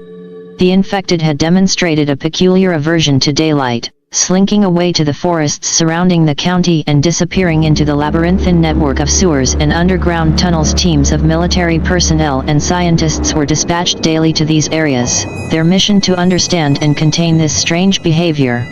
Meanwhile, Lancaster County found itself isolated from the rest of Pennsylvania. A strict quarantine was enforced by the National Guard, their armored vehicles and barricades a constant reminder of the city's isolation. Inbound traffic was a thing of the past, and the only vehicles allowed entry were the armored military convoys that arrived weekly carrying provisions, medical supplies, and new personnel. The air was punctuated regularly by the drone of C-130 Hercules aircraft dropping air cargo, bundles of food, medical supplies, and other essential goods parachuted down to distribution centers around the city. Everyday life in the county had shifted dramatically. Schools had closed their doors, and in its place, a form of distance learning was instituted with lessons broadcasted over the radio and internet. Children adapted to classrooms without friends, their schoolyard chatter replaced by the measured tones of their radio teachers. The absence of laughter and the hum of learning was felt deeply within the community. The fertile farmland that characterized Lancaster County became an even more precious resource. The famous Central Market adapted, becoming a distribution center for locally grown produce and livestock. Farmers worked in tandem with military personnel, their tractors often escorted by armored Humvees as they moved from field to market. Local hospitals were transformed into fortresses, their walls fortified and guarded by military personnel. Doctors, nurses, and other healthcare professionals, once ordinary citizens, were now frontline soldiers in a battle against an invisible enemy. Their efforts were tireless, their dedication unwavering. Working life too had evolved. Small businesses that could operate remotely did so, while others adapted to provide essential services in this new world. Mechanics now serviced military vehicles alongside civilian cars. Restaurants that once served Amish pot pie or chicken corn soup now prepared meals for distribution centers. Despite the trials, life in Lancaster County continued. Through determination, adaptation, and sheer grit, the citizens of Lancaster had forged a new existence in the face of adversity. In this altered world, the line between night and day had taken on a new meaning, a rhythm of survival, a testament to human resilience. It was a dance with the unknown, a constant adaptation to a threat that lurked in the shadows, a symphony of survival orchestrated by an entire community, led by the nocturnal vigil of their unsung heroes, Johnny the Duke Vanduke and the Night Watch. The sun had just begun its descent, the sky over Lancaster County painted with the vibrant hues of dusk. The day's work had been wrapped up earlier than usual, the normally bustling streets now desolate, an eerie silence taking hold as the clock ticked closer to 7:30 p.m. With the sky transitioning from gold to the purples and blues of twilight, a new noise began to drown out the last chirping birds. An unsettling symphony of groans and roars echoed from the distant tree-line. It was an hour earlier than they usually appeared, and it felt like an ominous prelude to a dissonant harmony that the county had grown to dread. Rural families had hastily barricaded themselves into their homes. Farmers abandoned their tractors mid-field, dashing towards the perceived safety of their homes. The streets of towns like Elizabethtown, Leeds, and Ephrata were emptied as the residents scrambled indoors. Their fear was palpable, the onset of the early night's activity was unsettling. On the borders of Lancaster County, the local police and the National Guard, accompanied by armored military vehicles, were setting up defenses. They had received word from the interior of the advancing threat. Barricades were erected, rifles loaded, and the men steeled themselves for the confrontation. Yet, as the noises grew louder and the forest line began to rustle with an unnerving intensity, a sense of trepidation filled the air. As darkness fell, they emerged from the tree-line, an ocean of snarling, undead creatures advancing towards the border defenses. The officers and soldiers opened fire, the rat-tat-tat of automatic gunfire echoing in the still night. But there were too many. They surged forward relentlessly, seemingly undeterred by the bullets ripping through their decaying bodies. Backup was called, but it would take time for additional forces to arrive. The defenders were steadily pushed back, each foot yielded to the undead felt like a mile. The line was on the verge of breaking. A sickening sense of dread took hold. Were the defenses to fail, the creatures would spill into the neighboring counties, and Lancaster's nightmare would become Pennsylvania's terror. Yet, just when things seemed bleakest, a gunshot echoed above the din. The defenders turned, their eyes drawn towards the source, the silhouette of a man standing tall on a ridge overlooking the battleground. The moonlight glinted off the barrel of his .44 Magnum, the figure of Johnny the Duke Vanduke unmistakable. Almost simultaneously, from the opposite side, a team of individuals advanced, their night vision goggles glowing ominously in the darkness. The Night Watch had joined the fray. With their arrival, hope flickered among the defenders. The Duke, atop his ridge, opened fire, each pull of his revolver's trigger finding its mark, while the Night Watch moved like wraiths through the undead, their movements precise and deadly. The balance began to shift. But the night was young, and the battle was far from over. The Duke was like a specter in the moonlight, his .44 Magnum barking in the cool night air as he dispatched one undead creature after another. Yet for every creature he fell, it seemed as if two more took its place. The sea of undead was relentless, their insatiable hunger driving them onward despite the hail of bullets. The Night Watch fought with equal ferocity. They wove through the horde like ghosts, their blades slicing through decayed flesh, their guns echoing in a grim chorus with the Duke's. But even their combined might struggled to stem the tide of the advancing horde. The situation was dire, but at that moment, the purr of engines echoed through the night, growing louder with each passing moment. Reinforcements were here. Squad cars from neighboring police departments from York, Reading, Hershey, and more flooded into the area, their lights piercing the darkness. They were followed closely by a column of National Guard Humvees, their gunners adding their firepower to the fray. The added reinforcements bolstered the line, slowing the advance of the undead. The battle raged on for what felt like an eternity, the night punctuated with the eerie growls of the undead, the crack of firearms, and the occasional shout or yell from the human defenders. The horde seemed endless, their onslaught a nightmare that showed no signs of stopping. Just as the defenders felt their spirits wane, the first rays of the morning sun began to peek over the horizon. The undead creatures recoiled, their growls turning into pitiful whimpers as they began to retreat from the dawning light. But it was clear to all involved, from the beleaguered police officers and soldiers to the weary Duke and Night Watch, that this was merely a reprieve. The sun would set again, and the undead would return in force. The battle was far from over, the long night had only just begun. As the last of the retreating undead disappeared into the morning fog, a tense quiet fell upon the border checkpoint. The officers, soldiers, and vigilante defenders were united in a collective moment of exhaustion and relief. Still, the sense of victory was tempered by the chilling realization that they were all living on borrowed time.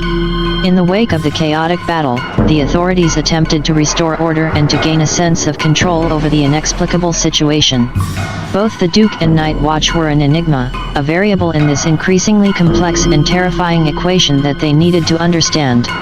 The Duke was approached by Captain Lisa Martinez of the Lancaster Police Department, a determined woman who had risen through the ranks with sheer tenacity and a keen instinct. She had a reputation for being a no-nonsense cop, someone who sought out the truth no matter how hard it was to swallow. In her eyes, the Duke saw a reflection of his own determination, a spark of fearlessness that had kept Lancaster standing amidst the chaos. "Appreciate the help, Duke," she began, her tone all business. "We need to talk." Meanwhile, a group of National Guard officers approached Night Watch. The leader, Lieutenant Colonel Joseph Dalton, was a seasoned officer. He was experienced enough to recognize the expertise and discipline exhibited by Night Watch in the heat of battle. It was not a ragtag group of vigilantes, they were organized, systematic, almost military in their approach. "We owe you our gratitude," Dalton started, looking at each member of the Night Watch, "but I believe we'd all benefit from understanding each other better." In the light of the early morning, as the first hints of normalcy returned to the border checkpoint, a lengthy dialogue began between the reluctant heroes and the authorities. There were moments of tension, misunderstandings, and reluctant revelations, but it was a necessary conversation for the days to come.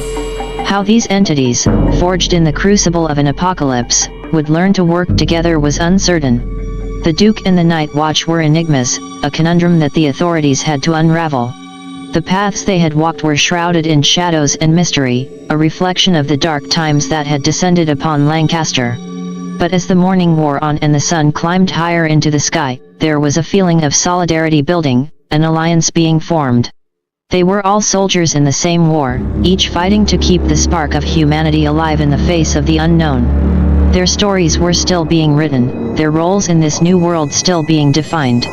One thing was clear, they needed each other to survive, to thrive, to reclaim Lancaster from the clutches of the undead.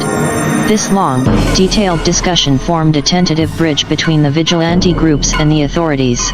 It laid the foundation for a united front, a coalition of the willing in a world unwilling to yield to normalcy. Only time would tell how this alliance would fare when the sun set again, and the undead rose from the shadows. As the discussions continued, the Duke and the members of the Night Watch grew quiet. A shared glance between them communicated an unspoken agreement. It was time to reveal what set them apart from the rest. Slowly, one by one, they lifted their sunglasses, revealing eyes that glowed with an unnatural, radiant green hue. Gasps echoed throughout the crowd of law enforcement officers and soldiers. Captain Martinez and Lieutenant Colonel Dalton watched, eyes wide in surprise and a flicker of fear. But they remained silent, allowing the vigilante groups to continue. "These eyes," the Duke started, his voice firm, "they're not a result of some supernatural force or mutation. It's evolution." He rolled up his sleeve, revealing a healed bite mark on his forearm. The flesh around it was tinged with a subtle green hue, much like his eyes. Members of Night Watch followed his lead, revealing similar bite marks on their bodies. "We were bitten, just like the people who turned into what you've been fighting against." But our bodies fought back, adapted, evolved. The leader of Night Watch, a man known only as Orion, added. It seems like the virus, or whatever this is, forces rapid evolutionary traits onto those it infects. Some, most, turn into those creatures. Some of us, however, are different. We get these, he pointed at his glowing eyes, night vision, enhanced strength, speed. But we retain our humanity. A stunned silence followed Orion's explanation. The revelation that the virus was not just a mindless disease, but a forced evolutionary catalyst, sent shockwaves through the assembled crowd. Many were unable to comprehend the implications, their minds reeling at the enormity of it all. The vigilante's revelation changed the paradigm. It was no longer just about survival, it was also about understanding this new stage of human evolution and finding a way to control it. It was clear that the battle against the undead was far from over, but with this newfound knowledge, there was a glimmer of hope. The rest of the day was spent in further discussions, plans, and strategies. The alliance between the Duke, Night Watch, and the authorities solidified, their roles now clearly defined. They were the defenders of humanity, the guardians of evolution, standing together against the shadowy menace that threatened their world. In the days that followed, Lancaster County began to change. Schools started teaching survival skills alongside regular academics. Hospitals expanded their research to understand the virus and its effects better. Farms and other food resources were fortified. Life had altered irrevocably, but the will of the people remained unbroken. In the face of forced evolution, they chose to evolve, to adapt, and to fight back. The vigilante groups stood as living proof of humanity's resilience, the embodiment of hope in a world shrouded in darkness. The battle had just begun, but they were ready. The sun would rise again over Lancaster. As the revelation sank in, a convoy of vehicles pulled up on the scene. Scientists and doctors from the CDC, clad in biohazard suits and armed with all kinds of medical and scientific equipment, exited the vehicles and made their way towards the group. The Duke and the Night Watch agreed to be examined. It was an opportunity to learn more about this new facet of the human condition, perhaps even discover a way to control the virus's effects and find a cure. Sitting on the makeshift examination tables that were set up under a large tent, they were poked and prodded with all manner of tools. Blood was drawn, swabs were taken, and every inch of their bodies, especially the healed bite marks, were studied in detail. Their eyes were of particular interest. Doctors shone lights into them, observing the way their pupils contracted and dilated. The glow of their irises under the intense scrutiny was mesmerizing, ethereal. What's the sensation like? The night vision. One of the doctors, a woman named Dr. Simmons, asked the Duke. Everything is sharper, clearer, he responded, his voice distant as he remembered the first time he saw in the dark. It's like looking at the world in high definition, and it's all bathed in this greenish glow. There's no blindness, no struggling to see. Simultaneously, in another corner of the tent, Orion was discussing their increased physical capabilities with another scientist. We're stronger, faster, he was saying, flexing his hand for emphasis.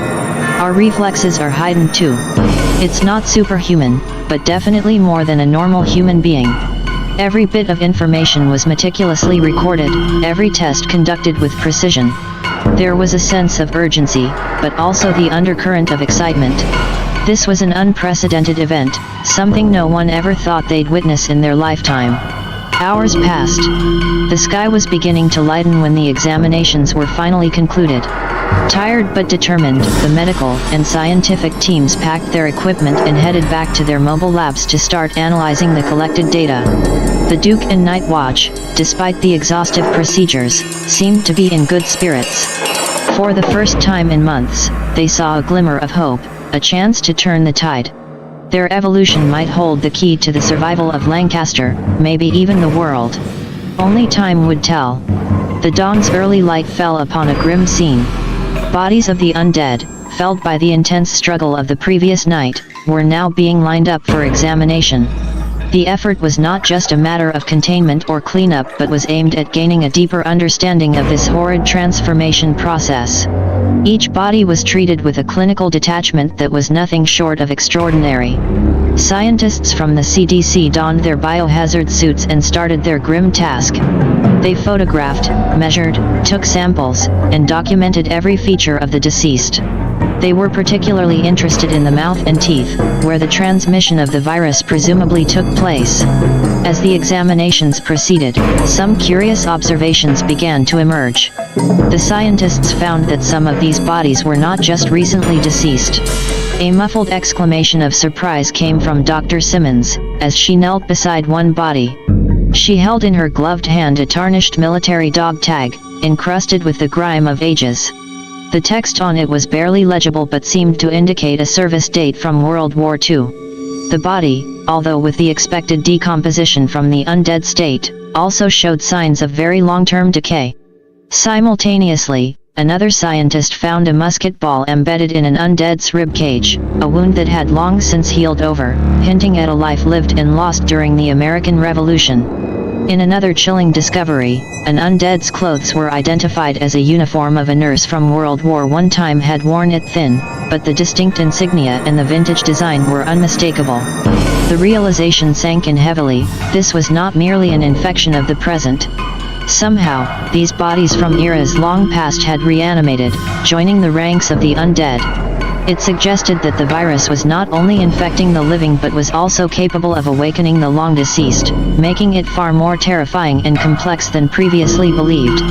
The once silent dawn was now filled with murmured speculations and the steady clicking of scientific equipment.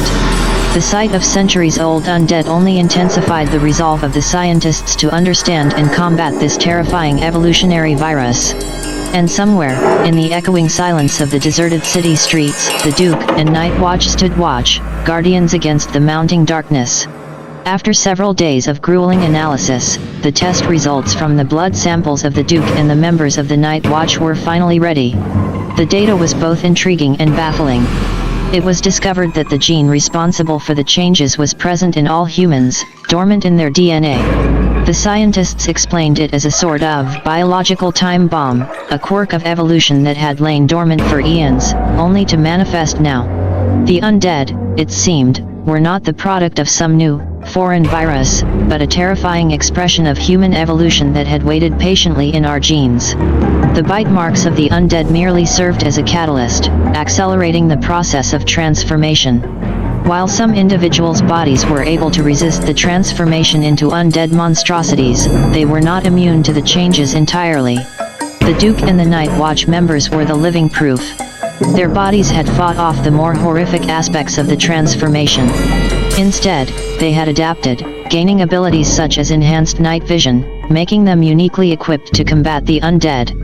However, it was noted that this resistance was not universal. Others bitten were not so lucky, their bodies unable to resist the transformation, becoming one of the undead.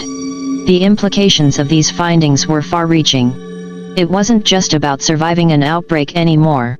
It was about understanding this new stage of human evolution, a stage that had been set in motion by the ticking of a biological clock that had started counting down from the very moment of our inception as a species.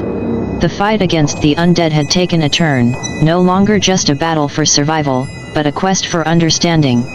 The dawn of a new era had arrived, one that demanded adaptation and evolution of its own kind.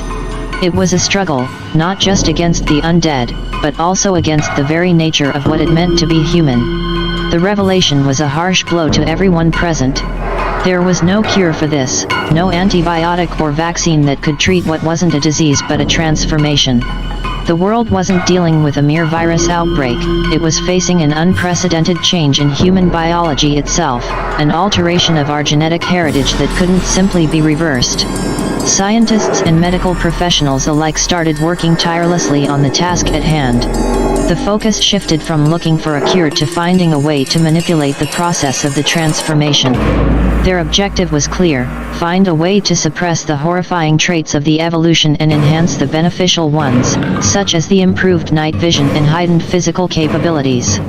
Their efforts were monumental, but they were racing against time. The effects of this evolutionary shift were already in motion, and the experts estimated that it would take years to fully understand and manipulate this process. Time they feared, they did not have. Yet, the gravity of the situation did not deter them. If anything, it galvanized their determination to unlock the secrets of this sudden evolution, to ensure the survival of the human race. The undead were no longer the only threat, they were competing against the very genetic code that defined them as a species. Meanwhile, the world outside Lancaster County had been closely watching the unfolding events. Despite the strict quarantine measures in place, there was a growing concern that similar phenomena could start happening elsewhere. The gene was not exclusive to Lancaster, it was present in all humans. It was a chilling reminder of their fragile mortality and the unpredictability of evolution. The transformation, it seemed, did not discriminate. It could happen anywhere, to anyone. The countdown had started, and the world waited with bated breath, unsure of what the future would bring. The world outside Lancaster County started to tighten its grip. The uncertainty bred fear, which swiftly transformed into a global state of vigilance. Countries started to draft plans for potential outbreaks, keeping a watchful eye on any signs of change. The human race could not afford to be caught off guard again. Within Lancaster, life had taken on a strange dichotomy. On one hand, it was the epicenter of an unprecedented event. It was a place of terror and wonder, of science pushing its boundaries, and humanity fighting against the tide. On the other hand, it was just a county trying to survive, with people working in the fields, children studying in makeshift classrooms, doctors working in hospitals, and soldiers standing guard. Life, it seemed, was adamant on going on. Farmers continued to sow seeds, ensuring that the county had enough food. Despite the risks, convoys made their way in and out of Lancaster, the armored vehicles making their regular trips with military precision. Skyward, helicopters flew over the county, dropping essential supplies to those who were in dire need. The city was starting to resemble a fortress. Buildings were fortified and streets were meticulously monitored. A curfew was still in place, with the populace strictly adhering to it. During the day, there was a sense of wary normality. But as the sun set, the city transformed. The streets were emptied and the silence was broken only by the occasional growl in the distance or the footsteps of the vigilant guards. The line between day and night had never been clearer. The once frightful darkness now harbored their defenders. The Duke and the Night Watch had become symbols of resistance and survival. The glowing green eyes were not feared but respected. They were the vanguard, standing between the undead and the city. Every night, they ventured into the darkness, their enhanced vision a beacon in the gloom. Their days were spent resting, preparing, and sometimes aiding scientists in their relentless pursuit of knowledge about the new human condition. Despite the challenges, there was a sense of unity and resilience among the people. They understood that they were not just survivors, but the first responders in the face of a possible global shift. They were the front line, and they were ready to fight. Whether in the farmlands or the research labs, the classrooms, or the rooftops, everyone was contributing, trying to keep the flame of humanity alive. As the world held its breath and watched, Lancaster County stood its ground, a bulwark in the face of uncertainty and change, showing what humanity could do when pushed against the wall. They were a beacon of hope in the darkness, a testament to human spirit and resilience. Night had fallen upon Lancaster County, and under the cover of darkness, an organized group of individuals were moving with a shared purpose. They were setting up a base in what was once the Lancaster City Police Parking Garage, a location known for its strategic importance and accessibility. These individuals were the collective known as the Night Watch, and the man who had quickly become their de facto leader, Johnny, otherwise known as the Duke. The parking garage had seen better days, its concrete walls still bore the scars of past encounters, but it was a defensible location, and it was central. This place was to become the heart of their operation. Throughout the night, members of Night Watch moved equipment into the garage, converting it into a place that could support them in their mission. The garage's spacious, open area was perfect for training sessions, while the numerous parked vehicles provided perfect cover for practical drills. Small offices within the facility were converted into meeting rooms and strategy centers. Makeshift beds were set up for those who needed to rest before another night of battle. But what made this place truly special was the sense of camaraderie that filled the air. It was no longer a simple garage, it was the hunter's haven. Across the city, another transformation was underway. The old Staley silk mill, a derelict, had for some time served as Johnny's home. Its large open space and structurally sound building made it an ideal place to convert into a makeshift hospital. Under the expert guidance of the local doctors and with the help of volunteers, the loom mill started its transformation. Old rusting machinery was cleared out, making way for beds and medical equipment. The basement was turned into a storage area for supplies and medicine, and the old administrative offices became doctors' quarters and examination rooms. With a dedicated team of medical professionals, the hospital started receiving patients. Despite the circumstances, the people worked tirelessly, caring for the injured and conducting research on the undead affliction. The sounds of looms and weaving machines had been replaced by soft whispers of comfort and the constant fight against death. The sight of the old mill shining brightly in the darkness, with silhouettes moving behind the brightly lit windows, became a beacon of hope for many. Despite the fear and uncertainty, the people of Lancaster took comfort knowing their city was not only defending itself but also taking care of its own. With these changes, Lancaster was adapting, evolving just as its citizens had. Amid the grim reality of their situation, the city was not only surviving, it was standing strong, fighting back, ready for the challenges that were yet to come. These buildings, these people, were a testament to human spirit, endurance, and the will to survive. They served as a reminder, in these dark times, that light could be found even in the unlikeliest of places. As dusk bled into night, an eerie silence fell over Lancaster. The usually vibrant cityscape, now a somber labyrinth of empty streets and closed shops, had an air of foreboding. Even as life tried to prevail, the lights in the houses seemed to flicker apprehensively, mirroring the tension palpable in the air. Then, it began. At first, it was a distant echo, a low, guttural growl barely perceptible against the soft rustling of leaves.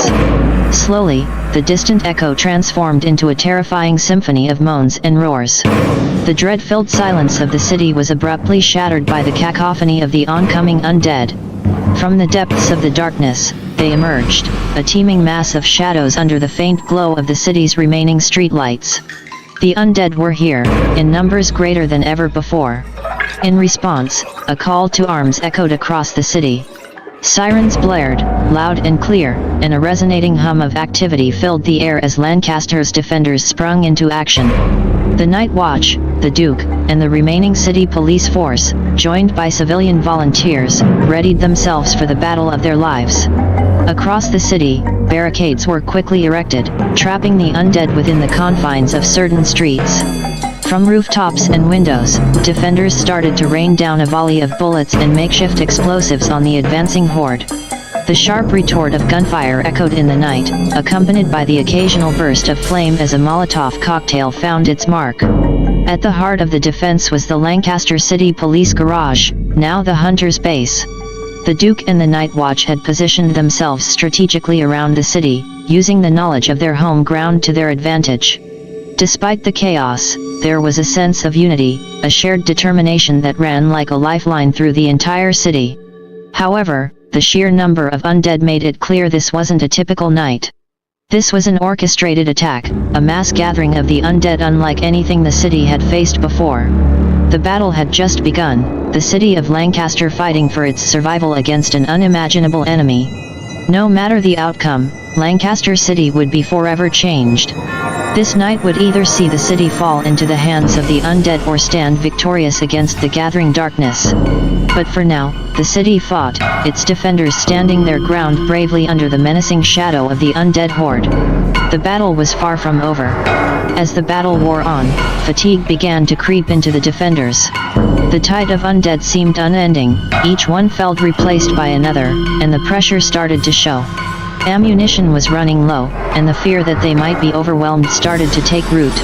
Just when the situation appeared dire, the distant rumble of engines permeated the night. A moment of confusion gave way to hope as the rumble grew louder, resonating through the city streets, overpowering even the guttural growls of the undead. The defenders looked towards the city's outskirts, their hopes pinned on the burgeoning noise. Suddenly, out of the darkness, a column of armored vehicles broke into the city limits. The leading line of M1 Abrams tanks, behemoths of the battlefield, roared onto the scene, their hulls gleaming ominously under the glow of the streetlights.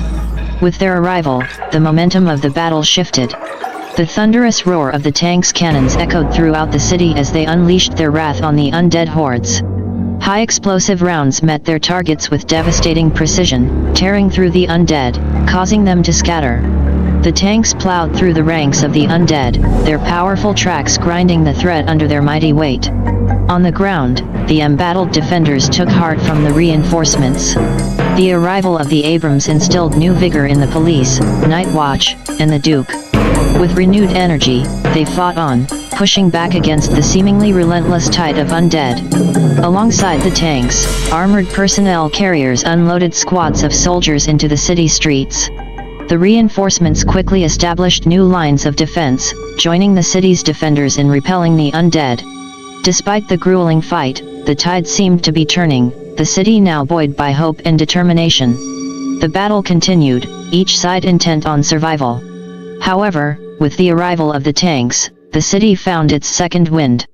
A renewed will to live surged through Lancaster. For the undead, retreat was not an option. For the city, failure meant death. The fight was still far from over, but now there was hope. The city would stand its ground. It would fight until the dawn, and it would survive. As the city battled fiercely against the undead, another wave of horror had silently slipped into the heart of the city, targeting the most vulnerable. The city's hospitals, teeming with the injured and the sick, had become the new epicenter of the outbreak. Inside the hospitals, doctors and nurses worked tirelessly, their focus on saving lives. The sudden intrusion of the undead went unnoticed at first, the terror of their presence drowned out by the urgency of their work. But the silence was short-lived. Soon, the screams echoed through the hospital corridors, the metallic smell of blood overpowering the sterile scent of disinfectant. Back at the garage, the Night Watch's radio crackled to life, an urgent message interrupting the battle reports. Undead incursion at the hospitals. We need assistance. The voice was laced with panic, the underlying terror resonating through the radio waves. Immediately, a detachment of Night Watch, led by a seasoned hunter named Gabriel, leapt into action. They raced through the beleaguered city, their motorcycles cutting through the night like vengeful wraiths. As they approached the hospital, the gravity of the situation became evident. Swarms of undead had invaded the hospital, the once sanctuary now turned into a battlefield. The Night Watch detachment charged in without hesitation, their weapons roaring to life. Every corner of the hospital was a scene of chaos and horror. The undead had infiltrated every ward, every corridor. The injured and the healers were both victims now. But as Night Watch fought back, room by room, floor by floor, they began to reclaim the hospital. It was a gruesome fight, the hospital's white walls now splattered with the dark stains of combat. The Night Watch moved methodically, covering each other's backs, their tactics and camaraderie forged in countless encounters with the undead. Despite the horrific situation, there was a glimmer of hope. Survivors were found hidden in rooms and closets, their faces etched with relief at the sight of their rescuers. The Night Watch kept pushing forward, their resolve unyielding, their mission clear: save the survivors, and purge the hospital of the undead. Their determination to protect the city and its people was undeterred, even in the face of this terrifying outbreak.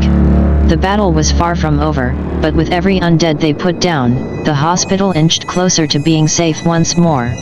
The city, as if caught in the middle of an unforgiving storm, was under siege. Amidst the chaos, a distress call echoed through the emergency channels. The last bastion of order, the Lancaster City Police Station, was under attack. The once robust precinct now echoed with the screams of the damned and the defiant roars of the last few officers making their stand. Upon hearing the distress call, Johnny, now known as the Duke, felt a knot tighten in his stomach. The police station was not just a symbol of order, it had been his lifeline, his source of connection to the world before. Without wasting a moment, he grabbed his trusty .44 Magnum and darted across the rooftops towards the besieged station. Back at the police station, the remaining officers formed a tight circle, backs against each other, guns blazing. They stood their ground, their faces etched with determination and fear. But as the undead continued their relentless advance, their numbers started to dwindle. Then, like a bolt from the heavens, the Duke arrived. His eyes, glowing in the darkness, scanned the scene, the .44 Magnum in his hand gleaming ominously. He was a specter of vengeance, an avenger of the night, ready to push back the darkness threatening to consume the precinct. The Duke joined the desperate fight, his .44 Magnum a thunderous announcement of his arrival. The undead, momentarily thrown off by his appearance, hesitated. This break was all the remaining officers needed. Rallying together, they found renewed vigor and pushed back, their gunfire a symphony of survival in the heart of the beleaguered city. The fight was brutal and raw, an epitome of humanity's last stand against the undead. The station echoed with gunshots and snarls, every corner a testament to the gruesome battle taking place. Yet, the Duke and the remaining officers held their ground, their resolve unwavering, their spirits unbowed. As the night wore on, the battle intensified. The police station, once a symbol of law and order, was now a fortress against the undead. The Duke and the remaining officers, standing shoulder to shoulder, held the line. Despite their dwindling numbers, they refused to surrender, determined to protect what was left of their city and their humanity. The battle for the police station was far from over, the final outcome still uncertain. But one thing was clear, they would fight until their last breath. The city of Lancaster was drowning in shadows, a horrifying tableau of what used to be a vibrant city now overrun by the undead. The Duke, Night Watch, and the remaining officers fought on, holding their ground with the grit and tenacity of the damned. The once mighty M1 Abrams, their steel hulls echoing with the roars of defiance, now lay toppled and silent, a grim testament to the unyielding tide of the undead. The Duke, his .44 Magnum roaring in his hand, fired round after round into the encroaching horde. His eyes, glowing in the eerie darkness, were filled with a furious determination.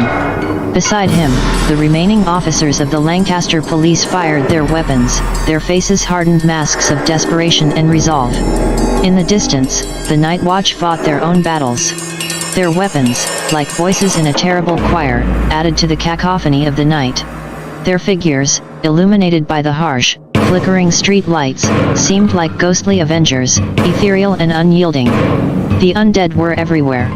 They swarmed the streets, toppled barricades, and overran defenses. Their snarls and groans were a terrible symphony that echoed in the chilling night. Every corner of Lancaster was steeped in horror, each street a theater of the macabre. Hope was a fading ember in the terrifying darkness. It seemed as if the night would never end, the city forever trapped in this relentless onslaught. And then, just when despair seemed to tighten its cold grip around the city, the skies roared. The thunderous chop of rotors broke through the symphony of the undead. Squinting against the darkness, the Duke, Night Watch, and the police watched as squadrons of A-64E Apache attack helicopters descended from the sky. The sight was like a glimmer of dawn at the end of a horrifyingly long night. With their twin turboshaft engines roaring, the Apaches sliced through the darkness, their deadly arsenal pointed towards the undead horde. It was as if angels of retribution had descended upon Lancaster, their wrathful gaze focused on the monstrosities that had claimed the city. As the first rays of dawn started to break through the ghastly gloom, the battle for Lancaster was far from over. But the arrival of the Apaches had reignited the ember of hope. The Duke, Night Watch, and the police stood tall, their faces hardened with newfound determination. They were ready to reclaim their city, to push back the night and let the dawn break through. As the first rays of dawn stretched across the battle-ridden city, an eerie silence fell over Lancaster. The incessant groans of the undead and the constant crackle of gunfire had become the city's horrifying lullaby. But the dawn didn't bring the quiet peace they had so yearned for, it was just the calm before another storm. The undead were still there, crawling out of the shadows, their grotesque figures outlined in the soft morning light. They seemed unfazed by the rising sun, their relentless pursuit for the living undeterred. Their monstrous silhouettes painted a grim picture against the backdrop of the dawning day, turning the promising sunrise into a scene of harrowing dread. Amid the morning fog, the Duke and the Night Watch stood, wearied yet undeterred, their weapons glistening under the dawn's light. Their faces were marked with a night's worth of struggle, their spirits buoyed only by the burning desire to protect their city. The remaining officers, few but resolute, joined them. Their badges glinted in the nascent light, their uniforms stained with the evidence of the night-long battle. Their eyes, though heavy with fatigue, shone with a determination that was stronger than ever. As the AW-64E Apaches soared overhead, their blades chopping through the morning air, a renewed sense of hope surged through the ranks of the living. Their deafening roar was no longer just a harbinger of war but also a call to arms for those ready to reclaim their city. The undead continued their advance, their grotesque forms illuminated in the dawn's soft light.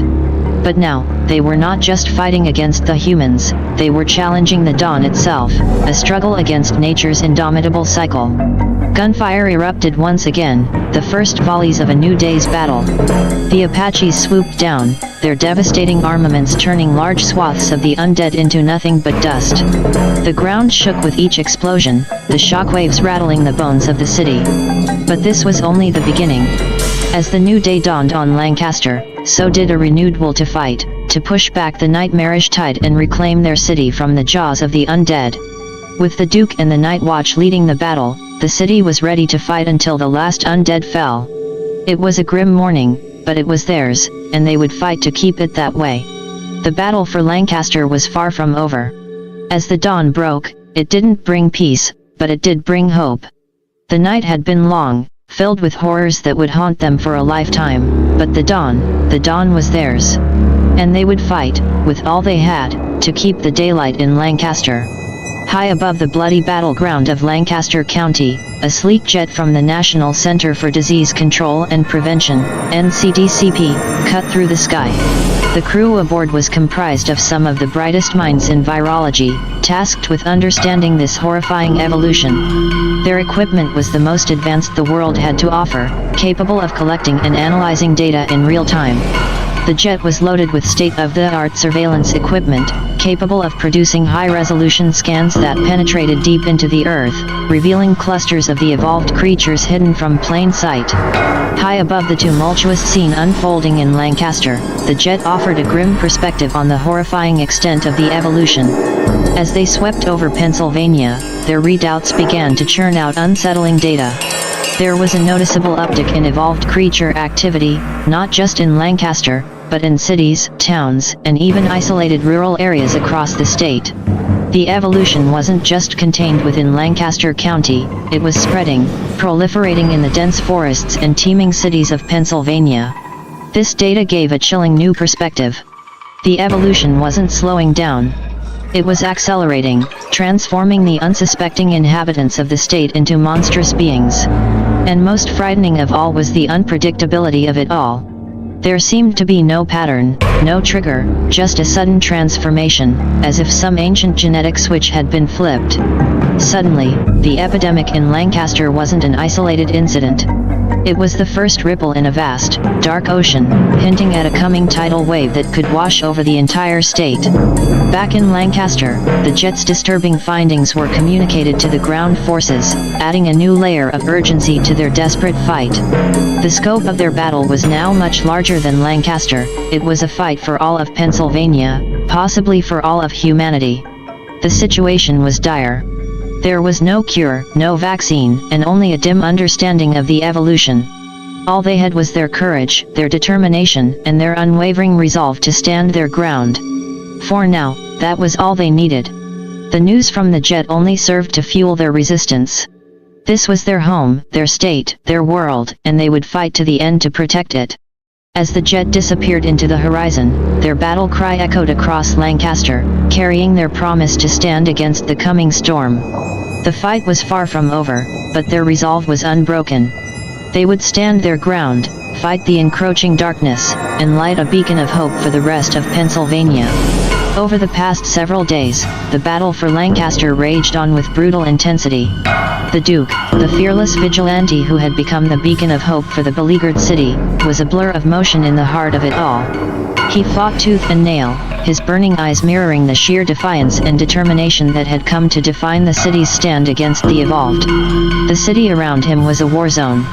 The once bustling streets were now overrun by the undead, buildings transformed into fortresses, cars into barricades. The eerie silence of the night was shattered by the deafening sounds of gunfire, the guttural roars of the Evolved, and the desperate shouts of the defenders. While Lancaster held its ground, the rest of Pennsylvania had descended into chaos. Cities had been besieged, highways jammed with abandoned vehicles, homes left vacant, their occupants either transformed or fleeing the outbreak. The state had transformed into a giant battlefield, where the line between man and monster blurred with each passing day. Finally, after 3 long days of relentless fighting, the Duke's allies forced him to retreat. He had been at the forefront of every skirmish, his body and mind pushed to the limit. His friends, seeing the toll the unending combat had taken on him, insisted he rest. With a burning protest in his eyes, he acquiesced, retreating to the safe haven they had established in the parking garage. Collapsing onto a makeshift bed, his body finally gave in to exhaustion. His eyes flickered shut, the green glow dimming as sleep claimed him. All around him, the battle raged on. But for a few precious hours, the Duke was allowed a moment's respite, a brief escape from the nightmares that had consumed his city and his life. Unseen to him, his allies watched over him, their faces etched with worry and respect. They knew their fight was far from over, but they also knew they couldn't do it without their Duke. As the battle for Lancaster persisted, echoes of chaos and mayhem could be heard across the entirety of Pennsylvania. The state had turned into a vast, war-ridden landscape where fear reigned supreme. In Philadelphia, once teeming with life and vibrancy, the city of brotherly love had transformed into a city of dread. The iconic Liberty Bell no longer rang out freedom but instead seemed to toll a death knell as throngs of undead moved through its historic streets. Its mighty skyscrapers became makeshift fortresses, their once gleaming glass panes now reflecting the horrors of the city's plight. To the west, Pittsburgh stood equally besieged. The formidable confluence of the Ohio, Allegheny, and Monongahela rivers, once a symbol of the city's resilience and industry, now served as a natural moat against the relentless undead. The city's famed steel bridges transformed into battlegrounds, the clanging of weapons against steel resounding alongside the chilling roars of the Evolved. Harrisburg, the state capital, had fallen into panic. The impressive state capitol complex, with its green-domed structure and grand marble staircase, had become a military outpost. Its grand hallways echoed not with legislative debates but the frantic coordination of defense strategies. Erie, nestled on the banks of its namesake lake, was fighting a two-front battle. While soldiers and citizens fought back the undead hordes on land, they had to combat the chaos of mass evacuation attempts by sea, all while the haunting groans of the undead echoed across the waters. Across Pennsylvania, smaller towns and communities like Allentown, Reading, and Scranton faced their own nightmares. Each day was a struggle for survival, each night a chilling reminder of the horror that had befallen them. The undying hope and resilience of Pennsylvanians were put to the ultimate test as they faced their darkest hour. The cacophony of battle echoing in the distance was drowned out by the piercing ringing of the Duke's alarm clock. As his eyes fluttered open, he found himself staring at the familiar figure of a CDC doctor, her face masked, but eyes displaying a mixture of urgency and hope. "Duke, we need you," she stated, her voice barely audible over the clamor of combat outside. Rising groggily, Johnny, the Duke, acknowledged her with a tired nod. He had only just managed to steal a few hours of sleep, yet he knew the importance of his role. As a night prowler, one of the few who had not just survived but seemed to thrive after exposure to the evolutionary virus, his blood, his genes, could hold answers to halting the monstrous evolution of the undead. "The others, they're still out there, fighting," he said, pulling on his combat boots, his gaze flickering to the blurred scene of chaos outside the makeshift lab set up in his old home, the repurposed loom mill. "What's the plan, Doc?" She started outlining the procedure, a complex sequence of tests they had been developing, hoping to isolate and analyze the specific traits in his DNA responsible for his unique abilities and resistance. This could be our breakthrough, Duke, she emphasized, her eyes brimming with anticipation. But even if we are correct, and we can create a viable solution, it may take another year or two. This is evolution we're up against, Duke. Turning back its hand is no small feat, she warned, her tone turning serious. Johnny nodded, his face a stoic mask. He understood the gravity of the situation and the significance of his role. Despite the chaos that reigned outside and the daunting odds they were up against, he knew he had to continue fighting, not just on the battleground, but in the lab as well. They needed him. Pennsylvania needed him. The world needed him. The Duke was ready. The next phase of their fight against the undead evolution had just begun. The doctor ushered Johnny into a sanitized room, filled with an assortment of medical equipment. Chrome surfaces gleamed under the harsh fluorescent light, lending a clinical aura to the space. A table sat in the middle, surrounded by various machines, their screens flashing with information too complex for any layman. The doctor helped him onto the table, reassuring him with a steady hand on his shoulder. "We're going to start with a blood test, Duke," she said, her voice steady and calming amidst the metallic hum of the machines. Drawing a vial of his blood, she placed it into a centrifuge, her gloved hands moving with precise, practiced movements. As the machine whirred to life, she turned back to Johnny, preparing him for the next step. A DNA swab, a series of neurological exams, cognitive assessments, they were going to understand his transformation on every conceivable level. Hours turned into days as they pored over the results, comparing Johnny's data to those of the undead, searching for the minute genetic variations that caused such drastically different outcomes. This was evolution in real time, a genetic lottery where the prize was survival or doom. As the days wore on, Johnny spent most of his time hooked up to machines, contributing samples of various types, while the world outside continued its relentless fight. Nights were filled with the distant roars of the undead, the gunfire, and the ceaseless whir of helicopter blades overhead. It was a jarring soundtrack, a constant reminder of the stakes. The days in the lab were grueling. Johnny, despite being the Duke, the Night Prowler, the hero of Lancaster, was still human. His body ached, his head pounded, but he held on, his resilience fueled by the hope that his sacrifice could lead to a breakthrough. Every drop of blood drawn, every swab taken, every moment of discomfort was a step towards understanding this terrifying evolution and, hopefully, finding a way to stop it. Even if it took a year or two, Johnny was ready to endure. Because in the grand scheme of things, it wasn't just about surviving the night, it was about securing the future of humanity. After 5 grueling days, the doctors finally concluded their tests on Johnny. Pale and drained, Johnny was beginning to feel like a human pincushion, punctured and probed. As the doctors gave him a moment to rest, they hurried to a corner of the room, huddled around a laptop, discussing the data they'd collected. The atmosphere was charged with a sense of cautious optimism. Suddenly, a blood-curdling scream rang through the hospital, the sound chilling Johnny to the bone. His tired eyes widened, immediately alert, his instincts kicking in. The screams were followed by the unmistakable guttural growls of the undead. The doctors froze, their eyes wide with fear. "Code Black," one of the guards yelled through the hospital's intercom system, a panic-stricken voice echoing through the halls. The hospital was under attack. The clinical calm of the room was shattered as Johnny leapt off the table, his exhaustion momentarily forgotten. Adrenaline surged through him, fueling his muscles. He was a night prowler, evolved for this fight. He glanced at the terrified doctors. "Get your data and hide. I'll handle this." The medical staff quickly gathered their precious research, securing the hard drives and notes as Johnny made his way toward the chaos. He could hear the guards struggling to hold back the undead, their terrified screams intermixed with the sounds of gunshots. The hospital, a sanctuary in the middle of this war zone, was being overrun. But they had the data, the potential key to fight this terrifying evolution. As the Duke, Johnny knew it was his duty to protect it, to ensure it reached the outside world. His muscles tightened, his senses heightened, and his green eyes glowed with determination under the flickering hospital lights. The war for survival continued.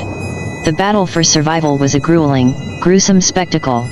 All over the city, once peaceful streets were turned into battlefields as the undead clashed with the remaining forces. The Duke, a beacon of hope among the survivors, had to lead the charge. He rallied the Night Watch, coordinating the defense and using their enhanced abilities to protect those who could not protect themselves. A group of the undead managed to break through the western perimeter. In response, a squadron of Night Watch members sped to the location, tearing through the undead. The relentless assault of the undead seemed to never end. One wave was met and beaten, only for another to rise in its place.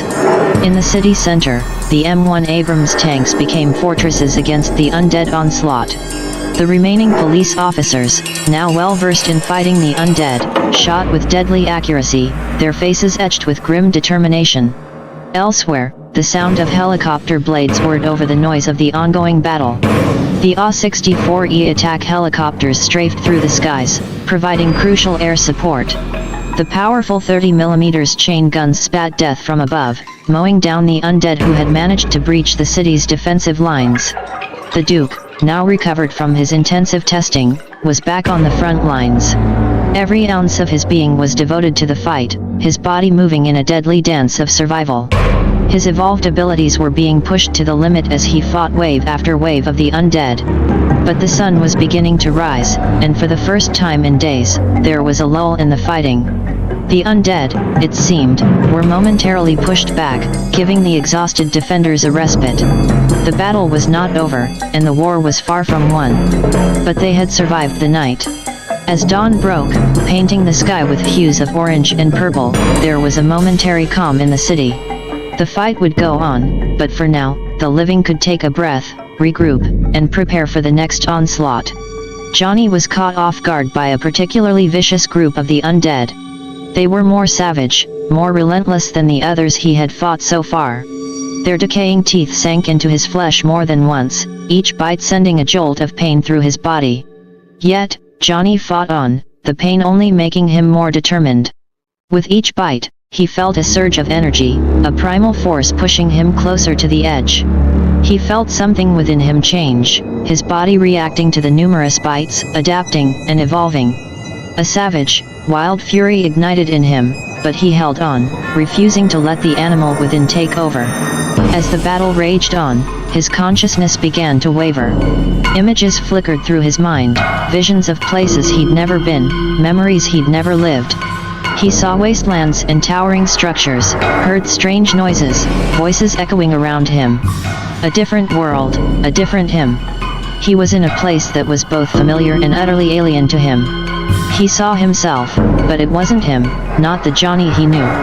This Johnny wore a different outfit, fought different battles, against different enemies. He was strong, brave, unyielding, much like himself, yet somehow different. This was not his life, yet he lived it. This was not his world, yet he felt at home. It was as if he was straddling two different existences, a duality that sent a shiver of confusion and recognition through him. But he didn't have time to ponder on the visions now. The fight was still on, and he had to focus on the present, on the real, on the fight in front of him. He pushed the strange visions aside, channeling all his energy into holding back the tide of the undead. As he battled on, the sun began to rise, casting long shadows over the battlefield. The fight was far from over, but Johnny, the Duke, the Night Prowler, was ready. Despite the bites, despite the confusing visions, he was ready to do whatever it took to ensure the survival of his city and its people. His fight was far from over. The echoes of another life, another him, would have to wait. The Duke fought on, his body moving in a rhythm born from months of relentless battle. His vision flickered again and he was somewhere else, yet he fought on, as though he had one foot in this world, and the other somewhere far removed. He saw a wasteland stretched out before him. A desolate, barren expanse of destruction and despair. He saw himself, or a version of himself, looking out across the vast, ruined landscape. He was standing on a rocky outcrop, a makeshift weapon in his hand, eyes piercing through the endless dark. It was the same vision as before, but somehow more intense, more real. He saw people, if they could be called that, disfigured, brutal, their faces twisted with rage and hunger. They were not the undead he knew, but something different, something more terrifying. He saw towering structures made of scrap metal and junk, makeshift homes in the middle of the barren land. He saw symbols he couldn't understand, an eagle, a gear, a sword, emblazoned on banners and uniforms. Groups of people gathered under these symbols, fighting, struggling, surviving. There was a sense of order amidst the chaos, factions vying for control, for survival. He saw flashes of a strange procedure, a memory that wasn't his own. He was lying on a cold, hard table, the sterile scent of a medical facility filling his nose. He remembered fear, anticipation, and then darkness. And when he woke up, the world was brighter, clearer, as though the night had turned into day. He saw battles, endless and brutal. He saw himself standing strong amidst the chaos, a beacon of hope, a symbol of defiance. He saw sacrifices, loss, victories, and defeats. He saw a world struggling to survive, to find a sense of normalcy in the midst of despair. But as clear as these visions were, they remained vague, as though he was looking through a foggy window. He knew these images, these memories weren't his own, yet he felt a connection, a sense of familiarity that was hard to shake off. These visions were terrifying, but they also filled him with a fierce determination. He couldn't let his world become the one he saw in his visions. He couldn't let the undead take over, couldn't let his world descend into chaos and despair. Whatever it took, he would fight, for himself, for his people, for his world. And so, the visions continued, each more vivid and terrifying than the last. He found himself in a city, its towering buildings reduced to crumbling ruins. He was moving through the desolate streets, his footsteps echoing in the eerie silence. He could see himself, or rather, his other self, prowling through the rubble-strewn streets, ever vigilant, ready to face the horrors that lurked in the shadows. The sense of despair was palpable, a heavy weight that threatened to crush him. He saw himself in a room filled with flickering monitors and buzzing machinery. A cold, mechanical hand reached out, a strange device clasped in its grip. He could feel the cold metal against his skin, the sharp sting as the device was pressed into his flesh, the rush of pain followed by an inexplicable sense of empowerment. The visions showed him endless battles against strange creatures. There were beasts with maws too large for their grotesque bodies, creatures with scales and spines, others with multiple eyes that glowed with an eerie light. Each encounter, each fight was a desperate struggle for survival, a test of his resolve and strength. Then came the vision of a massive structure, a fortress built from scrap and ruin. He could see himself at the helm, leading a group of hardened survivors against an army of the monstrous creatures.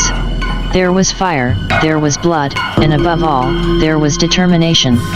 Through these visions, he saw factions and tribes, survivors and warriors, madmen and saviors.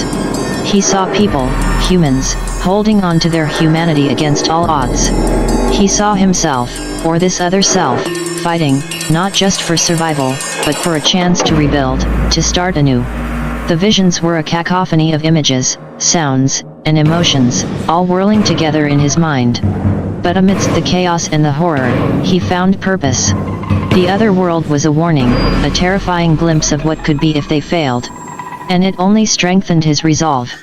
For the sake of his world, for the sake of the people he swore to protect, he would not let this future come to pass. He would fight, with every last ounce of strength, every last breath, to keep his world from becoming the one he saw in his visions. He would stand against the undead, against the darkness, until the very end. In a particularly intense vision, Johnny found himself in a dusty, abandoned street. His other self stood opposite him, a figure mirroring his own. The setting sun cast long shadows that danced on the derelict buildings around them. A cold wind whistled through the deserted streets, carrying with it the echoes of a world that once was. Both figures stood still, their eyes locked. Each held a weapon in their hands, a glinting .44 Magnum, its polished surface reflecting the dying light. The weapons, though identical, seemed to tell different stories. The one in Johnny's hand was roughened from constant use, its surface marred with scratches from countless battles. The one held by his other self, however, gleamed with an almost unnatural sheen, untouched by the harsh realities of their world. As the tension between the two figures grew, Johnny could sense a sudden shift. It wasn't aggression, it wasn't fear. It was recognition, understanding, a mutual acknowledgement of the burden they both shared.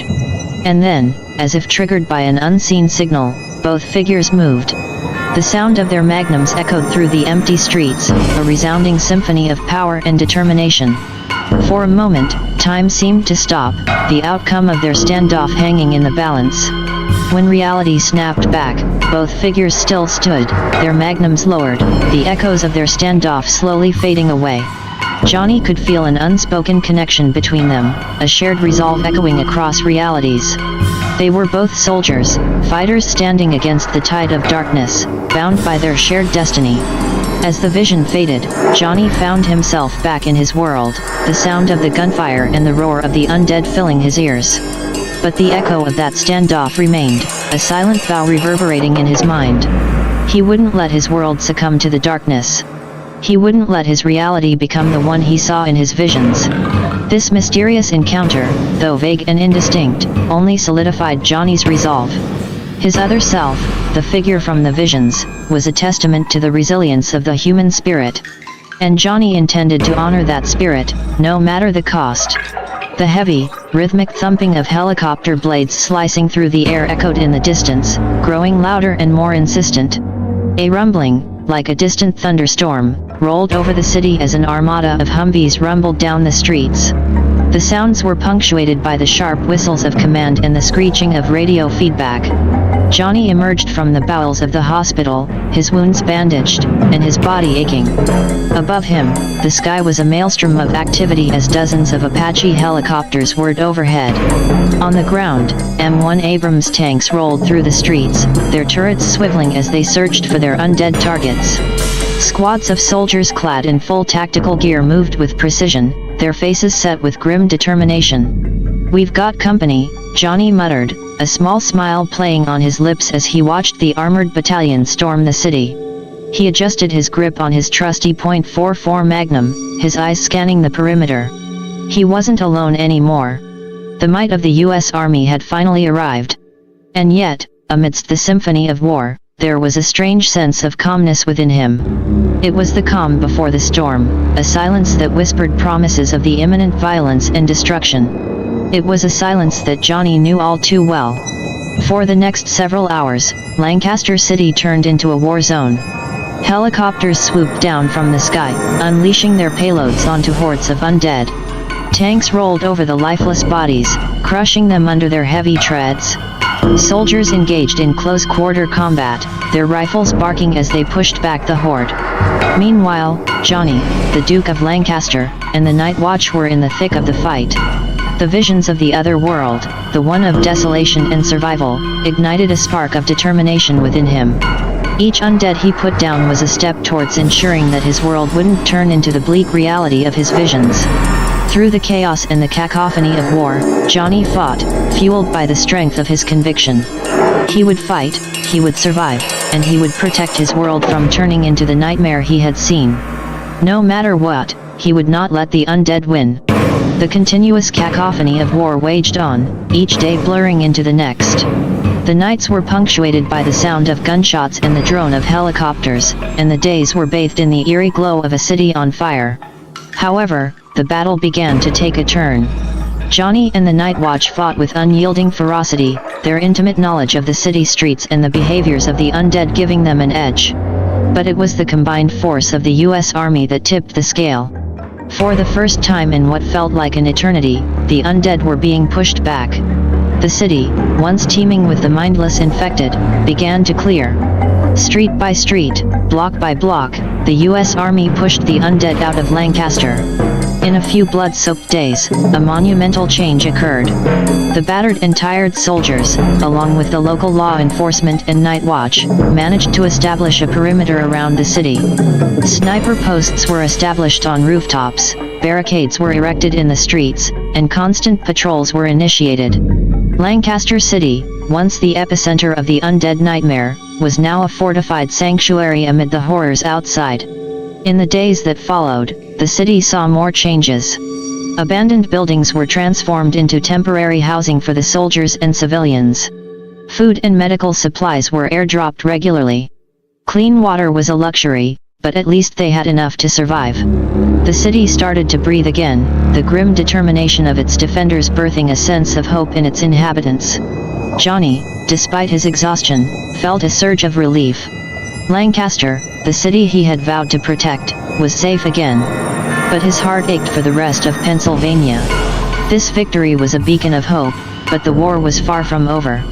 As he looked out over the city from his perch atop the fortified police station, he knew they still had a long way to go. But for now, they had won a crucial battle. The undead had been pushed back, and Lancaster City was a safe zone. The next few days passed in a solemn haze as the city prepared to honor the lives lost in the battle against the undead. The open ground beside the newly fortified police station was chosen as the site for the commemoration, transformed into a sea of candles as dusk fell. Hundreds of people gathered, huddled in clusters, their faces illuminated by the soft, flickering light. Each held a candle, a tiny beacon of remembrance against the encroaching darkness. A makeshift stage had been set up, its crude simplicity a stark reminder of the world they now lived in. The ceremony began with a moment of silence. A heavy stillness hung in the air, the gathered crowd taking a collective breath as they honored their fallen friends and family. This silence was not an absence of sound, but a tangible presence, a soundless symphony of grief and loss that resonated with everyone present. Then, the names began to be read. Each one rang out clearly in the quiet night, a somber tolling bell marking the passage of those they had lost. Among these were the names of nearly half the Night Watch team. Brave individuals who had taken up the mantle of protection when their city needed them the most. As the last name was read, a profound sadness washed over the crowd, their collective grief palpable in the still night air.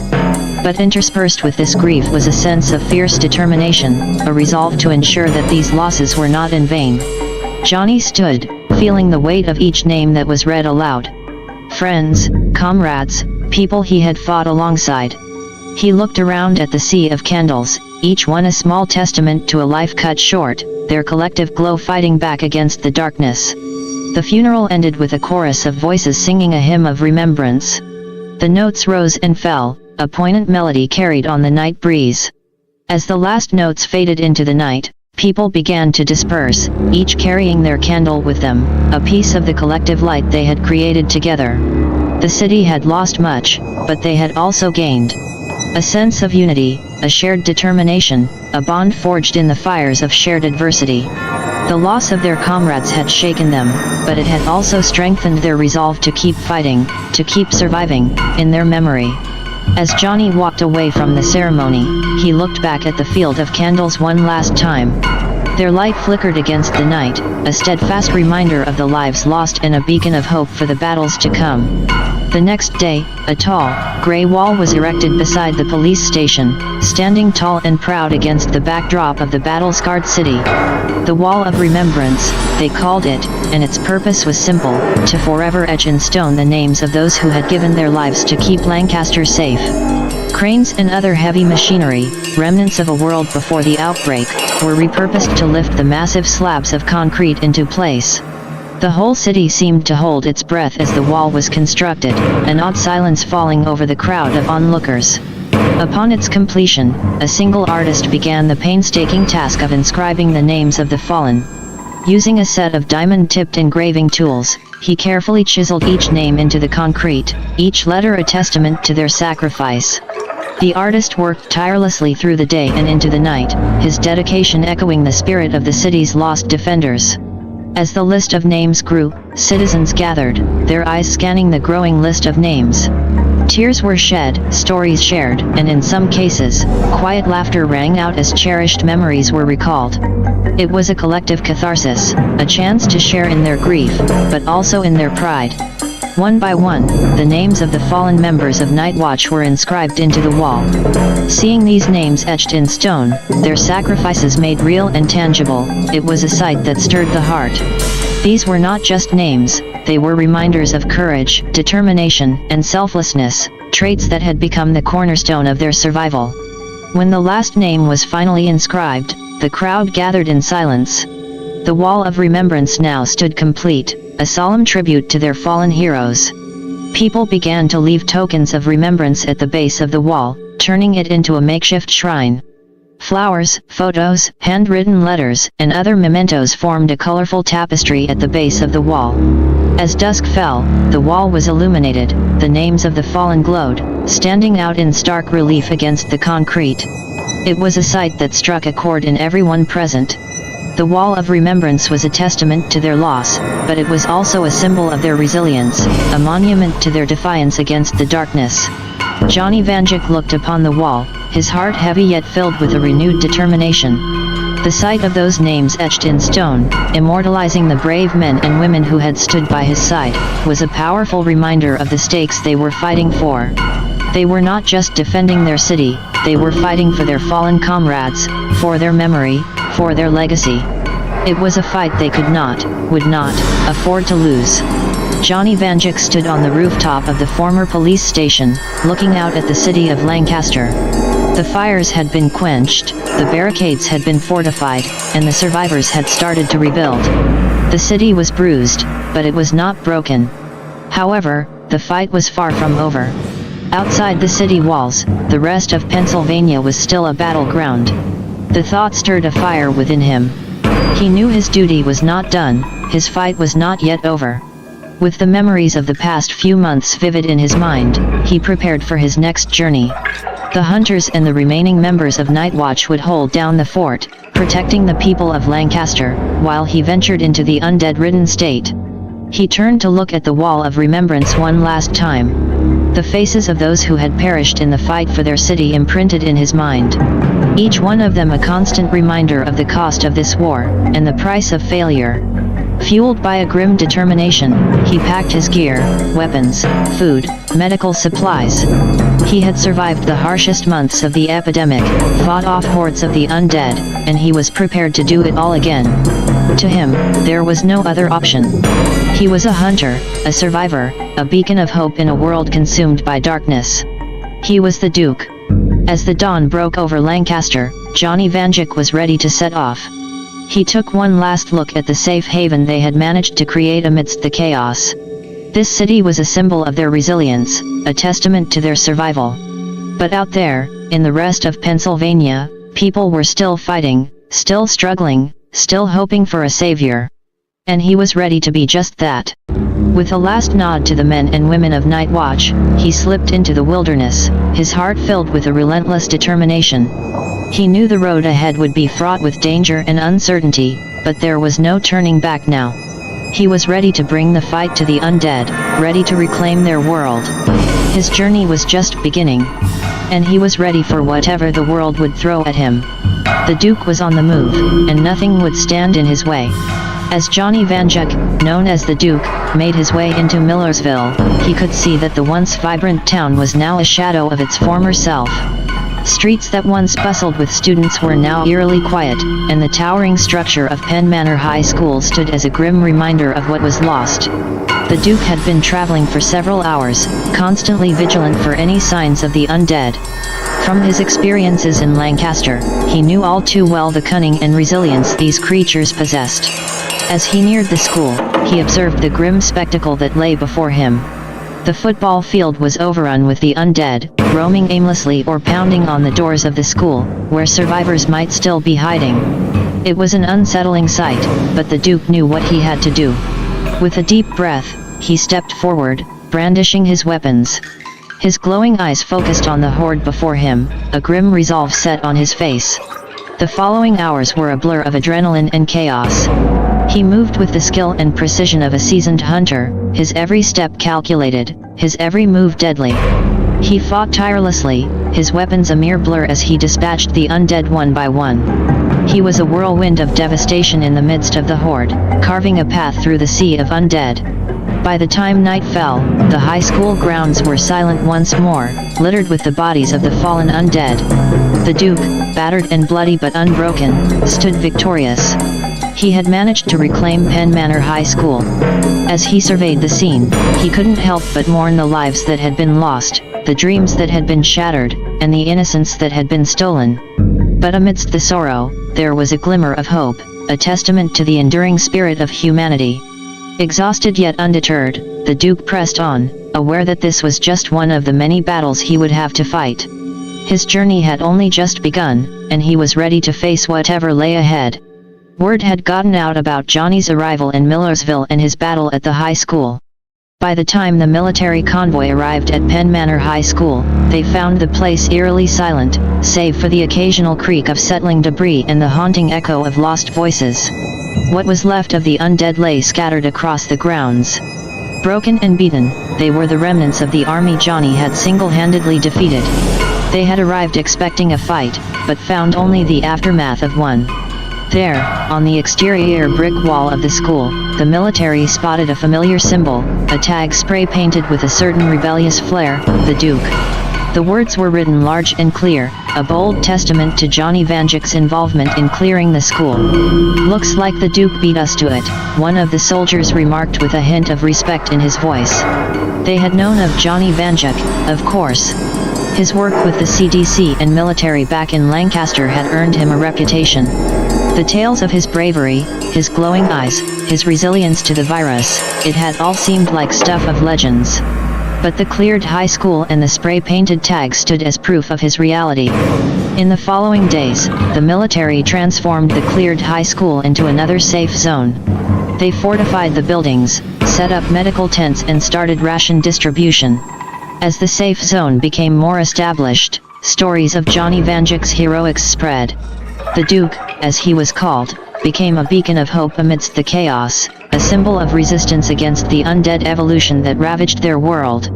With each new day, his legend grew, carried forward by the whispers of those who found safety within the walls of Penn Manor High School. The setting sun cast long shadows over the quiet town, the orange hue of twilight washing over the cracked and abandoned buildings. The streets were deserted, the undead driven out or hiding, as Johnny Vanduke, known as the Duke, stood before a large, untouched wall. He held a can of spray paint in his hand, its contents rattling with every shake. He started with a circle, wide and encompassing, before adding a horizontal line halfway through and vertical lines jutting from the center. The familiar symbol of a vault, an emblem of the world from his visions, soon adorned the wall. As the last line was etched, he stepped back, observing his work, then added 3 numbers in the center of the design, 717. As he painted the numbers, a wave of vertigo hit him, the world blurring around the edges. It was happening again, another vision. He squeezed his eyes shut, steadying himself against the wall. When he opened them again, it wasn't the wall of the small town in Lancaster County he was looking at, but another scene, another world, another Johnny. This Johnny, hardened by the wastes, clad in a worn outfit, his eyes glowing the same eerie green as his own, stood at a distance. They locked eyes, 2 versions of the same person separated by worlds and realities. In the silence that stretched between them, Johnny could see the weight of a world's hopes resting on this other Johnny's shoulders. It was a burden he recognized all too well. He reached out, the action more instinct than thought. "Who are you?" he asked, voice echoing in the empty space between them. The other Johnny tilted his head, a silent acknowledgement of his words. He then held up a vial, the green liquid inside glowing ominously. It was an echo of their shared reality, a twisted mirror reflecting the virus that had thrown their respective worlds into chaos. Johnny Vanduke didn't need to hear the other Johnny's answer. He understood. The vial, the wasteland, the burden, it was the same story, only told in a different way. As the vision faded, the last thing he saw was the other Johnny's glowing eyes, holding a resilience that mirrored his own. Back in Lancaster County, he stood before the vault symbol he'd painted on the wall. The night had settled in, the quiet only broken by the distant sounds of nocturnal creatures. In the darkness, his eyes glowed an eerie green, mirroring the color of the 717 painted on the wall. The Duke took one last look at the symbol and the numbers on the wall before turning away, leaving it as a silent testament to the fight they were all part of. The 2 Johnnies, the 2 worlds, they were more connected than he could have imagined, and it was a connection he was ready to explore further. As he disappeared into the night, he carried with him the knowledge of his doppelganger in that other world, the echoes of their shared burdens, and the shared fight for survival. The worlds might be different, the circumstances unique, but their fight was the same. And the Duke was just getting started.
In the year 1740, Lancaster, Pennsylvania was a burgeoning settlement, alive with the promise of the New World, and bustling with the fervor of trade and development.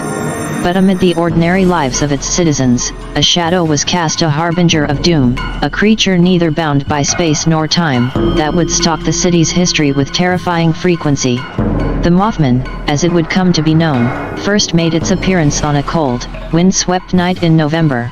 A farmer, Isaac Whitmer, was returning from his fields when he stumbled upon the creature. Its eyes glowed a fiery red, casting an hypnotic light that seemed to bore into his very soul. Isaac described it as an immense being, towering over 7 feet tall, with wings as white as snow, yet tinged with an aura of utter dread. His encounter was not an isolated incident. Soon, others began to report similar sightings. A group of children claimed to have seen the Mothman near the Susquehanna River, its gaze causing the water to boil and churn as if cursed by some otherworldly power. An old widow, Abigail Hess, spotted the creature perched atop the steeple of the Moravian church, its screeching cry echoing through the valley like a portent of disaster. Lancaster was a town wrought with superstition and fear, and the presence of the Mothman only served to stoke the flames of terror. Tales of the creature spread like wildfire, becoming part of the very fabric of the city's folklore. Yet, there was something else, a pattern emerging, a connection between the Mothman's appearances and tragic events. Whenever the creature was spotted, calamity seemed to follow. A fire that consumed a mill, the drowning of a young boy, a deadly outbreak of smallpox, all these tragedies were preceded by sightings of the Mothman. The creature became a symbol of death, a grim omen warning of impending doom. The city's leaders were at a loss. They sought the guidance of scholars, scientists, and theologians, but none could explain or comprehend the Mothman's existence. Some argued that it was a large bird, misplaced from its migration route, others believed it to be a manifestation of the devil. But no explanation could capture the essence of the terror that had gripped Lancaster. Years turned into decades, and the Mothman continued to haunt the city, its presence woven into the very fabric of Lancaster's history. Time seemed to bend around the creature, allowing it to appear at various points in the city's past and future, a constant reminder of the fragility of existence and the inevitability of suffering. In 1793, as the city faced the horrors of a yellow fever epidemic, the Mothman was seen again, this time by a group of doctors who were struggling to contain the disease. They described the creature as a twisted, monstrous being, its wings dripping with a substance that resembled blood, its eyes filled with a malice that seemed to mock their efforts. The sightings continued, each one more harrowing than the last, each one followed by a new disaster. The Mothman became a legend, a curse, and a mystery that would never be solved. Lancaster grew and changed, its streets filled with the echoes of history, its buildings bearing the scars of time. Yet the Mothman remained, a constant and unkillable presence, a creature that defied understanding, a bringer of doom whose very gaze was a death sentence to all who beheld it. The story of the Mothman is a dark and winding tale that spans the ages. It is a story of a city and a monster, intertwined by fate and fear, a reminder that there are things in this world that cannot be killed or comprehended, things that lurk in the shadows, waiting to strike, timeless and eternal in their horror. As the centuries turned, Lancaster's growth and evolution could not escape the ominous shadow of the Mothman. Its intermittent appearances continued to confound and terrify the populace, the creature's existence becoming a dark undercurrent to the city's life. Its inexplicable connection to time itself allowed the Mothman to shift between eras, weaving a continuous thread of dread through Lancaster's history. In the 19th century, during the era of industrialization, the Mothman's presence seemed to intensify. Factories sprang up, and the city's population swelled, but so too did the tragedies. A catastrophic train derailment in 1832 was followed by sightings of the creature's glowing eyes near the tracks. In 1877, as labor strikes shook the city, the Mothman was seen soaring over the angry crowds, its piercing screech resonating with the cries of the discontented workers. The city's leaders, from mayors to police chiefs, grappled with the presence of the Mothman, as they struggled to maintain order amid the chaos. They consulted with scholars and experts, delving into ancient texts and obscure scientific theories, desperate to understand the creature's purpose and origin. One theory proposed that the Mothman was not a singular entity but a manifestation of the collective fears and anxieties of Lancaster's inhabitants. Another suggested that it was a creature from another dimension, able to slip through the fabric of reality at will. Yet, no explanation could satisfy, no rational thought could tame the fear that the Mothman instilled. Its reality was as hard and cold as the tombstones in the old cemetery, where some claimed to see the creature perched, watching, and waiting. As Lancaster entered the 20th century, its transformation into a modern city did little to diminish the terror of the Mothman. It was seen during the Great Depression, its gaunt and skeletal frame mirroring the hunger and desperation of the times. During World War II, soldiers from Lancaster reported seeing the creature on battlefields overseas, its eyes reflecting the flames of war. Each sighting, each story added to the tapestry of horror that the Mothman had woven around Lancaster. It became a part of the city's identity, a symbol of the unknown and the inexplicable, a constant reminder of mortality and the darkness that lay just beyond the edge of understanding. And still, the Mothman continued its timeless dance with Lancaster, appearing and disappearing, a ghostly apparition that could not be killed or captured. Its very existence was a riddle, a puzzle that could not be solved, a challenge to the very nature of reality. In the present day, the city of Lancaster thrives, its streets filled with the sounds of life, its skyline a testament to human achievement. Yet, the Mothman remains, a silent watcher, a lurking presence, an eternal enigma. For those who have seen it, who have looked into its fiery eyes and felt the chill of its gaze, there is no escape. The Mothman is real, a monstrous embodiment of fear and doom, a creature that transcends time and space, a relentless harbinger that cannot be denied or defeated. Its story is Lancaster's story, a dark and winding journey that has no end, a tale of a city and a monster forever bound by fate and terror, a narrative that continues to unfold, as the Mothman's wings beat on, a relentless and never-ending reminder of the mysteries and horrors that lie in wait, hidden in the shadows of our world. The year was 2000, and the city of Lancaster was flourishing, a bustling hub of modernity and progress. At the heart of the city stood Lancaster General Hospital, a beacon of medical excellence, its tall structure reflecting the aspirations and achievements of the community it served. The hospital was filled with the usual rhythms of life and death, births and surgeries, healings and heartaches. Doctors and nurses moved through the corridors with purpose, patients and families waited with hope or despair, and the machinery of medicine hummed in a continuous symphony. But something was amiss. On a gray and overcast day in October, strange anomalies began to manifest within the hospital's walls. Medical records became inexplicably altered, showing inconsistencies and contradictions. Old newspapers and documents, archived in the hospital's library, seemed to change on their own, the ink morphing into words and dates that made no sense. The building itself began to show signs of decay. Walls that had been solid and well-maintained suddenly appeared cracked and weathered. Floors that had been polished to a shine seemed worn and scratched, as if aged by decades in a matter of hours. The scent of mildew filled the air, and the electricity flickered with a restless energy. At first, the staff dismissed these oddities as mere glitches, the product of stress or imagination. But as the day wore on, the phenomena grew more pronounced, more disturbing. Then, late in the evening, it happened. With a thunderous roar that shook the very foundations of the city, Lancaster General Hospital began to crumble. It started with the top floors, the concrete and steel giving way as if consumed by an invisible force. Windows shattered, walls collapsed, and the structure seemed to fold in upon itself. Those inside were consumed by panic as the building disintegrated around them. The sound of the destruction was deafening, a cacophony of crashing and grinding that resonated through the very soul. The collapse continued, floor by floor, the building imploding with a relentless and merciless force. Dust and debris filled the air, and the screams of those trapped within mingled with the horrifying sound of the building's demise. In a matter of minutes, it was over.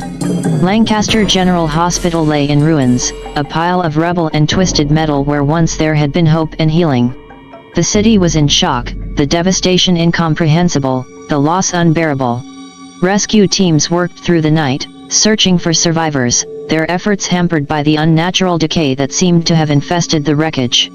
But amid the grief and confusion, something else was at play. An inexplicable sense of déjà vu, a feeling that something was not quite right. The records and newspapers that had changed earlier now told a different story, a story of a hospital that had collapsed on its grand opening, decades ago. Yet no one remembered that event. No one could recall the tragedy that the documents described. The memories of the city's inhabitants remained untouched, as if the past had been rewritten, leaving only traces of evidence behind. And in the shadows, unseen but felt, the Mothman's presence lingered. Its timeless dance with Lancaster continued, its wings beating to a rhythm that transcended the ordinary boundaries of reality. The hospital's collapse was a testament to the creature's power, a manifestation of its ability to alter history itself. The Mothman had struck again, its motives as inscrutable as ever, its methods beyond comprehension. It had woven a new thread in Lancaster's tapestry, a thread that was odd, ambiguous, and strange, a thread that defied understanding and challenged the very nature of time and existence. The story of the Mothman and Lancaster was far from over, a dark and winding tale that continued to unfold, leaving behind questions and mysteries that would never be answered, a tale of a city and a monster forever bound by terror and intrigue. In that strange year of 2000, when Lancaster had already witnessed inexplicable events, another ripple in the fabric of reality was about to occur. A distant echo from a world both familiar and alien, a world twisted by calamity and survival, would reach across the barriers that separated realities. In this other Lancaster, something was terribly awry. The once thriving city lay in ruins, a wasteland of shattered buildings and twisted metal. The sky was a sickly shade of green, and the very air seemed to hum with a malevolent energy. Unseen, a palpable fever gripped the land, infecting those who ventured too close with an illness that ate away at flesh and mind. Wandering this desolate landscape was a man, a lone figure with eyes adapted to the dark and a .44 Magnum that spoke a language of lethal authority. He moved with purpose and determination, guided by instincts honed by years of survival in a world gone mad. In the shadows, lurking and watching, was the Mothman, its red eyes glowing with a terrible hunger. It knew this man, knew his strength and resolve, and it yearned to challenge him, to dance once again in the deadly game of predator and prey. Their confrontation was inevitable. It began on the outskirts of the ruined city, where the remnants of civilization gave way to the wild chaos of the wasteland. The Mothman swooped and screeched, its wings beating the air with a sound like the wailing of lost souls. The man stood his ground, his gun ready, his eyes narrowed to slits. He fired, the bullets tearing through the air, aimed with deadly precision. But the Mothman was a creature of shadows and illusions, its form twisting and shifting, evading the lead that sought to end its existence. The battle raged, a dance of death and defiance, a clash of wills that transcended the ordinary boundaries of time and space. They fought through the ruins, their movements a blur of violence and determination. And then, in a moment that defied understanding, the world shifted. The man found himself in another Lancaster, a Lancaster untouched by the horrors of his home.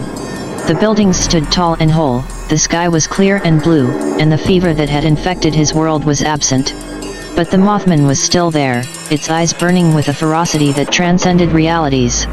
The battle continued, the man and the Mothman locked in a struggle that seemed to defy the very laws of existence. They fought through the streets of this other Lancaster, their battle a surreal spectacle that defied comprehension.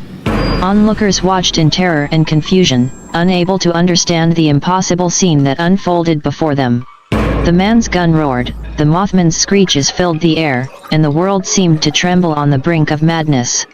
Finally, with a cry that echoed through the very fabric of reality, the Mothman retreated, its form dissolving into shadows and nightmares, leaving behind only the echoes of its presence.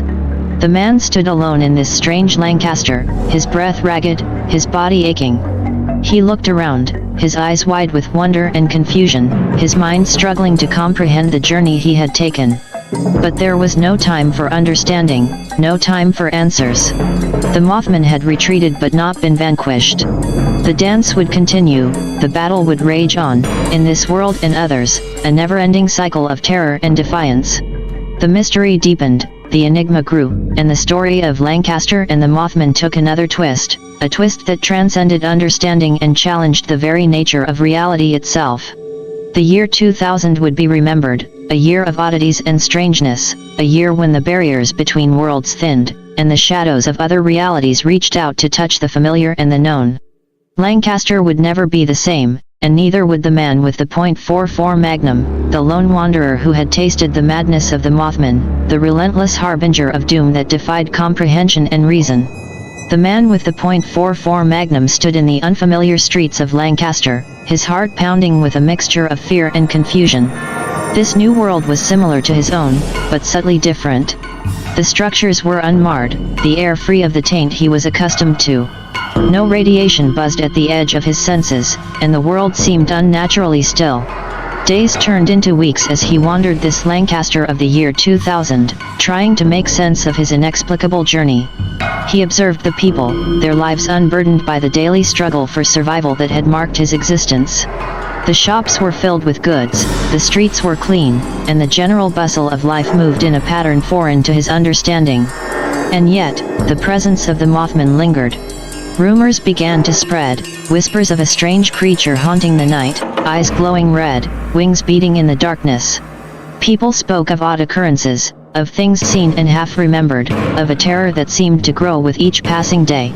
The man knew that the Mothman had not finished with him, nor with this world. The dance was far from over, the game of cat and mouse stretching across time and space, connecting worlds in a web of terror and intrigue. Driven by a relentless determination, the man began to search for clues, piecing together the puzzle that had become his life.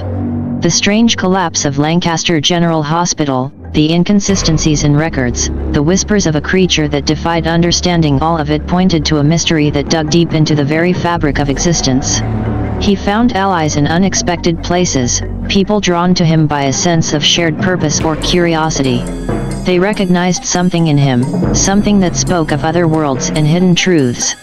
Together, they delved into the labyrinthine history of Lancaster, unraveling threads that spanned centuries, connecting events that seemed unrelated but were bound by a common thread, the Mothman. Their journey led them to hidden places, to forgotten lore, to secrets buried deep within the city's foundations. The Mothman's influence stretched back to the founding days of Lancaster, a timeless force that had shaped the city's destiny, a harbinger of doom that moved through history, leaving chaos and destruction in its wake. But with each revelation, more questions arose, more mysteries beckoned. The man's own past, his connection to the Mothman, the nature of the creature itself, all of it remained elusive, hidden behind veils of uncertainty and ambiguity. And all the while, the Mothman's presence grew, its power manifesting in ways both subtle and terrifying. More sightings were reported, more inexplicable events occurred, the very fabric of reality seeming to warp and bend.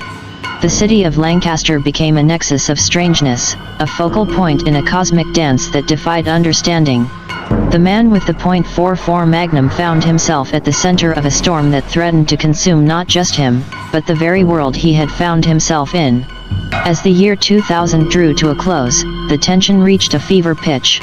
The boundaries between worlds grew thin, the Mothman's influence reaching a crescendo that threatened to shatter the barriers that kept realities separate. The stage was set for a confrontation, a final battle in a war that transcended time and space, a clash of wills that would determine the fate of worlds. Lancaster held its breath, the air charged with anticipation and dread, the city and its people caught in the grip of a terror that defied comprehension. The man with the .44 Magnum knew that the time had come, that the final chapter in a tale of horror and mystery was about to be written. The Mothman awaited, its red eyes gleaming with malevolent intelligence, its wings poised to strike. The dance was about to reach its climax, the game of cat and mouse about to end. The story of Lancaster and the Mothman was about to reach its horrifying conclusion. As the calendar pages turned and the years passed, the specter of the Mothman continued to cast its ominous shadow over Lancaster. From 2000 to 2016, the city experienced a series of inexplicable disasters, each marked by the haunting presence of the creature. Its red eyes were seen flickering in the dark, its wings heard beating in the stillness of the night, a harbinger of doom that defied understanding. The man with the .44 Magnum, a stranger in a strange land, had grown accustomed to this world's peculiarities. Yet he remained an outsider, his connection to the Mothman and the mysteries of Lancaster a constant, gnawing enigma. But he had not been idle. Driven by an unshakable conviction, he had searched for his counterpart, his other self, a teenager living on the fringes of society, hidden away in an abandoned loom factory.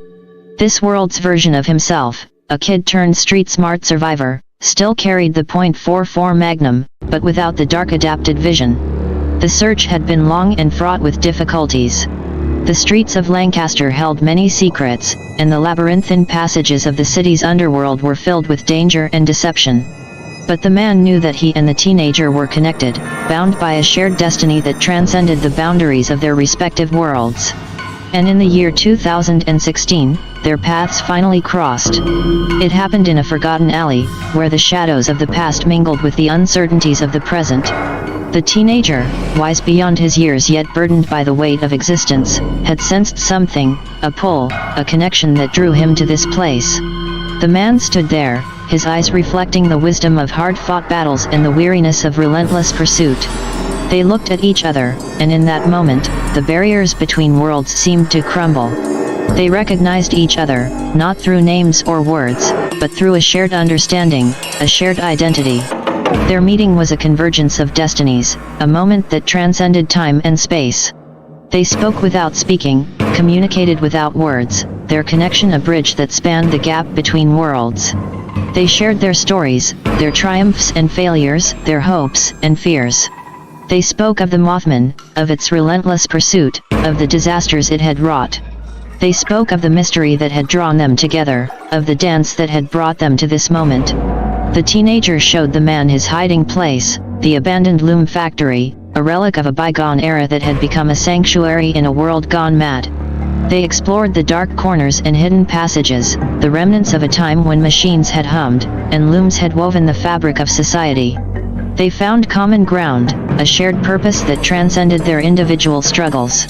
The Mothman had brought them together, had set them on a path that led to this moment. And they knew that their journey was far from over. The man and the teenager, counterparts in a cosmic dance, allies in a battle that defied comprehension, had found each other. Together, they would face the Mothman, confront the terror that had haunted their lives, challenge the creature that had stalked them across worlds. The year was 2016, and the story of Lancaster was about to take another twist, a twist that would bring two worlds together, a twist that would challenge the very fabric of existence. The Mothman waited, its red eyes gleaming, its wings poised to strike. The dance continued, the game of cat and mouse entering a new phase. The tale of Lancaster and the Mothman was about to enter a new chapter, a chapter filled with danger, intrigue, and the promise of revelation. The man and the teenager stood ready, united by a bond that transcended reality, armed with the knowledge that they were not alone, that they were part of something greater, something that defied understanding and reason. The mystery deepened, the enigma grew, and the story of Lancaster and the Mothman moved inexorably towards its horrifying conclusion. In the musty, dimly lit chambers of the abandoned loom factory, the man and the teenager sat across from each other, their faces partially illuminated by the faint glow of a flickering lantern. Around them lay the relics of a time long past, machinery rusted and silent, the looms standing like ancient sentinels guarding memories of industry and craftsmanship.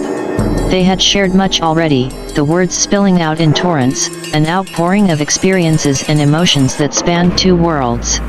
Yet there was so much more to explore, so much more to understand.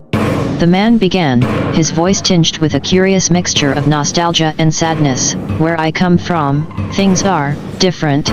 The world is scarred, twisted by radiation and strife. Survival is a daily struggle, and hope often seems like a distant dream. The teenager listened, his eyes wide with a mixture of horror and fascination, the images conjured by the man's words painting a stark picture of a reality both terrifying and captivating. People fight over scraps, the man continued, his gaze distant, battles are waged over water, food, shelter. The remnants of the old world are buried beneath layers of destruction, and the new world is a harsh, unforgiving place. The teenager leaned forward, his curiosity piqued. But you survived, he said, his voice filled with a mixture of admiration and disbelief. You found a way to live, to make something of yourself. The man nodded, a grim smile tugging at the corners of his mouth. Survival is a skill, a mindset. You adapt, you learn, you fight. But it takes a toll. You lose parts of yourself along the way. They sat in silence for a moment, the weight of the man's words settling like a heavy blanket, the echoes of a world lost to time and circumstance resonating in the stillness of the room. Then the teenager spoke, his voice filled with a quiet determination. Here, things are different, but not without their struggles. The Mothman has haunted this place, a terror that defies reason, a mystery that defies understanding. It has shaped the city, twisted its fate, brought disaster and chaos in its wake. The man listened, his interest piqued, the teenager's description of the Mothman a chilling reminder of the creature's timeless reach, its influence spanning worlds. People live in fear, the teenager continued, they sense something, a presence, a danger that lurks in the shadows. The Mothman is a legend, a myth, but its power is real. It has touched lives, changed destinies, brought suffering and death. They talked long into the night, their conversation a weaving tapestry of experiences and insights, a dance of words that spanned realities, connected worlds. They spoke of fear and courage, of hope and despair, of the human condition and the mysteries of existence. They found common ground in their struggles, their battles against forces that defied comprehension. They recognized in each other a shared purpose, a shared understanding of the complexities of life, the challenges of survival, the enigma of the Mothman. The hours slipped away, and as the first light of dawn began to filter through the grimy windows of the abandoned loom factory, they knew that their journey was far from over, that the path ahead was fraught with danger and uncertainty. But they also knew that they were not alone, that they had found in each other a kindred spirit, a fellow traveler in a cosmic dance that transcended the boundaries of space and time. Together, they would face the Mothman, confront the terror that haunted their worlds, challenge the creature that had become a symbol of fear and chaos. The story of Lancaster, the tale of two worlds, the mystery of the Mothman, all of it was about to take a new turn, a turn filled with promise and peril, a turn that would shape the destiny of two men bound by fate and circumstance. The dance continued, the game of cat and mouse entering a new phase, the connection between worlds growing stronger, the enigma of the Mothman deepening, the tale of Lancaster and the Mothman moving inexorably towards its terrifying climax. The conversation had shifted and ebbed, a river of words flowing between the two counterparts, when suddenly, a revelation struck them both like a lightning bolt. We were born in that hospital, you know, the teenager said, his voice trembling with a realization that sent chills down both their spines. The one that shouldn't have been. We were lucky, we were born in August before the time lapse." The man's eyes widened, his mind racing as the implications of the teenager's words settled in. The hospital, the very place that had been at the center of the Mothman's time-twisting collapse, had also been the birthplace of both of them. A place that had fallen into decay and ruin, but somehow, against all odds, had still been there for their births. It was a connection that defied logic, a thread that wove their destinies together, a piece of the puzzle that added yet another layer of complexity to the enigma of the Mothman. They stared at each other, the weight of the revelation settling heavily upon them. The coincidence was too great, the connection too profound. It was as if the Mothman had reached out across time and space, had touched their lives in a way that transcended understanding. "The Mothman knew," the man finally said, his voice barely above a whisper. "It knew we were connected, it knew we were born there. It's been guiding us, leading us, playing with us." The teenager nodded, his face pale, his eyes filled with a mixture of awe and terror. "But why?" he asked, his voice trembling. "What does it want? What is it trying to tell us?" The question hung in the air, a haunting mystery that defied answers. The Mothman, a creature that stalked the shadows of Lancaster, a terror that had brought disaster and chaos, a mystery that had drawn them together, was now an enigma that reached into the very core of their beings. The connection was undeniable, the coincidence too great. They had been born in a place that should not have been, a place that had been twisted and shaped by the Mothman's influence. They were part of something greater, something that defied understanding, something that was leading them towards an unknown destiny. The abandoned loom factory seemed to close in around them, the machinery creaking and groaning as if in response to their realization. The very fabric of reality seemed to quiver, the boundaries between worlds growing thin. They sat in silence, the enormity of their discovery settling like a heavy fog. The Mothman had touched their lives, had shaped their destinies, had guided them to this moment. The dance continued, the game of cat and mouse taking on a new urgency, the connection between worlds growing stronger, the mystery of the Mothman deepening. They knew that they were on the brink of something monumental, something that would change their lives forever. The story of Lancaster, the tale of two worlds, the enigma of the Mothman, all of it was converging, moving inexorably towards a climax that would challenge everything they knew, everything they believed. The Mothman waited, its red eyes gleaming, its wings poised to strike. The tale of Lancaster and the Mothman was about to enter its final chapter, a chapter filled with danger, intrigue, and the promise of revelation. And at the center of it all were two men, born in a place that should not have been, bound by fate and circumstance, united in their quest to unravel the mystery of the Mothman, the bringer of doom, the harbinger of disaster, the enigma that had haunted their lives and shaped their destinies. The dance was reaching its crescendo, the game of cat and mouse approaching its conclusion, the connection between worlds about to be revealed. The Mothman's red eyes gleamed, its wings beat a slow, rhythmic cadence, and the tale of Lancaster and the Mothman moved inexorably towards its terrifying, earth-shattering climax. As the words hung heavy in the air, a sudden chill swept through the loom factory, the temperature dropping dramatically. The old machinery creaked ominously, and the distant echoes of wings beating reverberated through the cavernous space. Both men felt it, a dread so profound it cut through bone and sinew, the unmistakable presence of the Mothman. It was near, its malevolent energy pervading the very air they breathed. With an instinct born of survival, honed by battles fought and dangers faced, they both reached for their respective .44 magnums, drawing them in perfect unison, their eyes locked, a shared understanding passing between them. This was the moment, the climax of a dance that had spanned time and space, that had drawn them together across worlds, that had led them to this place, this time, this destiny. The loom factory trembled, the very foundations shaking, as the Mothman's power made itself felt. The machinery groaned and screeched, a cacophony of sound that mirrored the chaos and terror that the creature brought with it. The air grew thick, charged with a malevolence that defied description, and the shadows deepened, twisting into shapes that defied logic, that hinted at the Mothman's form. The teenager's breath caught in his throat, his eyes wide with fear and determination. The man's face was set, his jaw clenched, his eyes narrowed, a warrior's focus, a survivor's resolve. They waited, their .44 magnums aimed, their bodies tense, their minds attuned to the danger that lurked in the shadows.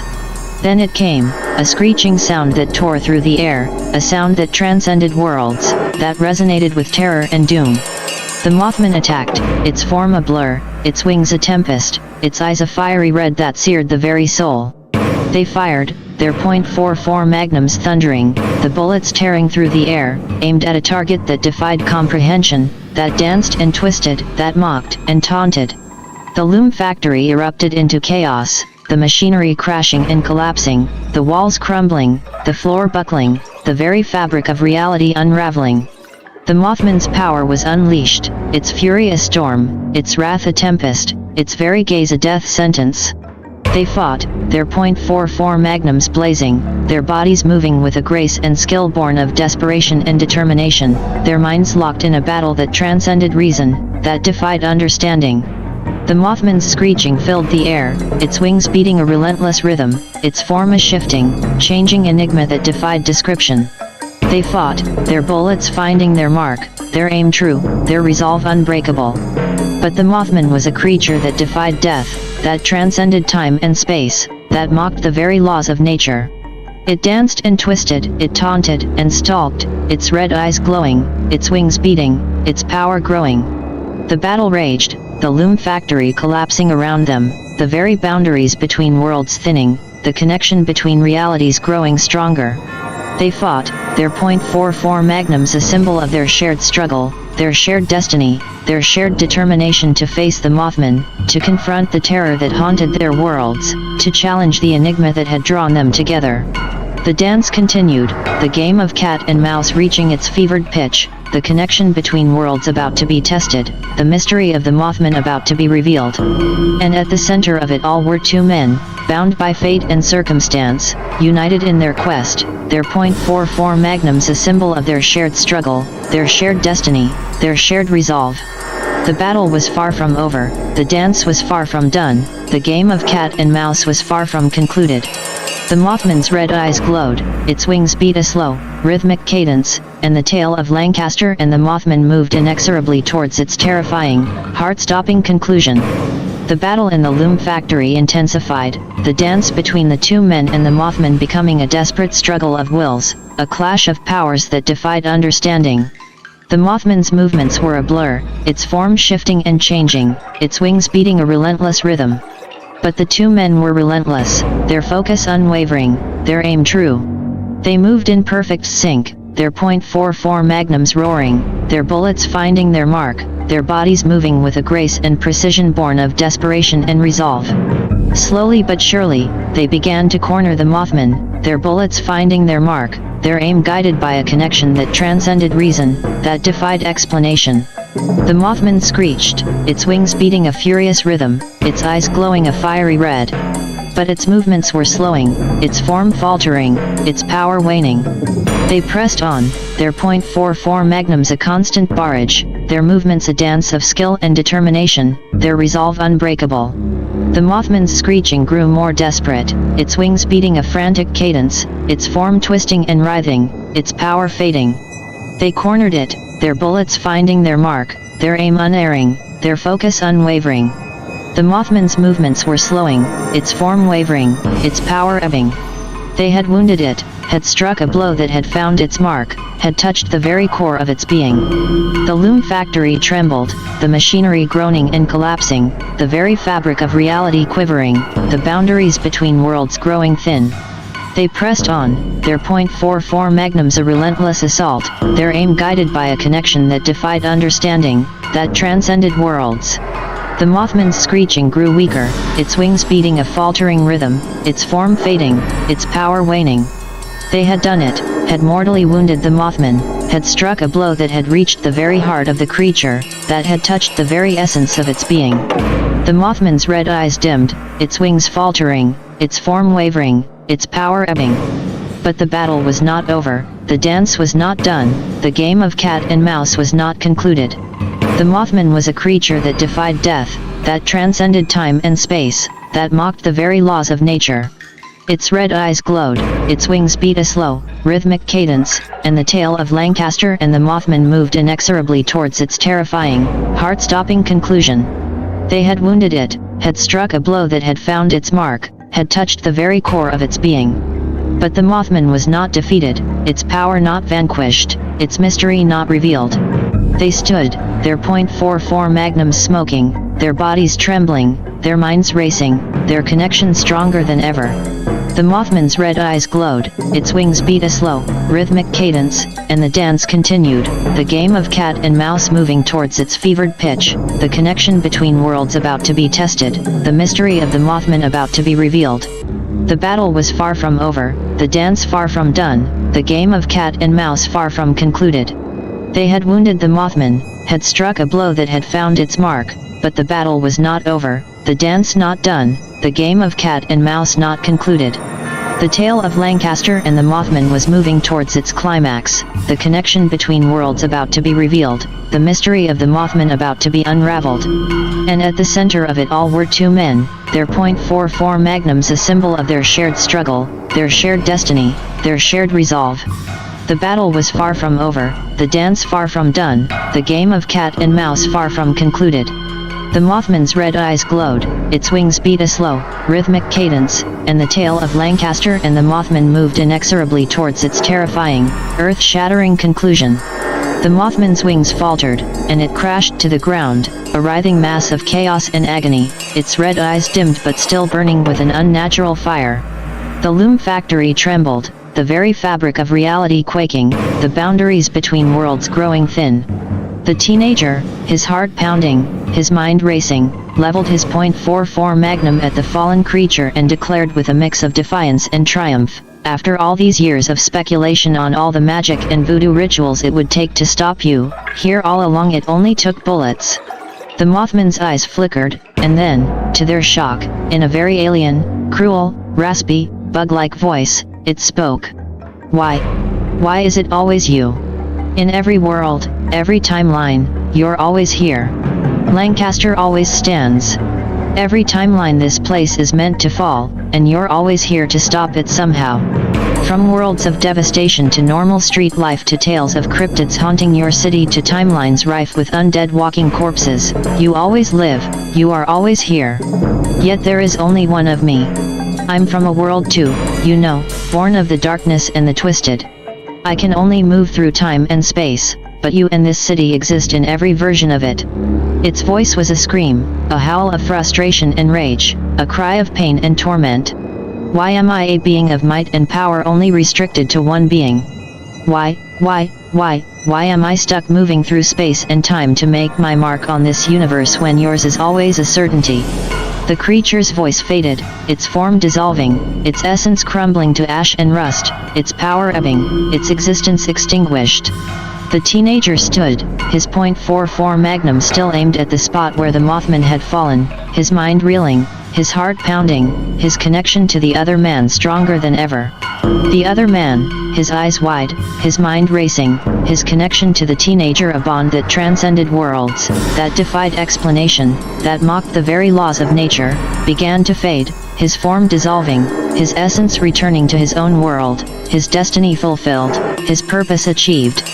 The teenager stood, his .44 magnum still aimed at the spot where the Mothman had fallen, his mind reeling, his heart pounding, his connection to the other man a bond that would never be broken, that would never be forgotten, that would forever be a part of him. The loom factory was silent, the machinery still, the very fabric of reality restored, the boundaries between worlds intact. The tale of Lancaster and the Mothman had reached its conclusion, the mystery of the creature unraveled, the connection between worlds revealed, the destiny of the two men fulfilled. The teenager stood, his .44 magnum still aimed at the spot where the Mothman had fallen, his mind reeling, his heart pounding, his connection to the other man a bond that would forever be a part of him, that would forever shape his destiny, that would forever define his existence. The tale of Lancaster and the Mothman was over, the mystery of the creature solved, the connection between worlds understood, the destiny of the two men achieved. But the story of the teenager and the other man was just beginning, their connection a bond that would transcend worlds, that would defy understanding, that would mock the very laws of nature. Their story was a tale of destiny and resolve, of courage and determination, of a connection that transcended worlds, that defied explanation, that mocked the very laws of nature. Their story was a tale of Lancaster and the Mothman, of bullets and magic, of timelines and realities, of worlds and mysteries, of a connection that transcended worlds, that defied understanding, that mocked the very laws of nature. Their story was a tale that would forever be a part of them, that would forever shape their destiny, that would forever define their existence. Their story was a tale of Lancaster and the Mothman, and it was a tale that would never be forgotten, that would never be lost, that would forever be a part of them. And as the teenager stood in the silence of the loom factory, his .44 Magnum still aimed at the spot where the Mothman had fallen, his mind reeling, his heart pounding, his connection to the other man a bond that would forever be a part of him, he knew that their story was just beginning, that their destiny was yet to be fulfilled, that their connection was a bond that would never be broken. For the tale of Lancaster and the Mothman was a tale that had reached its conclusion, but the story of the teenager and the other man was a tale that was just beginning. And in the silence of the loom factory, in the stillness of that moment, in the quiet of that reality, the teenager knew that their story was a tale that would never be forgotten, that would never be lost, that would forever be a part of them. For their story was a tale of Lancaster and the Mothman, and it was a tale that would forever be a part of them, that would forever shape their destiny, that would forever define their existence. And as he stood in the silence of the loom factory, his .44 Magnum still aimed at the spot where the Mothman had fallen, his mind reeling, his heart pounding, his connection to the other man a bond that would never be broken, he knew that their story was just beginning, that their destiny was yet to be fulfilled, that their connection was a bond that would never be broken. For their story was a tale of Lancaster and the Mothman, and it was a tale that would never be forgotten, that would never be lost, that would forever be a part of them. The end came not with a sudden revelation but with a slow acceptance. The people of Lancaster moved on, the tale of the Mothman becoming a legend, a mystery, a part of their history that would never be forgotten but would forever remain unexplained. The teenager, forever changed by his encounter with the creature, found himself altered in ways he could never have anticipated. The ashes and rust of the Mothman, the exposure to its essence, had worked a transformation in him, a connection to his other half, a bond that transcended worlds. Slowly, almost imperceptibly, he began to notice a change in himself, a shift in his perception, a new way of seeing the world. His vision, once normal, now saw in the dark, his eyes adjusting to the shadows, his senses attuned to the hidden, his mind open to the unseen. He knew that he was different, that he was changed, that he was connected to the other man, that he was a part of something greater, something more profound, something that transcended worlds, that defied understanding, that mocked the very laws of nature. He knew that he was altered, that he was transformed, that he was a part of the mystery of Lancaster and the Mothman, that he was a part of the legend, the history, the story that would never be forgotten, that would never be lost, that would forever be a part of him. He knew that he was connected to the other man, that he was bonded to him, that he was a part of him, that he was a part of the mystery, the legend, the story that would never be forgotten, that would never be lost, that would forever be a part of them. And as he stood in the silence of his world, his mind reeling, his heart pounding, his connection to the other man a bond that would never be broken, he knew that their story was a tale that would never be forgotten, that would never be lost, that would forever be a part of them. For their story was a tale of Lancaster and the Mothman, and it was a tale that would never be forgotten, that would never be lost, that would forever be a part of them. And as he stood in the silence of his world, his eyes seeing in the dark, his mind open to the hidden, his senses attuned to the unseen, he knew that he was forever changed, that he was forever altered, that he was forever connected to the other man, that he was forever a part of the mystery, the legend, the story that would never be forgotten, that would never be lost, that would forever be a part of them. For their story was a tale of Lancaster and the Mothman, and it was a tale that would never be forgotten, that would never be lost, that would forever be a part of them. And in the silence of his world, in the stillness of that moment, in the quiet of that reality, he knew that their story was a tale that would never be forgotten, that would never be lost, that would forever be a part of them. For their story was a tale of Lancaster and the Mothman, and it was a tale that would forever be a part of them, that would forever shape their destiny, that would forever define their existence. And as he stood in the silence of his world, his eyes seeing in the dark, his mind open to the hidden, his senses attuned to the unseen, he knew that he was forever changed, that he was forever connected, that he was forever a part of the mystery, the legend, the story that would never be forgotten, that would never be lost, that would forever be a part of them. For their story was a tale of Lancaster and the Mothman, and it was a tale that would never be forgotten, that would never be lost, that would forever be a part of them.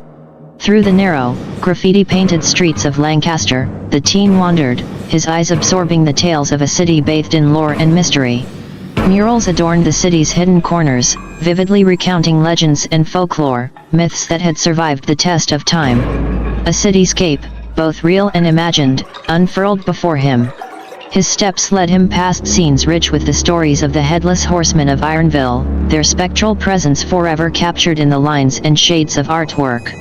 A journey through Lancaster County unfolded before him, as he traversed towns and villages, landscapes filled with history and imagination, tales woven into the very fabric of existence. Days melted into one another as he walked, each footfall a connection to the stories of the place. The echoes of legends resonated in his ears, whispering the secrets of a time long past, yet ever present. Finally, he found himself on a local bus, the weary passengers forming a mosaic of life in Lancaster. The vehicle's wheels rumbled over the roads, passing landmarks imbued with meaning.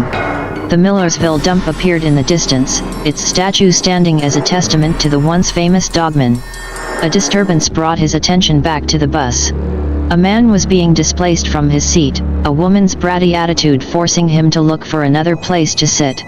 The man's eyes landed on the teen, noticing the available space beside him. "Mind if I sit here?" the man asked, his voice carrying a note of curiosity. The teen's eyes, now glowing faintly, met the stranger's, and he gestured to the empty seat. "Go right ahead," he replied, his voice calm and measured.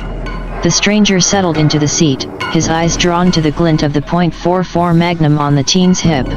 "So, what's your name?" he asked, a hint of recognition flickering in his eyes. The teen's lips curved into a slow smile, his eyes fixed on the passing landscape. "Johnny Vanduke," he finally said, his voice filled with a quiet confidence. The stranger's eyebrows shot up, a smile spreading across his face. "Well, got any stories, Johnny?" A soft chuckle escaped Johnny's lips as he turned to face the man, his eyes glowing with a strange intensity. "Well, actually, yeah. If you're familiar with a certain moth." And so began Johnny's tale, his voice weaving a narrative filled with mystery, danger, courage, and transformation. He recounted the story of the Mothman, the loom factory, the battles, the connection with his other self, the city's unbreakable bond with its myths and legends. He spoke of the transformation, the visions in the dark, the connection that transcended time and space. He told of a city that stood tall, a city that defied destiny, a city that was alive with stories, legends, myths, and mysteries. The stranger listened, his eyes wide, his mind captivated, his soul touched by the tale of Lancaster and Johnny Vanduke. A story that would never be forgotten, a story that would forever be a part of them.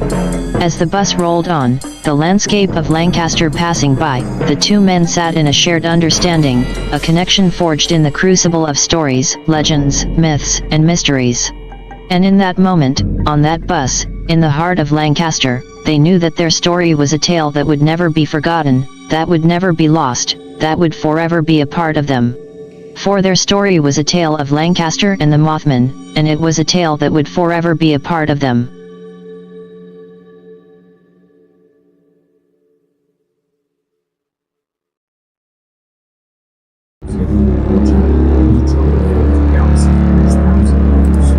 The year was 1738, and the settlement of Little Britain was alive with the chatter of its citizens, proud of their newly founded township, named in memory of their mother country. The township was a small but growing community, populated by families trying to build lives for themselves in this new land. The Kirks Mills Historic District was bustling with the labor of skilled craftsmen, and the roads were filled with horse-drawn carriages and children at play. Among the townsfolk, a family of prominence had settled in a quaint home near the pine grove-covered bridge, a sight soon to be revered. The family consisted of Jonathan Campbell, his wife Mary, and their two children, Robert and Emily. Jonathan was a carpenter who had contributed to the construction of many buildings in the town, while Mary was known for her skill in herbal remedies. They were a well-respected family, living a peaceful life in a community they loved. However, even in those early days of settlement, there were whispers of something more lurking in the woods surrounding Little Britain. Strange noises were often heard at night, and some claimed to see shadows moving among the trees. These rumors were often dismissed as mere superstitions or the product of overactive imaginations. Yet, a lingering sense of unease hung in the air, a hint of something that defied rational explanation. The children in Little Britain would often share tales of ominous creatures, legends passed down by the native people of the land. Among these stories, the tale of the skinwalkers was the most chilling. The Navajo described them as witches, corrupt beings capable of taking on the form of animals and even possessing the living. While many adults dismissed these tales as childish nonsense, there were a few in Little Britain who believed there might be some truth to them. As the seasons turned and the township grew, life continued as normal for the Campbell family. Jonathan's work was thriving, and Mary's knowledge of herbs and remedies made her a sought-after healer in the community. The children, Robert and Emily, were growing fast, nurtured by their loving parents in the wholesome environment of Little Britain. In the fall of 1739, a series of mysterious events began to unfold. Livestock started disappearing from nearby farms, and strange markings were found on the ground. Hunters would sometimes hear an eerie howl echoing through the woods, unlike any animal they knew. Even the most skeptical began to feel a chill down their spine as they considered the possibility that something unnatural was at play. A sense of dread began to permeate the town. People started to lock their doors at night and avoided venturing into the woods after dark. The legends of the skinwalkers, once dismissed as mere folklore, were now spoken of in hushed tones. Fear was taking root in Little Britain. Jonathan Campbell, ever the rational man, sought to calm his community, urging them not to give in to fear and superstition. Yet, even he could not deny that something was amiss. The night seemed darker, the woods more foreboding, and a shadow seemed to hang over Little Britain. Winter settled in, and the mystery of the strange occurrences deepened. The disappearances continued, and now, even people were claiming to have seen figures lurking in the shadows. The whispers of skinwalkers grew louder, and fear turned into terror. It was then that the Campbell family, too, found themselves touched by the inexplicable. Late one night, as the family was gathered around the fireplace, a noise from outside caught their attention. A low, mournful howl echoed through the winter air, unlike anything they had ever heard. They glanced at each other, fear in their eyes, knowing that something was out there, watching, waiting. Days turned into weeks, and the terror in Little Britain grew. The once bustling community became a place of fear and suspicion. People began to avoid each other, and the warmth of neighborly connection was replaced by a cold sense of isolation. As the year 1740 dawned, the town found itself in the grip of an unseen force, something dark and malevolent that defied understanding. The legends of the skinwalkers were no longer just stories, they were a living nightmare. The Campbells, like many others in Little Britain, found themselves trapped in a horror that was all too real. What had begun as a dream of a new life had turned into a nightmare from which there was no waking. In the shadows of Little Britain, something was stirring, something ancient and evil. The skinwalkers were real, and they had come to Little Britain. But what did they want? And who, or what, had summoned them? The answers were hidden in the darkness, waiting to be revealed. The story had only just begun, and the terror was far from over. The winter of 1740 in Little Britain was marked by a suffocating silence that hung in the air, a silence filled with dread and anticipation. The community, once lively and vibrant, was now crippled by fear. Families kept to themselves, drawing their curtains at night and whispering prayers for protection. Within the Campbell household, the feeling of terror was palpable. Mary Campbell found herself glancing over her shoulder, listening for sounds that shouldn't be there, sensing eyes on her that she couldn't see. Her husband, Jonathan, tried to remain a pillar of strength, but the uncertainty in his eyes betrayed his concern. Their children, Robert and Emily, were not oblivious to the change in the air. They sensed the anxiety in their parents, felt the chill in the air, heard the whispers of the townsfolk. Stories of the skinwalkers had seeped into their minds, tales of evil witches who could become animals, stalk the night, and bring death and chaos. The town's elders convened meetings, seeking guidance from the few native people who were willing to speak of the legends. They learned of the skinwalkers' association with death and bad omens, their ability to possess living creatures, and the way they represented a perversion of all that was good and sacred. Little Britain became a place haunted by shadows. Reports of strange sightings increased. A farmer claimed to have seen a coyote with human-like eyes. A hunter spoke of a creature that moved with an unnatural gait, eluding his shots and disappearing into the darkness. A child's nightmare of a twisted, half-human figure became a waking terror when she insisted it had been outside her window. The community was unraveling, and suspicion began to grow. Accusations were whispered, fingers were pointed, and the once tight-knit community began to fracture. The terror of the unknown was giving way to the terror of each other. Could one of them be a skinwalker? Was someone among them responsible for summoning these abominations? Among the most affected were the Campbells. Mary's skills in herbal remedies and her knowledge of ancient healing practices, once admired, were now viewed with suspicion. Whispers reached her ears that some in the town were questioning her practices, linking her to the very evil they all feared. Jonathan, too, found himself grappling with doubt. He began to question the safety of his family, wondering if their lives were in danger. He considered leaving Little Britain, starting anew elsewhere, but the thought of abandoning their home was painful. As spring approached, the mystery deepened. The strange occurrences continued, each one more terrifying than the last. Livestock were found mutilated, symbols were carved into trees, and chilling howls echoed through the night. The people of Little Britain were caught in a web of fear, trapped by something they could not understand or control. The skinwalkers had become more than a legend, they were a living nightmare, a symbol of the darkness that lurked within and around them. Amidst the terror, a sense of impending doom began to build. Something was coming, something terrible and inevitable. The skinwalkers were not merely stalking the town, they were leading it towards something, guiding it down a path of darkness and despair. As the days turned into weeks, the Campbells found themselves at the center of the storm. Accusations grew louder, and the family felt the weight of the town's fear and suspicion. They knew they were being watched, judged, and targeted. And as the terror grew, so did the realization that the skinwalkers were not just random creatures of the night. They had a purpose, a plan, and the people of Little Britain were merely pawns in a game they could not comprehend. The true horror was only beginning, and the Campbells, along with the rest of Little Britain, were on a journey into the abyss. The skinwalkers had come to Little Britain, but what they wanted was a mystery yet to be revealed. Certain gave way to summer, but the warmth of the season did nothing to dispel the icy chill that had settled over Little Britain. The once bustling town had turned into a ghostly shadow of its former self. Streets that were once filled with laughter and joy were now somber and deserted, as families remained shuttered within their homes, fearful of what lurked outside. The skinwalkers' presence had become a haunting reality. Their twisted games were growing more bold and sophisticated. It was no longer about fleeting glimpses of creatures or the whispers of dark omens. Now, they were communicating, leaving messages, symbols, and cryptic signs that pointed to something deeper, something far more sinister. The community leaders were at a loss.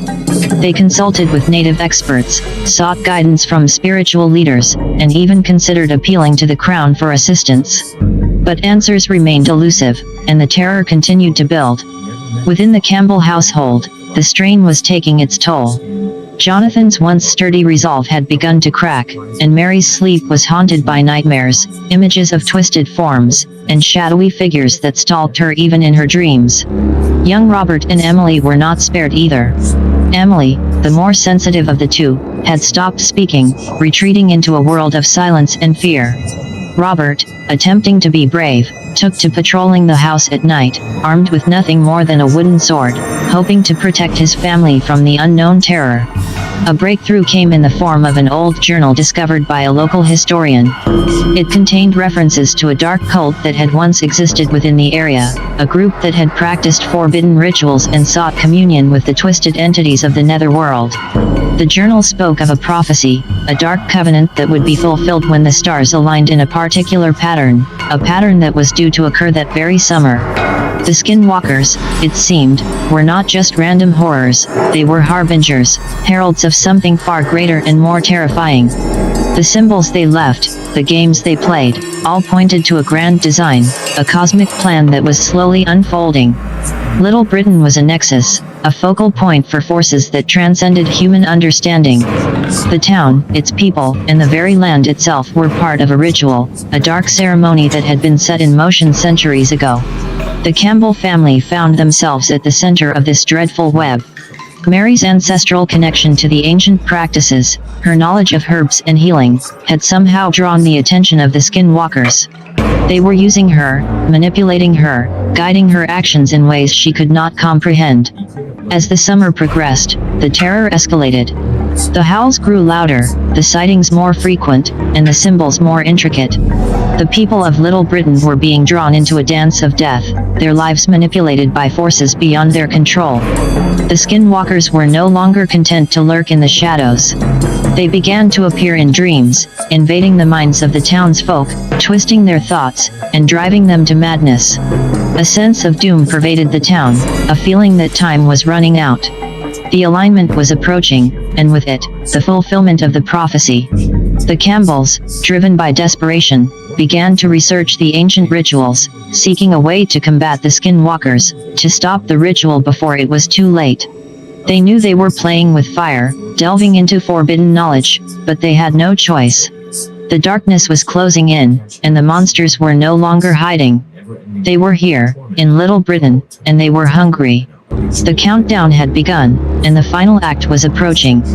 The Skinwalkers had revealed themselves, but their true purpose, their ultimate goal, remained a mystery, a riddle wrapped in an enigma that threatened to consume the town and everyone in it. The world of Little Britain grew darker as summer's embrace turned towards the chilling grasp of autumn. Trees once lush with vibrant foliage began to shed their leaves, as if mourning the terrors that had befallen the township. Fields of crops withered, and the livestock grew frail. It was as though nature itself was recoiling from the looming malevolence. In the heart of the township, the Campbell family struggled with their newfound purpose. Armed with knowledge extracted from ancient tomes and guided by obscure symbols, they began to piece together the ritualistic puzzle that the Skinwalkers had laid out. Jonathan, his once steadfast resolve replaced by a grim determination, became the family's leader, taking charge of the dark task ahead. Mary, her motherly warmth suppressed by a calculating intellect, focused on deciphering the cryptic clues.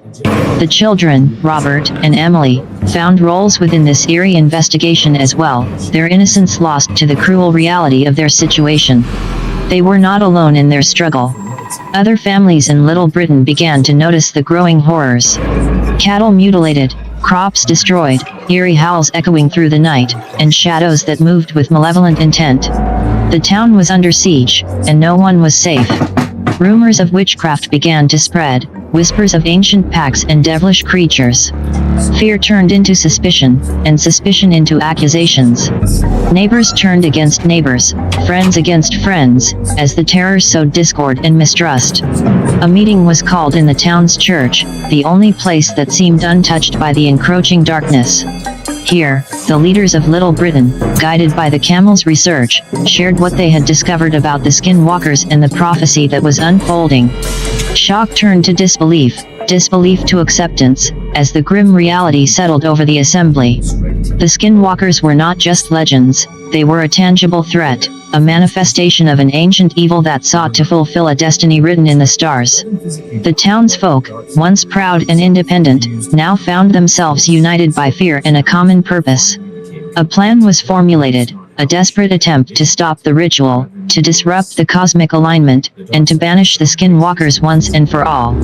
An alliance was formed between the most knowledgeable and brave citizens, including the local native tribes who understood the dark lore of the Skinwalkers.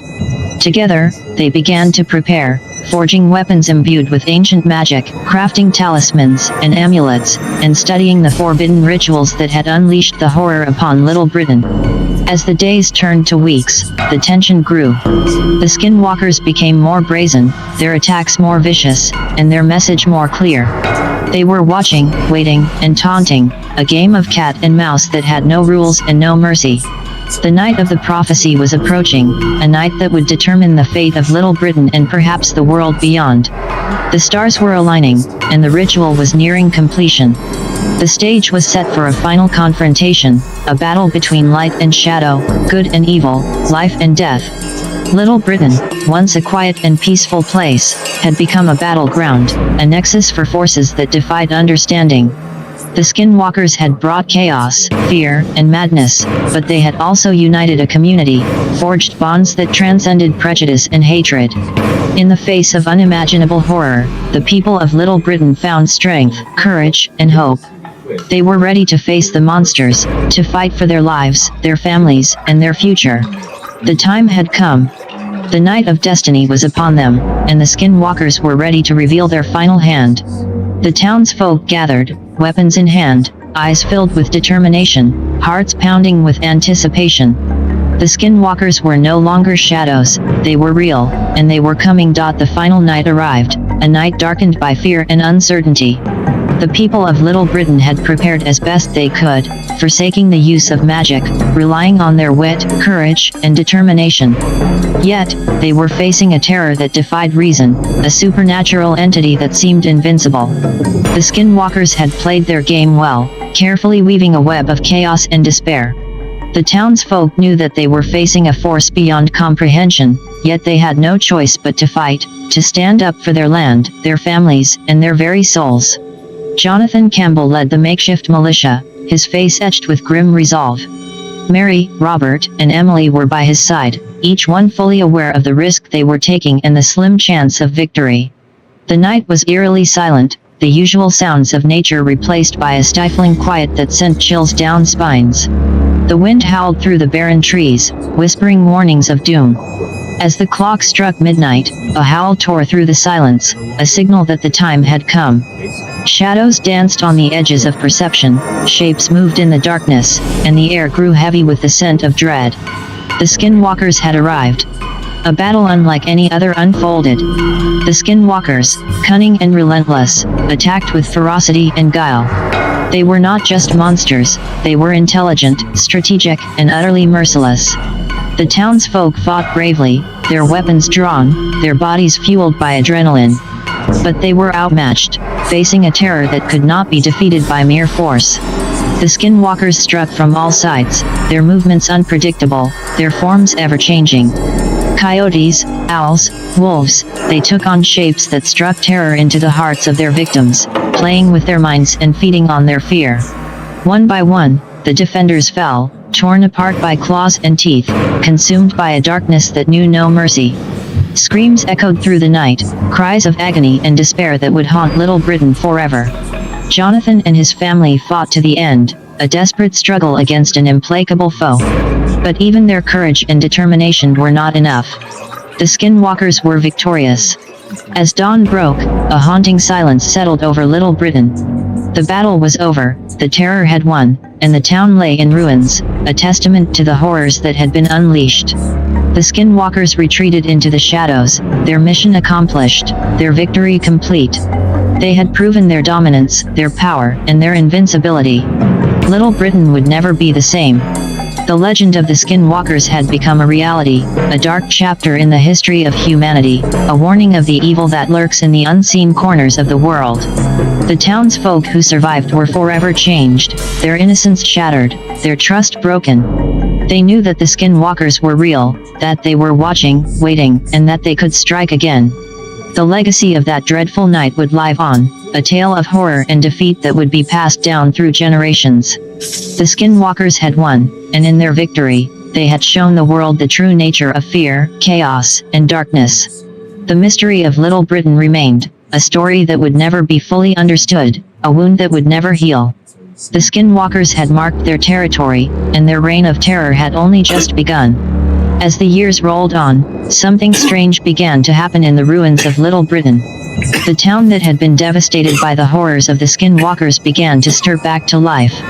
Buildings were repaired, roads were cleared, and fields were tilled once again. People returned to Little Britain, but these were not ordinary people. These were the very souls who had perished in that dreadful battle, the victims of the skinwalkers' wrath. They walked with an odd gait, their skin loose and sagging, their eyes glowing with a sinister light, and their smiles twisted and wrong. The town became a living nightmare, a place where the dead walked and the living feared to tread. It was a trap, a lure for the unsuspecting traveler, a haven for the monsters that now called it home. Those who ventured too close to Little Britain were never seen again. The town became a place of legend, a ghost town in the truest sense, a place where the dead ruled, and the living dared not go. Stories spread far and wide, tales of horror and disbelief, whispers of a town lost to evil, a place where the monsters had won. Those who heard the stories shuddered and crossed themselves, thankful that they were safe from such terror. But the truth was far worse. Little Britain was no longer a town, it was a lair. The skinwalkers had taken control, inhabiting the bodies of their victims, walking in their skin, living their lives. They had turned the town into a hunting ground, a place where they could feed and grow, where they could revel in their dark triumph. The town became a twisted reflection of what it once was, a place of death and deception, a maze of streets and alleys where the predators stalked their prey. The skinwalkers played their roles well, mimicking the mannerisms of the people they had killed, pretending to be human, pretending to be alive. But their true nature was never far from the surface, and those who looked too closely saw the truth in their eyes, in their smiles, in the way they moved. Little Britain was lost, consumed by darkness, a place where the line between the living and the dead was blurred, where the monsters had taken over, and where the nightmare was only just beginning. Travelers were warned to stay away, to avoid the cursed town, to keep their distance from the place where evil had taken root. But still, some were drawn to Little Britain, curious, adventurous, or simply unaware of the horror that awaited them. And the skinwalkers were always waiting, always watching, always hungry. The town became a symbol of terror, a place where the worst of humanity had been unleashed, where the monsters had won, and where fear reigned supreme. And still, the legend grew, a tale of horror and despair that would never be forgotten, a story that would become a part of the very fabric of the land, a warning of the darkness that lurked in the hearts of men, and the evil that could be unleashed when the monsters were allowed to win. Little Britain was no more. In its place stood a dark and twisted monument to chaos, fear, and the power of the skinwalkers. A place where the dead walked, where the monsters ruled, and where the horror was never ending. The nightmare of Little Britain had become reality, a grim reminder of the terror that could be unleashed, and a warning to all who dared to venture too close to the darkness. In the shadow of the monstrous transformation of Little Britain, tales began to circulate amongst nearby towns and settlements. Though the whispers of the horror that had befallen the once thriving community reached many ears, there were still those who disregarded the warnings.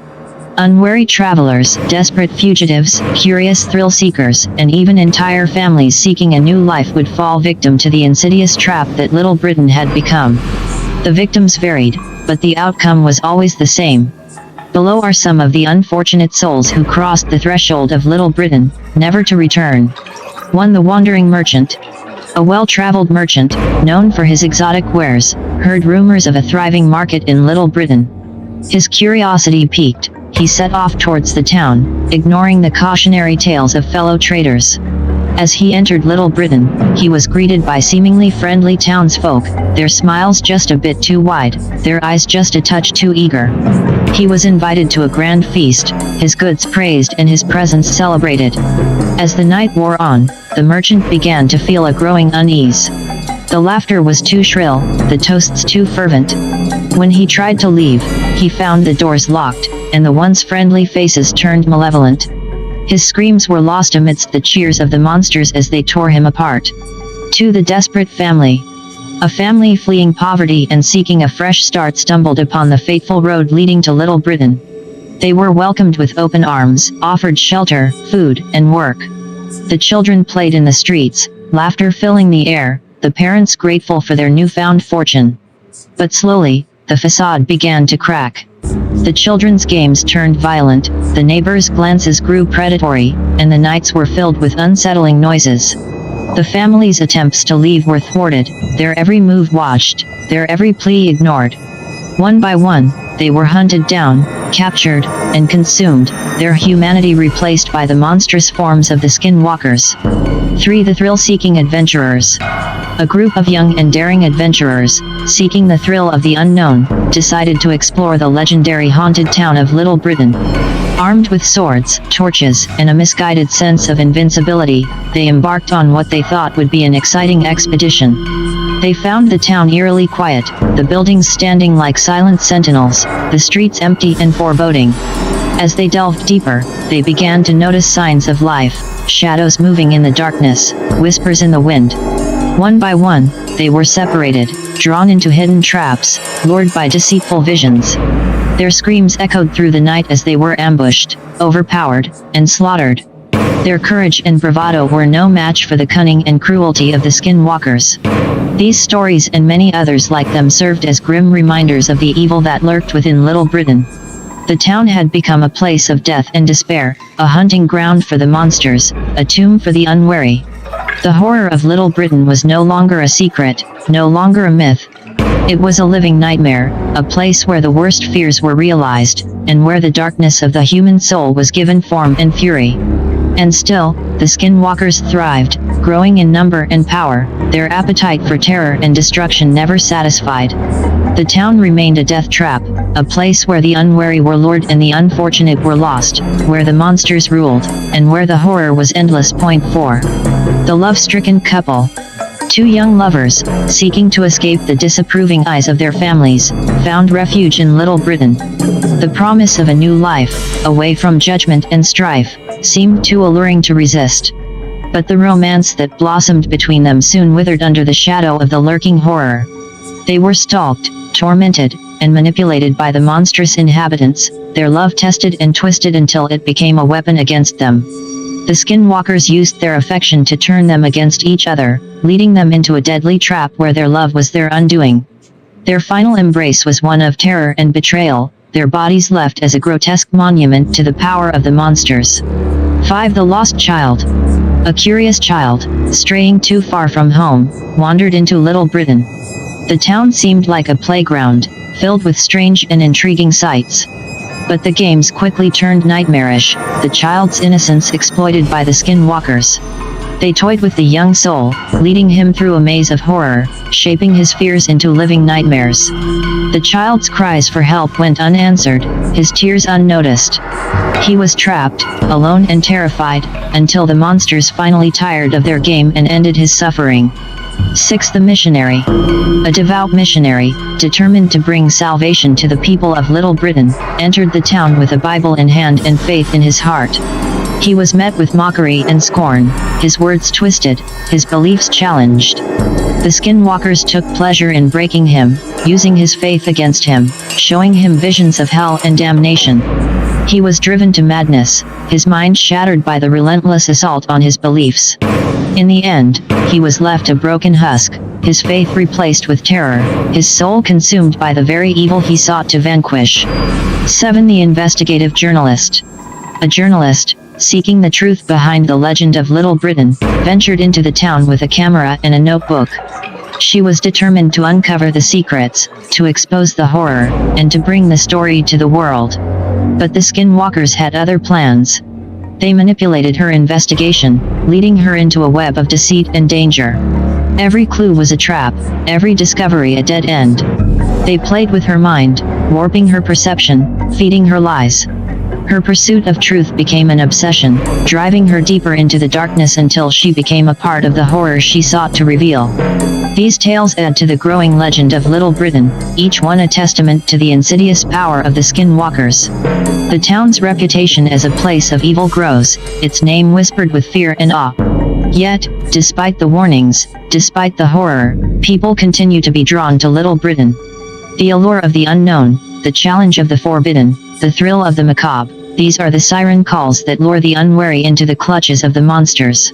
The town remains a living nightmare, its streets filled with the echoes of screams, its buildings stained with the blood of the innocent, its very soul corrupted by the evil that thrives within. The Skinwalkers continue to rule, their reign of terror unchallenged, their hunger for chaos and death insatiable. The nightmare of Little Britain persists, the horror never-ending, the fear ever-growing, the darkness ever-spreading. 1770s, a growing settlement.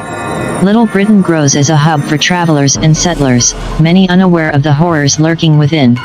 The Skinwalkers, having established a firm grip on the town, subtly guide its development. Businesses thrive, families settle, and yet, a sinister undertone pervades every aspect of life. Strange disappearances, unexplained tragedies, and eerie occurrences become woven into the fabric of the town's history. 1800s, the Industrial Age. The turn of the century brings industrialization to Little Britain. Factories spring up, attracting workers and their families, all blissfully ignorant of the dark secret that fuels the town's prosperity. The Skinwalkers adapt to the changing times, their malevolent influence reaching into the heart of the burgeoning industries. The number of victims grows, their lives consumed, their bodies mere vessels for the insidious creatures. 1860s, the Civil War. Little Britain's strategic location makes it a crossroad during the Civil War. Soldiers pass through, some never to leave. The Skinwalkers feast on the chaos and bloodshed, their power growing as they ensnare the lost and wounded, wearing their forms as macabre trophies. The town's haunted reputation spreads, becoming a place of fear even amongst the horrors of war. 1900s, modernization. With the dawn of the 20th century, Little Britain continues to thrive, modernizing and expanding. New roads, schools, and institutions are built, all under the watchful eyes of the hidden monsters.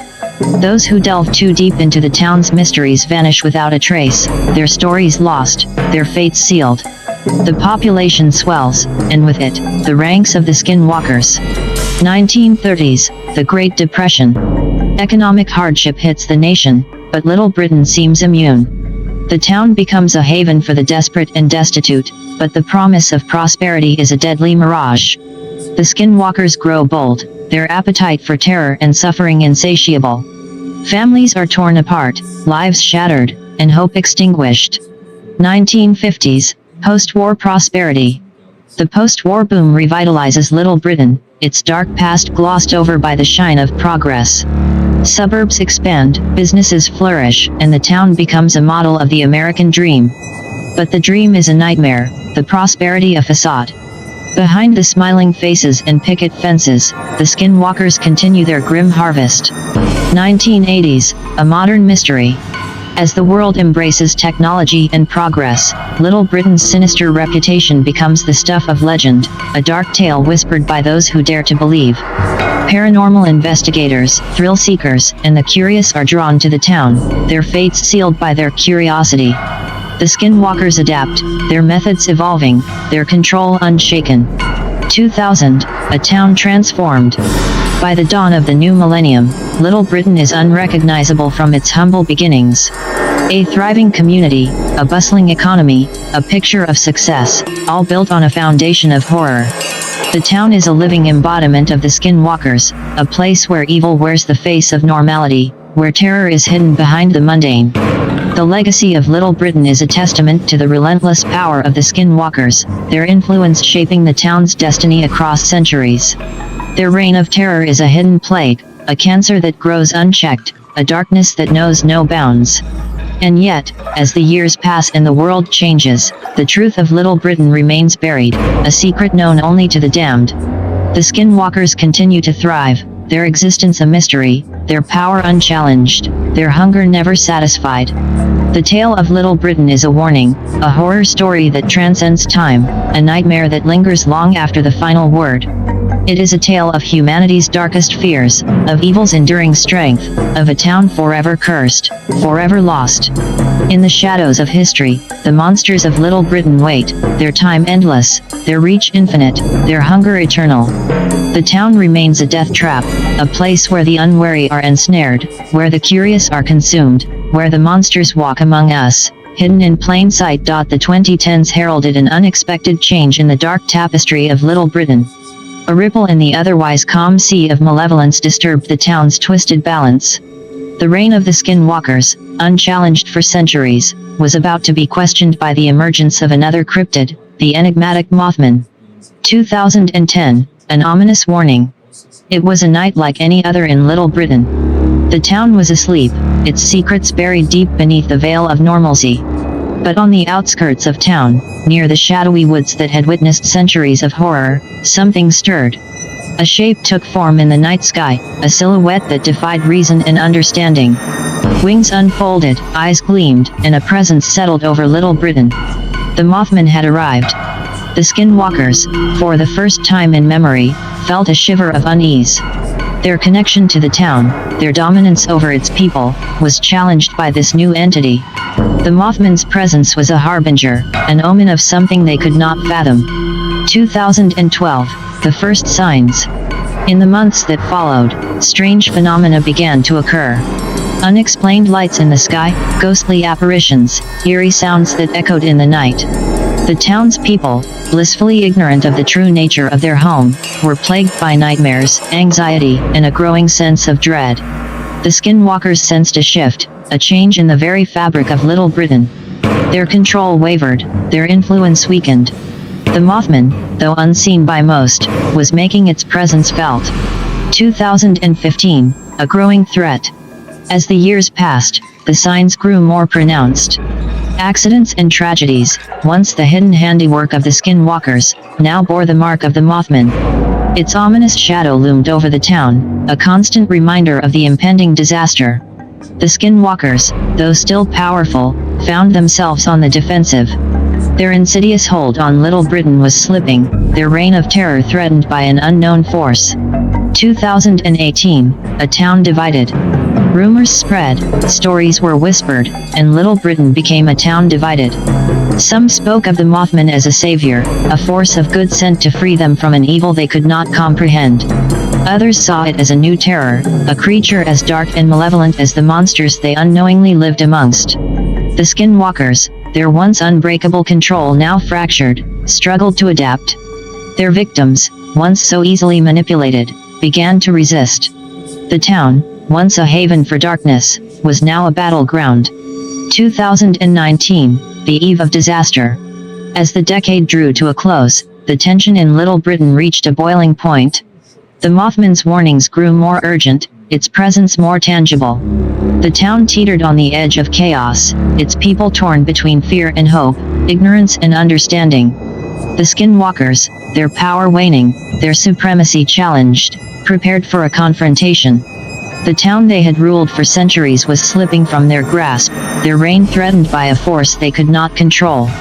The stage was set, the players poised, and Little Britain awaited its fate. The clash of cryptids was at hand, the battle for a town's soul about to be waged. A new chapter was about to begin, a chapter that would redefine the horror, chaos, darkness, fear, and dread that had shaped Little Britain's history.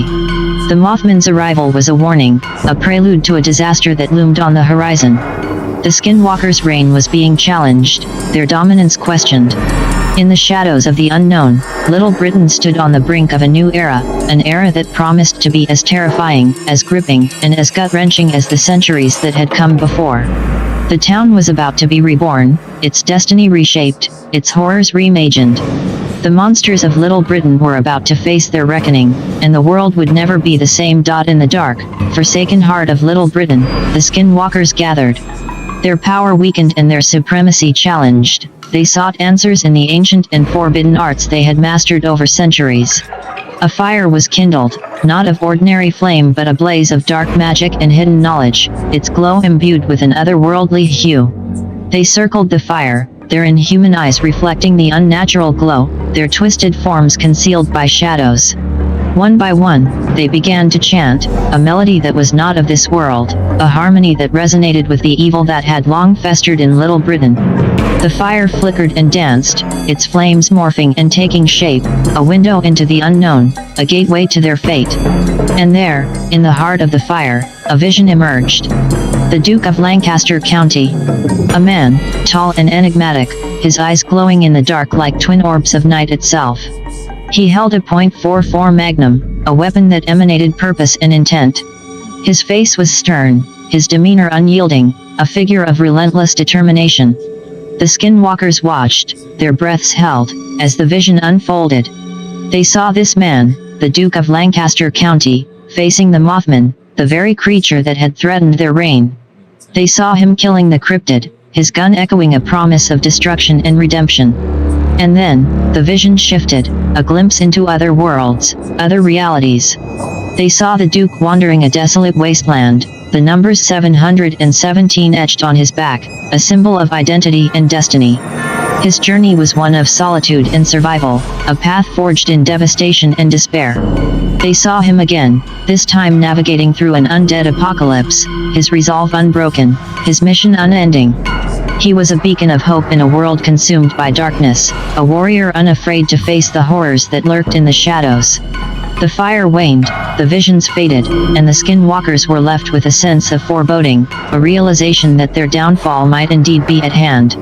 The Duke of Lancaster County was coming, a force that transcended time and space, a challenge they could not ignore, a destiny they could not escape.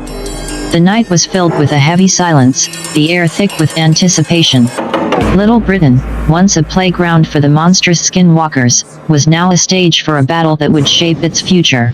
The Duke was on his way, his path illuminated by the fire's warning, his destiny intertwined with the monsters he was meant to face. The town awaited his arrival, the skinwalkers feared his approach, and the tale of Little Britain was about to enter a new and terrifying chapter. The Duke was coming, and the world of Little Britain would never be the same. The bus rattled along the winding roads leading to Little Britain, its passengers lost in thought or conversation.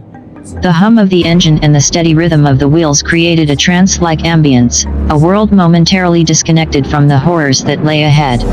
In a window seat, the Duke of Lancaster County sat, his tall frame relaxed, yet his eyes alert, a subtle intensity hidden beneath his calm exterior. Beside him, a stranger, unaware of the Duke's identity, looked out at the passing landscape, lost in thought. The Duke turned to the stranger, his voice breaking the silence. "You ever heard of the Mothman?" he asked, his tone casual, yet probing. The stranger blinked, turning to face the Duke. "The Mothman? You mean the creature from the legends? The harbinger of doom?" He chuckled nervously, intrigued but also a little unsettled. "Yeah, I've heard of it. Why do you ask?" The Duke's eyes flickered, a spark of interest ignited. "I've seen it," he said simply, his voice steady, his gaze unwavering. The stranger's laughter died abruptly, replaced by a look of incredulity. "You've seen it? Really? That's something." He shifted in his seat, a newfound curiosity in his eyes. "What was it like?" The Duke leaned back, his expression thoughtful. "It's a creature unlike any other. A warning, a sign. It's a part of something much bigger." He paused, letting his words sink in. "It's connected to this place, to Little Britain." The stranger's eyes widened. "Little Britain? I've heard stories about that place. Strange things happening, people disappearing." He looked out the window, a shadow of unease crossing his face. "What's going on there?" The Duke turned to look out the window as well, his eyes fixed on the approaching town, its outline just beginning to take shape in the distance. "There are things in this world that defy explanation, forces that are beyond our understanding." He looked back at the stranger, his eyes dark and serious. "Little Britain is a place where those forces are at play. It's a town that's been touched by something unnatural." The stranger swallowed hard, the excitement replaced by a growing sense of dread. "What do you mean?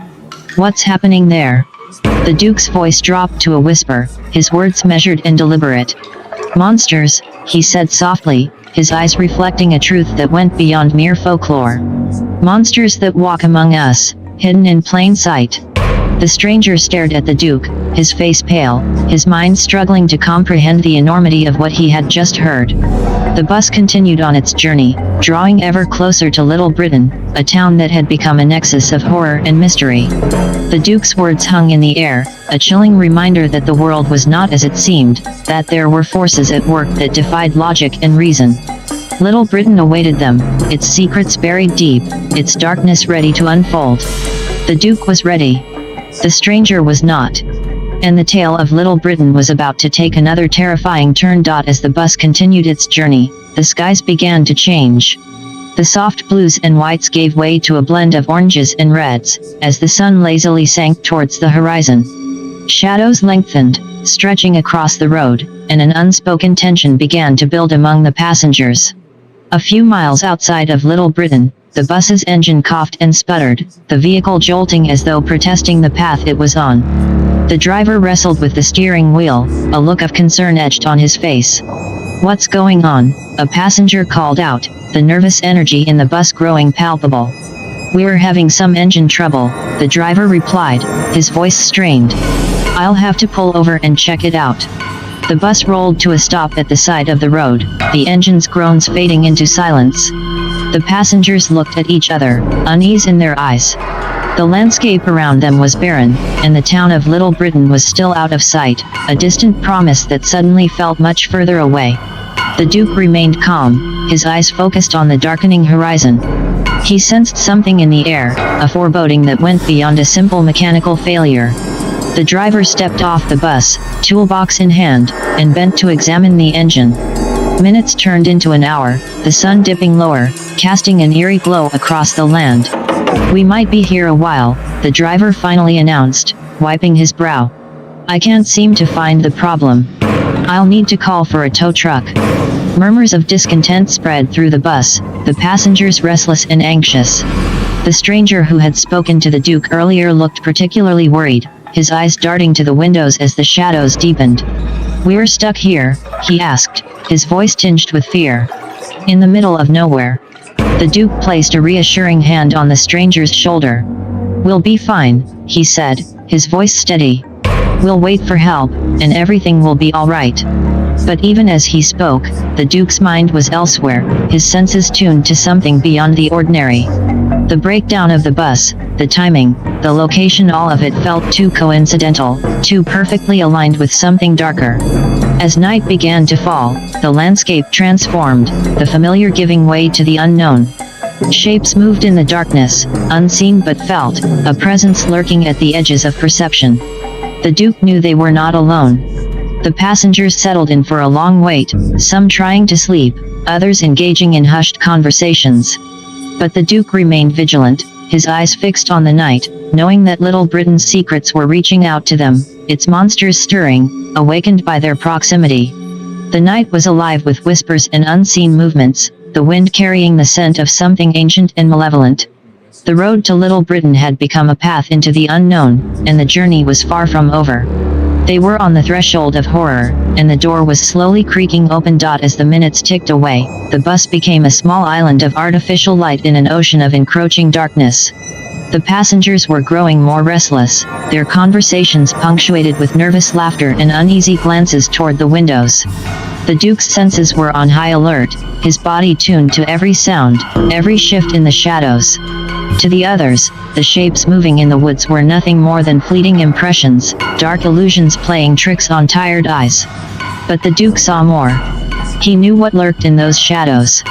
He could see them with a clarity that went beyond normal human sight. Beings that moved with stealth and purpose, their forms shifting and melding with the night. Skinwalkers. His hand tightened on the handle of the .44 Magnum concealed beneath his coat, a cold comfort in the face of what was coming. But he remained silent, his face a mask of calm. Panic would only make things worse, and the Duke knew that control was essential. The stranger beside him seemed to sense something amiss. He kept glancing at the Duke, his eyes wide and questioning. "Do you hear that?" he finally whispered, his voice barely audible. "It's like something's out there." The Duke turned to him, his gaze steady. "It's just the wind," he said quietly, though he knew it was a lie. "Don't let your imagination get the best of you." But the stranger wasn't convinced. He continued to stare out the window, his face pale, his breath coming in short, rapid gasps. The other passengers were becoming aware of the tension, their own fears rising, feeding off one another. The Duke's mind was racing, evaluating options, considering strategies. The skinwalkers were closing in, drawn by some inexplicable force, some dark connection to the place they were headed. The bus was trapped, a beacon in the night, its passengers unwitting prey. And the Duke knew that the time for action was approaching. Every instinct told him that a confrontation was inevitable. He glanced at the driver, who was speaking into a phone, frustration in his voice as he tried to arrange a tow. The Duke knew they couldn't wait. The danger was growing with every passing minute. He stood, stretching his legs, his movements casual, his eyes still scanning the darkness.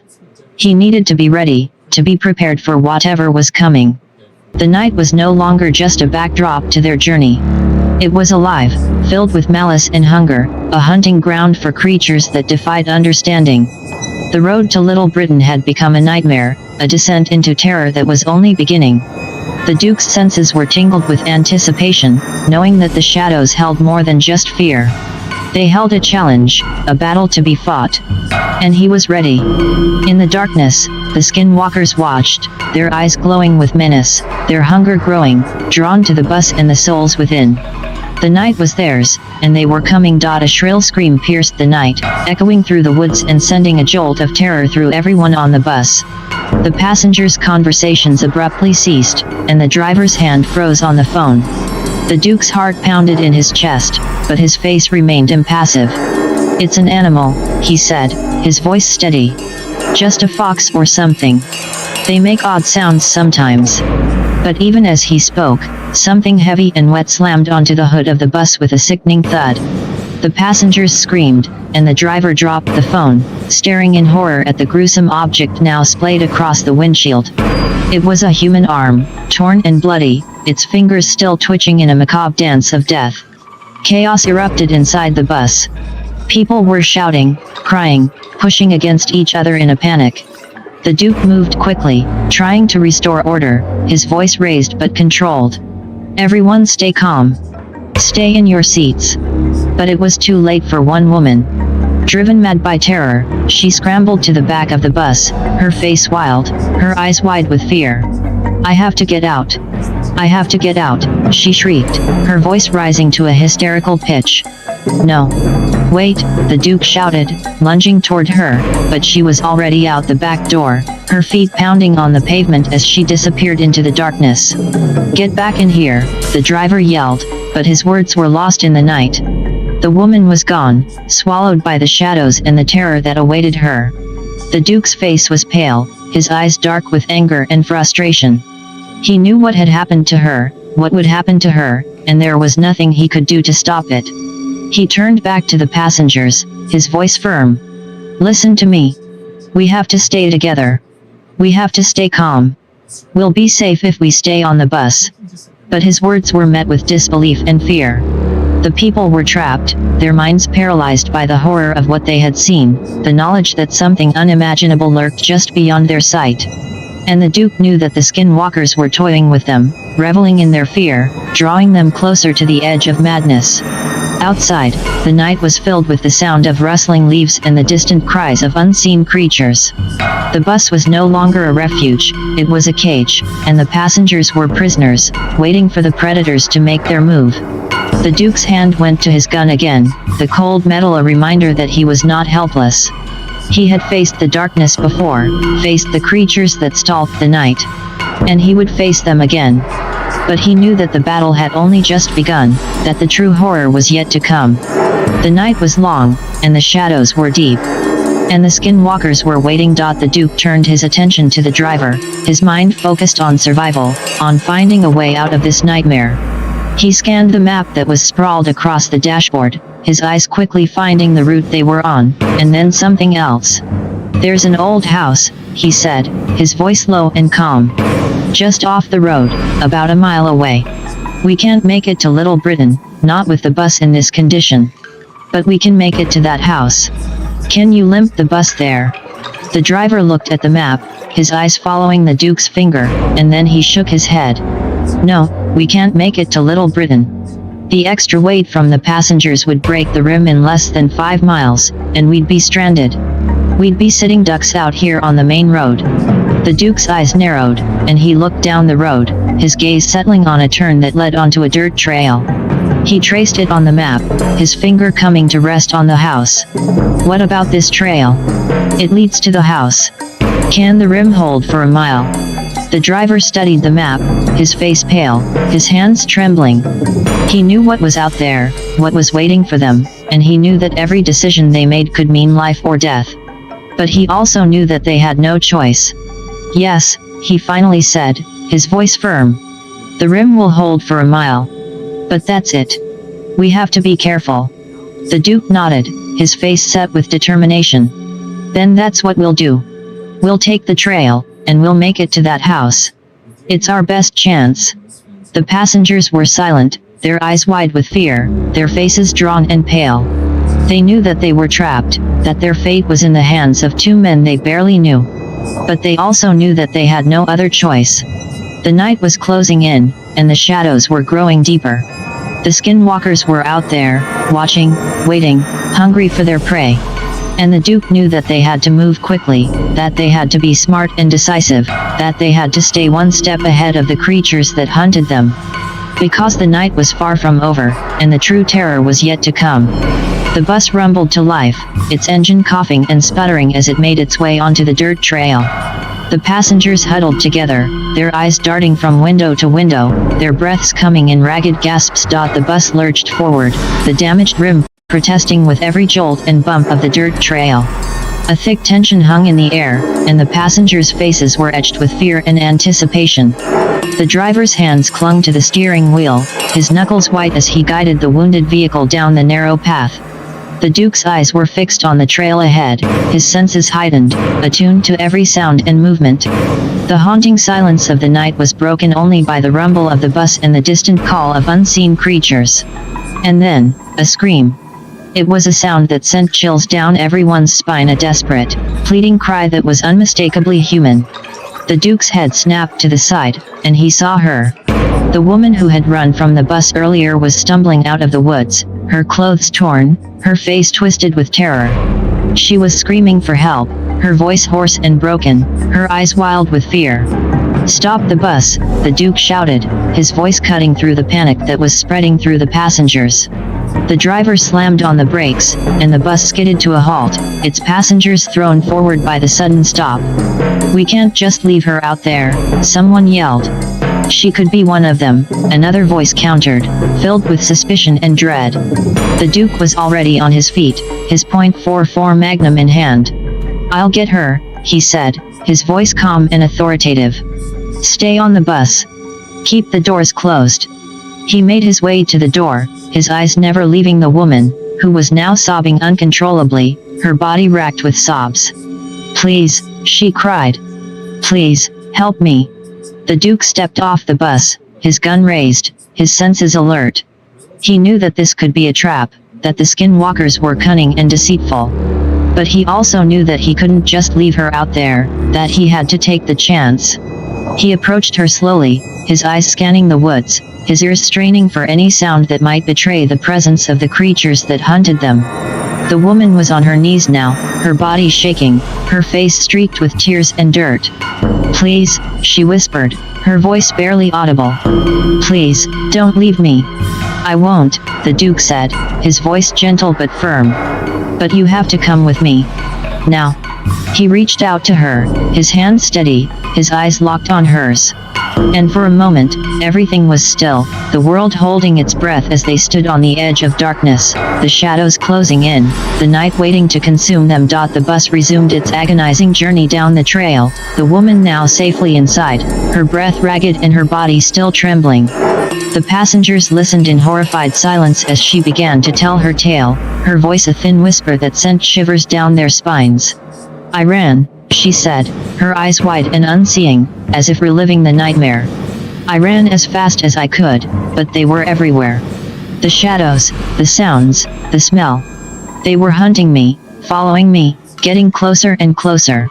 I fell, and they were upon me, tearing, biting, pulling at my flesh."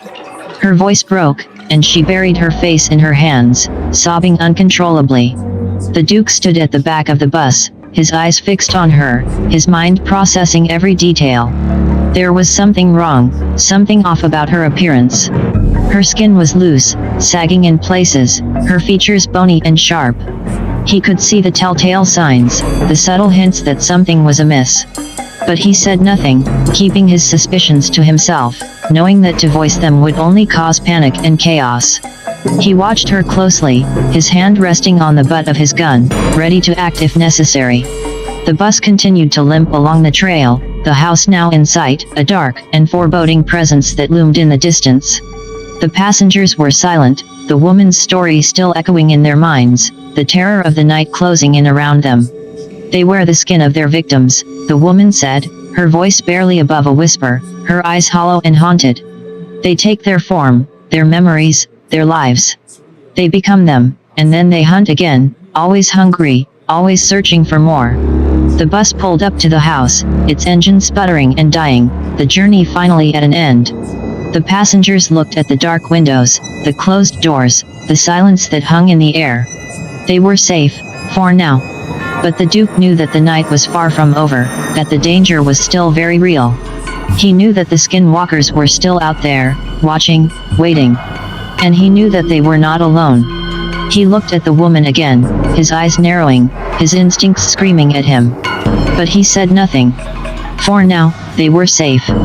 For now, they were together. The Duke's voice cut through the stillness, calm and authoritative, directing the driver's actions with a clear purpose. Line up the bus door with the front door of the house. We can use the bus to block it off. That door opens inward, and I can't see any hinges. It'll provide a barrier. The driver, still shaken but responding to the Duke's confidence, maneuvered the bus with precision. The passengers could feel the strain on the vehicle, hear the groaning of metal, and sense that it was on its last legs. The alignment was almost perfect, the bus door facing the entrance of the ominous house, forming a makeshift barrier. They were just settling into position when there was a loud, sharp crack, followed by a metallic screech. The rim and axle broke, the bus lurching violently to one side. The passengers cried out in alarm, gripping their seats, eyes wide with fear. But the Duke remained calm, his eyes assessing the situation, his mind already working on the next move. It's in place, he announced, his voice steady, his gaze sweeping the interior of the bus. We did it. The bus door and the house door align perfectly. They're blocked. We've got a barrier. He looked at the driver, his eyes serious but reassuring. Well done. You got us here. The driver nodded, his shoulders sagging with relief, the tension in the air slowly beginning to dissipate. The woman, the one they'd picked up along the trail, was still sitting quietly, her eyes vacant, her skin still loose and ill-fitting. The Duke watched her, his suspicions growing, his instincts telling him that something was not right. But for now, they were safe. For now, they had a barrier, a line of defense against the horrors of the night. The house loomed before them, dark and silent, a sanctuary and a mystery, a place of refuge and perhaps of danger. The Duke knew that they had won a small victory, but the night was far from over. They were trapped, surrounded, the unknown closing in around them. But they were together, united by fear and by the need to survive. And the Duke was ready, his mind sharp, his eyes clear, his .44 Magnum at his side. The battle had only just begun, and he was prepared to fight, to face the darkness, to confront the terror that lurked in the shadows. For he knew that the skinwalkers were still out there, watching, waiting, hungry for more. And he knew that the night was filled with monsters, and that the real horror had yet to reveal itself. He looked at the house, at the bus, at the faces of the people around him. And he knew that they were not alone. He knew that the night was alive, and that the battle had only just begun. The Duke's voice rang out clear and commanding as he ordered the driver to secure the house. Make sure the back door's blocked off. Check the windows. We don't want any surprises. I'm going to tend to her wounds. He gestured at the woman, his eyes betraying no hint of his suspicions. The driver nodded, rallying the passengers into action. They began to barricade doors, board up windows, and make the house as secure as possible, their actions fueled by the fear of what awaited them outside. Meanwhile, the Duke guided the woman into the bathroom, his face a mask of concern, his mind sharp and focused. Once inside, he locked the door and turned to face her, his eyes cold and piercing, his hand reaching for his .44 Magnum. "What happened to you out there?" he demanded, his voice no longer gentle. "Tell me the truth." She tried to lie, her voice trembling, her eyes darting nervously. But the Duke was not fooled, his instincts screaming that she was not what she seemed. "You're one of them, aren't you?" he accused, his voice low and deadly. "A skinwalker." She denied it, her voice breaking, her eyes wide with feigned innocence. But the Duke was relentless, his mind working, his questions probing, his eyes never leaving hers. Finally, she broke, her body convulsing, her skin beginning to loosen and shift, her true form emerging as she shed her human disguise. "We know who you are, Johnny Vanduke," she hissed, her voice now guttural and filled with menace. "From Vault 717 to the undead world, we know about all of you. We saw you kill the Mothman. But you foolishly thought you could kill an interdimensional being? No, he just left Lancaster alone, and he warned us, Vanduke. We will kill you before you can kill us." With that, she lunged at him, her eyes filled with malice, her mouth gaping, her teeth sharp and dripping. The Duke's reflexes were lightning fast, his hand steady, his aim true. He pulled the trigger, and the bullet found its mark, the skinwalker's body collapsing to the floor, her life extinguished in an instant. The Duke stood over her, his breath coming in ragged gasps, his mind reeling from the revelation. They knew him. They were watching him. They were waiting for him. He felt a chill run down his spine, a sense of foreboding settling over him. He knew that the battle was far from over. He knew that the night was filled with danger, and that the skinwalkers were still out there, ready to strike. But he also knew that he was ready, his resolve strengthened, his determination unwavering. He was Johnny Vanduke, the Duke of Lancaster County, and he was not afraid. He would face them. He would fight them. He would win. He looked at the woman's lifeless body, at the skinwalker's true form, twisted and grotesque, a monster wearing the mask of humanity. And he knew that the real horror was only just beginning.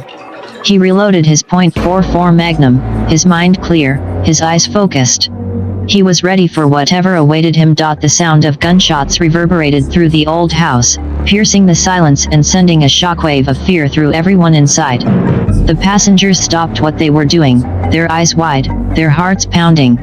The driver looked towards the bathroom door, uncertainty and dread in his eyes. The Duke emerged, his face set, his eyes hard. He looked at the faces turned towards him, the fear and the questions in their eyes. He knew what they wanted to know, what they needed to hear. "They were right," he said, his voice steady, betraying none of the turmoil he felt inside. "We shouldn't have let her on the bus." He saw the realization dawn in their eyes, the understanding of what he meant, of what he had done. He saw the fear deepen, the horror of what they were facing becoming all too real. He said nothing of what he had learned, nothing of the skinwalker's words, nothing of the warning, nothing of the threat. He knew that they were not ready, that they could not handle the truth. He knew that he had to carry that burden alone, that he had to face the night and the monsters that awaited them with clear eyes and a steady hand. He looked at the driver, his gaze unwavering. "We need to stay alert," he said, his voice firm. "We need to be ready. They're out there, and they're coming for us." The driver nodded, his face pale, his eyes filled with determination. "We'll be ready," he said, his voice strong. "We'll fight them. We'll survive." The Duke's eyes softened for a moment, a flicker of compassion in their depths. "We'll do more than survive," he said, his voice gentle. "We'll win."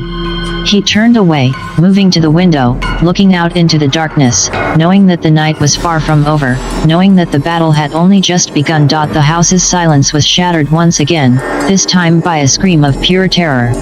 The Duke's head snapped around, his eyes finding the source of the sound. One of the passengers, a young man who had been nervously peering through a crack in the barricaded window, was suddenly pulled violently against it. A large, gnarled hand had burst through the wooden planks and glass, grasping the young man's shoulder with an iron grip. Its fingers were bony, the nails long and sharp, the skin pallid and loose, a clear sign of the skinwalker that wielded it. The passenger's eyes were wide with horror, his mouth open in a silent scream as he struggled against the powerful grip, his feet slipping on the floor as he tried in vain to pull away. The Duke moved instantly, his body reacting even before his mind fully processed what was happening. He lunged forward, his .44 Magnum already in his hand, his aim steady and true. "Get back," he yelled at the others, his voice filled with urgency. The young man's face was contorted with fear and pain, his body being pulled inexorably toward the broken window, toward the monster that awaited him outside. The Duke's finger tightened on the trigger, his aim unwavering. He knew that he had to act fast, that he had to be precise, that he had to save the young man from a fate worse than death. The gunshot was loud, deafening in the confined space, but the Duke's focus never wavered. He watched as the bullet found its mark, tearing through the skinwalker's hand and forcing it to release its grip. The young man fell back, collapsing to the floor, his body trembling, his face pale and sweaty, his breath coming in ragged gasps. The hand retreated, disappearing back through the broken window, leaving behind a trail of dark blood in a room filled with shock and fear. The Duke stood over the young man, his gun still aimed at the window, his body tense, ready for whatever came next. "It's okay," he said, his voice gentle but firm. "You're safe now." The young man looked up at him, his eyes filled with gratitude and disbelief. "Thank you," he whispered, his voice shaky. The Duke nodded, his gaze never leaving the window, his senses on high alert. "We need to move," he said, his voice filled with urgency. "We need to reinforce the windows, secure the doors. They're getting bolder, more aggressive. They won't stop until they get what they want." The tension in the room was palpable as the Duke, the driver, and the stranger huddled over the map, desperately searching for options. The others looked on, fear and anxiety etched on their faces. The constant harassment by the skinwalkers, the bumps, the cracks, the shadows outside the windows, had worn everyone's nerves thin. "We're trapped here," the driver said, frustration evident in his voice. "There's no way we can walk to any of these places, not with those things out there. And even if we could, the cops are probably in on this," the stranger added, his eyes dark with suspicion. "Judging by how this area is well traveled, this would have been out by now in the news. The farm is useless, and the gas station is too far," the Duke said, his voice calm but filled with urgency. "We could signal them from the roof, but—" "Get real," another passenger interjected, his voice filled with scorn. "Nobody here knows signal lamps." An elderly passenger, his face lined with age and experience, spoke up, his voice loud and firm.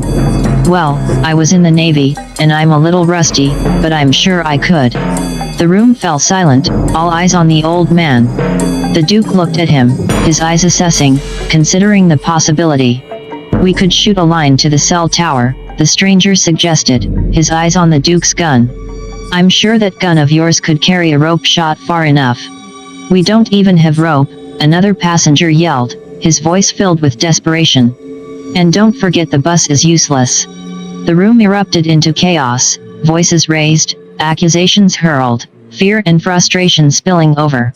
"Enough," the Duke yelled, his voice cutting through the noise. "We need to stay calm. We need to think clearly. We need to work together." He looked around the room, his gaze meeting each pair of eyes, his presence commanding, his words soothing. "We have limited options, but we're not out of them yet," he continued, his voice filled with conviction. "We can make a plan. We can find a way out of this. But we need to be smart. We need to be careful. And we need to be united." The room fell silent, the tension still there but now tempered by a newfound determination.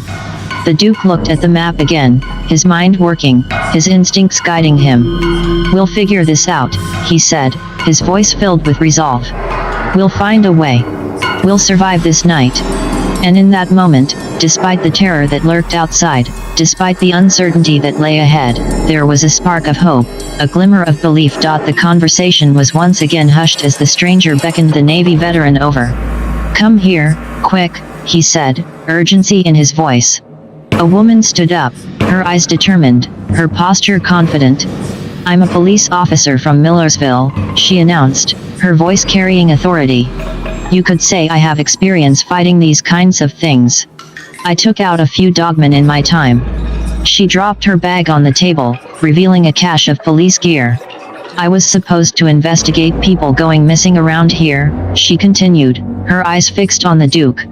But I guess now we need this to get out of here. They all gathered around the bag, eyes widening as they found a powerful flashlight, 300 rounds of 9mm ammo, 3 Glocks, and 2 police batons. There were murmurs of relief, glances exchanged, hope building. All right, the Duke said, taking charge. We need a plan.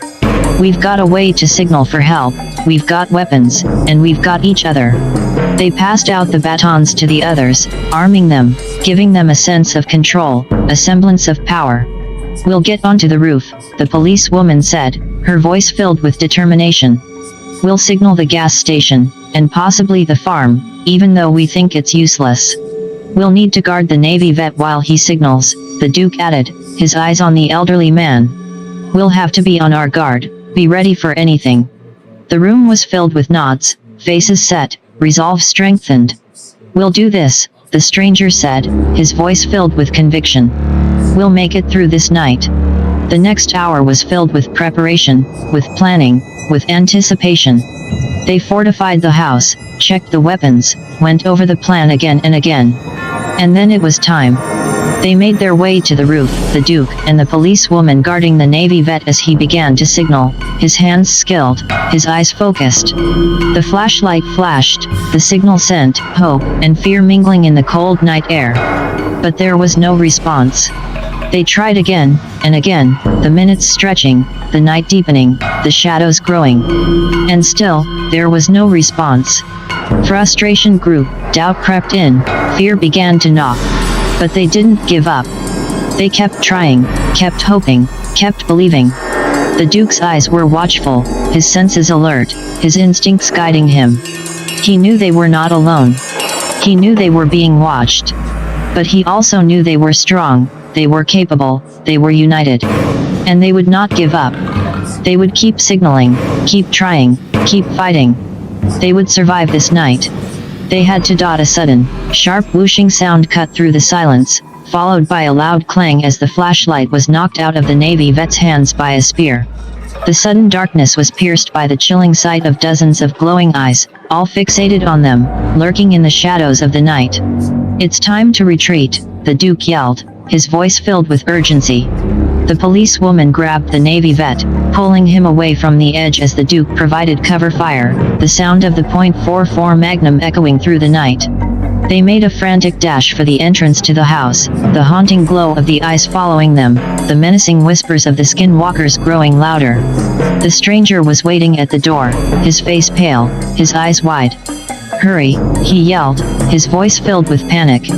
They stumbled inside, the Duke slamming the door shut, his eyes wild, his breath ragged. The sound of the skinwalkers grew louder, their presence more palpable, their intent more malevolent.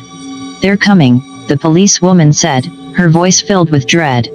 We have to hold them off, the Duke replied, his voice filled with determination. We can't let them in. They barricaded the doors, fortified the windows, prepared for the onslaught. The house became a fortress, a sanctuary, a last stand. The night wore on, the tension building, the fear growing. The skinwalkers were relentless, their attacks ferocious, their determination unwavering. But so were the people inside the house.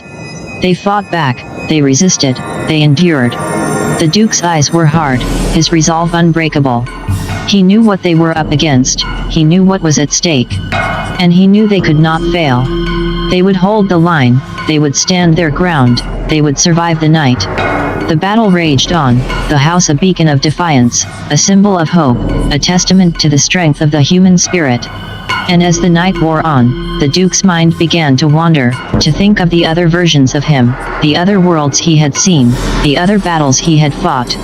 He knew this was just one battle in a never-ending war, one fight in a multiverse of chaos. The howls and screeches of the skinwalkers seemed to subside, retreating back into the dark, dense woods.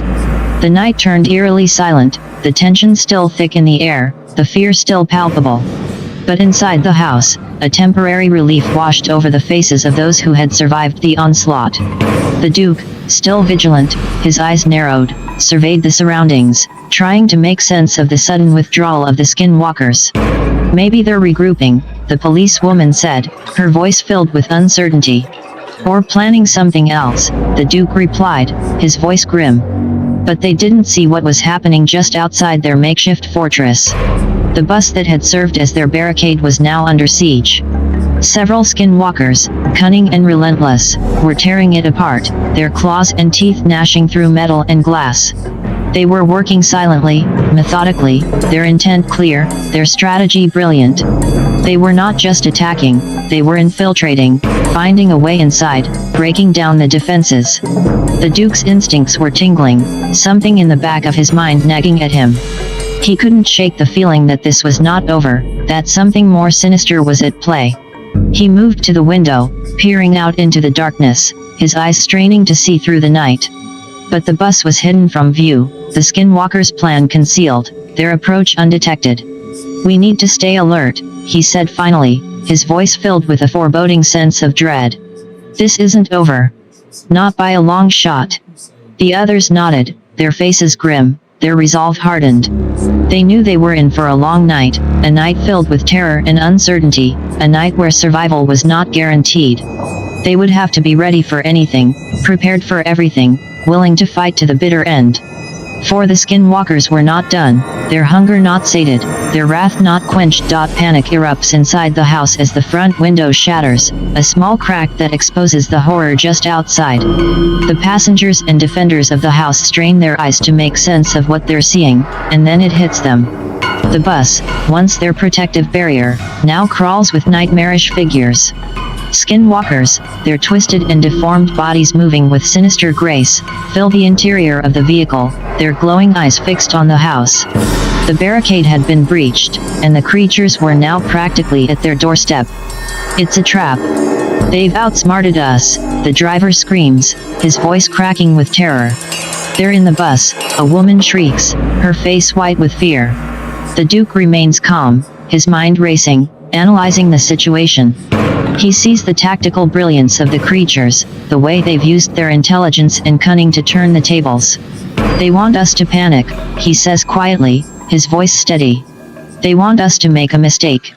He turns to the police officer from Millersville, her face set, her eyes determined. "We need to fortify this place. We need to prepare for an assault." The others look at him, their faces reflecting a mix of fear and resolve. They know he's right. They know that the time for running is over, that the time for fighting has come. "We hold our ground," the Duke continues, his voice filled with authority. "We fight with everything we've got.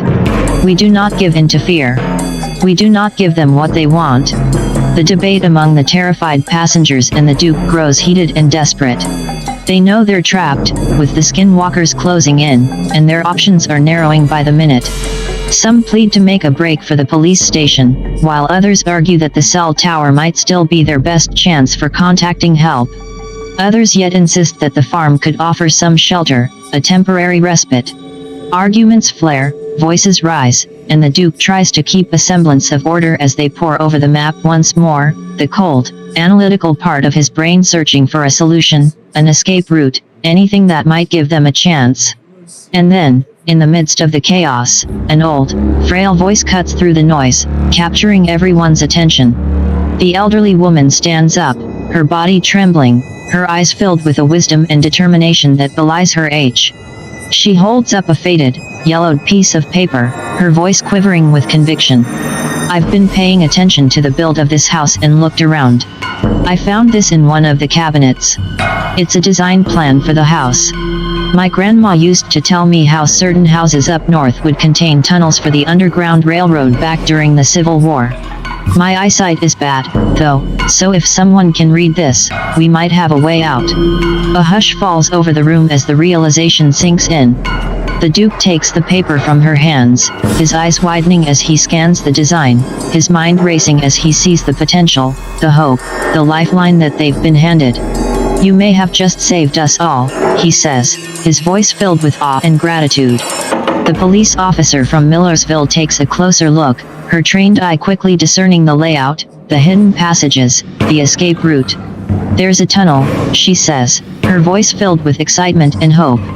"It leads to a hidden exit, about a quarter mile from here, close to the farm." The room erupts in cheers and tears of relief, the weight of despair lifting as they realize that they have a chance, a way to escape the nightmare. But the Duke knows that it's not over yet. The skinwalkers are still out there, still waiting, still hungry. "We need to move quickly," he says, his voice firm. "We need to be careful, quiet, and fast. We have a way out, but we're not safe yet." They gather their belongings, their weapons, their courage, and they prepare to face the dark, to descend into the unknown, to escape the terror that awaits them above. With the discovery of the hidden tunnel, the group moves quickly, their every movement filled with urgency and purpose. The Duke leads the way, the police officer from Millersville close behind, their senses honed, their minds alert. The others follow, trust and hope fueling their steps. The entrance to the tunnel is concealed behind an old bookshelf, a testament to the ingenuity and bravery of those who had used it in the past.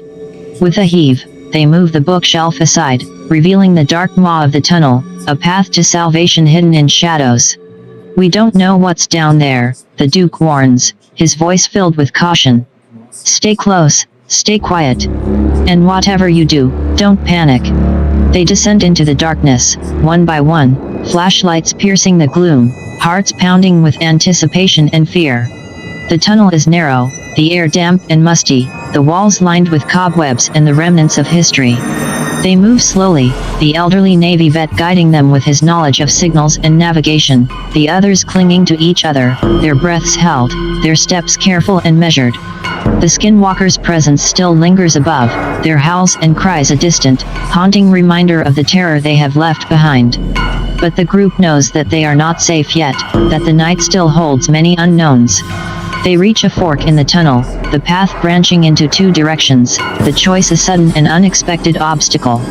The Duke examines the design plan again, his mind working furiously, the options weighed and considered. "Left," he finally says, his voice filled with conviction. The left path leads to the exit. They continue, the journey filled with twists and turns, the darkness a constant companion, the fear a relentless pursuer. Time loses meaning as they make their way through the hidden passages, the world above a distant memory, the escape a tantalizing goal. And then, finally, after what feels like an eternity, they reach the end of the tunnel, a hidden door leading to the outside world, a return to the night that still holds so much uncertainty. The Duke pushes the door open, the night air cool and fresh, the world outside filled with the sounds of nature, the beauty of the stars, the promise of freedom. But they know that they are not safe yet, that the skinwalkers are still out there, that the night still hides many dangers. They make their way to the farm, their steps quick and determined, their eyes scanning the surroundings for any sign of the creatures that still hunt them. The farm is dark and quiet, a sanctuary that seems untouched by the horrors of the night. They find shelter in the barn, the doors barricaded, the windows covered, the space filled with the smell of hay and the warmth of safety. "We made it," the police officer says, her voice filled with relief and gratitude. "We're safe." But the Duke knows better. He knows that the night is not over, that the skinwalkers are still out there, that the terror is not yet vanquished. "We're safe for now," the Duke's eyes narrow as he takes in the horrific sight, the realization sinking in like a cold dagger to his core. The leader of the skinwalkers, towering over the rest, eyes gleaming with malevolence and intelligence, seems to pierce through the darkness and into the very soul of the Duke. And among the ranks of the demonic creatures, the unmistakable uniforms of the local police, the betrayal a stark and brutal confirmation of his earlier suspicion. He turns away from the window, his mind reeling, his heart pounding. The barn, once a sanctuary, now feels like a trap, the walls closing in, the fear mounting. The others sense his tension, their eyes filled with questions, their faces etched with concern. "What is it?" the police officer from Millersville asks, her voice filled with worry. "What did you see?" The Duke hesitates, the words caught in his throat, the truth a bitter and painful revelation. "They're surrounding us," he finally says, his voice steady, his resolve unbreakable. "There are hundreds of them. And the local police are with them. They're part of this. A gasp of disbelief, a murmur of terror, the shock and the horror spreading like wildfire. No, the elderly woman whispers, her face pale, her hands trembling. It can't be true. But the Duke knows the truth. He has seen it with his own eyes, he has felt it in his very bones. We need to stay strong, he says, his voice filled with authority and determination. We need to be ready. We need to fight. The others look at him, their eyes filled with trust, their spirits lifted by his confidence. We'll get through this. The tension in the room is palpable as the Duke gathers the driver, the Navy vet, the officer, and the stranger. They huddle around the map, their eyes focused on a cluster of abandoned houses, their minds racing, their options dwindling. It probably what remains of the original Little Britain, the Duke says, his voice filled with grim determination. We might find answers in there, maybe a way to keep them at bay, but it's very loose. The others look at him, their eyes wide, their faces filled with fear and uncertainty.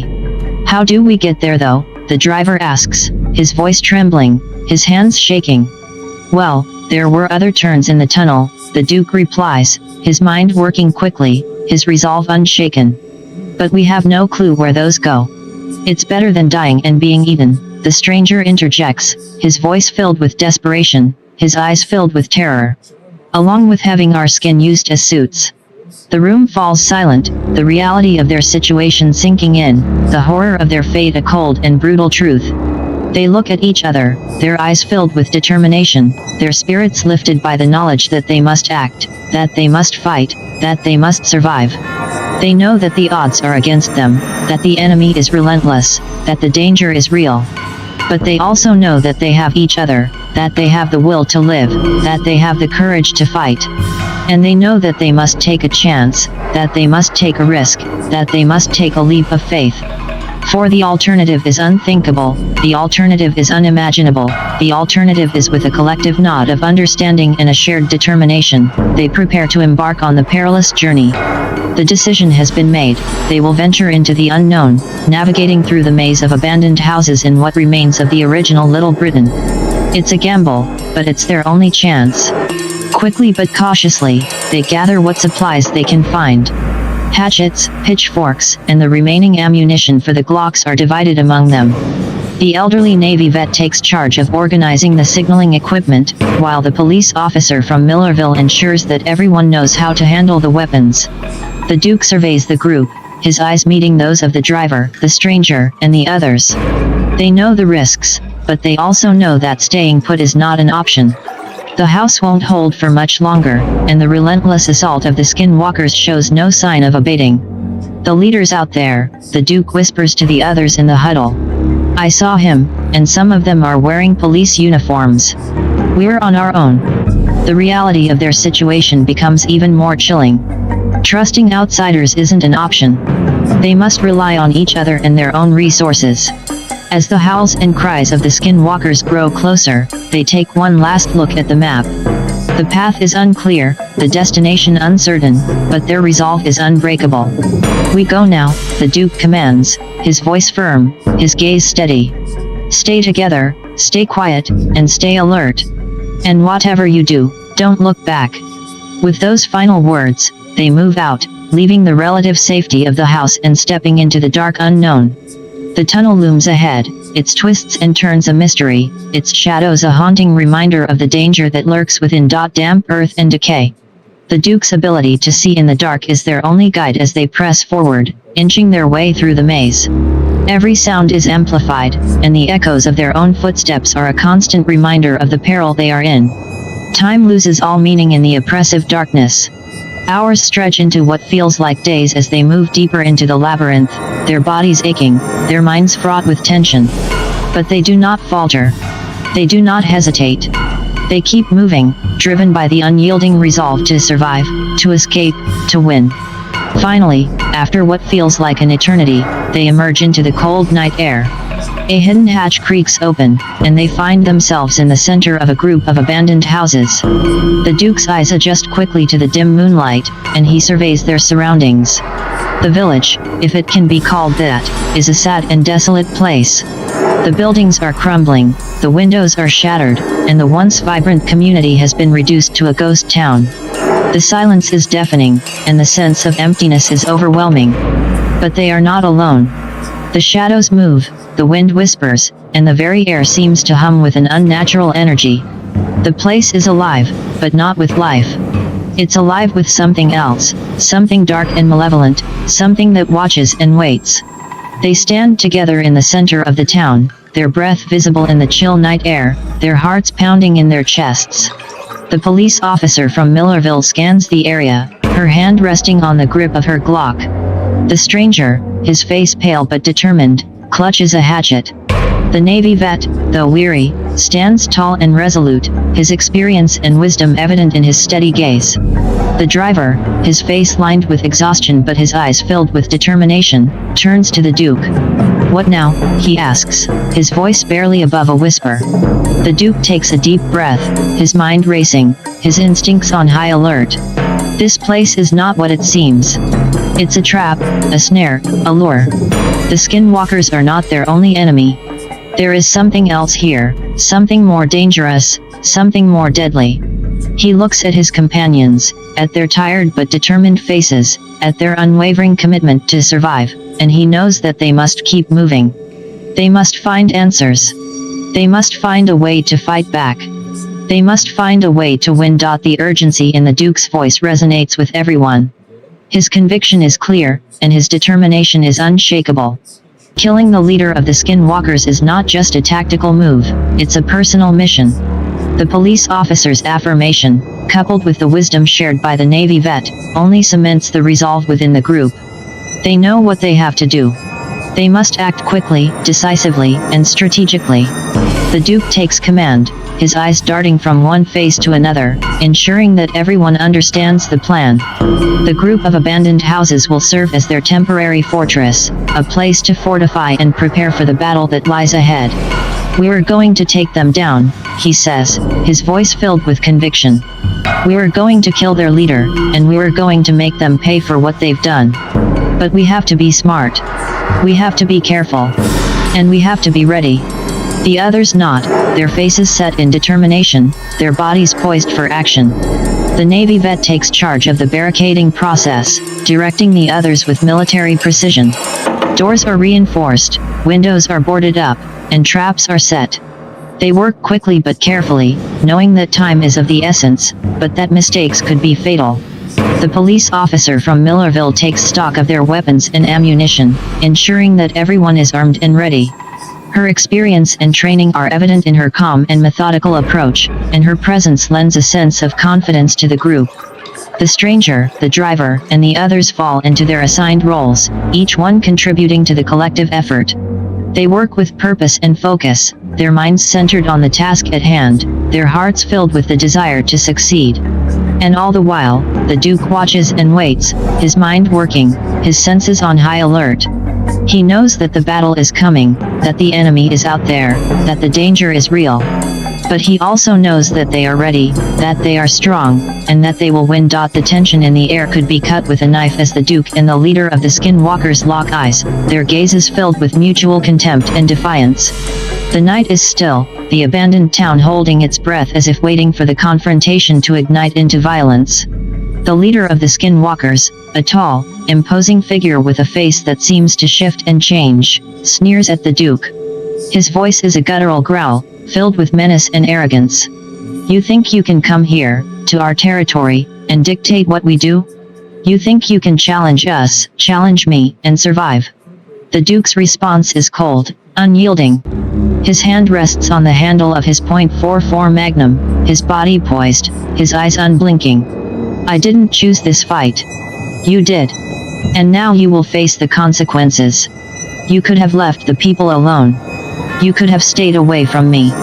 But you didn't. And now you will pay the price." The leader's laughter is a chilling sound, a sound that echoes through the empty streets, a sound that sends shivers down the spine. "You think you can defeat us? You think you can kill me? You are nothing, Vanduke. Nothing but a nuisance. An annoyance. A flea that needs to be crushed." The Duke's face remains impassive, his voice steady. "We'll see about that. I've faced creatures like you before. I've beaten them. I've killed them. And I'll do it again. You made a mistake when you attacked that bus. You made a mistake when you challenged me. And now you will pay for that mistake. The leader's eyes narrow, his face twisting into a mask of rage. You will die here, Vanduke. You will die screaming. You will die begging for mercy. You will die knowing that you were nothing, that you meant nothing, that you were a failure. The Duke's reply is a soft, deadly whisper, a whisper that carries the weight of conviction, the weight of determination, the weight of inevitability. No. You will die. You will die knowing that you were beaten. You will die knowing that you were bested. You will die knowing that you were defeated. You will die knowing that you were wrong. The silence that follows is complete, absolute, a silence that resonates with the finality of a pronouncement, a silence that echoes with the certainty of a verdict, a silence that reverberates with the clarity of a judgment. And then, without warning, the silence is shattered. The battle begins. The Duke moves first, his .44 Magnum roaring to life, the bullets flying with deadly accuracy. The leader of the Skinwalkers lunges forward, his body contorting, his shape shifting, his form changing. The other Skinwalkers join the fray, their cries filling the air, their movements a blur of speed and ferocity. The clash is a whirlwind of violence, a maelstrom of chaos, a tempest of fury. The Duke fights with a relentless intensity, his skill and experience evident in every move, every shot, every strike. The leader of the Skinwalkers fights with a savage ferocity, his power and strength evident in every attack, every assault, every onslaught. The battle rages on, the town a battleground, the night a witness, the moon a spectator. The sound of gunfire, the clash of bodies, the cries of pain, the shouts of triumph, the screams of defeat, all combine to create a symphony of destruction, a symphony of death, a symphony of horror. And through it all, the Duke and the leader of the Skinwalkers continue to fight, continue to battle, continue to struggle. They are locked in a duel to the death, a duel that will determine the fate of the town, the fate of the people, the fate of the night. The stakes are high, the risks are great, the danger is real. As the Duke and the leader of the Skinwalkers remain locked in their intense duel, the situation outside the abandoned houses intensifies. The group of survivors, armed with makeshift weapons like hatchets, pitchforks, and anything else they could find, burst out of the houses, launching an unexpected assault on the horde of Skinwalkers surrounding the town. The people fight with a desperate ferocity, driven by the instinct to survive, fueled by the need to protect themselves and each other. They've been brought together by a horrifying ordeal, united by a common enemy, and now they fight as one, a team, a family, a force to be reckoned with. Among them, the Navy vet displays remarkable leadership, organizing the group, directing their movements, guiding their efforts. The police officer fights with a disciplined focus, his training evident in his every move. The driver, once uncertain and frightened, now fights with a newfound courage, inspired by the Duke's determination. The stranger, enigmatic and silent, moves with an almost supernatural grace, his every strike precise and lethal. As they battle the horde, the air is filled with the sounds of conflict, the clash of weapons, the cries of pain, the shouts of encouragement, the screams of terror. The night is lit by the flashes of gunfire, the glows of burning torches, the flickers of candlelight. The ground is stained with the marks of battle, the signs of struggle, the evidence of violence. But through it all, the group fights on, holding their ground, pushing back the Skinwalkers, driving them away.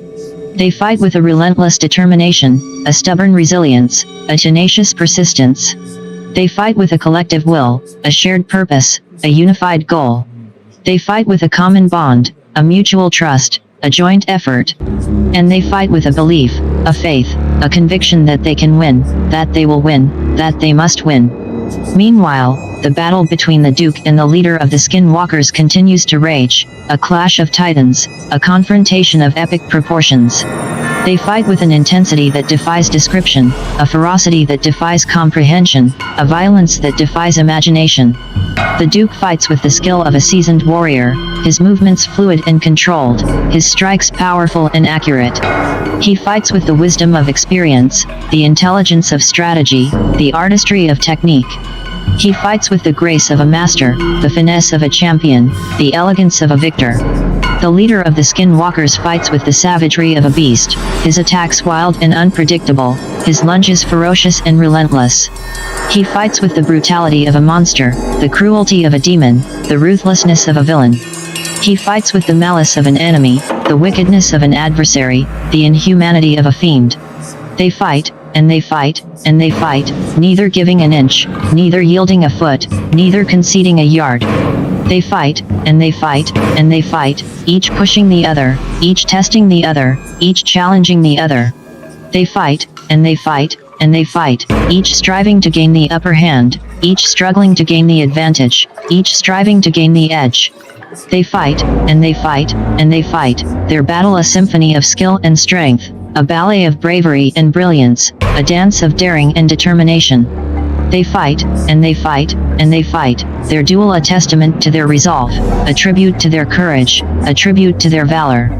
They fight, and they fight, and they fight, and as they do, the people around them continue to battle the horde, continue to hold the line, continue to stand strong.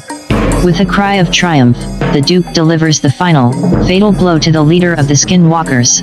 The creature's eyes widen in shock and disbelief, a low growl escaping its lips as it falls to the ground, defeated and lifeless. The leader's demise sends a shockwave through the remaining Skinwalkers, their connection to their leader severed, their unity shattered. The humans seize the opportunity, pressing their advantage, driving the Skinwalkers back, forcing them to retreat. The creatures flee into the darkness, their once proud horde now scattered and broken, their once fierce warriors now cowed and defeated. The survivors watch as their enemies disappear into the night, their faces lit with the glow of victory, their hearts filled with the joy of triumph, their souls lifted by the relief of survival. They have won. They have survived. They have lived to see another day. The Duke lowers his weapon, his eyes still fixed on the spot where the leader fell, his mind still reeling from the intensity of the battle, his body still trembling from the adrenaline of the fight. He turns to the others, his gaze meeting theirs, his expression mirroring their own, a mix of elation and exhaustion, satisfaction and sorrow, pride and pain. They have won, but at a cost. They have survived, but not without loss. They have triumphed, but not without sacrifice. They have beaten the enemy, but not without struggle. They have conquered the foe, but not without suffering. They gather together, their faces marked by the scars of battle, their bodies bearing the wounds of war, their spirits carrying the memories of conflict. They embrace each other, their hugs filled with the warmth of friendship, the comfort of camaraderie, the strength of solidarity. They have fought together, and they have won together. They have faced the darkness, and they have emerged into the light. They have stared down the horror, and they have come out the other side. They have conquered their fear, and they have reclaimed their humanity. And so the tale comes to a close, a dark and twisting journey through the depths of fear, chaos, and horror. A story of strength, resilience, and the indomitable spirit of humanity. A tale of triumph against overwhelming odds, of victory against a terrifying enemy, of survival in the face of unspeakable terror. The survivors have faced the worst that the world could throw at them, and they have come out on top. They have battled the darkness, and they have emerged into the light. They have fought the evil, and they have won. They will carry the scars of this battle with them, but they will also carry the pride of victory, the satisfaction of success, the joy of life. For they are the survivors.